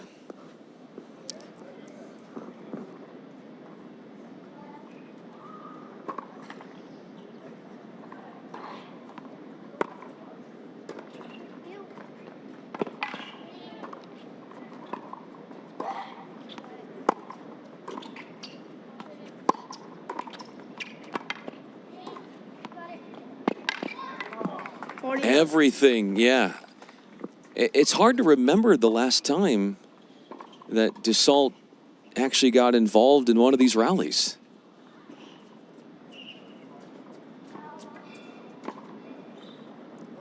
$40 love. Looking at a second hold for Dassault. First service game held at 15.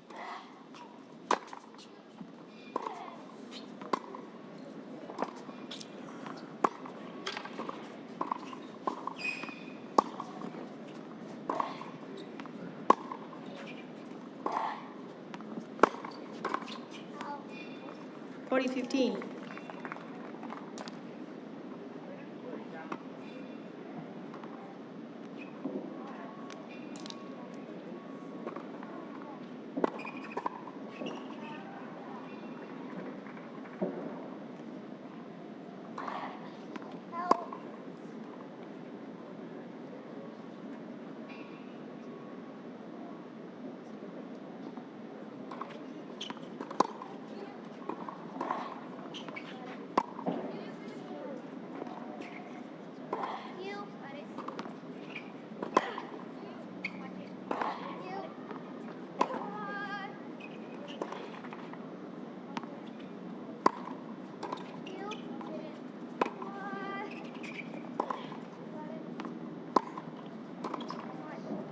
40-30.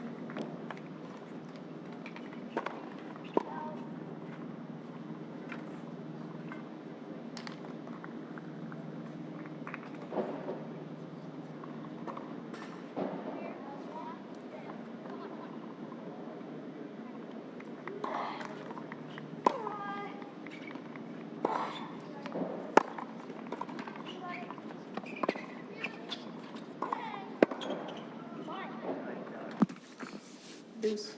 Steadily working their way back into this game. Choice.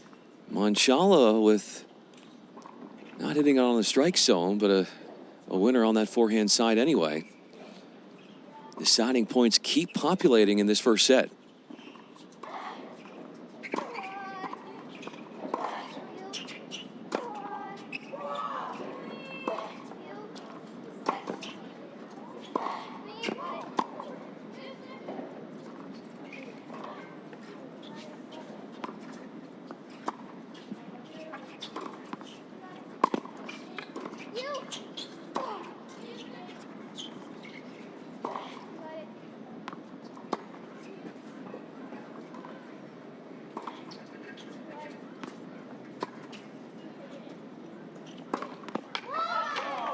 A vigorous smash from Lynn, who was a workhorse at the net in that point. 4 games to 1. Exchanging defensive lobs, each with depth, and finally a short ball to punish. And Lynn turns things back in her team's favor. They are in front, 4-1.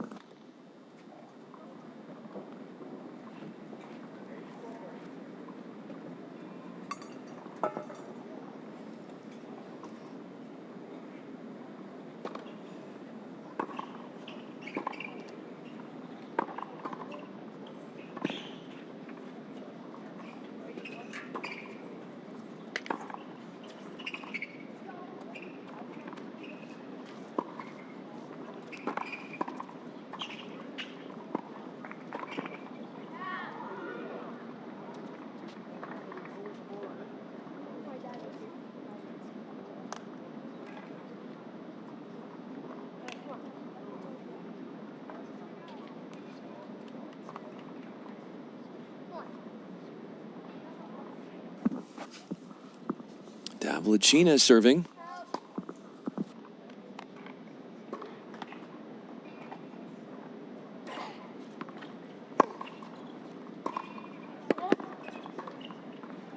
Love.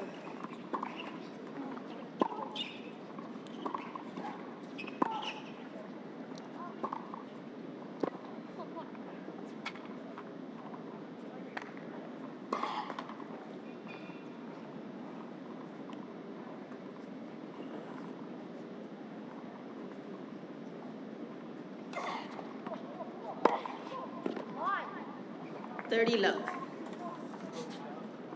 Well formulated and shaped. Tons of angle attached to it. A lefty return winner from Dassault. Or no, that must have just been wide. Yeah, so 30 love is where we are. Davlechina handling business so far with her delivery.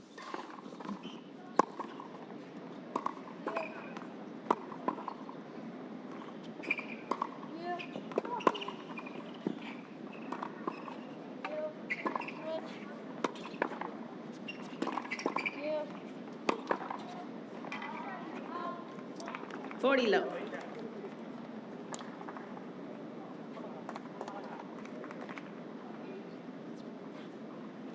A rash of game points entering the picture for Davlechina. 40-15. She loves to hit that forehand cross court in the deuce court. Low driving. That was Manchala airing.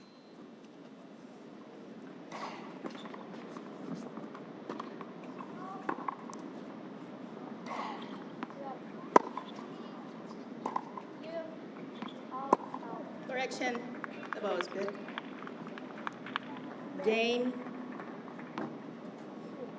Manchala, and Davleshina.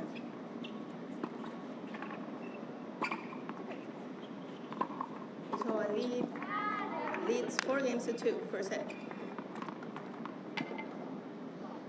Alright, we're good. Come on. Here, yeah, here, yeah. Come on.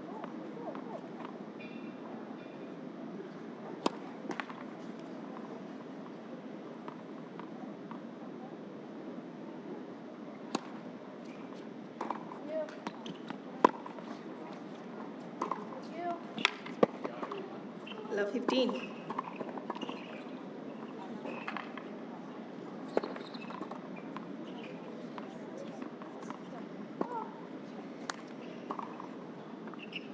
Here. Here, yeah.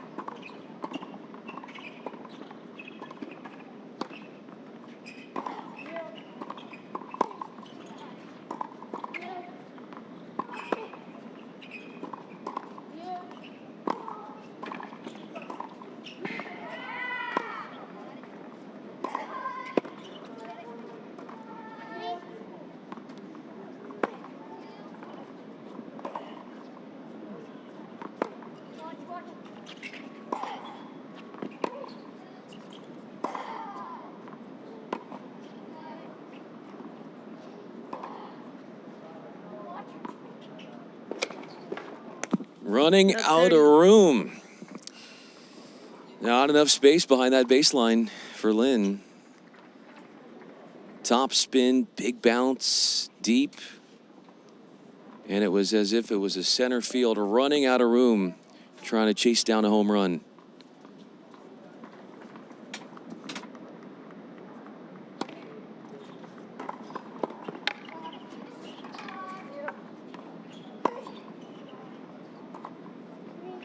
Switch.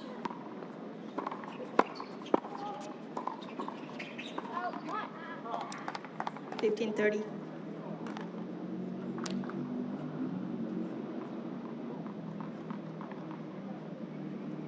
Here, yeah, here, yeah.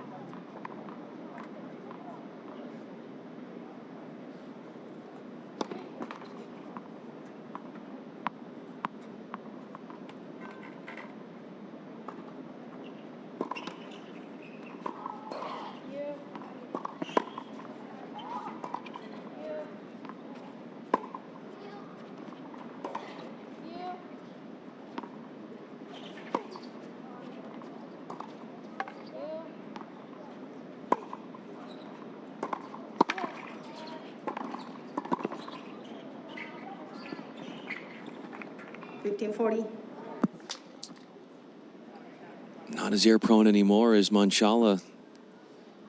And Davlechina is getting herself more engaged in these rallies. There was a period of time in this match where she wasn't getting any returns going her way. And that was by design.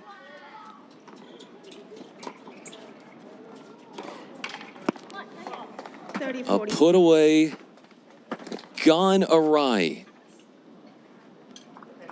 with an unfriendly backhand error. That would have taken a break lead away and gotten us back on serve.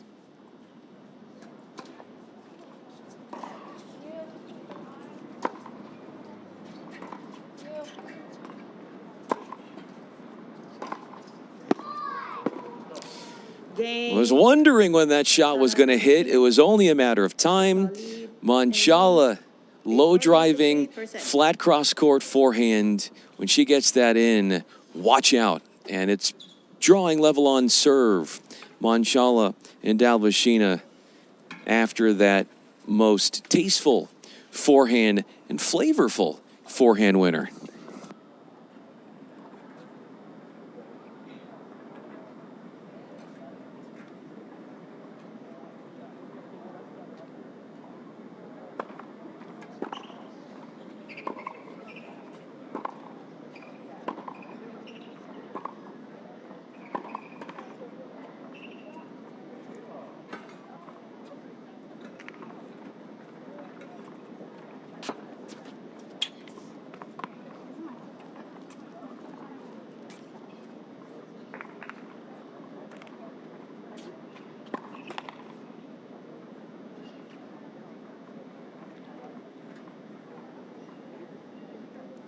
Time.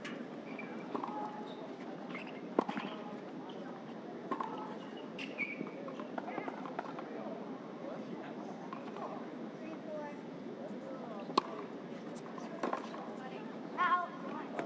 15 love.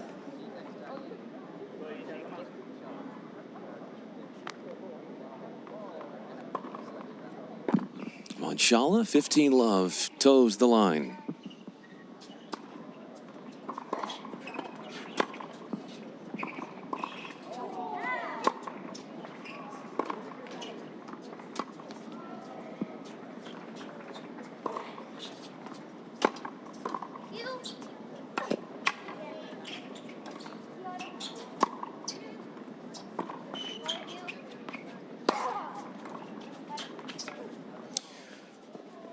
Right through the middle.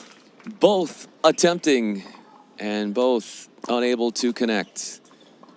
Manchala and Davlashina.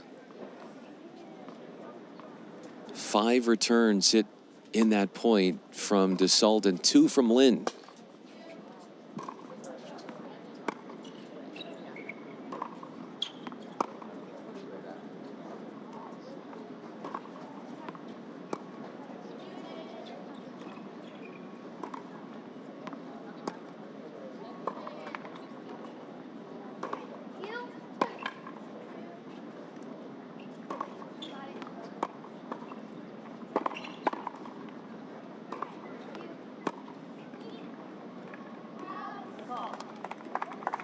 Fifteen 30.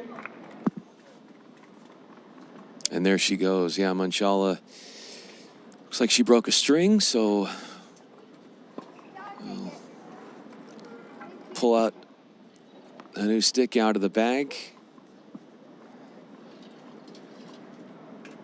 Reason why she was just batting those forehands over on that last point.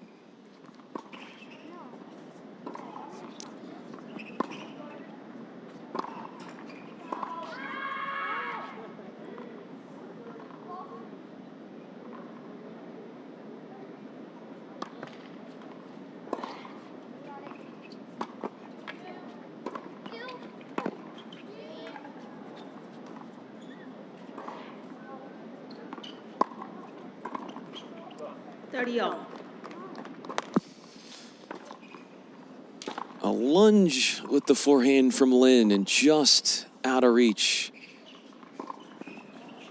for a sufficient response.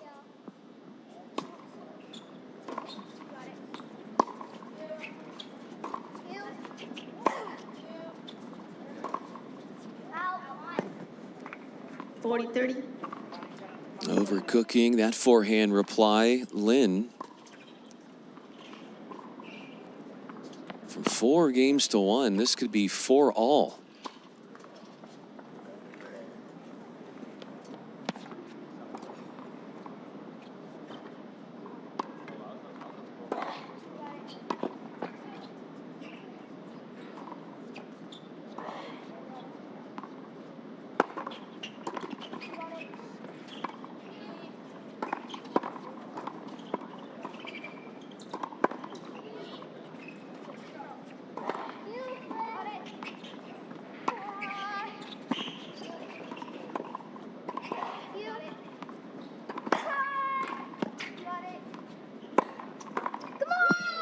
A virtuoso-like finish from Manchala, who early has that cross-court dialed in. You gotta hand it to her, keeping up the valor with that cross-court forehand. Even though early on those shots were not connecting, she was missing them, rolling them into the net. Those cross-courts now are clearing the net and are supplying some noticeable damage.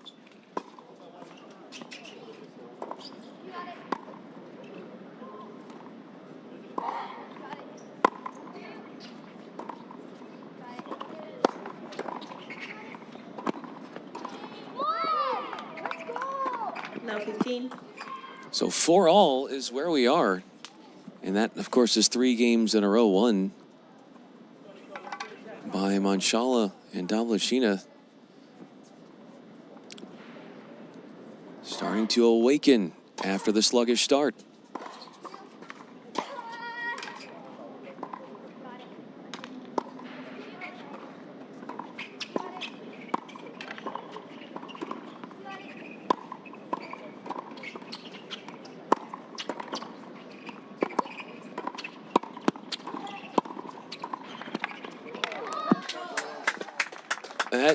You hate to see one side win that point, just by how exciting it was. Manchala has elite reaction speed, but there are opportunities to win points if you can hit through the middle of the court. You hit in between Davlechina and Manchala.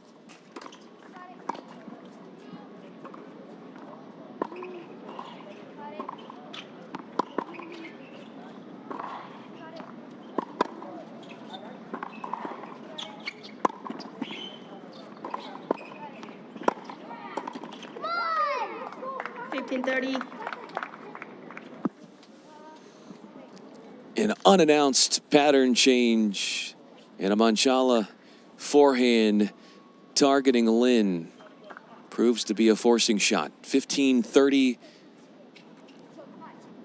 Dassault at the line.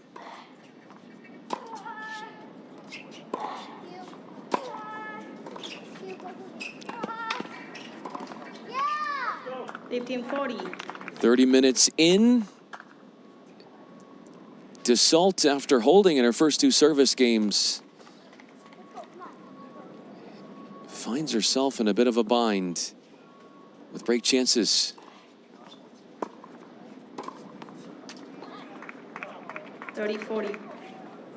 Not wasting time with the put-away volley from Lin.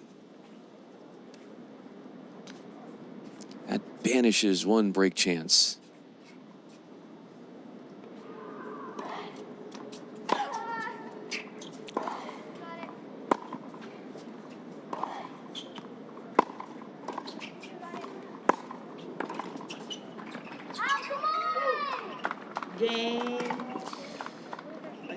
Four games in a row won. What a turn of events.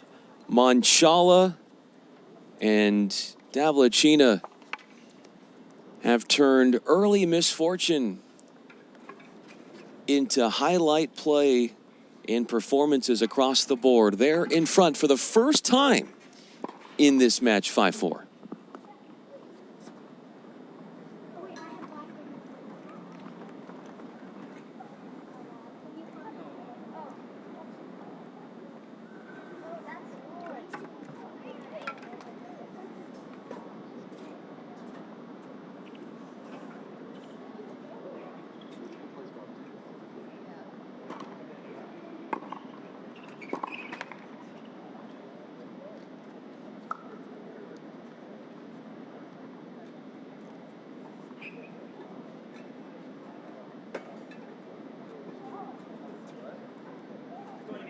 Time.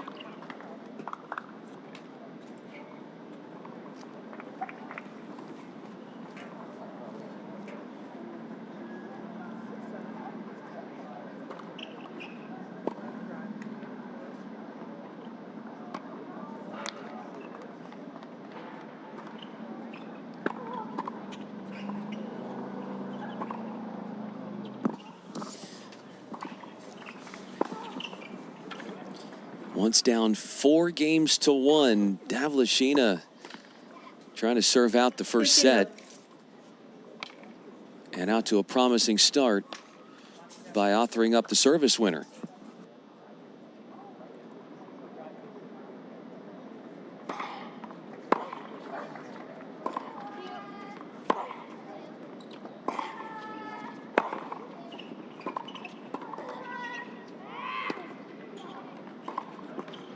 What? 15-all.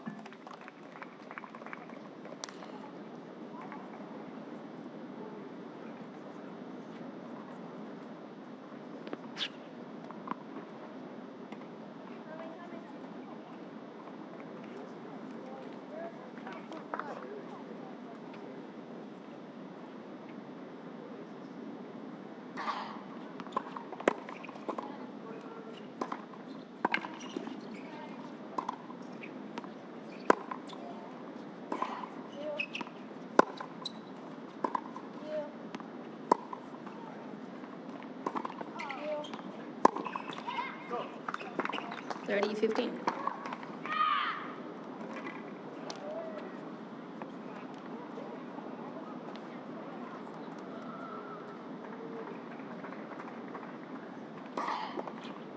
Let first up.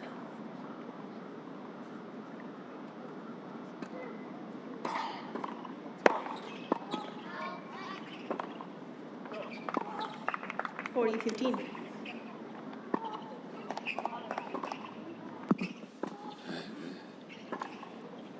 Three errors and now 3 set points proliferate.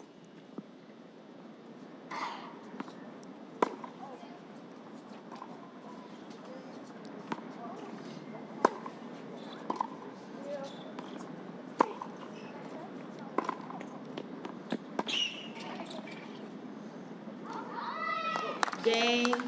It's a first set for Manchala and Davlashina, Game and first set. 16. winning the last 5 games to close out the opener. What a statement. Showing poise and resilience. 1 set away from hoisting the trophy.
Lane to serve.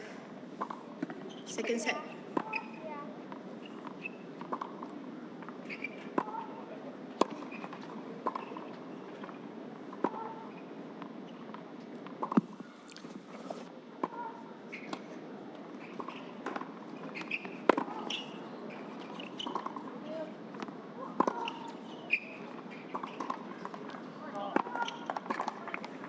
No, 15. 15 low.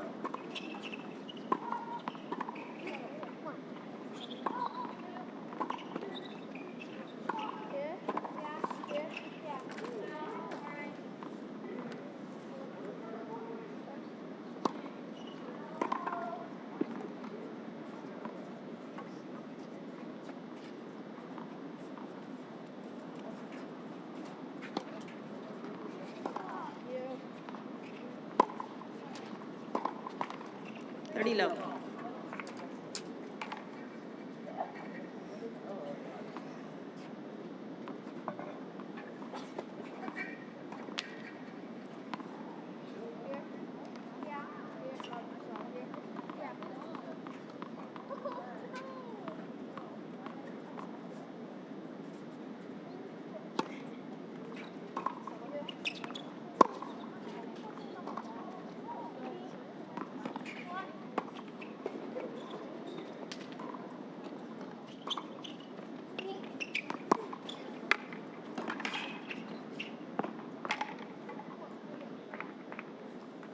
Love.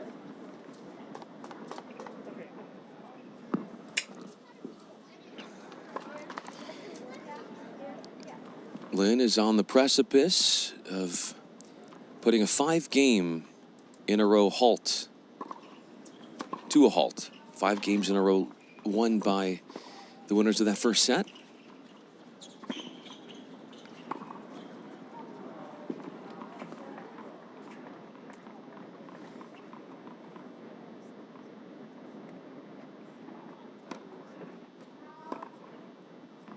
$40-15.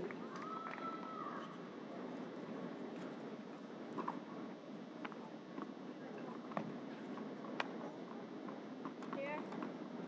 Yeah. Here. Yeah.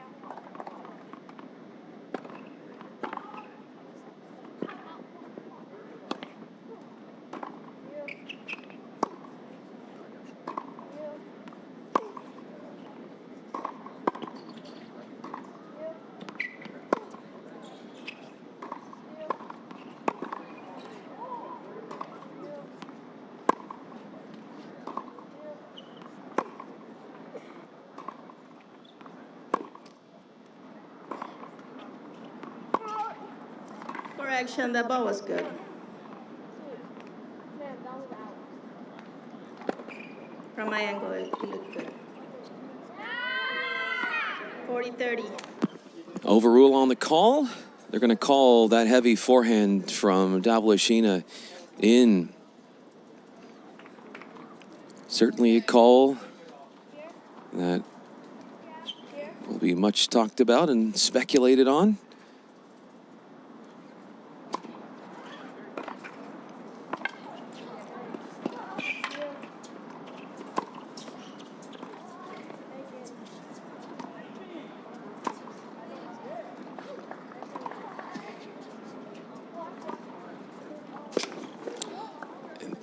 And that's the second time that's happened for Lynn, where she's gone for a ball and her racket has gone up against the back fence. Keep in mind that the wind also starting to pick up, and that's not helping her cause. Doesn't want to see this game slip out of her fingertips after she was up 40-love, a deciding point.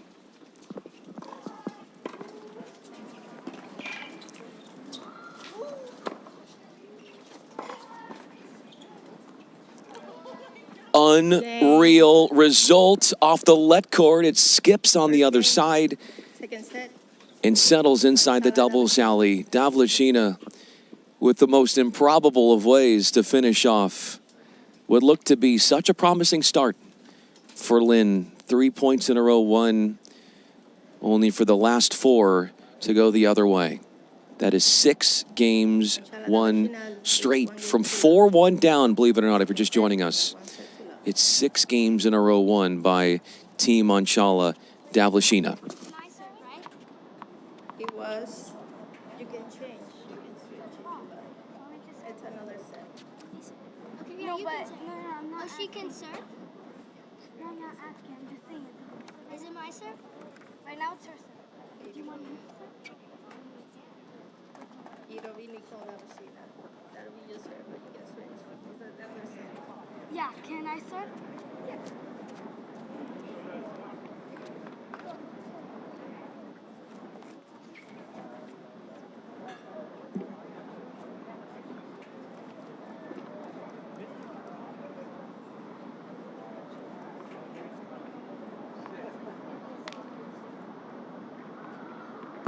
It started as a ceremonious start to that service game for Lynn, only for it to turn unceremonious. She drops her delivery, and now she's receiving.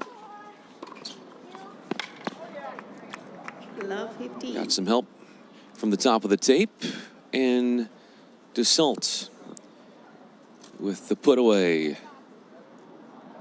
unconventionally.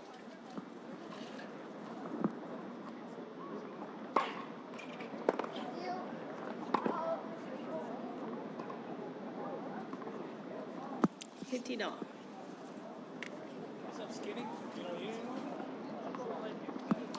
Watching the 12 and under girls doubles championship from the FILA Easter Bowl here in the California desert.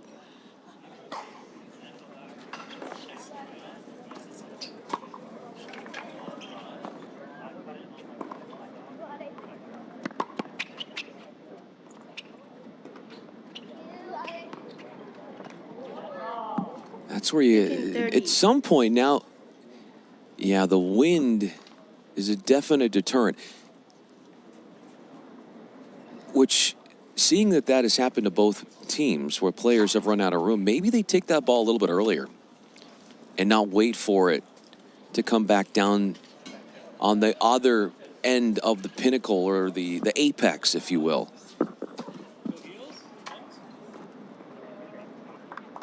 15-40.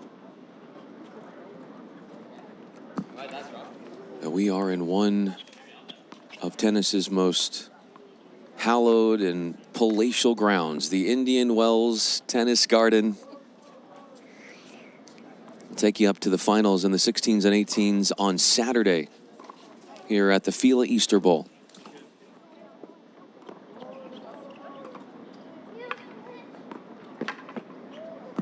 So that now presents a potential advantage here. The team that is on the far side, now whoever it is, there's a keynote tactical advantage to play balls deep and then see if the wind keeps up.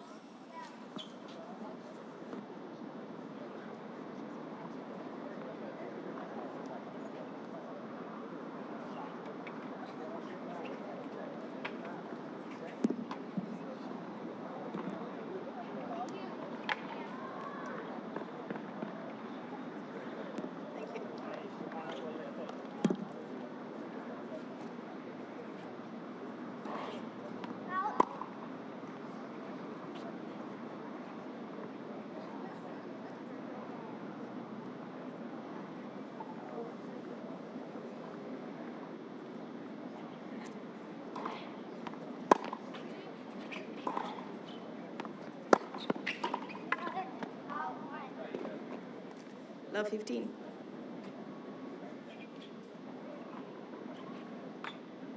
Watch out, watch out.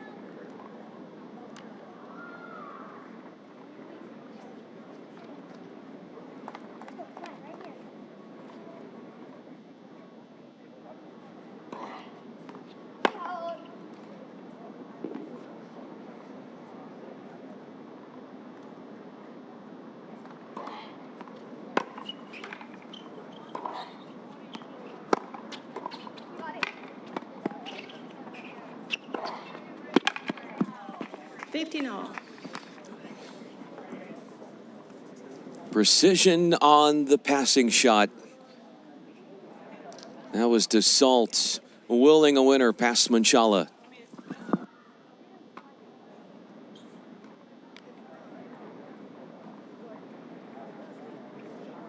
Let's go, come on.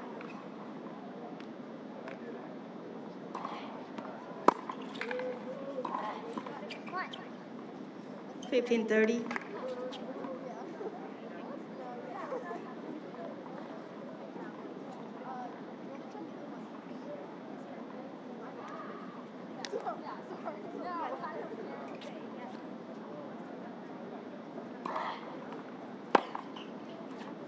Yeah.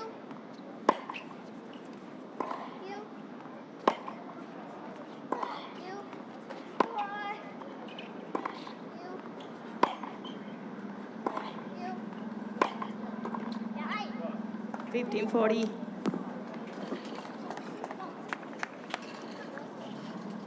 Caught off guard, Lynn. As Davlechina picks on her and terminates.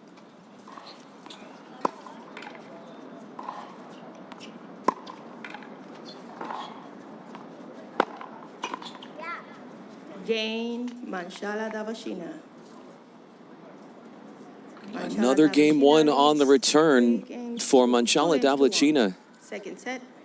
as they have won 7 of 8 games since trailing 4-1 in the opening set.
15 love.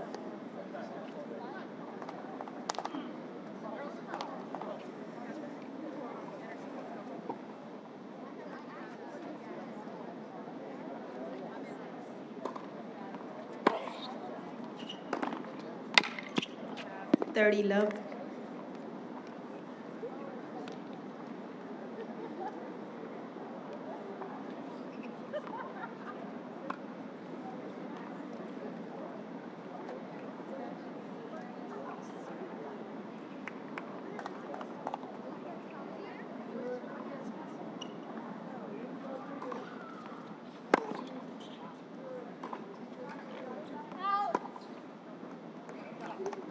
$30-15.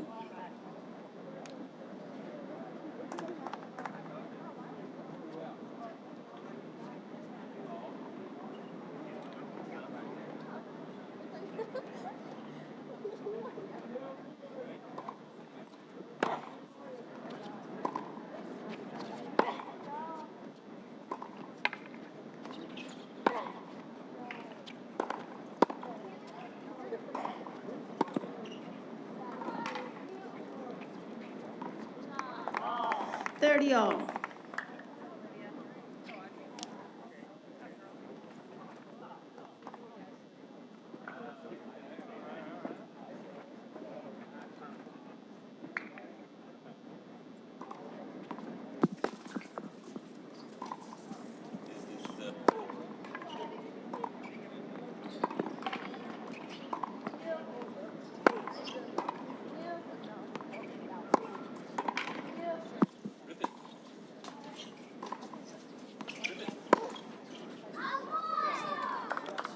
$40-30.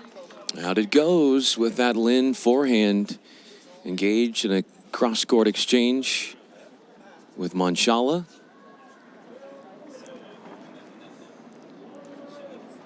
Game point for Manchala.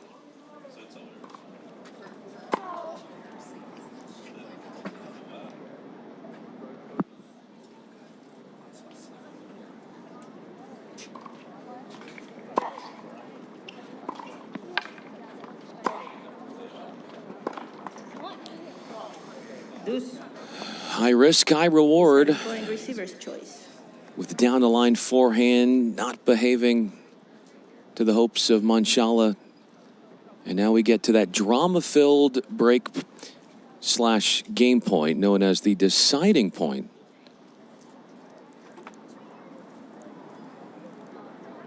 And Dassault wants to take this reception, obviously, with the deciding point. It's up to the returning team. Yeah, with no ad scoring to decide where the serve goes.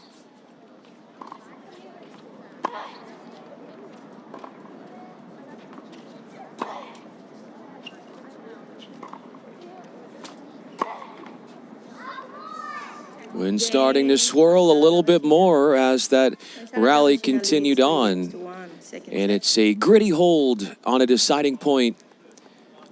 Manchala and Davlechina, they have won 8 of the last 9 games after trailing 4 games to 1. They have been a juggernaut ever since. This is Lin serving.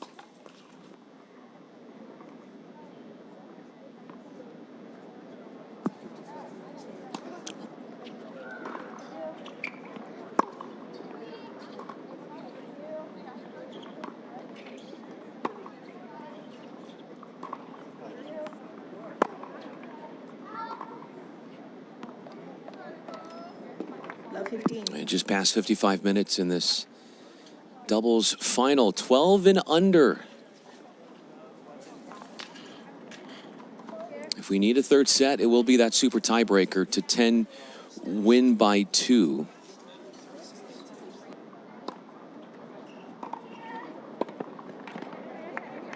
Love 30.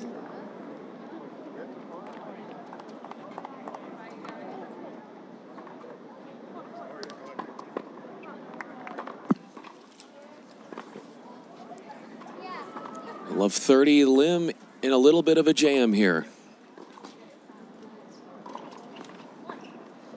15-30. Hits Manchala off the court for the out wide service winner.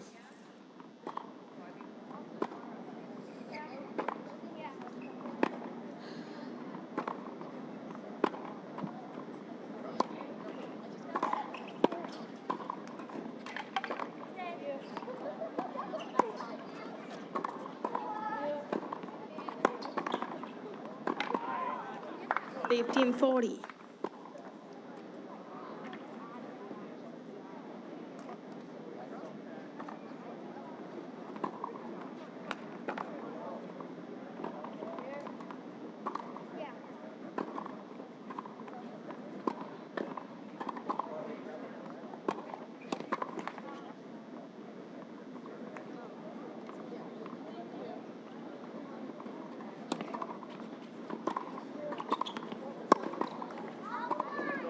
Game. Manchala Davashina leads 4-1, second set, and by 1 set to love.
Love 15.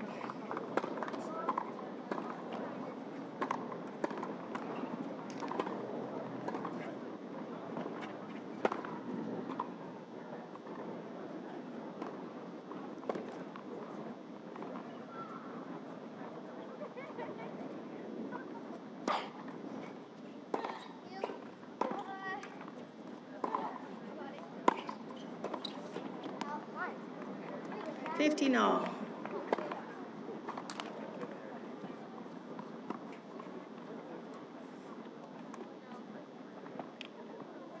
Please don't make any signs. Respective.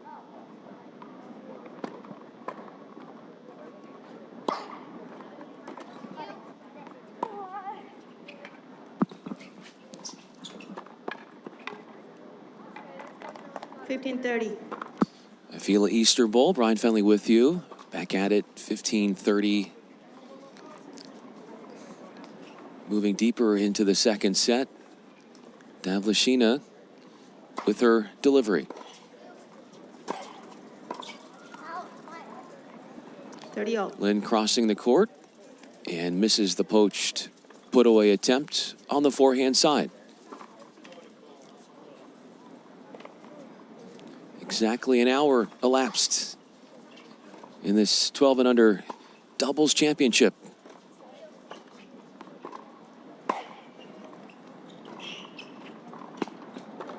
$40.30.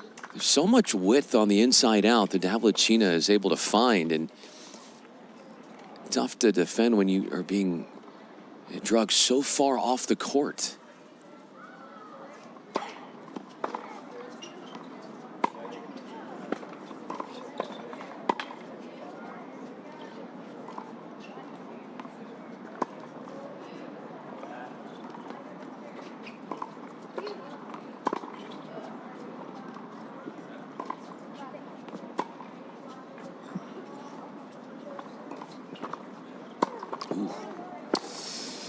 You know what she wanted to do? She wanted to end the point right there. That's a hard one to judge, though, because you factor in she's kind of retreating some. There's the impact of the wind. There's a lot of things, a lot of different elements and conditions that you have to think about and ponder when going in for that. But it is a deciding point.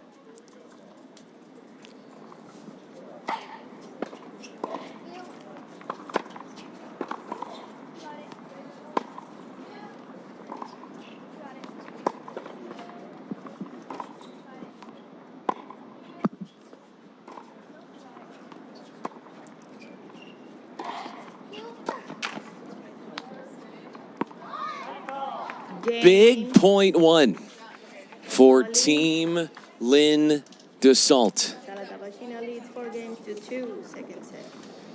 You win that point, you're Manchala and Davlashina, and then you're serving out the match. Hoisting a trophy as the doubles champion in 12 and under. Now, you start to live in an extra indulgence of hope and faith in your opposition.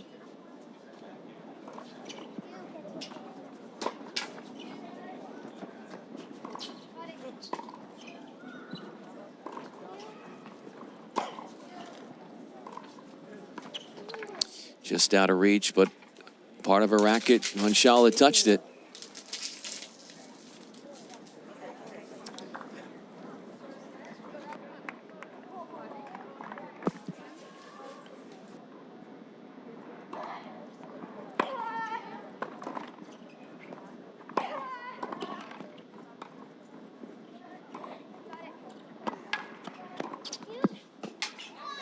Dassault, a masterclass with her net game.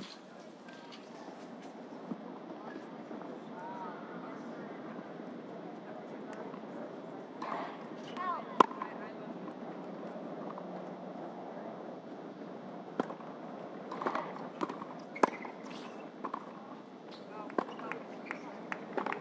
40.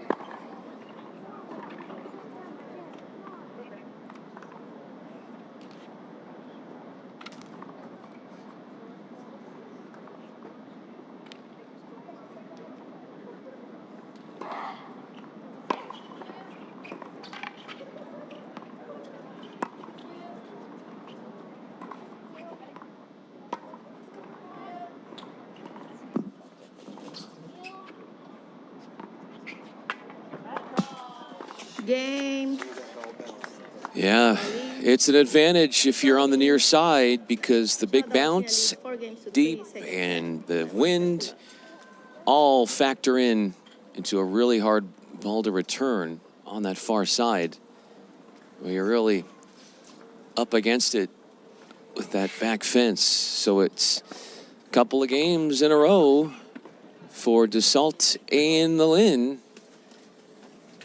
And they are slowly picking up their game, elevating their level,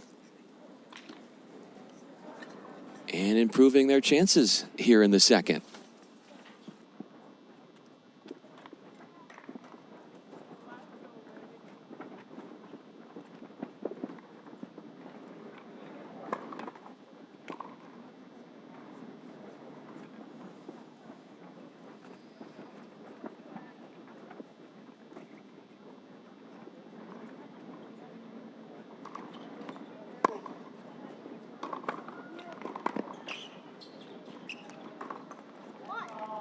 Low 15.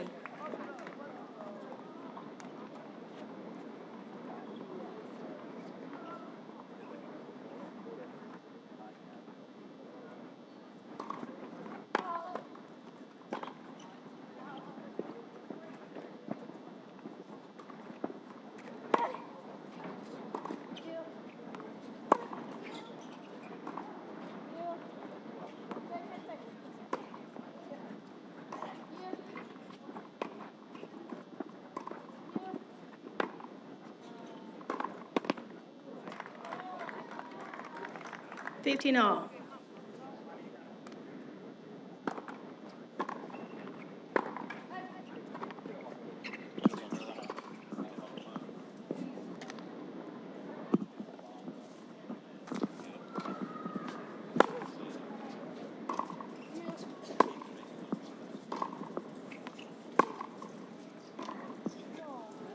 Correction, the ball was good. He caught it. Okay. Yeah, 15-30. Could we see this comeback try continue on? Multiple game points at 4-1 in the second set for Manchala and Devlicina, only to get broken on a deciding point. And now Manchala running into some stiff resistance on her serve.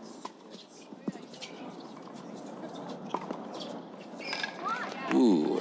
15-40. Nasty fall. Good to see that she got up that quickly. Okay? Slides and falls, and it's going to be 15-40 here. So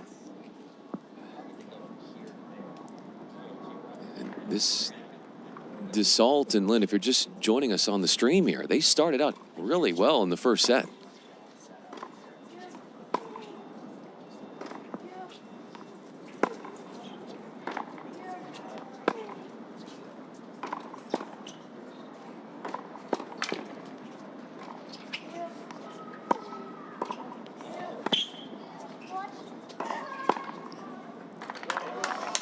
Power wins out 30-40. as Davlicina takes it right at Dassault.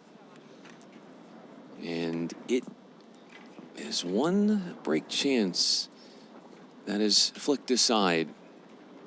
But this is not looking like a Dassault Lynn level that lost 8 of 9 games at one point in this match. Not in the slightest. This looks like the start they had in the first when they won 4 of the first 5 games.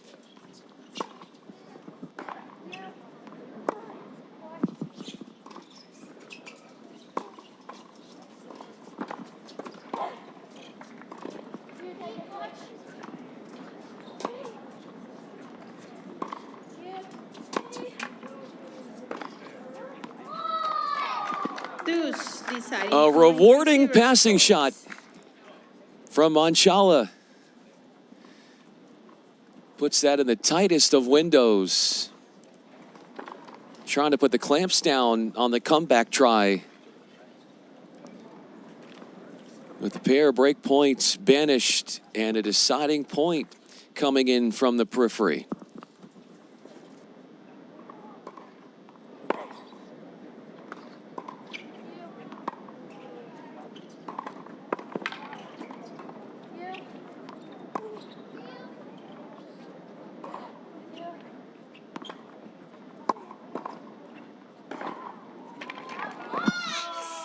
Game.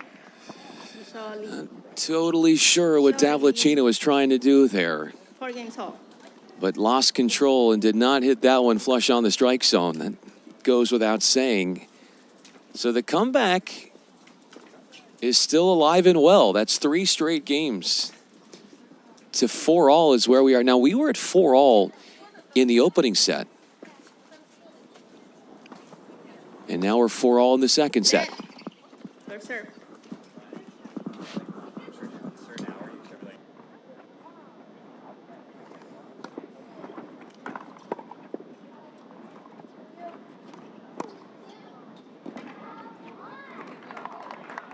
The 15.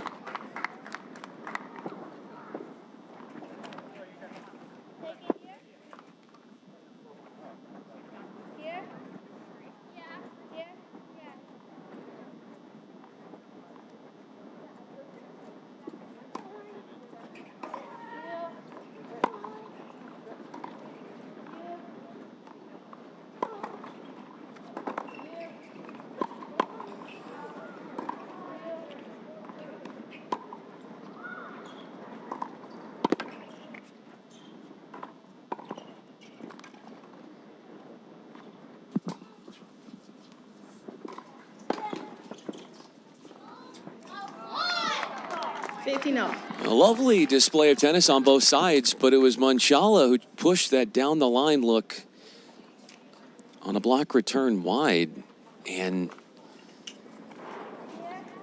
winning the big points recently. Not the team that looked well on their way to easily capturing this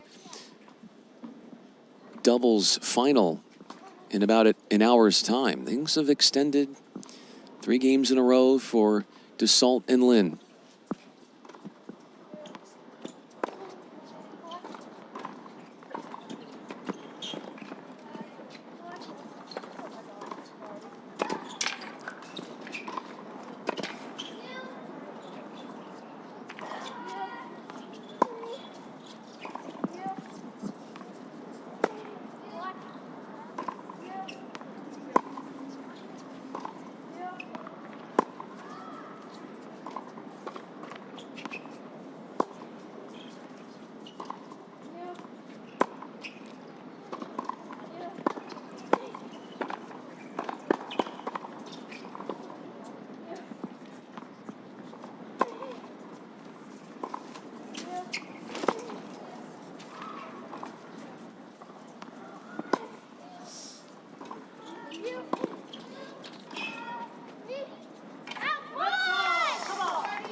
It's rare to see a rally that long in doubles, but we saw it play out in front of us. Wind picking up as that point went on. And a total change in the complexion of this match. At 30-15, it's Lynn at the line. 40-15. Davlechina went for a huge rip. Could definitely fall under the category of uncalled risk-taking. Uncalled for risk-taking.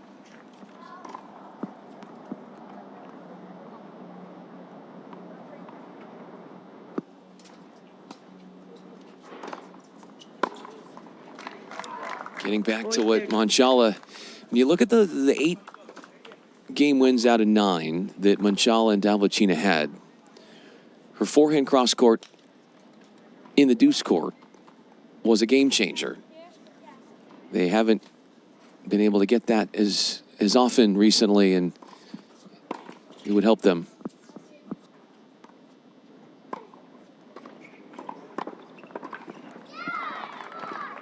Deuce. A taxing forehand from Davlechina coerces Dassault into an error up front. Just about every game going to a deciding point. Just has that vibe. It was her.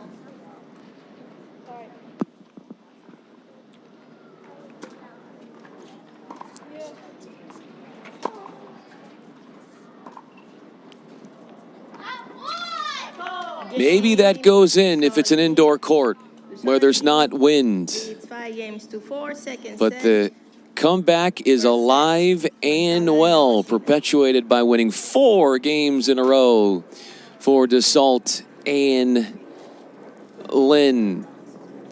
And they are just in reach, trying to force a third set. And that's certainly in the realm of possibility.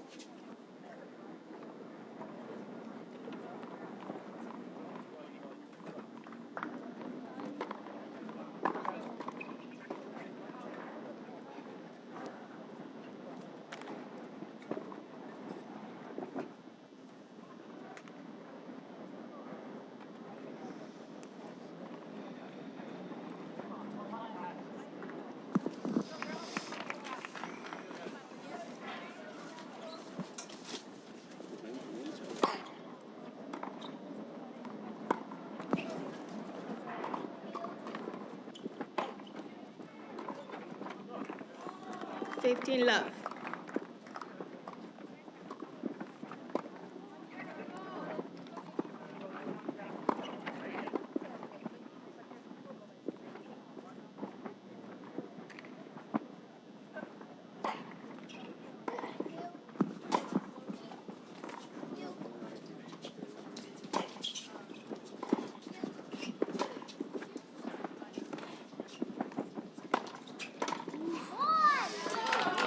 Love. What weaponry from Manchala with that fearless look at a forehand. Having to hold has to be top of mind for the serving Davlicina.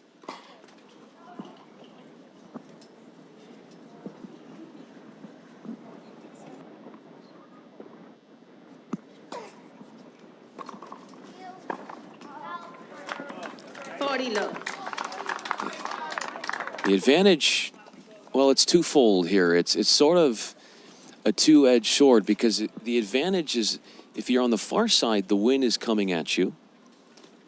But if the ball is struck so deep and heavy from the near side of the far side, it can almost blow the ball over the back fence.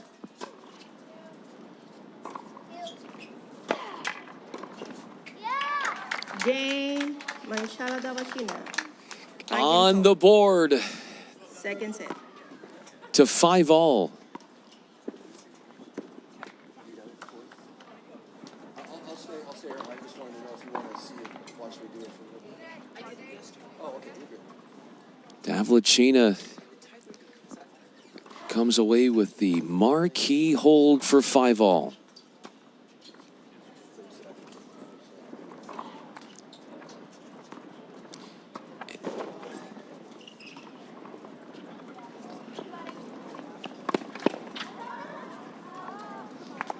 Just out on the mad dash, on the dead run 15 love.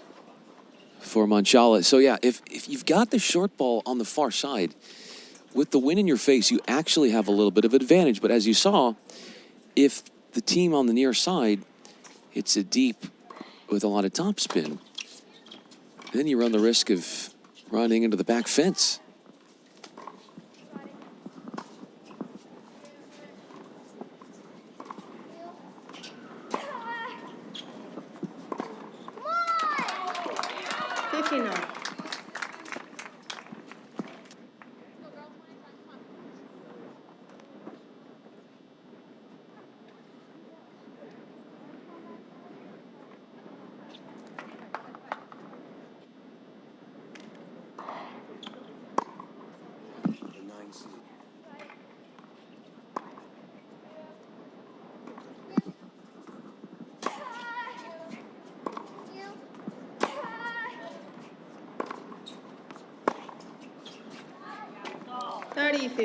Could not have missed by very long.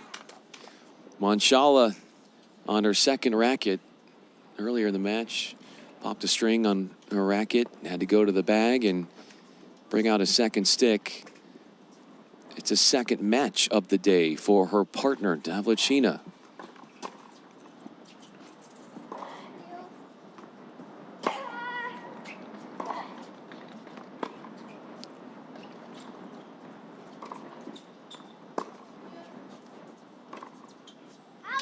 Melted long from Lynn. Davlicina earlier today winning the singles championship in the 12 and unders. Looking at double dip, singles and doubles. For the native of Florida.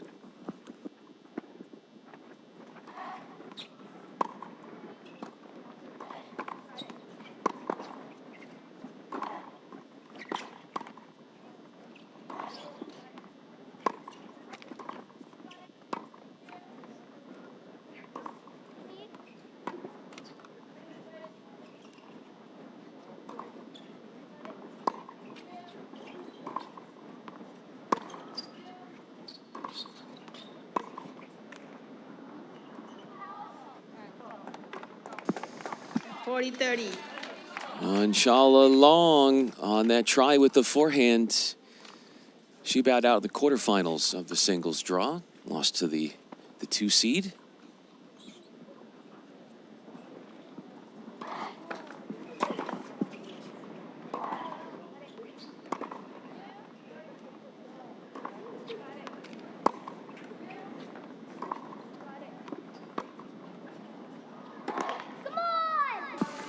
Deuce, deciding point, receiver's choice. An agonizing outcome for Dassault. falters on a chance to finish the game on her terms.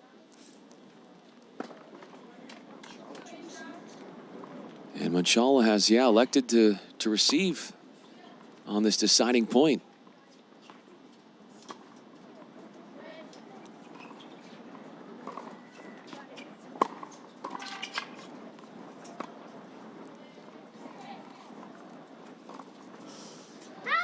Well long from Lynn.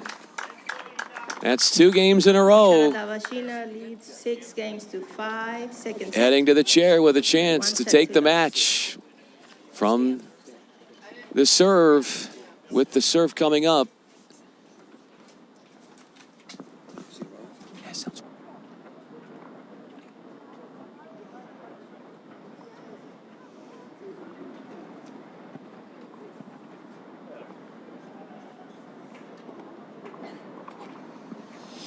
To review how this match has taken its twists and turns, it was an early 4-1 lead for Lynn and Dassault. Then they lost 8 of the next 9 games, fighting back heroically.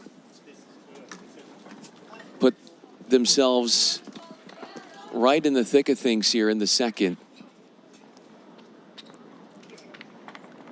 But a key break at 5-all as Manchala in prime position to serve out a trophy.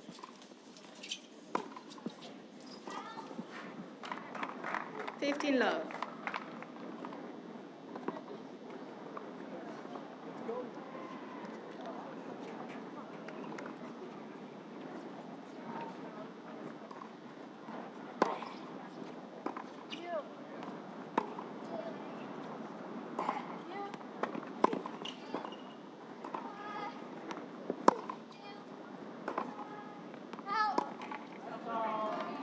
All.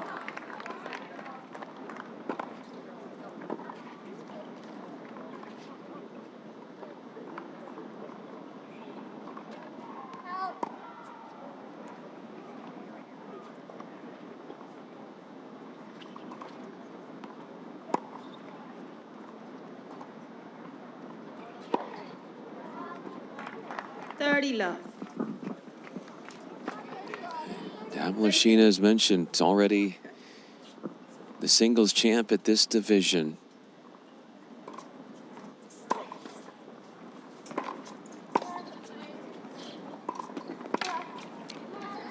With that bold backhand stepping into the court for Manchala.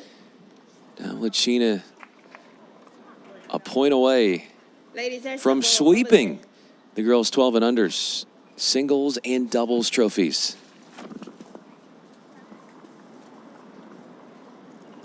We got 4, 2. Yeah, you need to have 3 balls.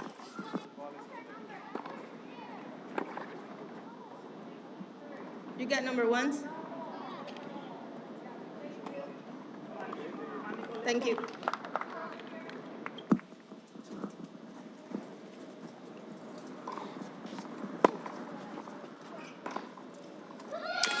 Fighting back tirelessly in the end. And the match resting on the serve of Manchala. And it is her fiery forehand that solves that final point. Stems the comeback hopes in set 2. And gets them a trophy in the 12 and under division. The doubles champs, Manchala and Davlashina. Singles champ as well today is Davlashina. So a banner day for her. As we wrap up play here, 12 and under doubles championship with the girls. We do have another match on this court. What that is, we're still trying to figure that out. As soon as we do, we'll have that commentary for you. I'm Brian Fenley. Thanks so much for watching our coverage here on the YouTube stream. Easter Bowl, FILA Easter Bowl at Indian Wells Tennis Garden.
One piece, you record the match? There's commentators, I think.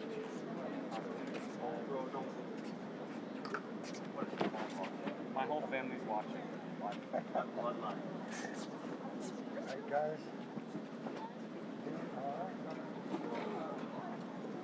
Saturday.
2 minutes.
Boys 18, doubles, quarterfinals. Will be the best of 2 tiebreak sets, no edge scoring. Next tiebreak will be played at 1 set apiece.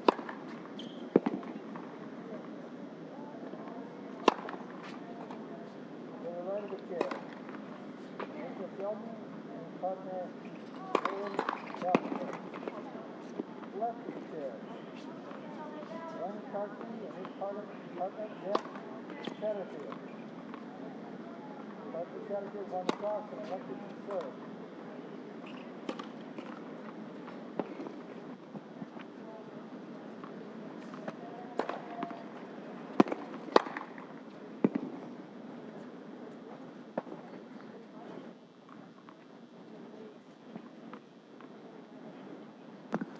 We got commentary for this one. Doubles, quarterfinals, boys 18s and under. Brian Fenley with you for the FILA Easter Bowl at Indian Wells Tennis Garden.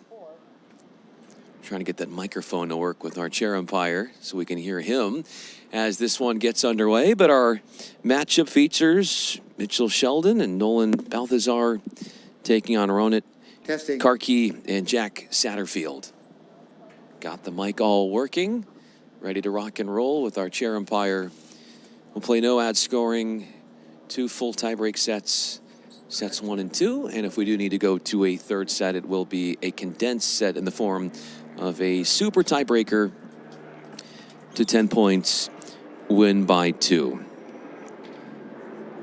79 degrees is our temperature here on court 2. You've been as high as 85 degrees here in the California desert.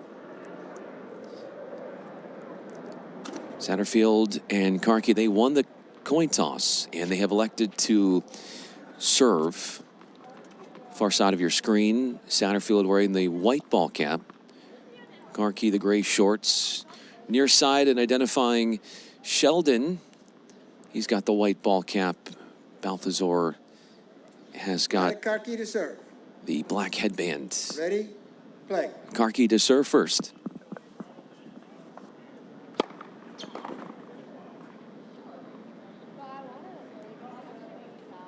Yeah. Yeah.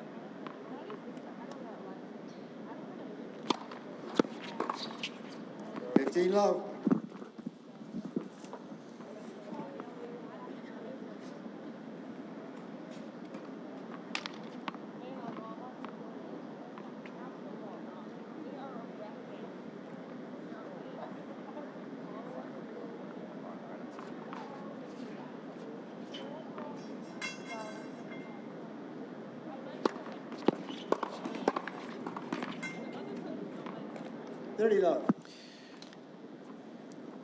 Couple of quick points. One by Karki.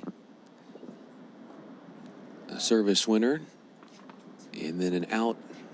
4th shot in that second point from Sheldon.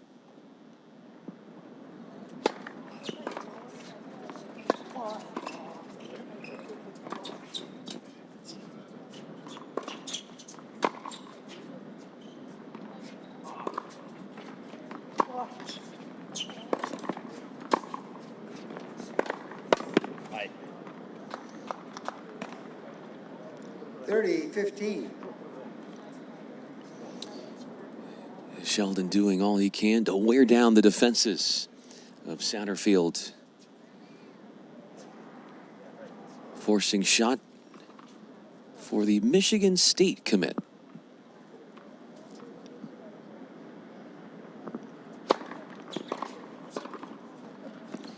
One-two punch. Satterfield, the finisher. 40. After that Balthazar return to serve came right back to him and almost ran out of room. Trying to chase that one down out wide. He is headed to Notre Dame as Balthazar.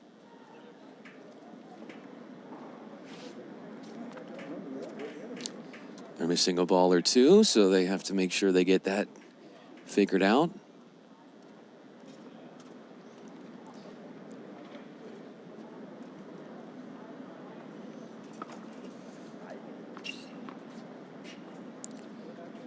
Taking aim at 2 game points is Karki.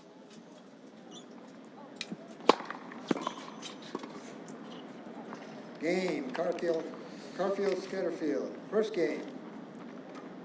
3 of the 5 points in that first game were 3 shots or less. 2 net winners from Satterfield to wrap up that first game in a hold in 5 points.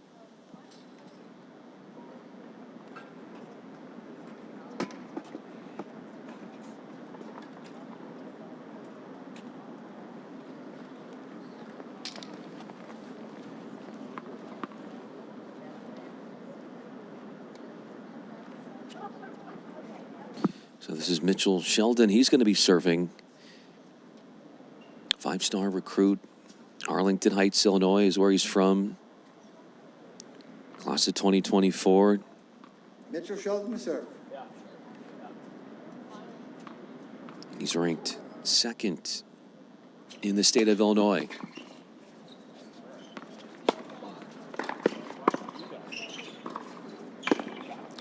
Love 15. A dazzling passing shot by Karki. Eludes the backhand of Sheldon, who was foiled on his charge forward. 39th nationally, is where Sheldon is as far as the rankings.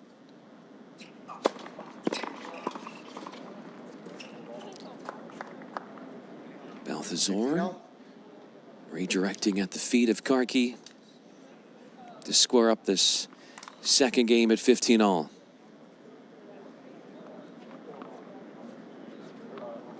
Yeah.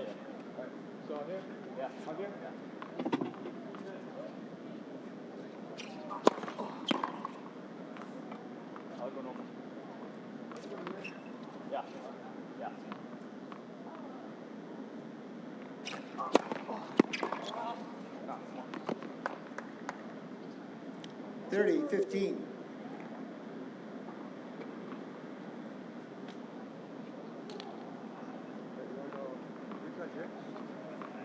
Yeah.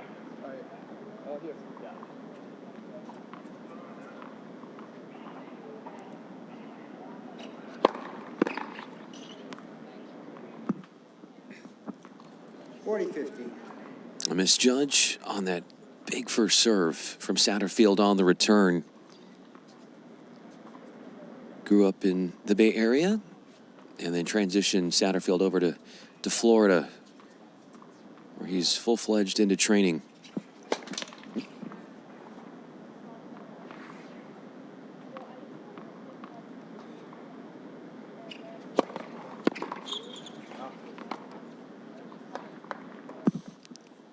Game. 10 points played, 2 5-point holds, and we're at 1-all in this first set.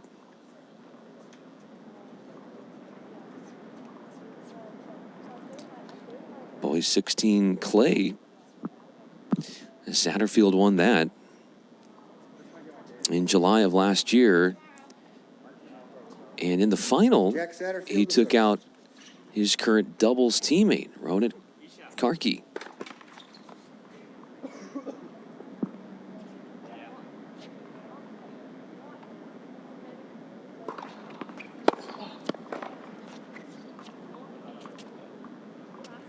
15 love. First service game here for Satterfield.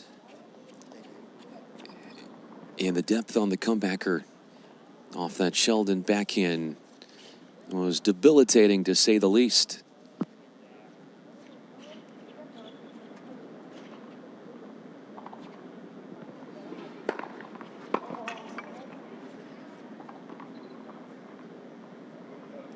Dirty love.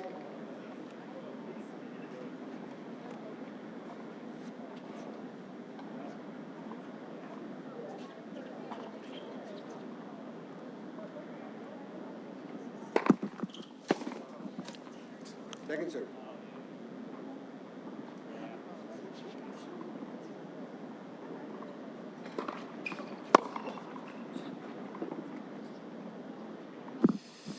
Love. No let up on that second serve return from Sheldon. Strikes it wide. Satterfield eyeing what he hopes to be the match's first love hold.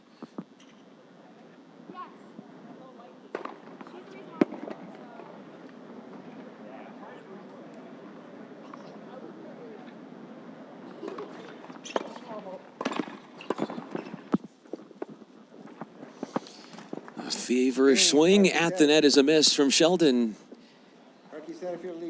And the server, no matter who is serving, has been the dominant force so far. 3 holds and only 2 points won on the return out of the 14 points played through 3 games.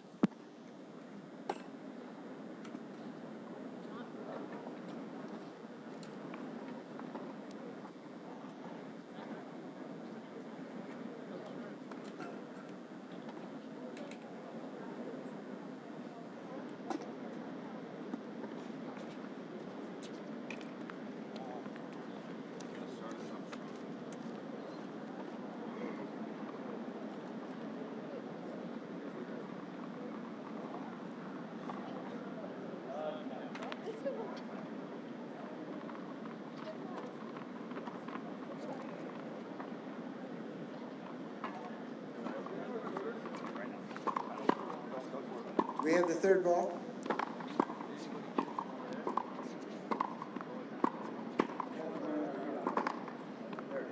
Thank you.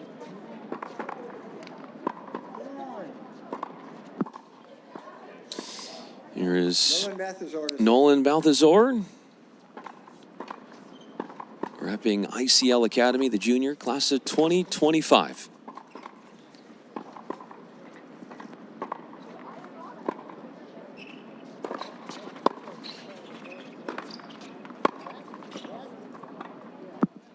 Top-ranked player at this age group, 18s and under, is Balthazar. You've been seeing him wearing his Notre Dame garb all week long as he's headed there to play college tennis.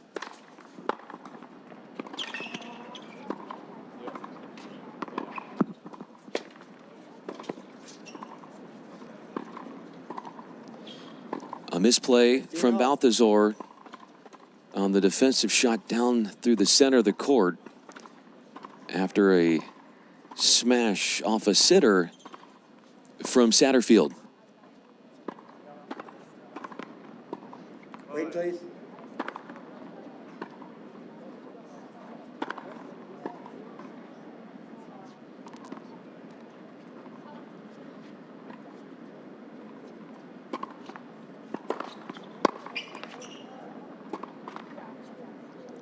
Thirty, 15.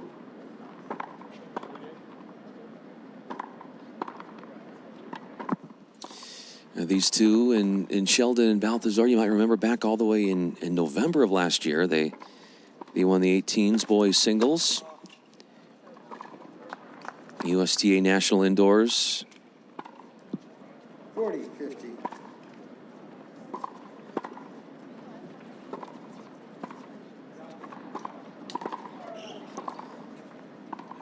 Game points arising,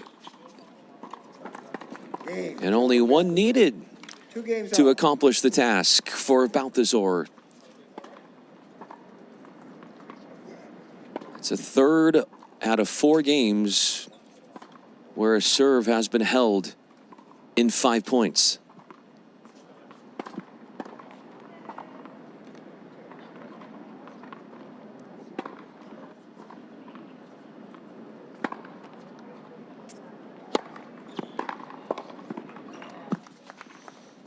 Taking a shot down the line. A bold move from Mitchell Sheldon. Catches Satterfield off guard.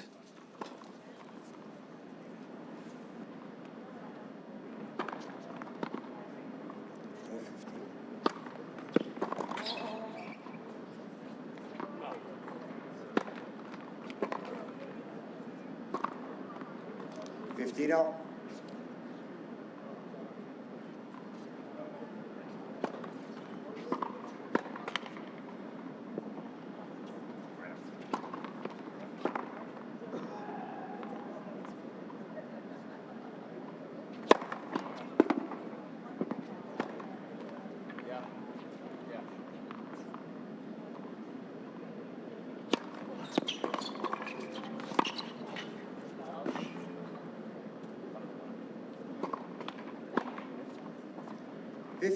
A total of 7 shots taken over the course of these first 3 points of this 5th game.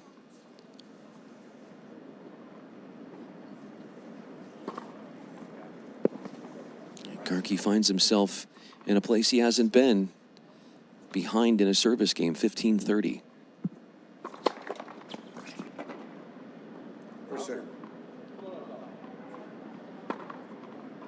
Serve was long, second serve. Wide. Serve was out, second. Yeah. Pardon me?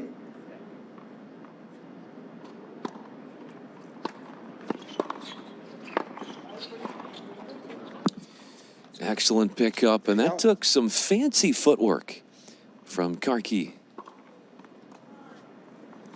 Picked that up with his forehand, by the way. First service effort for him was at love all. He's had service winners in both of his service games. A hold at 15 for him came in that first game.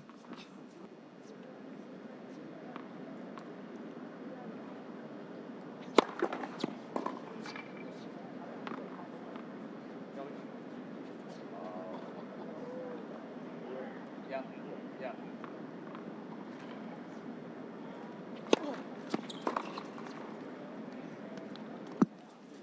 40-30.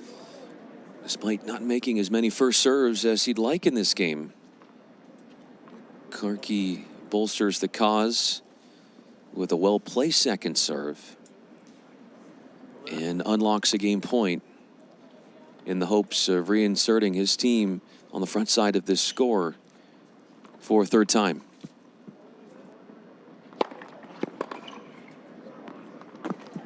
We'll keep with that on-serve pattern through 5 games after Balthazar lost control with a serve going at his backhand. It's 3-2.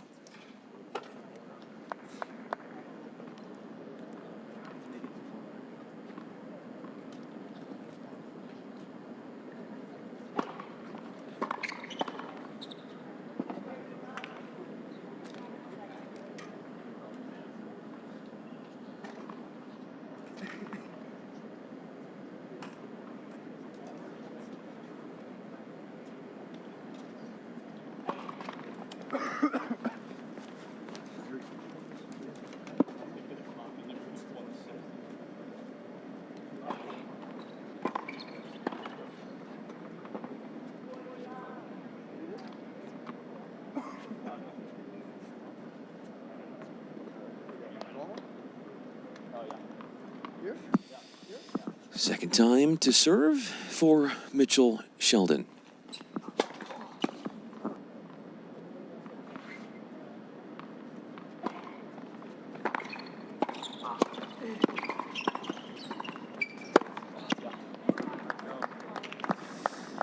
Has a strong affinity for those down the line shots.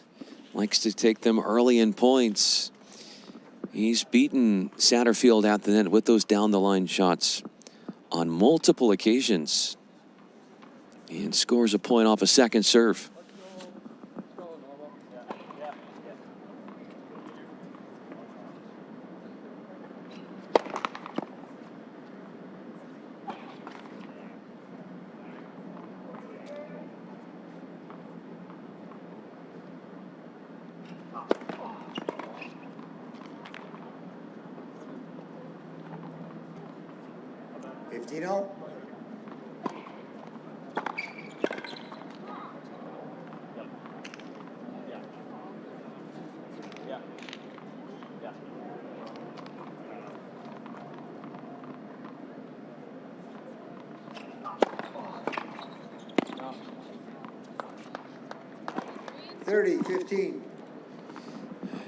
Trying to take that excessively wide and pin it in the doubles alley. Karki can't see that through.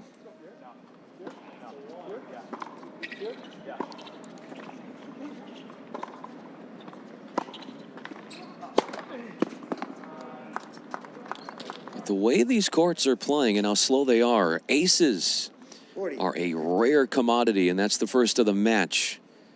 And it comes off Sheldon's racket. In doing so, Hatches 2 chances to close out the game, with his sights set on a second hold and 5 points.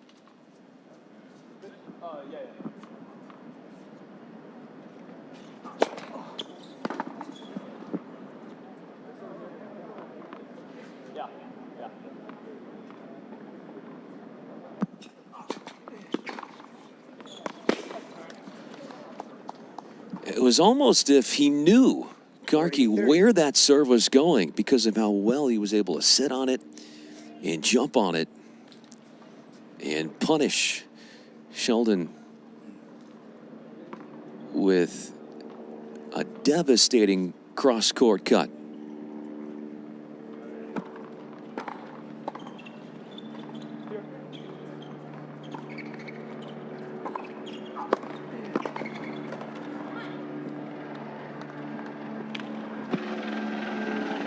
Got part of that ball, did Balthazar.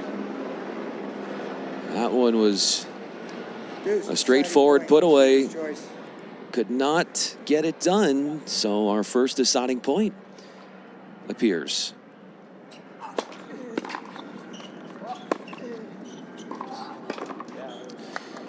That's redemption from Balthazar. His racket had the final say. The last 2 points of that game makes up for his prior wrong with a forehand volley finisher that bounces over the back fence. Ties at 1-all, 2-all, and now 3-all in this quarterfinal 18 and under boys Easter Bowl contest.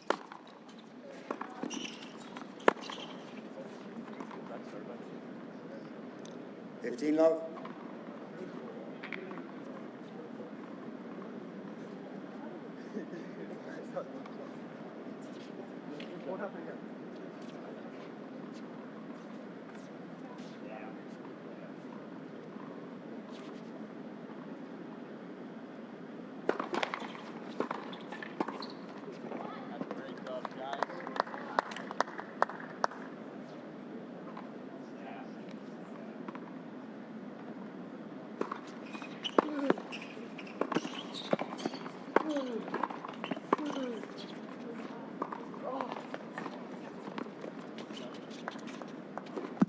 Overloads the lob. Satterfield 15-all. couldn't keep that one in the confines of the court.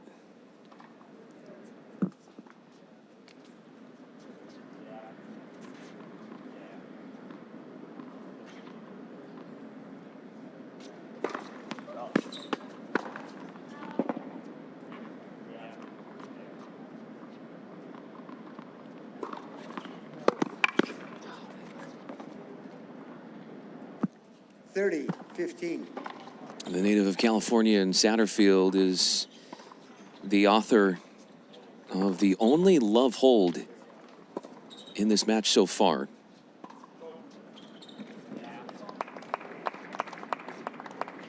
Came, of course, at 1-all.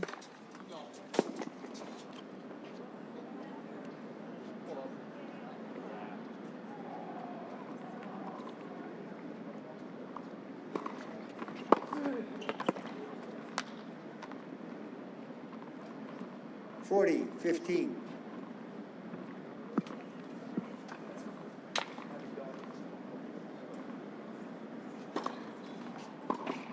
Two glances at game points.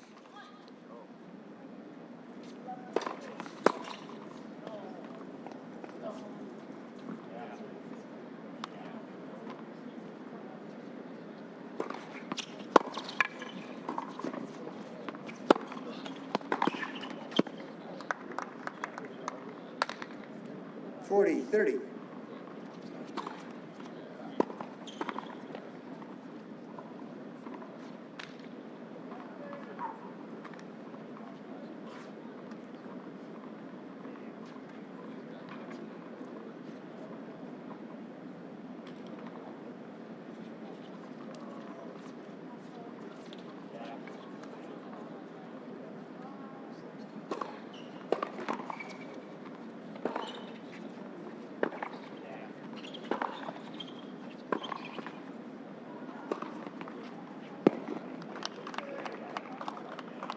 Put it in a place where Balthazar did not expect. Going more up the tee. It's Satterfield's first ace, his team's first as well. And they survive with a hold to stay in front, now 4-3.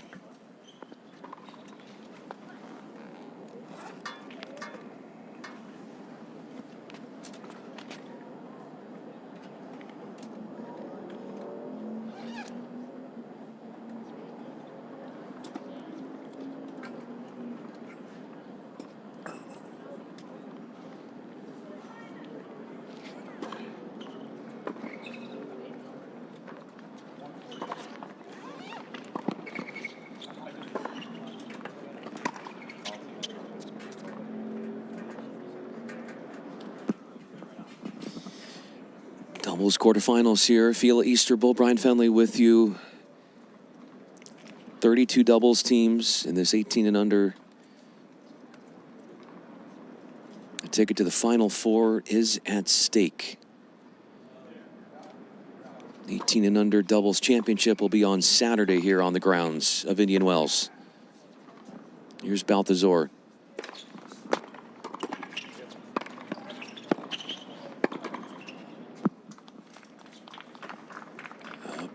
Body shot from Karki doled out to Sheldon. Puts an end to that point. Balthazar held at 15 in his first service effort.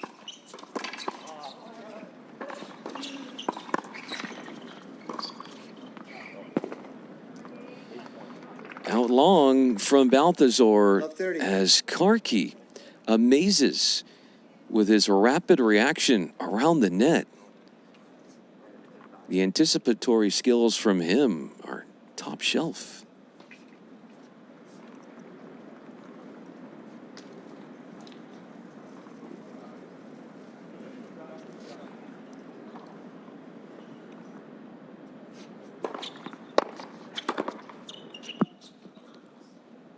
A most emphatic of thumps.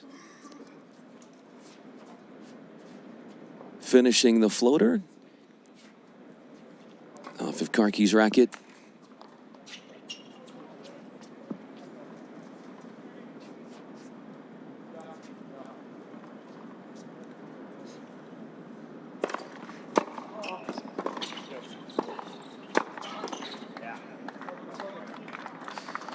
Just a little wide of where Sheldon was. Reason for the forced error. Balthazar feeling the anxiety of two break chances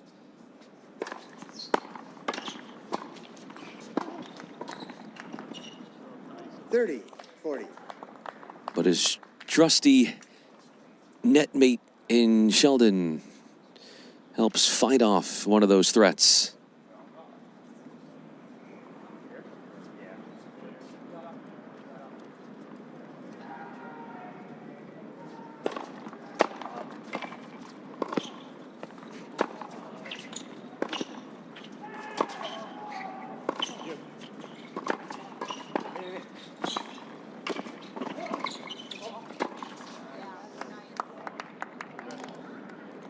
Deuce. Deciding point. Deciding point for a second game. And it's back-to-back games where that's happened for Team Sheldon Balthazar.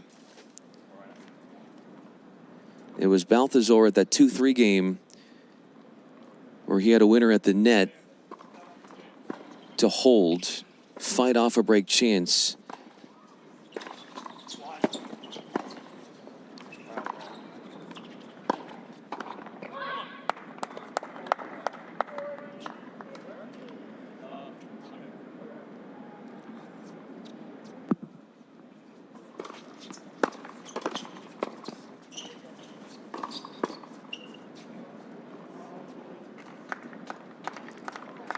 Game, Sheldon Balthazar.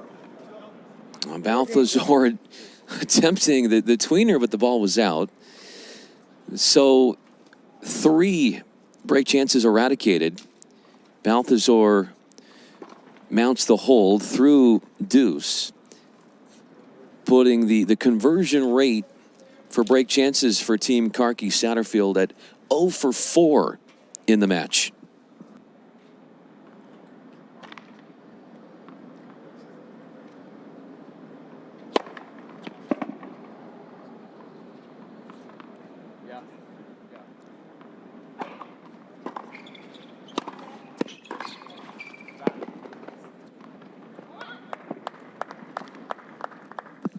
Love.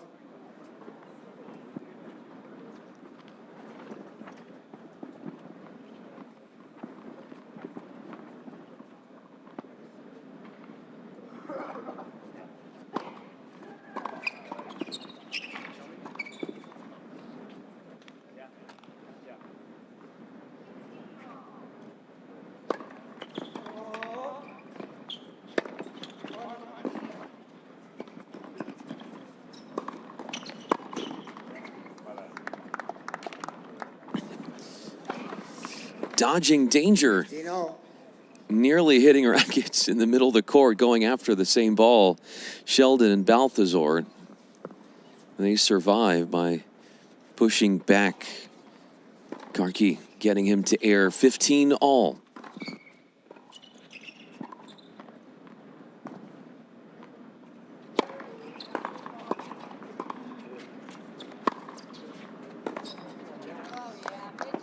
Wide open space, and the vision from Sheldon to terminate down the line with fluidity.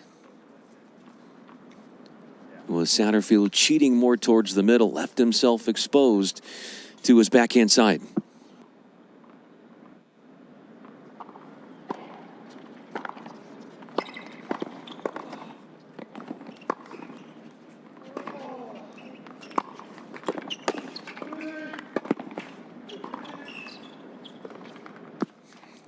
Almost had that on the dead run off the court with a squash forehand. Balthazar, his miss takes us to 30 all. More on Karki, though. Only a sophomore from New Jersey. Blue chip recruit. Ranked 3rd nationally. And 18s and under.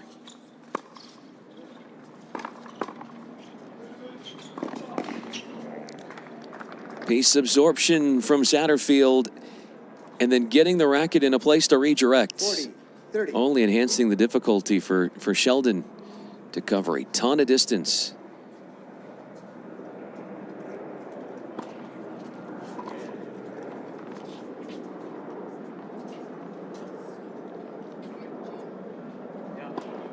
Game point for 5-4 for Karki.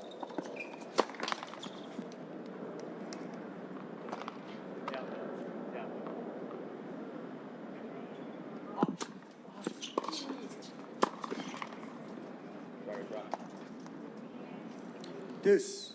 Deciding point. First receiver's choice. break chance for Balthazar and Sheldon. Even though this happens to be the third deciding point in the match. Both prior ones were won by them while serving.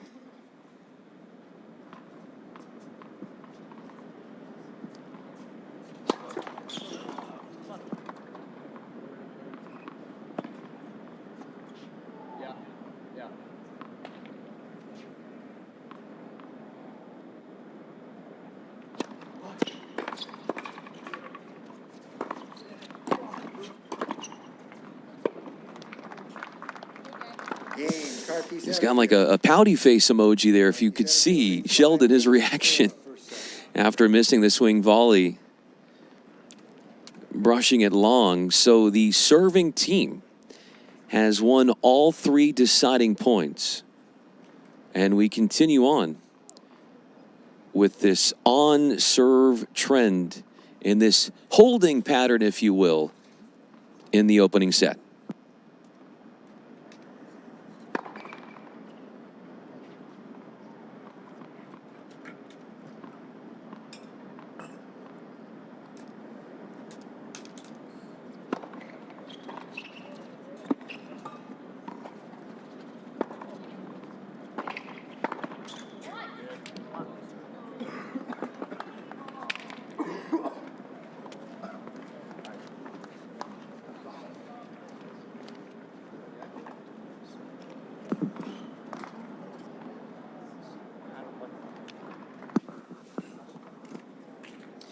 With the sun starting to wane in the distance and that beautiful sky in the background, watercolor-like sky. It's Sheldon serving. He did a little bit of everything in that last service game. Had an ace and a double fault.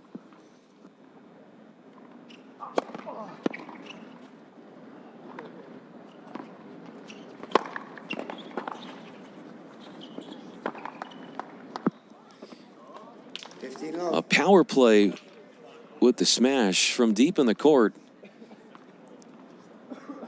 Sheldon with the forcing shot.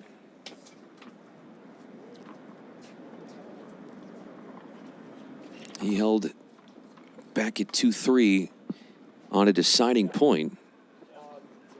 So he's got two holds already, a hold at 15, and then a hold by way of the deciding point.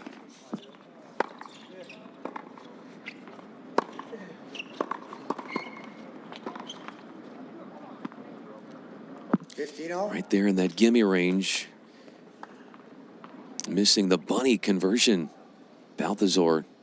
And it was right around that part of the net where he had a winner in that deciding point with Sheldon serving that kept this match on serve.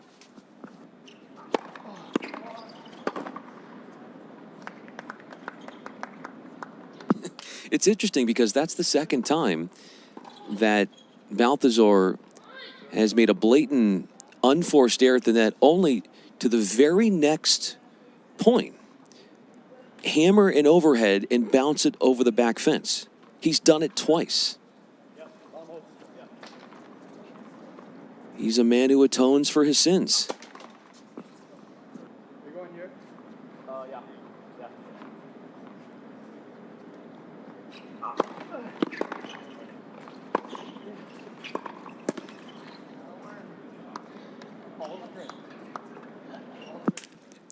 Yeah, not the cleanest of contacts there. But Balthazar gets the last laugh.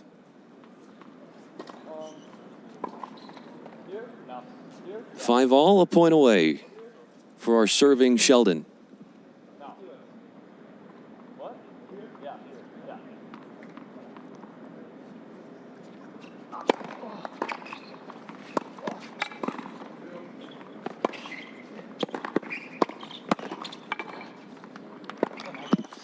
hit off the court. Lots of open space. Satterfield able to exploit that. Balthazar did not get one return in that last exchange. It was all on Sheldon,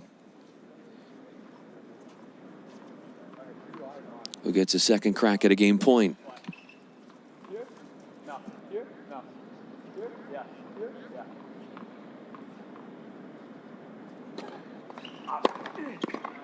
First serve.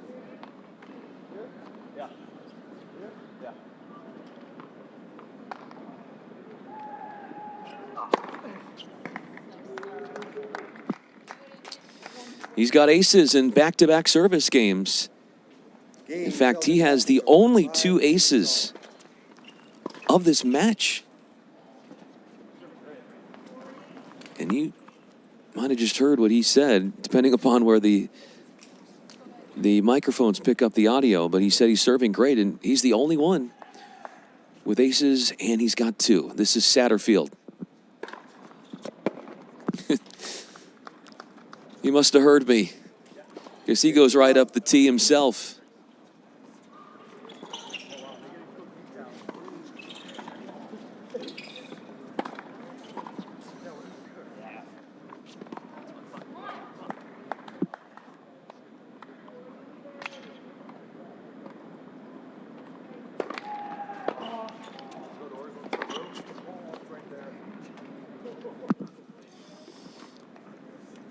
A crushed smash 30 left. from Karki,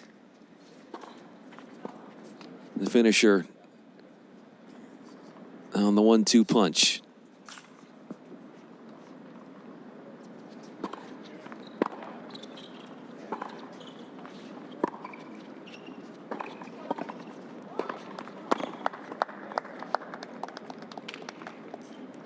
$40.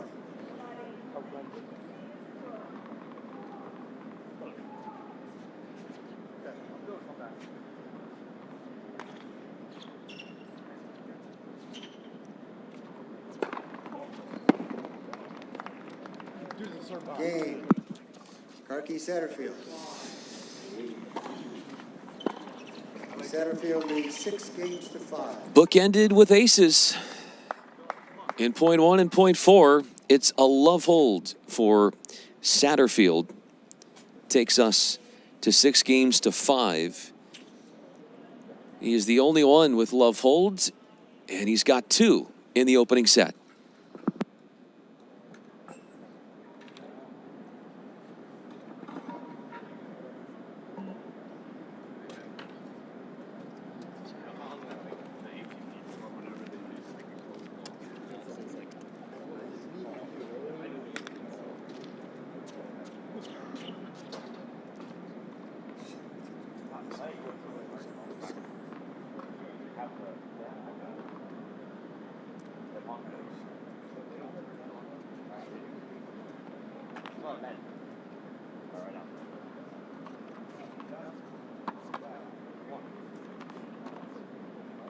Is that ball good?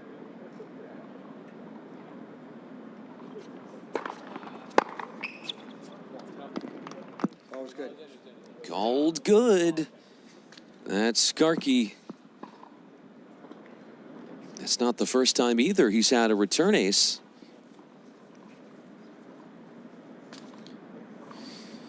He's a really good reader of serves.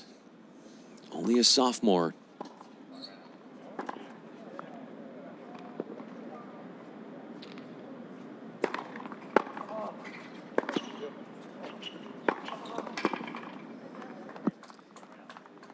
Shot ends in 4. Excuse me, the point ends in 4 shots. Sheldon stepped in front of Balthazar, who probably had a better angle into taking that return. Love 30.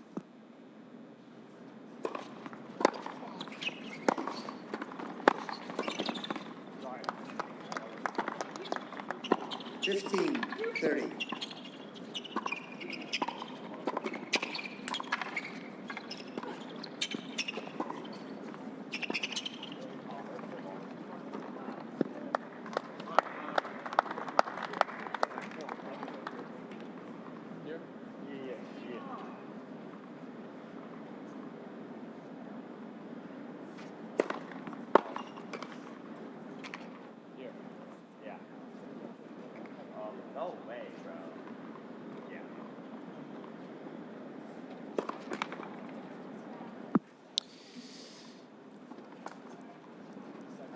15-40. The most ill-timed of double faults because it hatches a 5th break chance against Team Balthazar and Sheldon, albeit Satterfield and Karki are 0 for 4.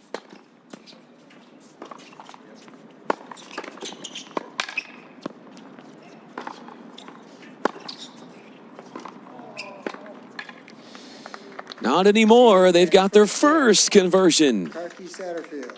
A miss hit allows Satterfield to sink his teeth into a finisher in the forecourt off a response from Balthazar. And the first break of serve happens to be our last game of the opening set, 7-5.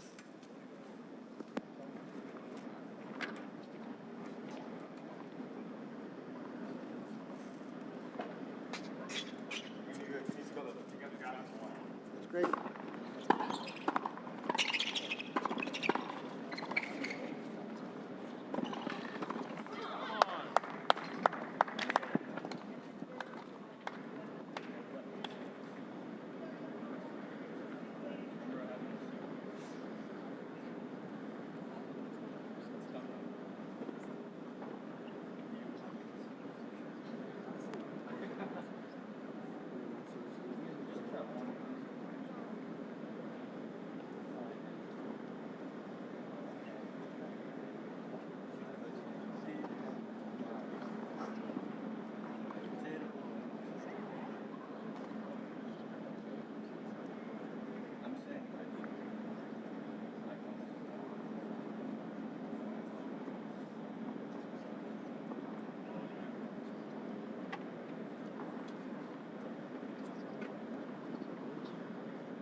Well, the sun has faded into the distance. And it's a 7-5 first set clinched by Satterfield and Karki. The temperature notably has dipped a little bit to a more comfortable level with a slight breeze working its way across the court. This is an event, the FILA Easter Bowl, that began all the way back in 1968. And it's the third state that this event has been housed. It started out in New York, and they moved it to Florida, Arizona. I spoke too soon. This is, the 4th state. So New York, Florida, Arizona, and now here in California at the Indian Wells Tennis Garden. Second set. Karki to kick off the second.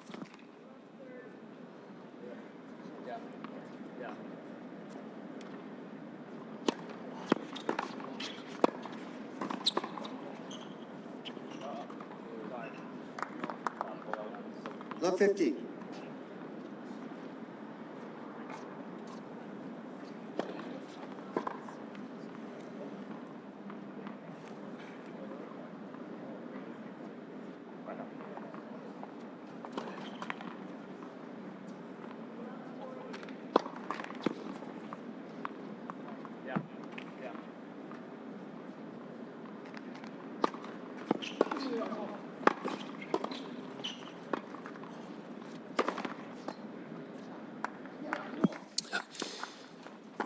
A wrathful swing. Love 30.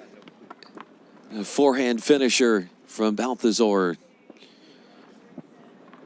Trying to put the sting of getting broken in that 5-6 game behind him. Falling short of his intended goal of activating a first set tiebreaker.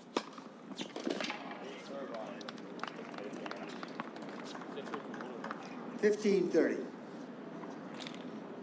First 11 games of this opening set were holds. 3 deciding points, all 3 won by the server.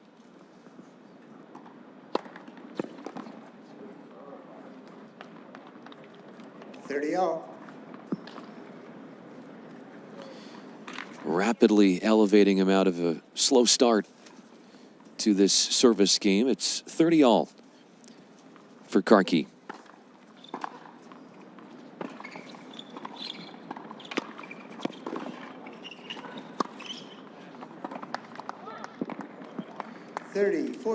Both break chances for Sheldon and Balthazar have been when Karki has been serving. Here comes the second of the match for Sheldon Balthazar. Last one in Karki's last service game, which he held in a deciding point. Too much to handle. Pace, too much to overcome. Balthazar targets Satterfield. And the returning team pulls off the break a serve. 1 for 2 in break point conversions, as Sheldon and Balthazar starting out with some extra gusto.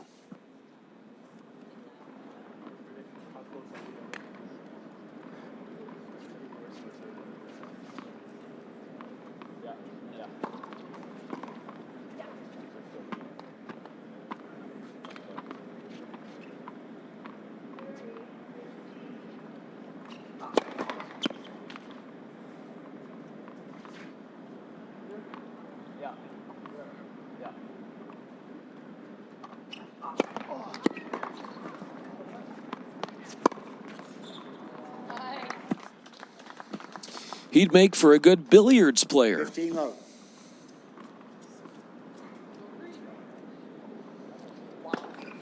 You hit him off the court, he's going to punish you with some severe angle. Sheldon, a craftsman.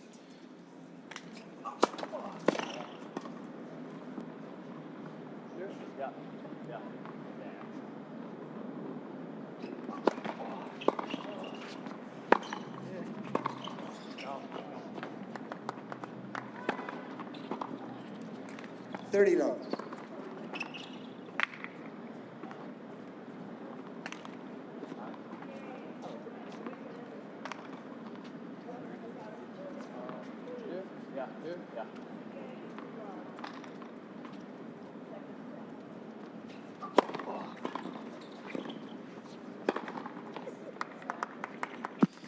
A tenacious start for Balthazar and Sheldon. All the overheads that Balthazar has put away, every single one of them have bounced over the back fence. Not a single one has stayed in the confines of the court. You know it because the man hits the gym. It's 3 game points for Sheldon.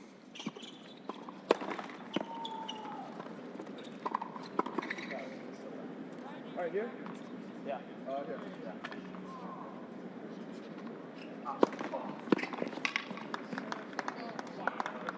Game, Sheldon Balthazar.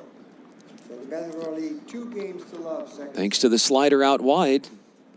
It's a drama-free, hassle-free hold for Sheldon.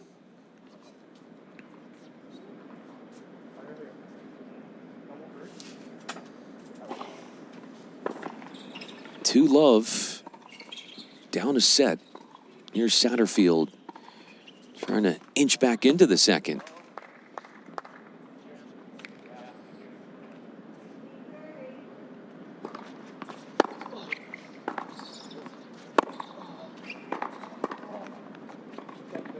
Touch, yes.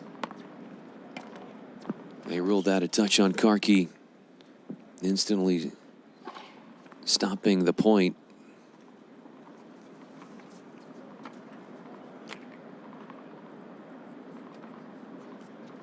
Up 15.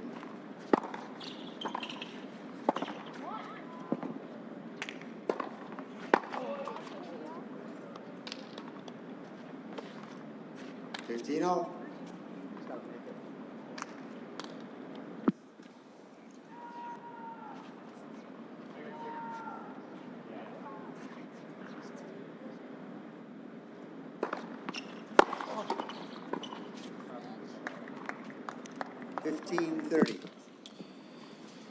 Beware of the pace on the rocket back off the return of serve from Sheldon.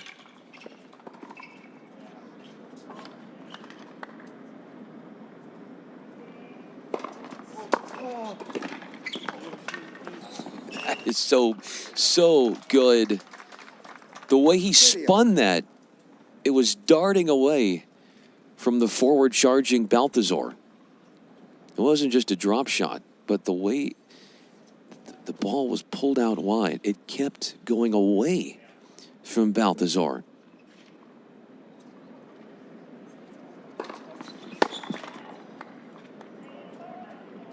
$40-30.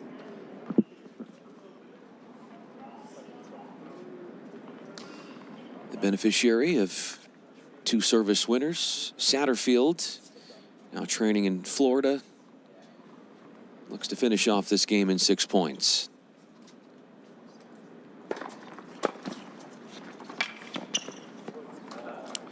Game, Karki Satterfield. Sheldon Balthazar leads 2-1. Kjarki with the deep volley put away. And that caught Sheldon Balthazar by surprise.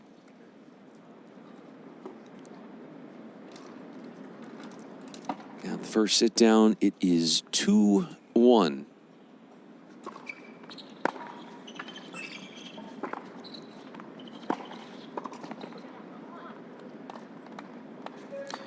Well, so many of the greats have competed here in years prior at the FILA Easter Bowl.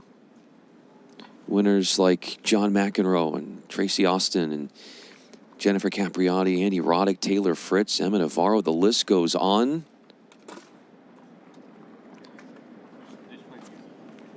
Francis Tiafo, Marcus Giron. It's a hotbed for the top talent of tomorrow. And we're seeing quite a highlight reel filled exhibition in this 18 and under doubles quarterfinal.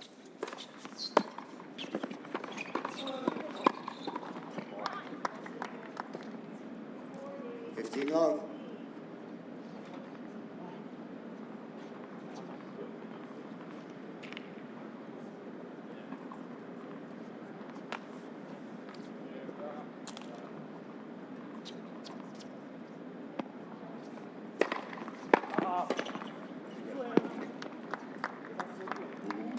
$30-0.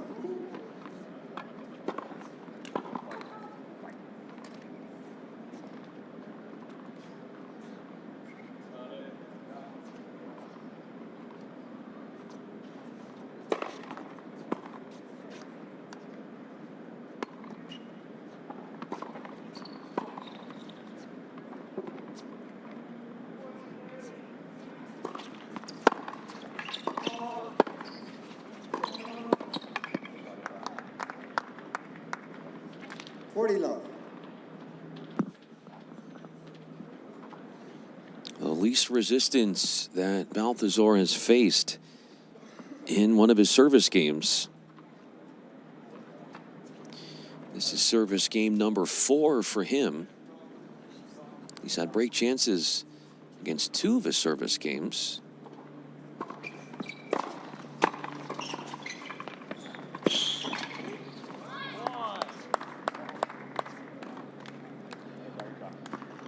Open over the net and long from Kjarki. Balthazar lead 3-1. makes it a second hold for him. First one without a break chance faced since his delivery at 1-2 in the opening set when he protected his serve at 15.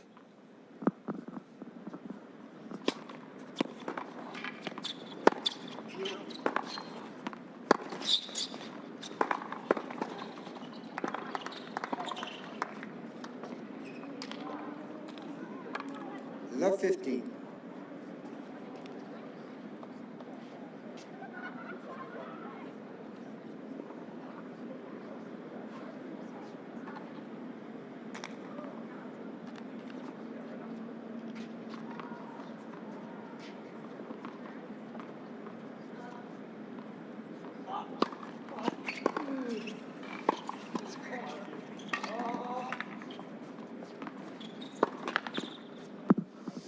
Trying to squeeze it in between Sheldon and Balthazar.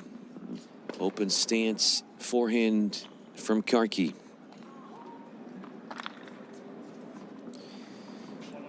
Broken at 30 at Laval was Karki. Saved a break chance. Back at 4-all. Winning a game on a deciding point.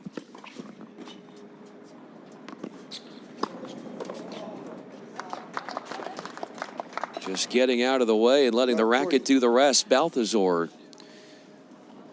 jumps in front of the cross-court crossfire and redirects and reaps the benefits of a winner. And a turbulent service game here for Karki.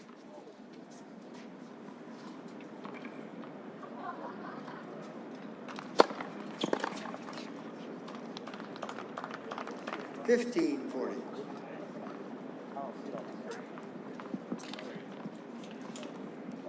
That's the second break point saved for Team Karki Satterfield.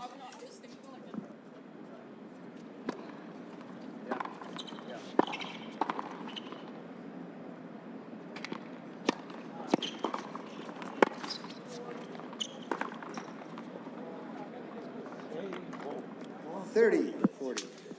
Just holding on. Discarding 2 break chances. With technically 2 more left with the format in the form of a deciding point.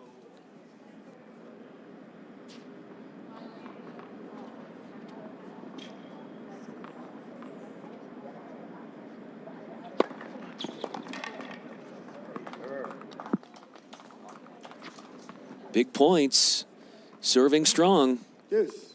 Signing Karki. point, receiver's choice.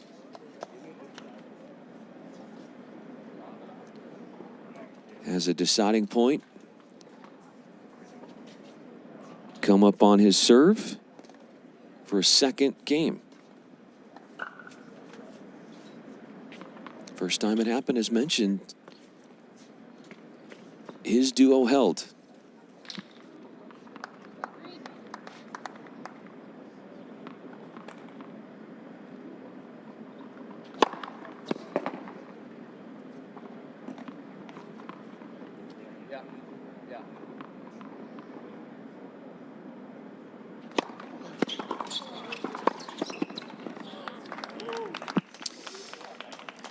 Yeoman's work there from Karki Sheldon Balthazar leads as he dodges danger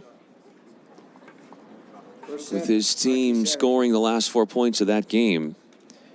Mark it down as a 4th hold for Karki in the match. He's got holds at 15, 30, and 2 by way of the deciding point.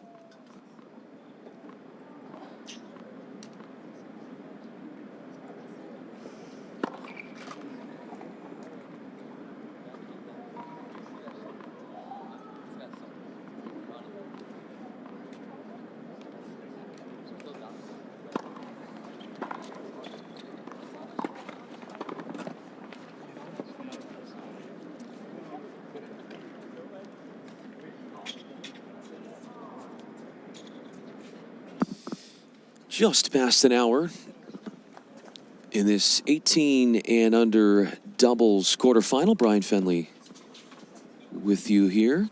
Glad to have you along with us on the FILA Easter Bowl stream, one of our important sponsors, our title sponsor in FILA.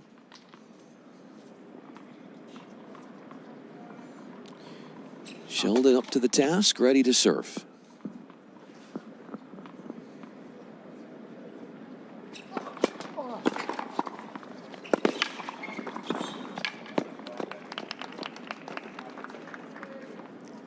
1:15.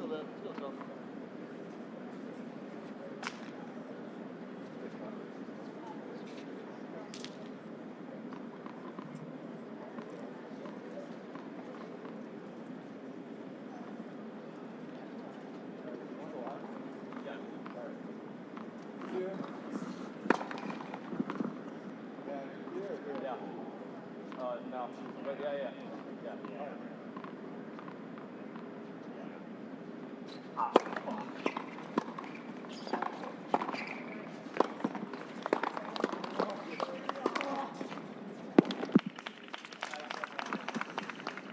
Finding winners with shots through the middle of the court. Karki connects courageously with the forehand, only intensifying the pressure, turning this service game a bit tumultuous for Sheldon.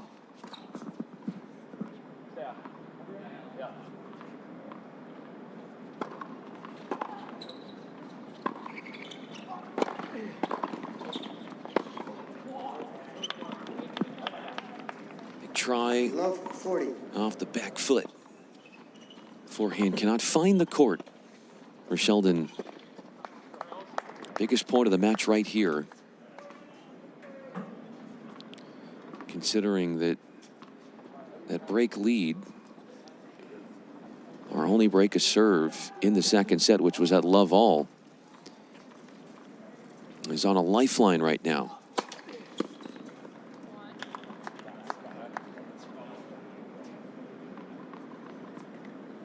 They're calling it good. It's a third ace in the match for Sheldon. Sheldon had ace at 2-3 in the opening set. Held then on a deciding point. Also had an ace, a critical hold at 4-5 in the opener when he held at 30.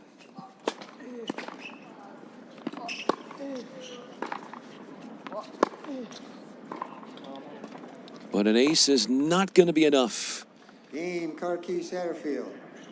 3 games all. A break lead now a thing of the past. And Sheldon's error draws us back on serve in this tightly contested second set.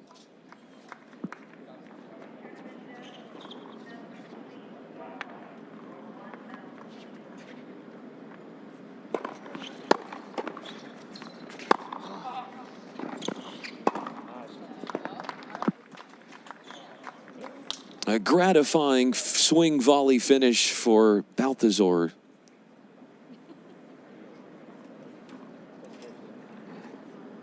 Trying to figure, what are they discussing?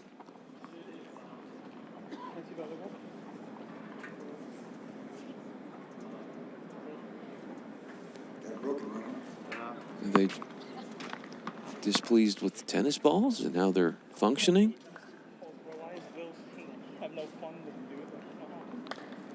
I had one player I was talking to earlier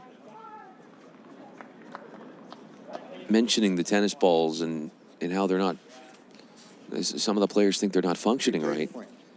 Might have more to do with the court than anything. I don't think it's the tennis balls. It's just a slower court. And with some of these sand particles picked up by the wind, you're probably not going to get the bounce. You're not going to get the speed. 15 low. Open to generate off the ground. That's just the elements of tennis in which you got to play through.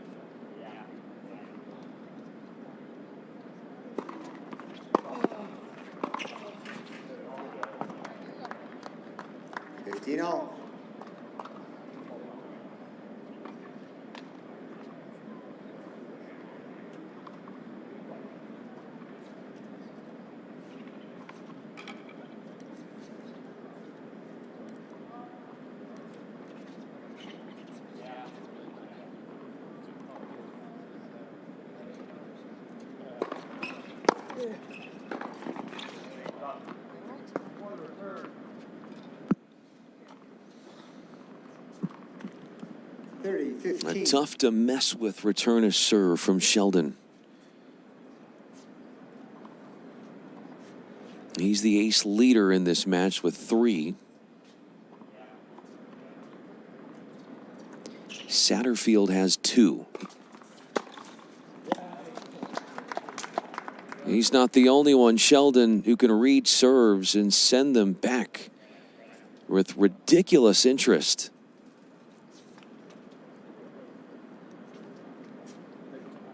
$30.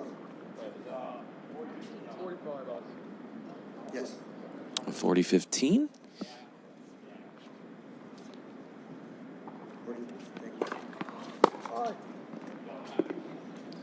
Caps off the hold. 40-30. Oh, I guess he just got, beg your pardon. It's hard to, yeah, you're absolutely right. So Sheldon actually, Gentlemen, 30-40. I would have expected with a shot like that to go in, a little bit more pizzazz, a little more celebration from Sheldon. But he did find the court.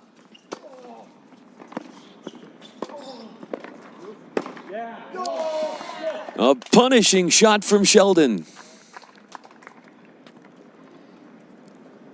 Regaining the lead as they rip off a rebreak. Second set. First set. Karki set. Breaking for the second time. Both of those times coming in the second set.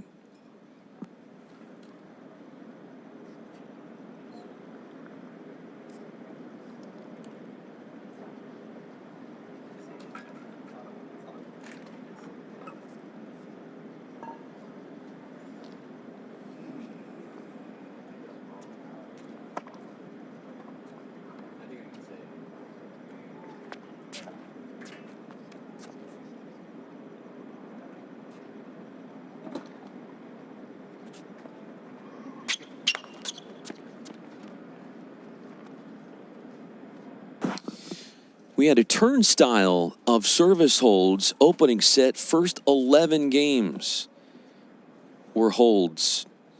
There were 3 deciding points in those 11 games. All of those points won by the server. And then Balthazar was broken at 5-6 at 30 to give set 1 to Satterfield and Karki. Here is Balthazar.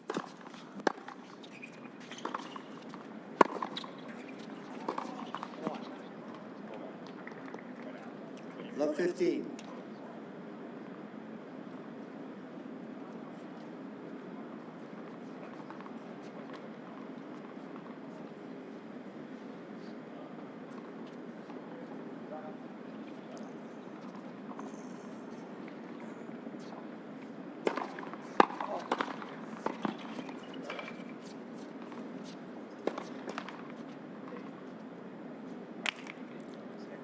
Love 30.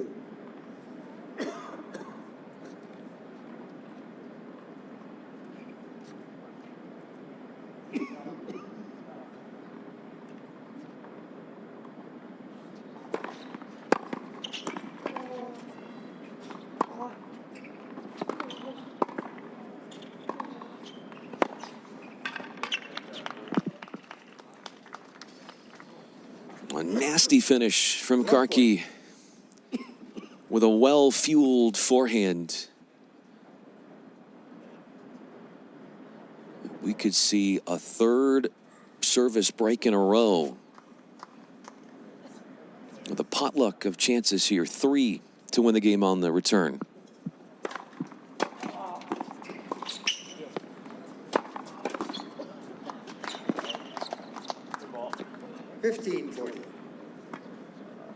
Body shot, forcing shot. Sheldon, he was broken in his last service game 2 games ago, and he was the only one until then who had not been broken in the match. Now, every single one of these 4 players has lost their service at least once.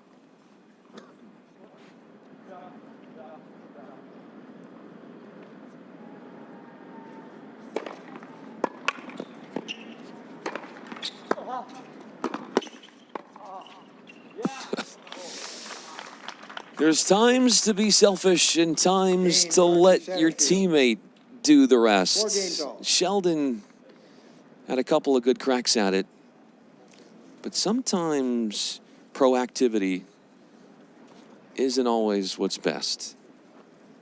A little passivity might have helped the cause there, left themselves with an open space.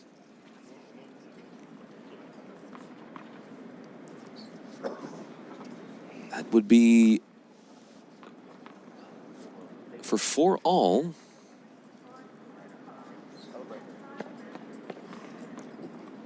Back on serve. First serve. Yeah. Yeah.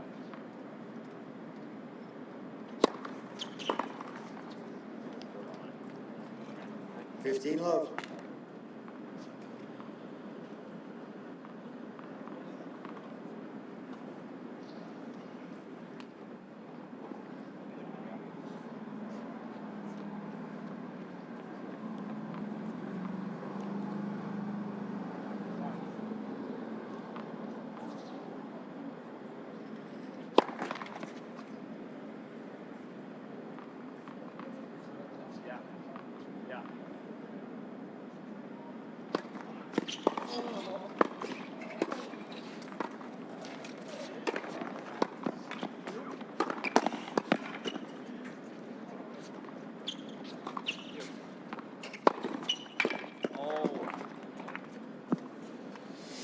Yanked wide from Satterfield. 15-0. Defense was really strong on his end earlier in that point. Pushed back. Balthazar made him hit a retreating forehand. And then had cruel intentions on a down the line winner that just missed its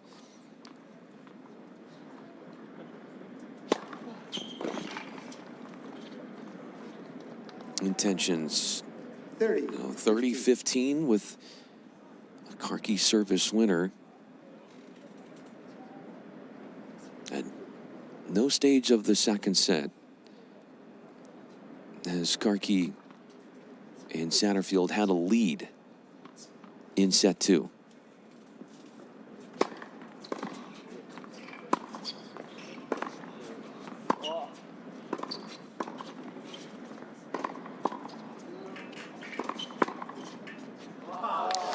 You just can't beat him. Satterfield weathering one haymaker after another. And then had the knockout blow in the cross court to summon 2 game points for Karki, hoping to close here in 5 points.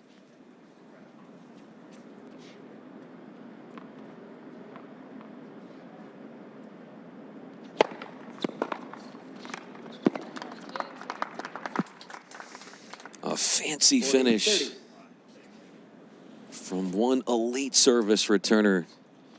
Michigan State has a dandy in this future Spartan.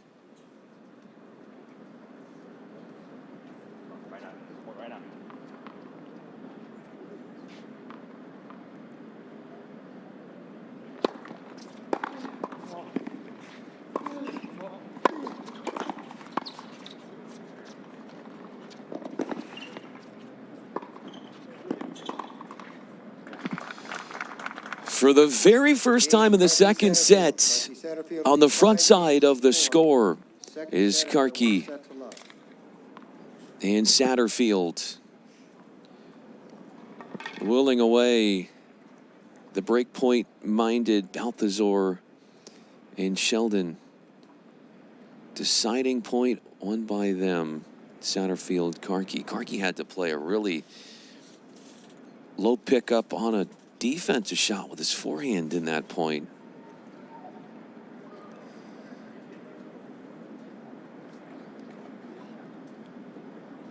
Semifinals is at stake here. Brian Fenley with you. Honored to be here. Grateful to have you along with us here on the YouTube stream. FILA Easter Bowl.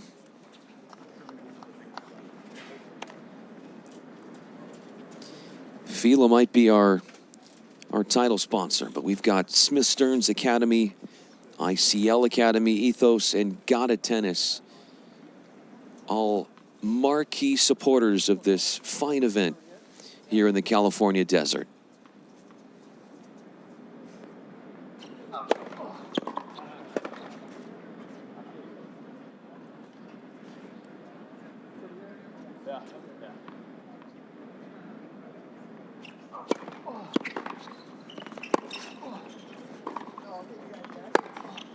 Yes. 15 love. Got the line with a well-rigged and engineered backhand from the smooth-playing Shelton.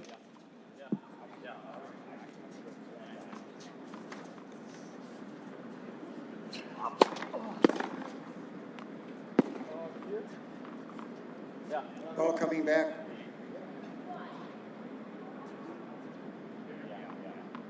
Yeah.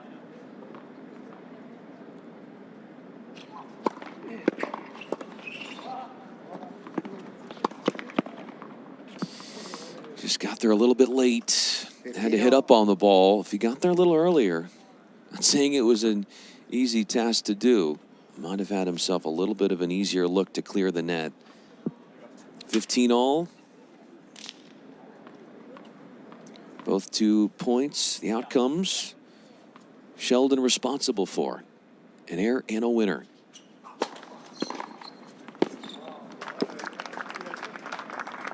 Got a case of a whiplash considering how fast that cross-court return ace came off the racket of Karki. Yeah.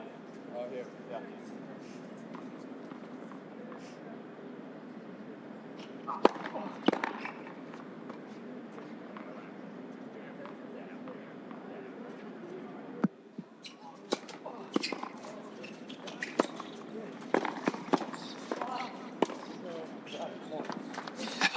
Found the court 30 all. in desperate times. 30 all. Balthazar, who was the guy that got broken at 5-6 in the opening set, could not accomplish prolonging the opening set. And now his teammate Sheldon trying to prolong the second set.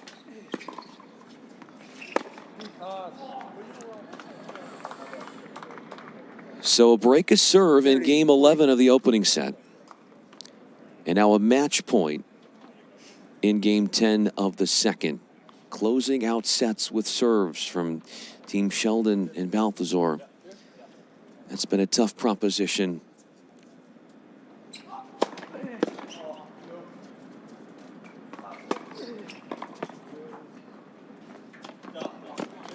Touch long, just a touch long from Satterfield. Deciding point. Receiver's choice. Sheldon in full on with Balthazar, full on survival mode with a match point number 2 in full view off the deciding point.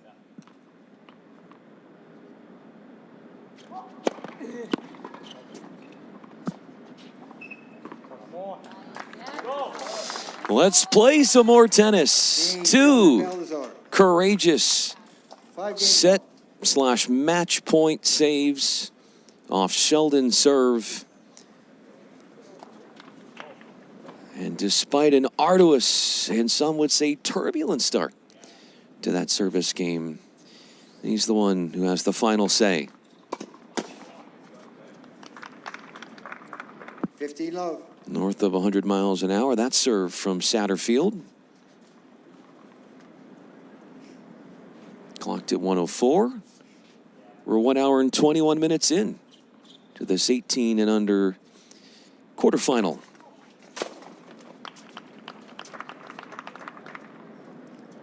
$30 love. 3 aces for Satterfield. That matches for the match high. Sheldon, who he's about to serve at, has 3 as well. Karki and Balthazar don't have an ace between either of them two.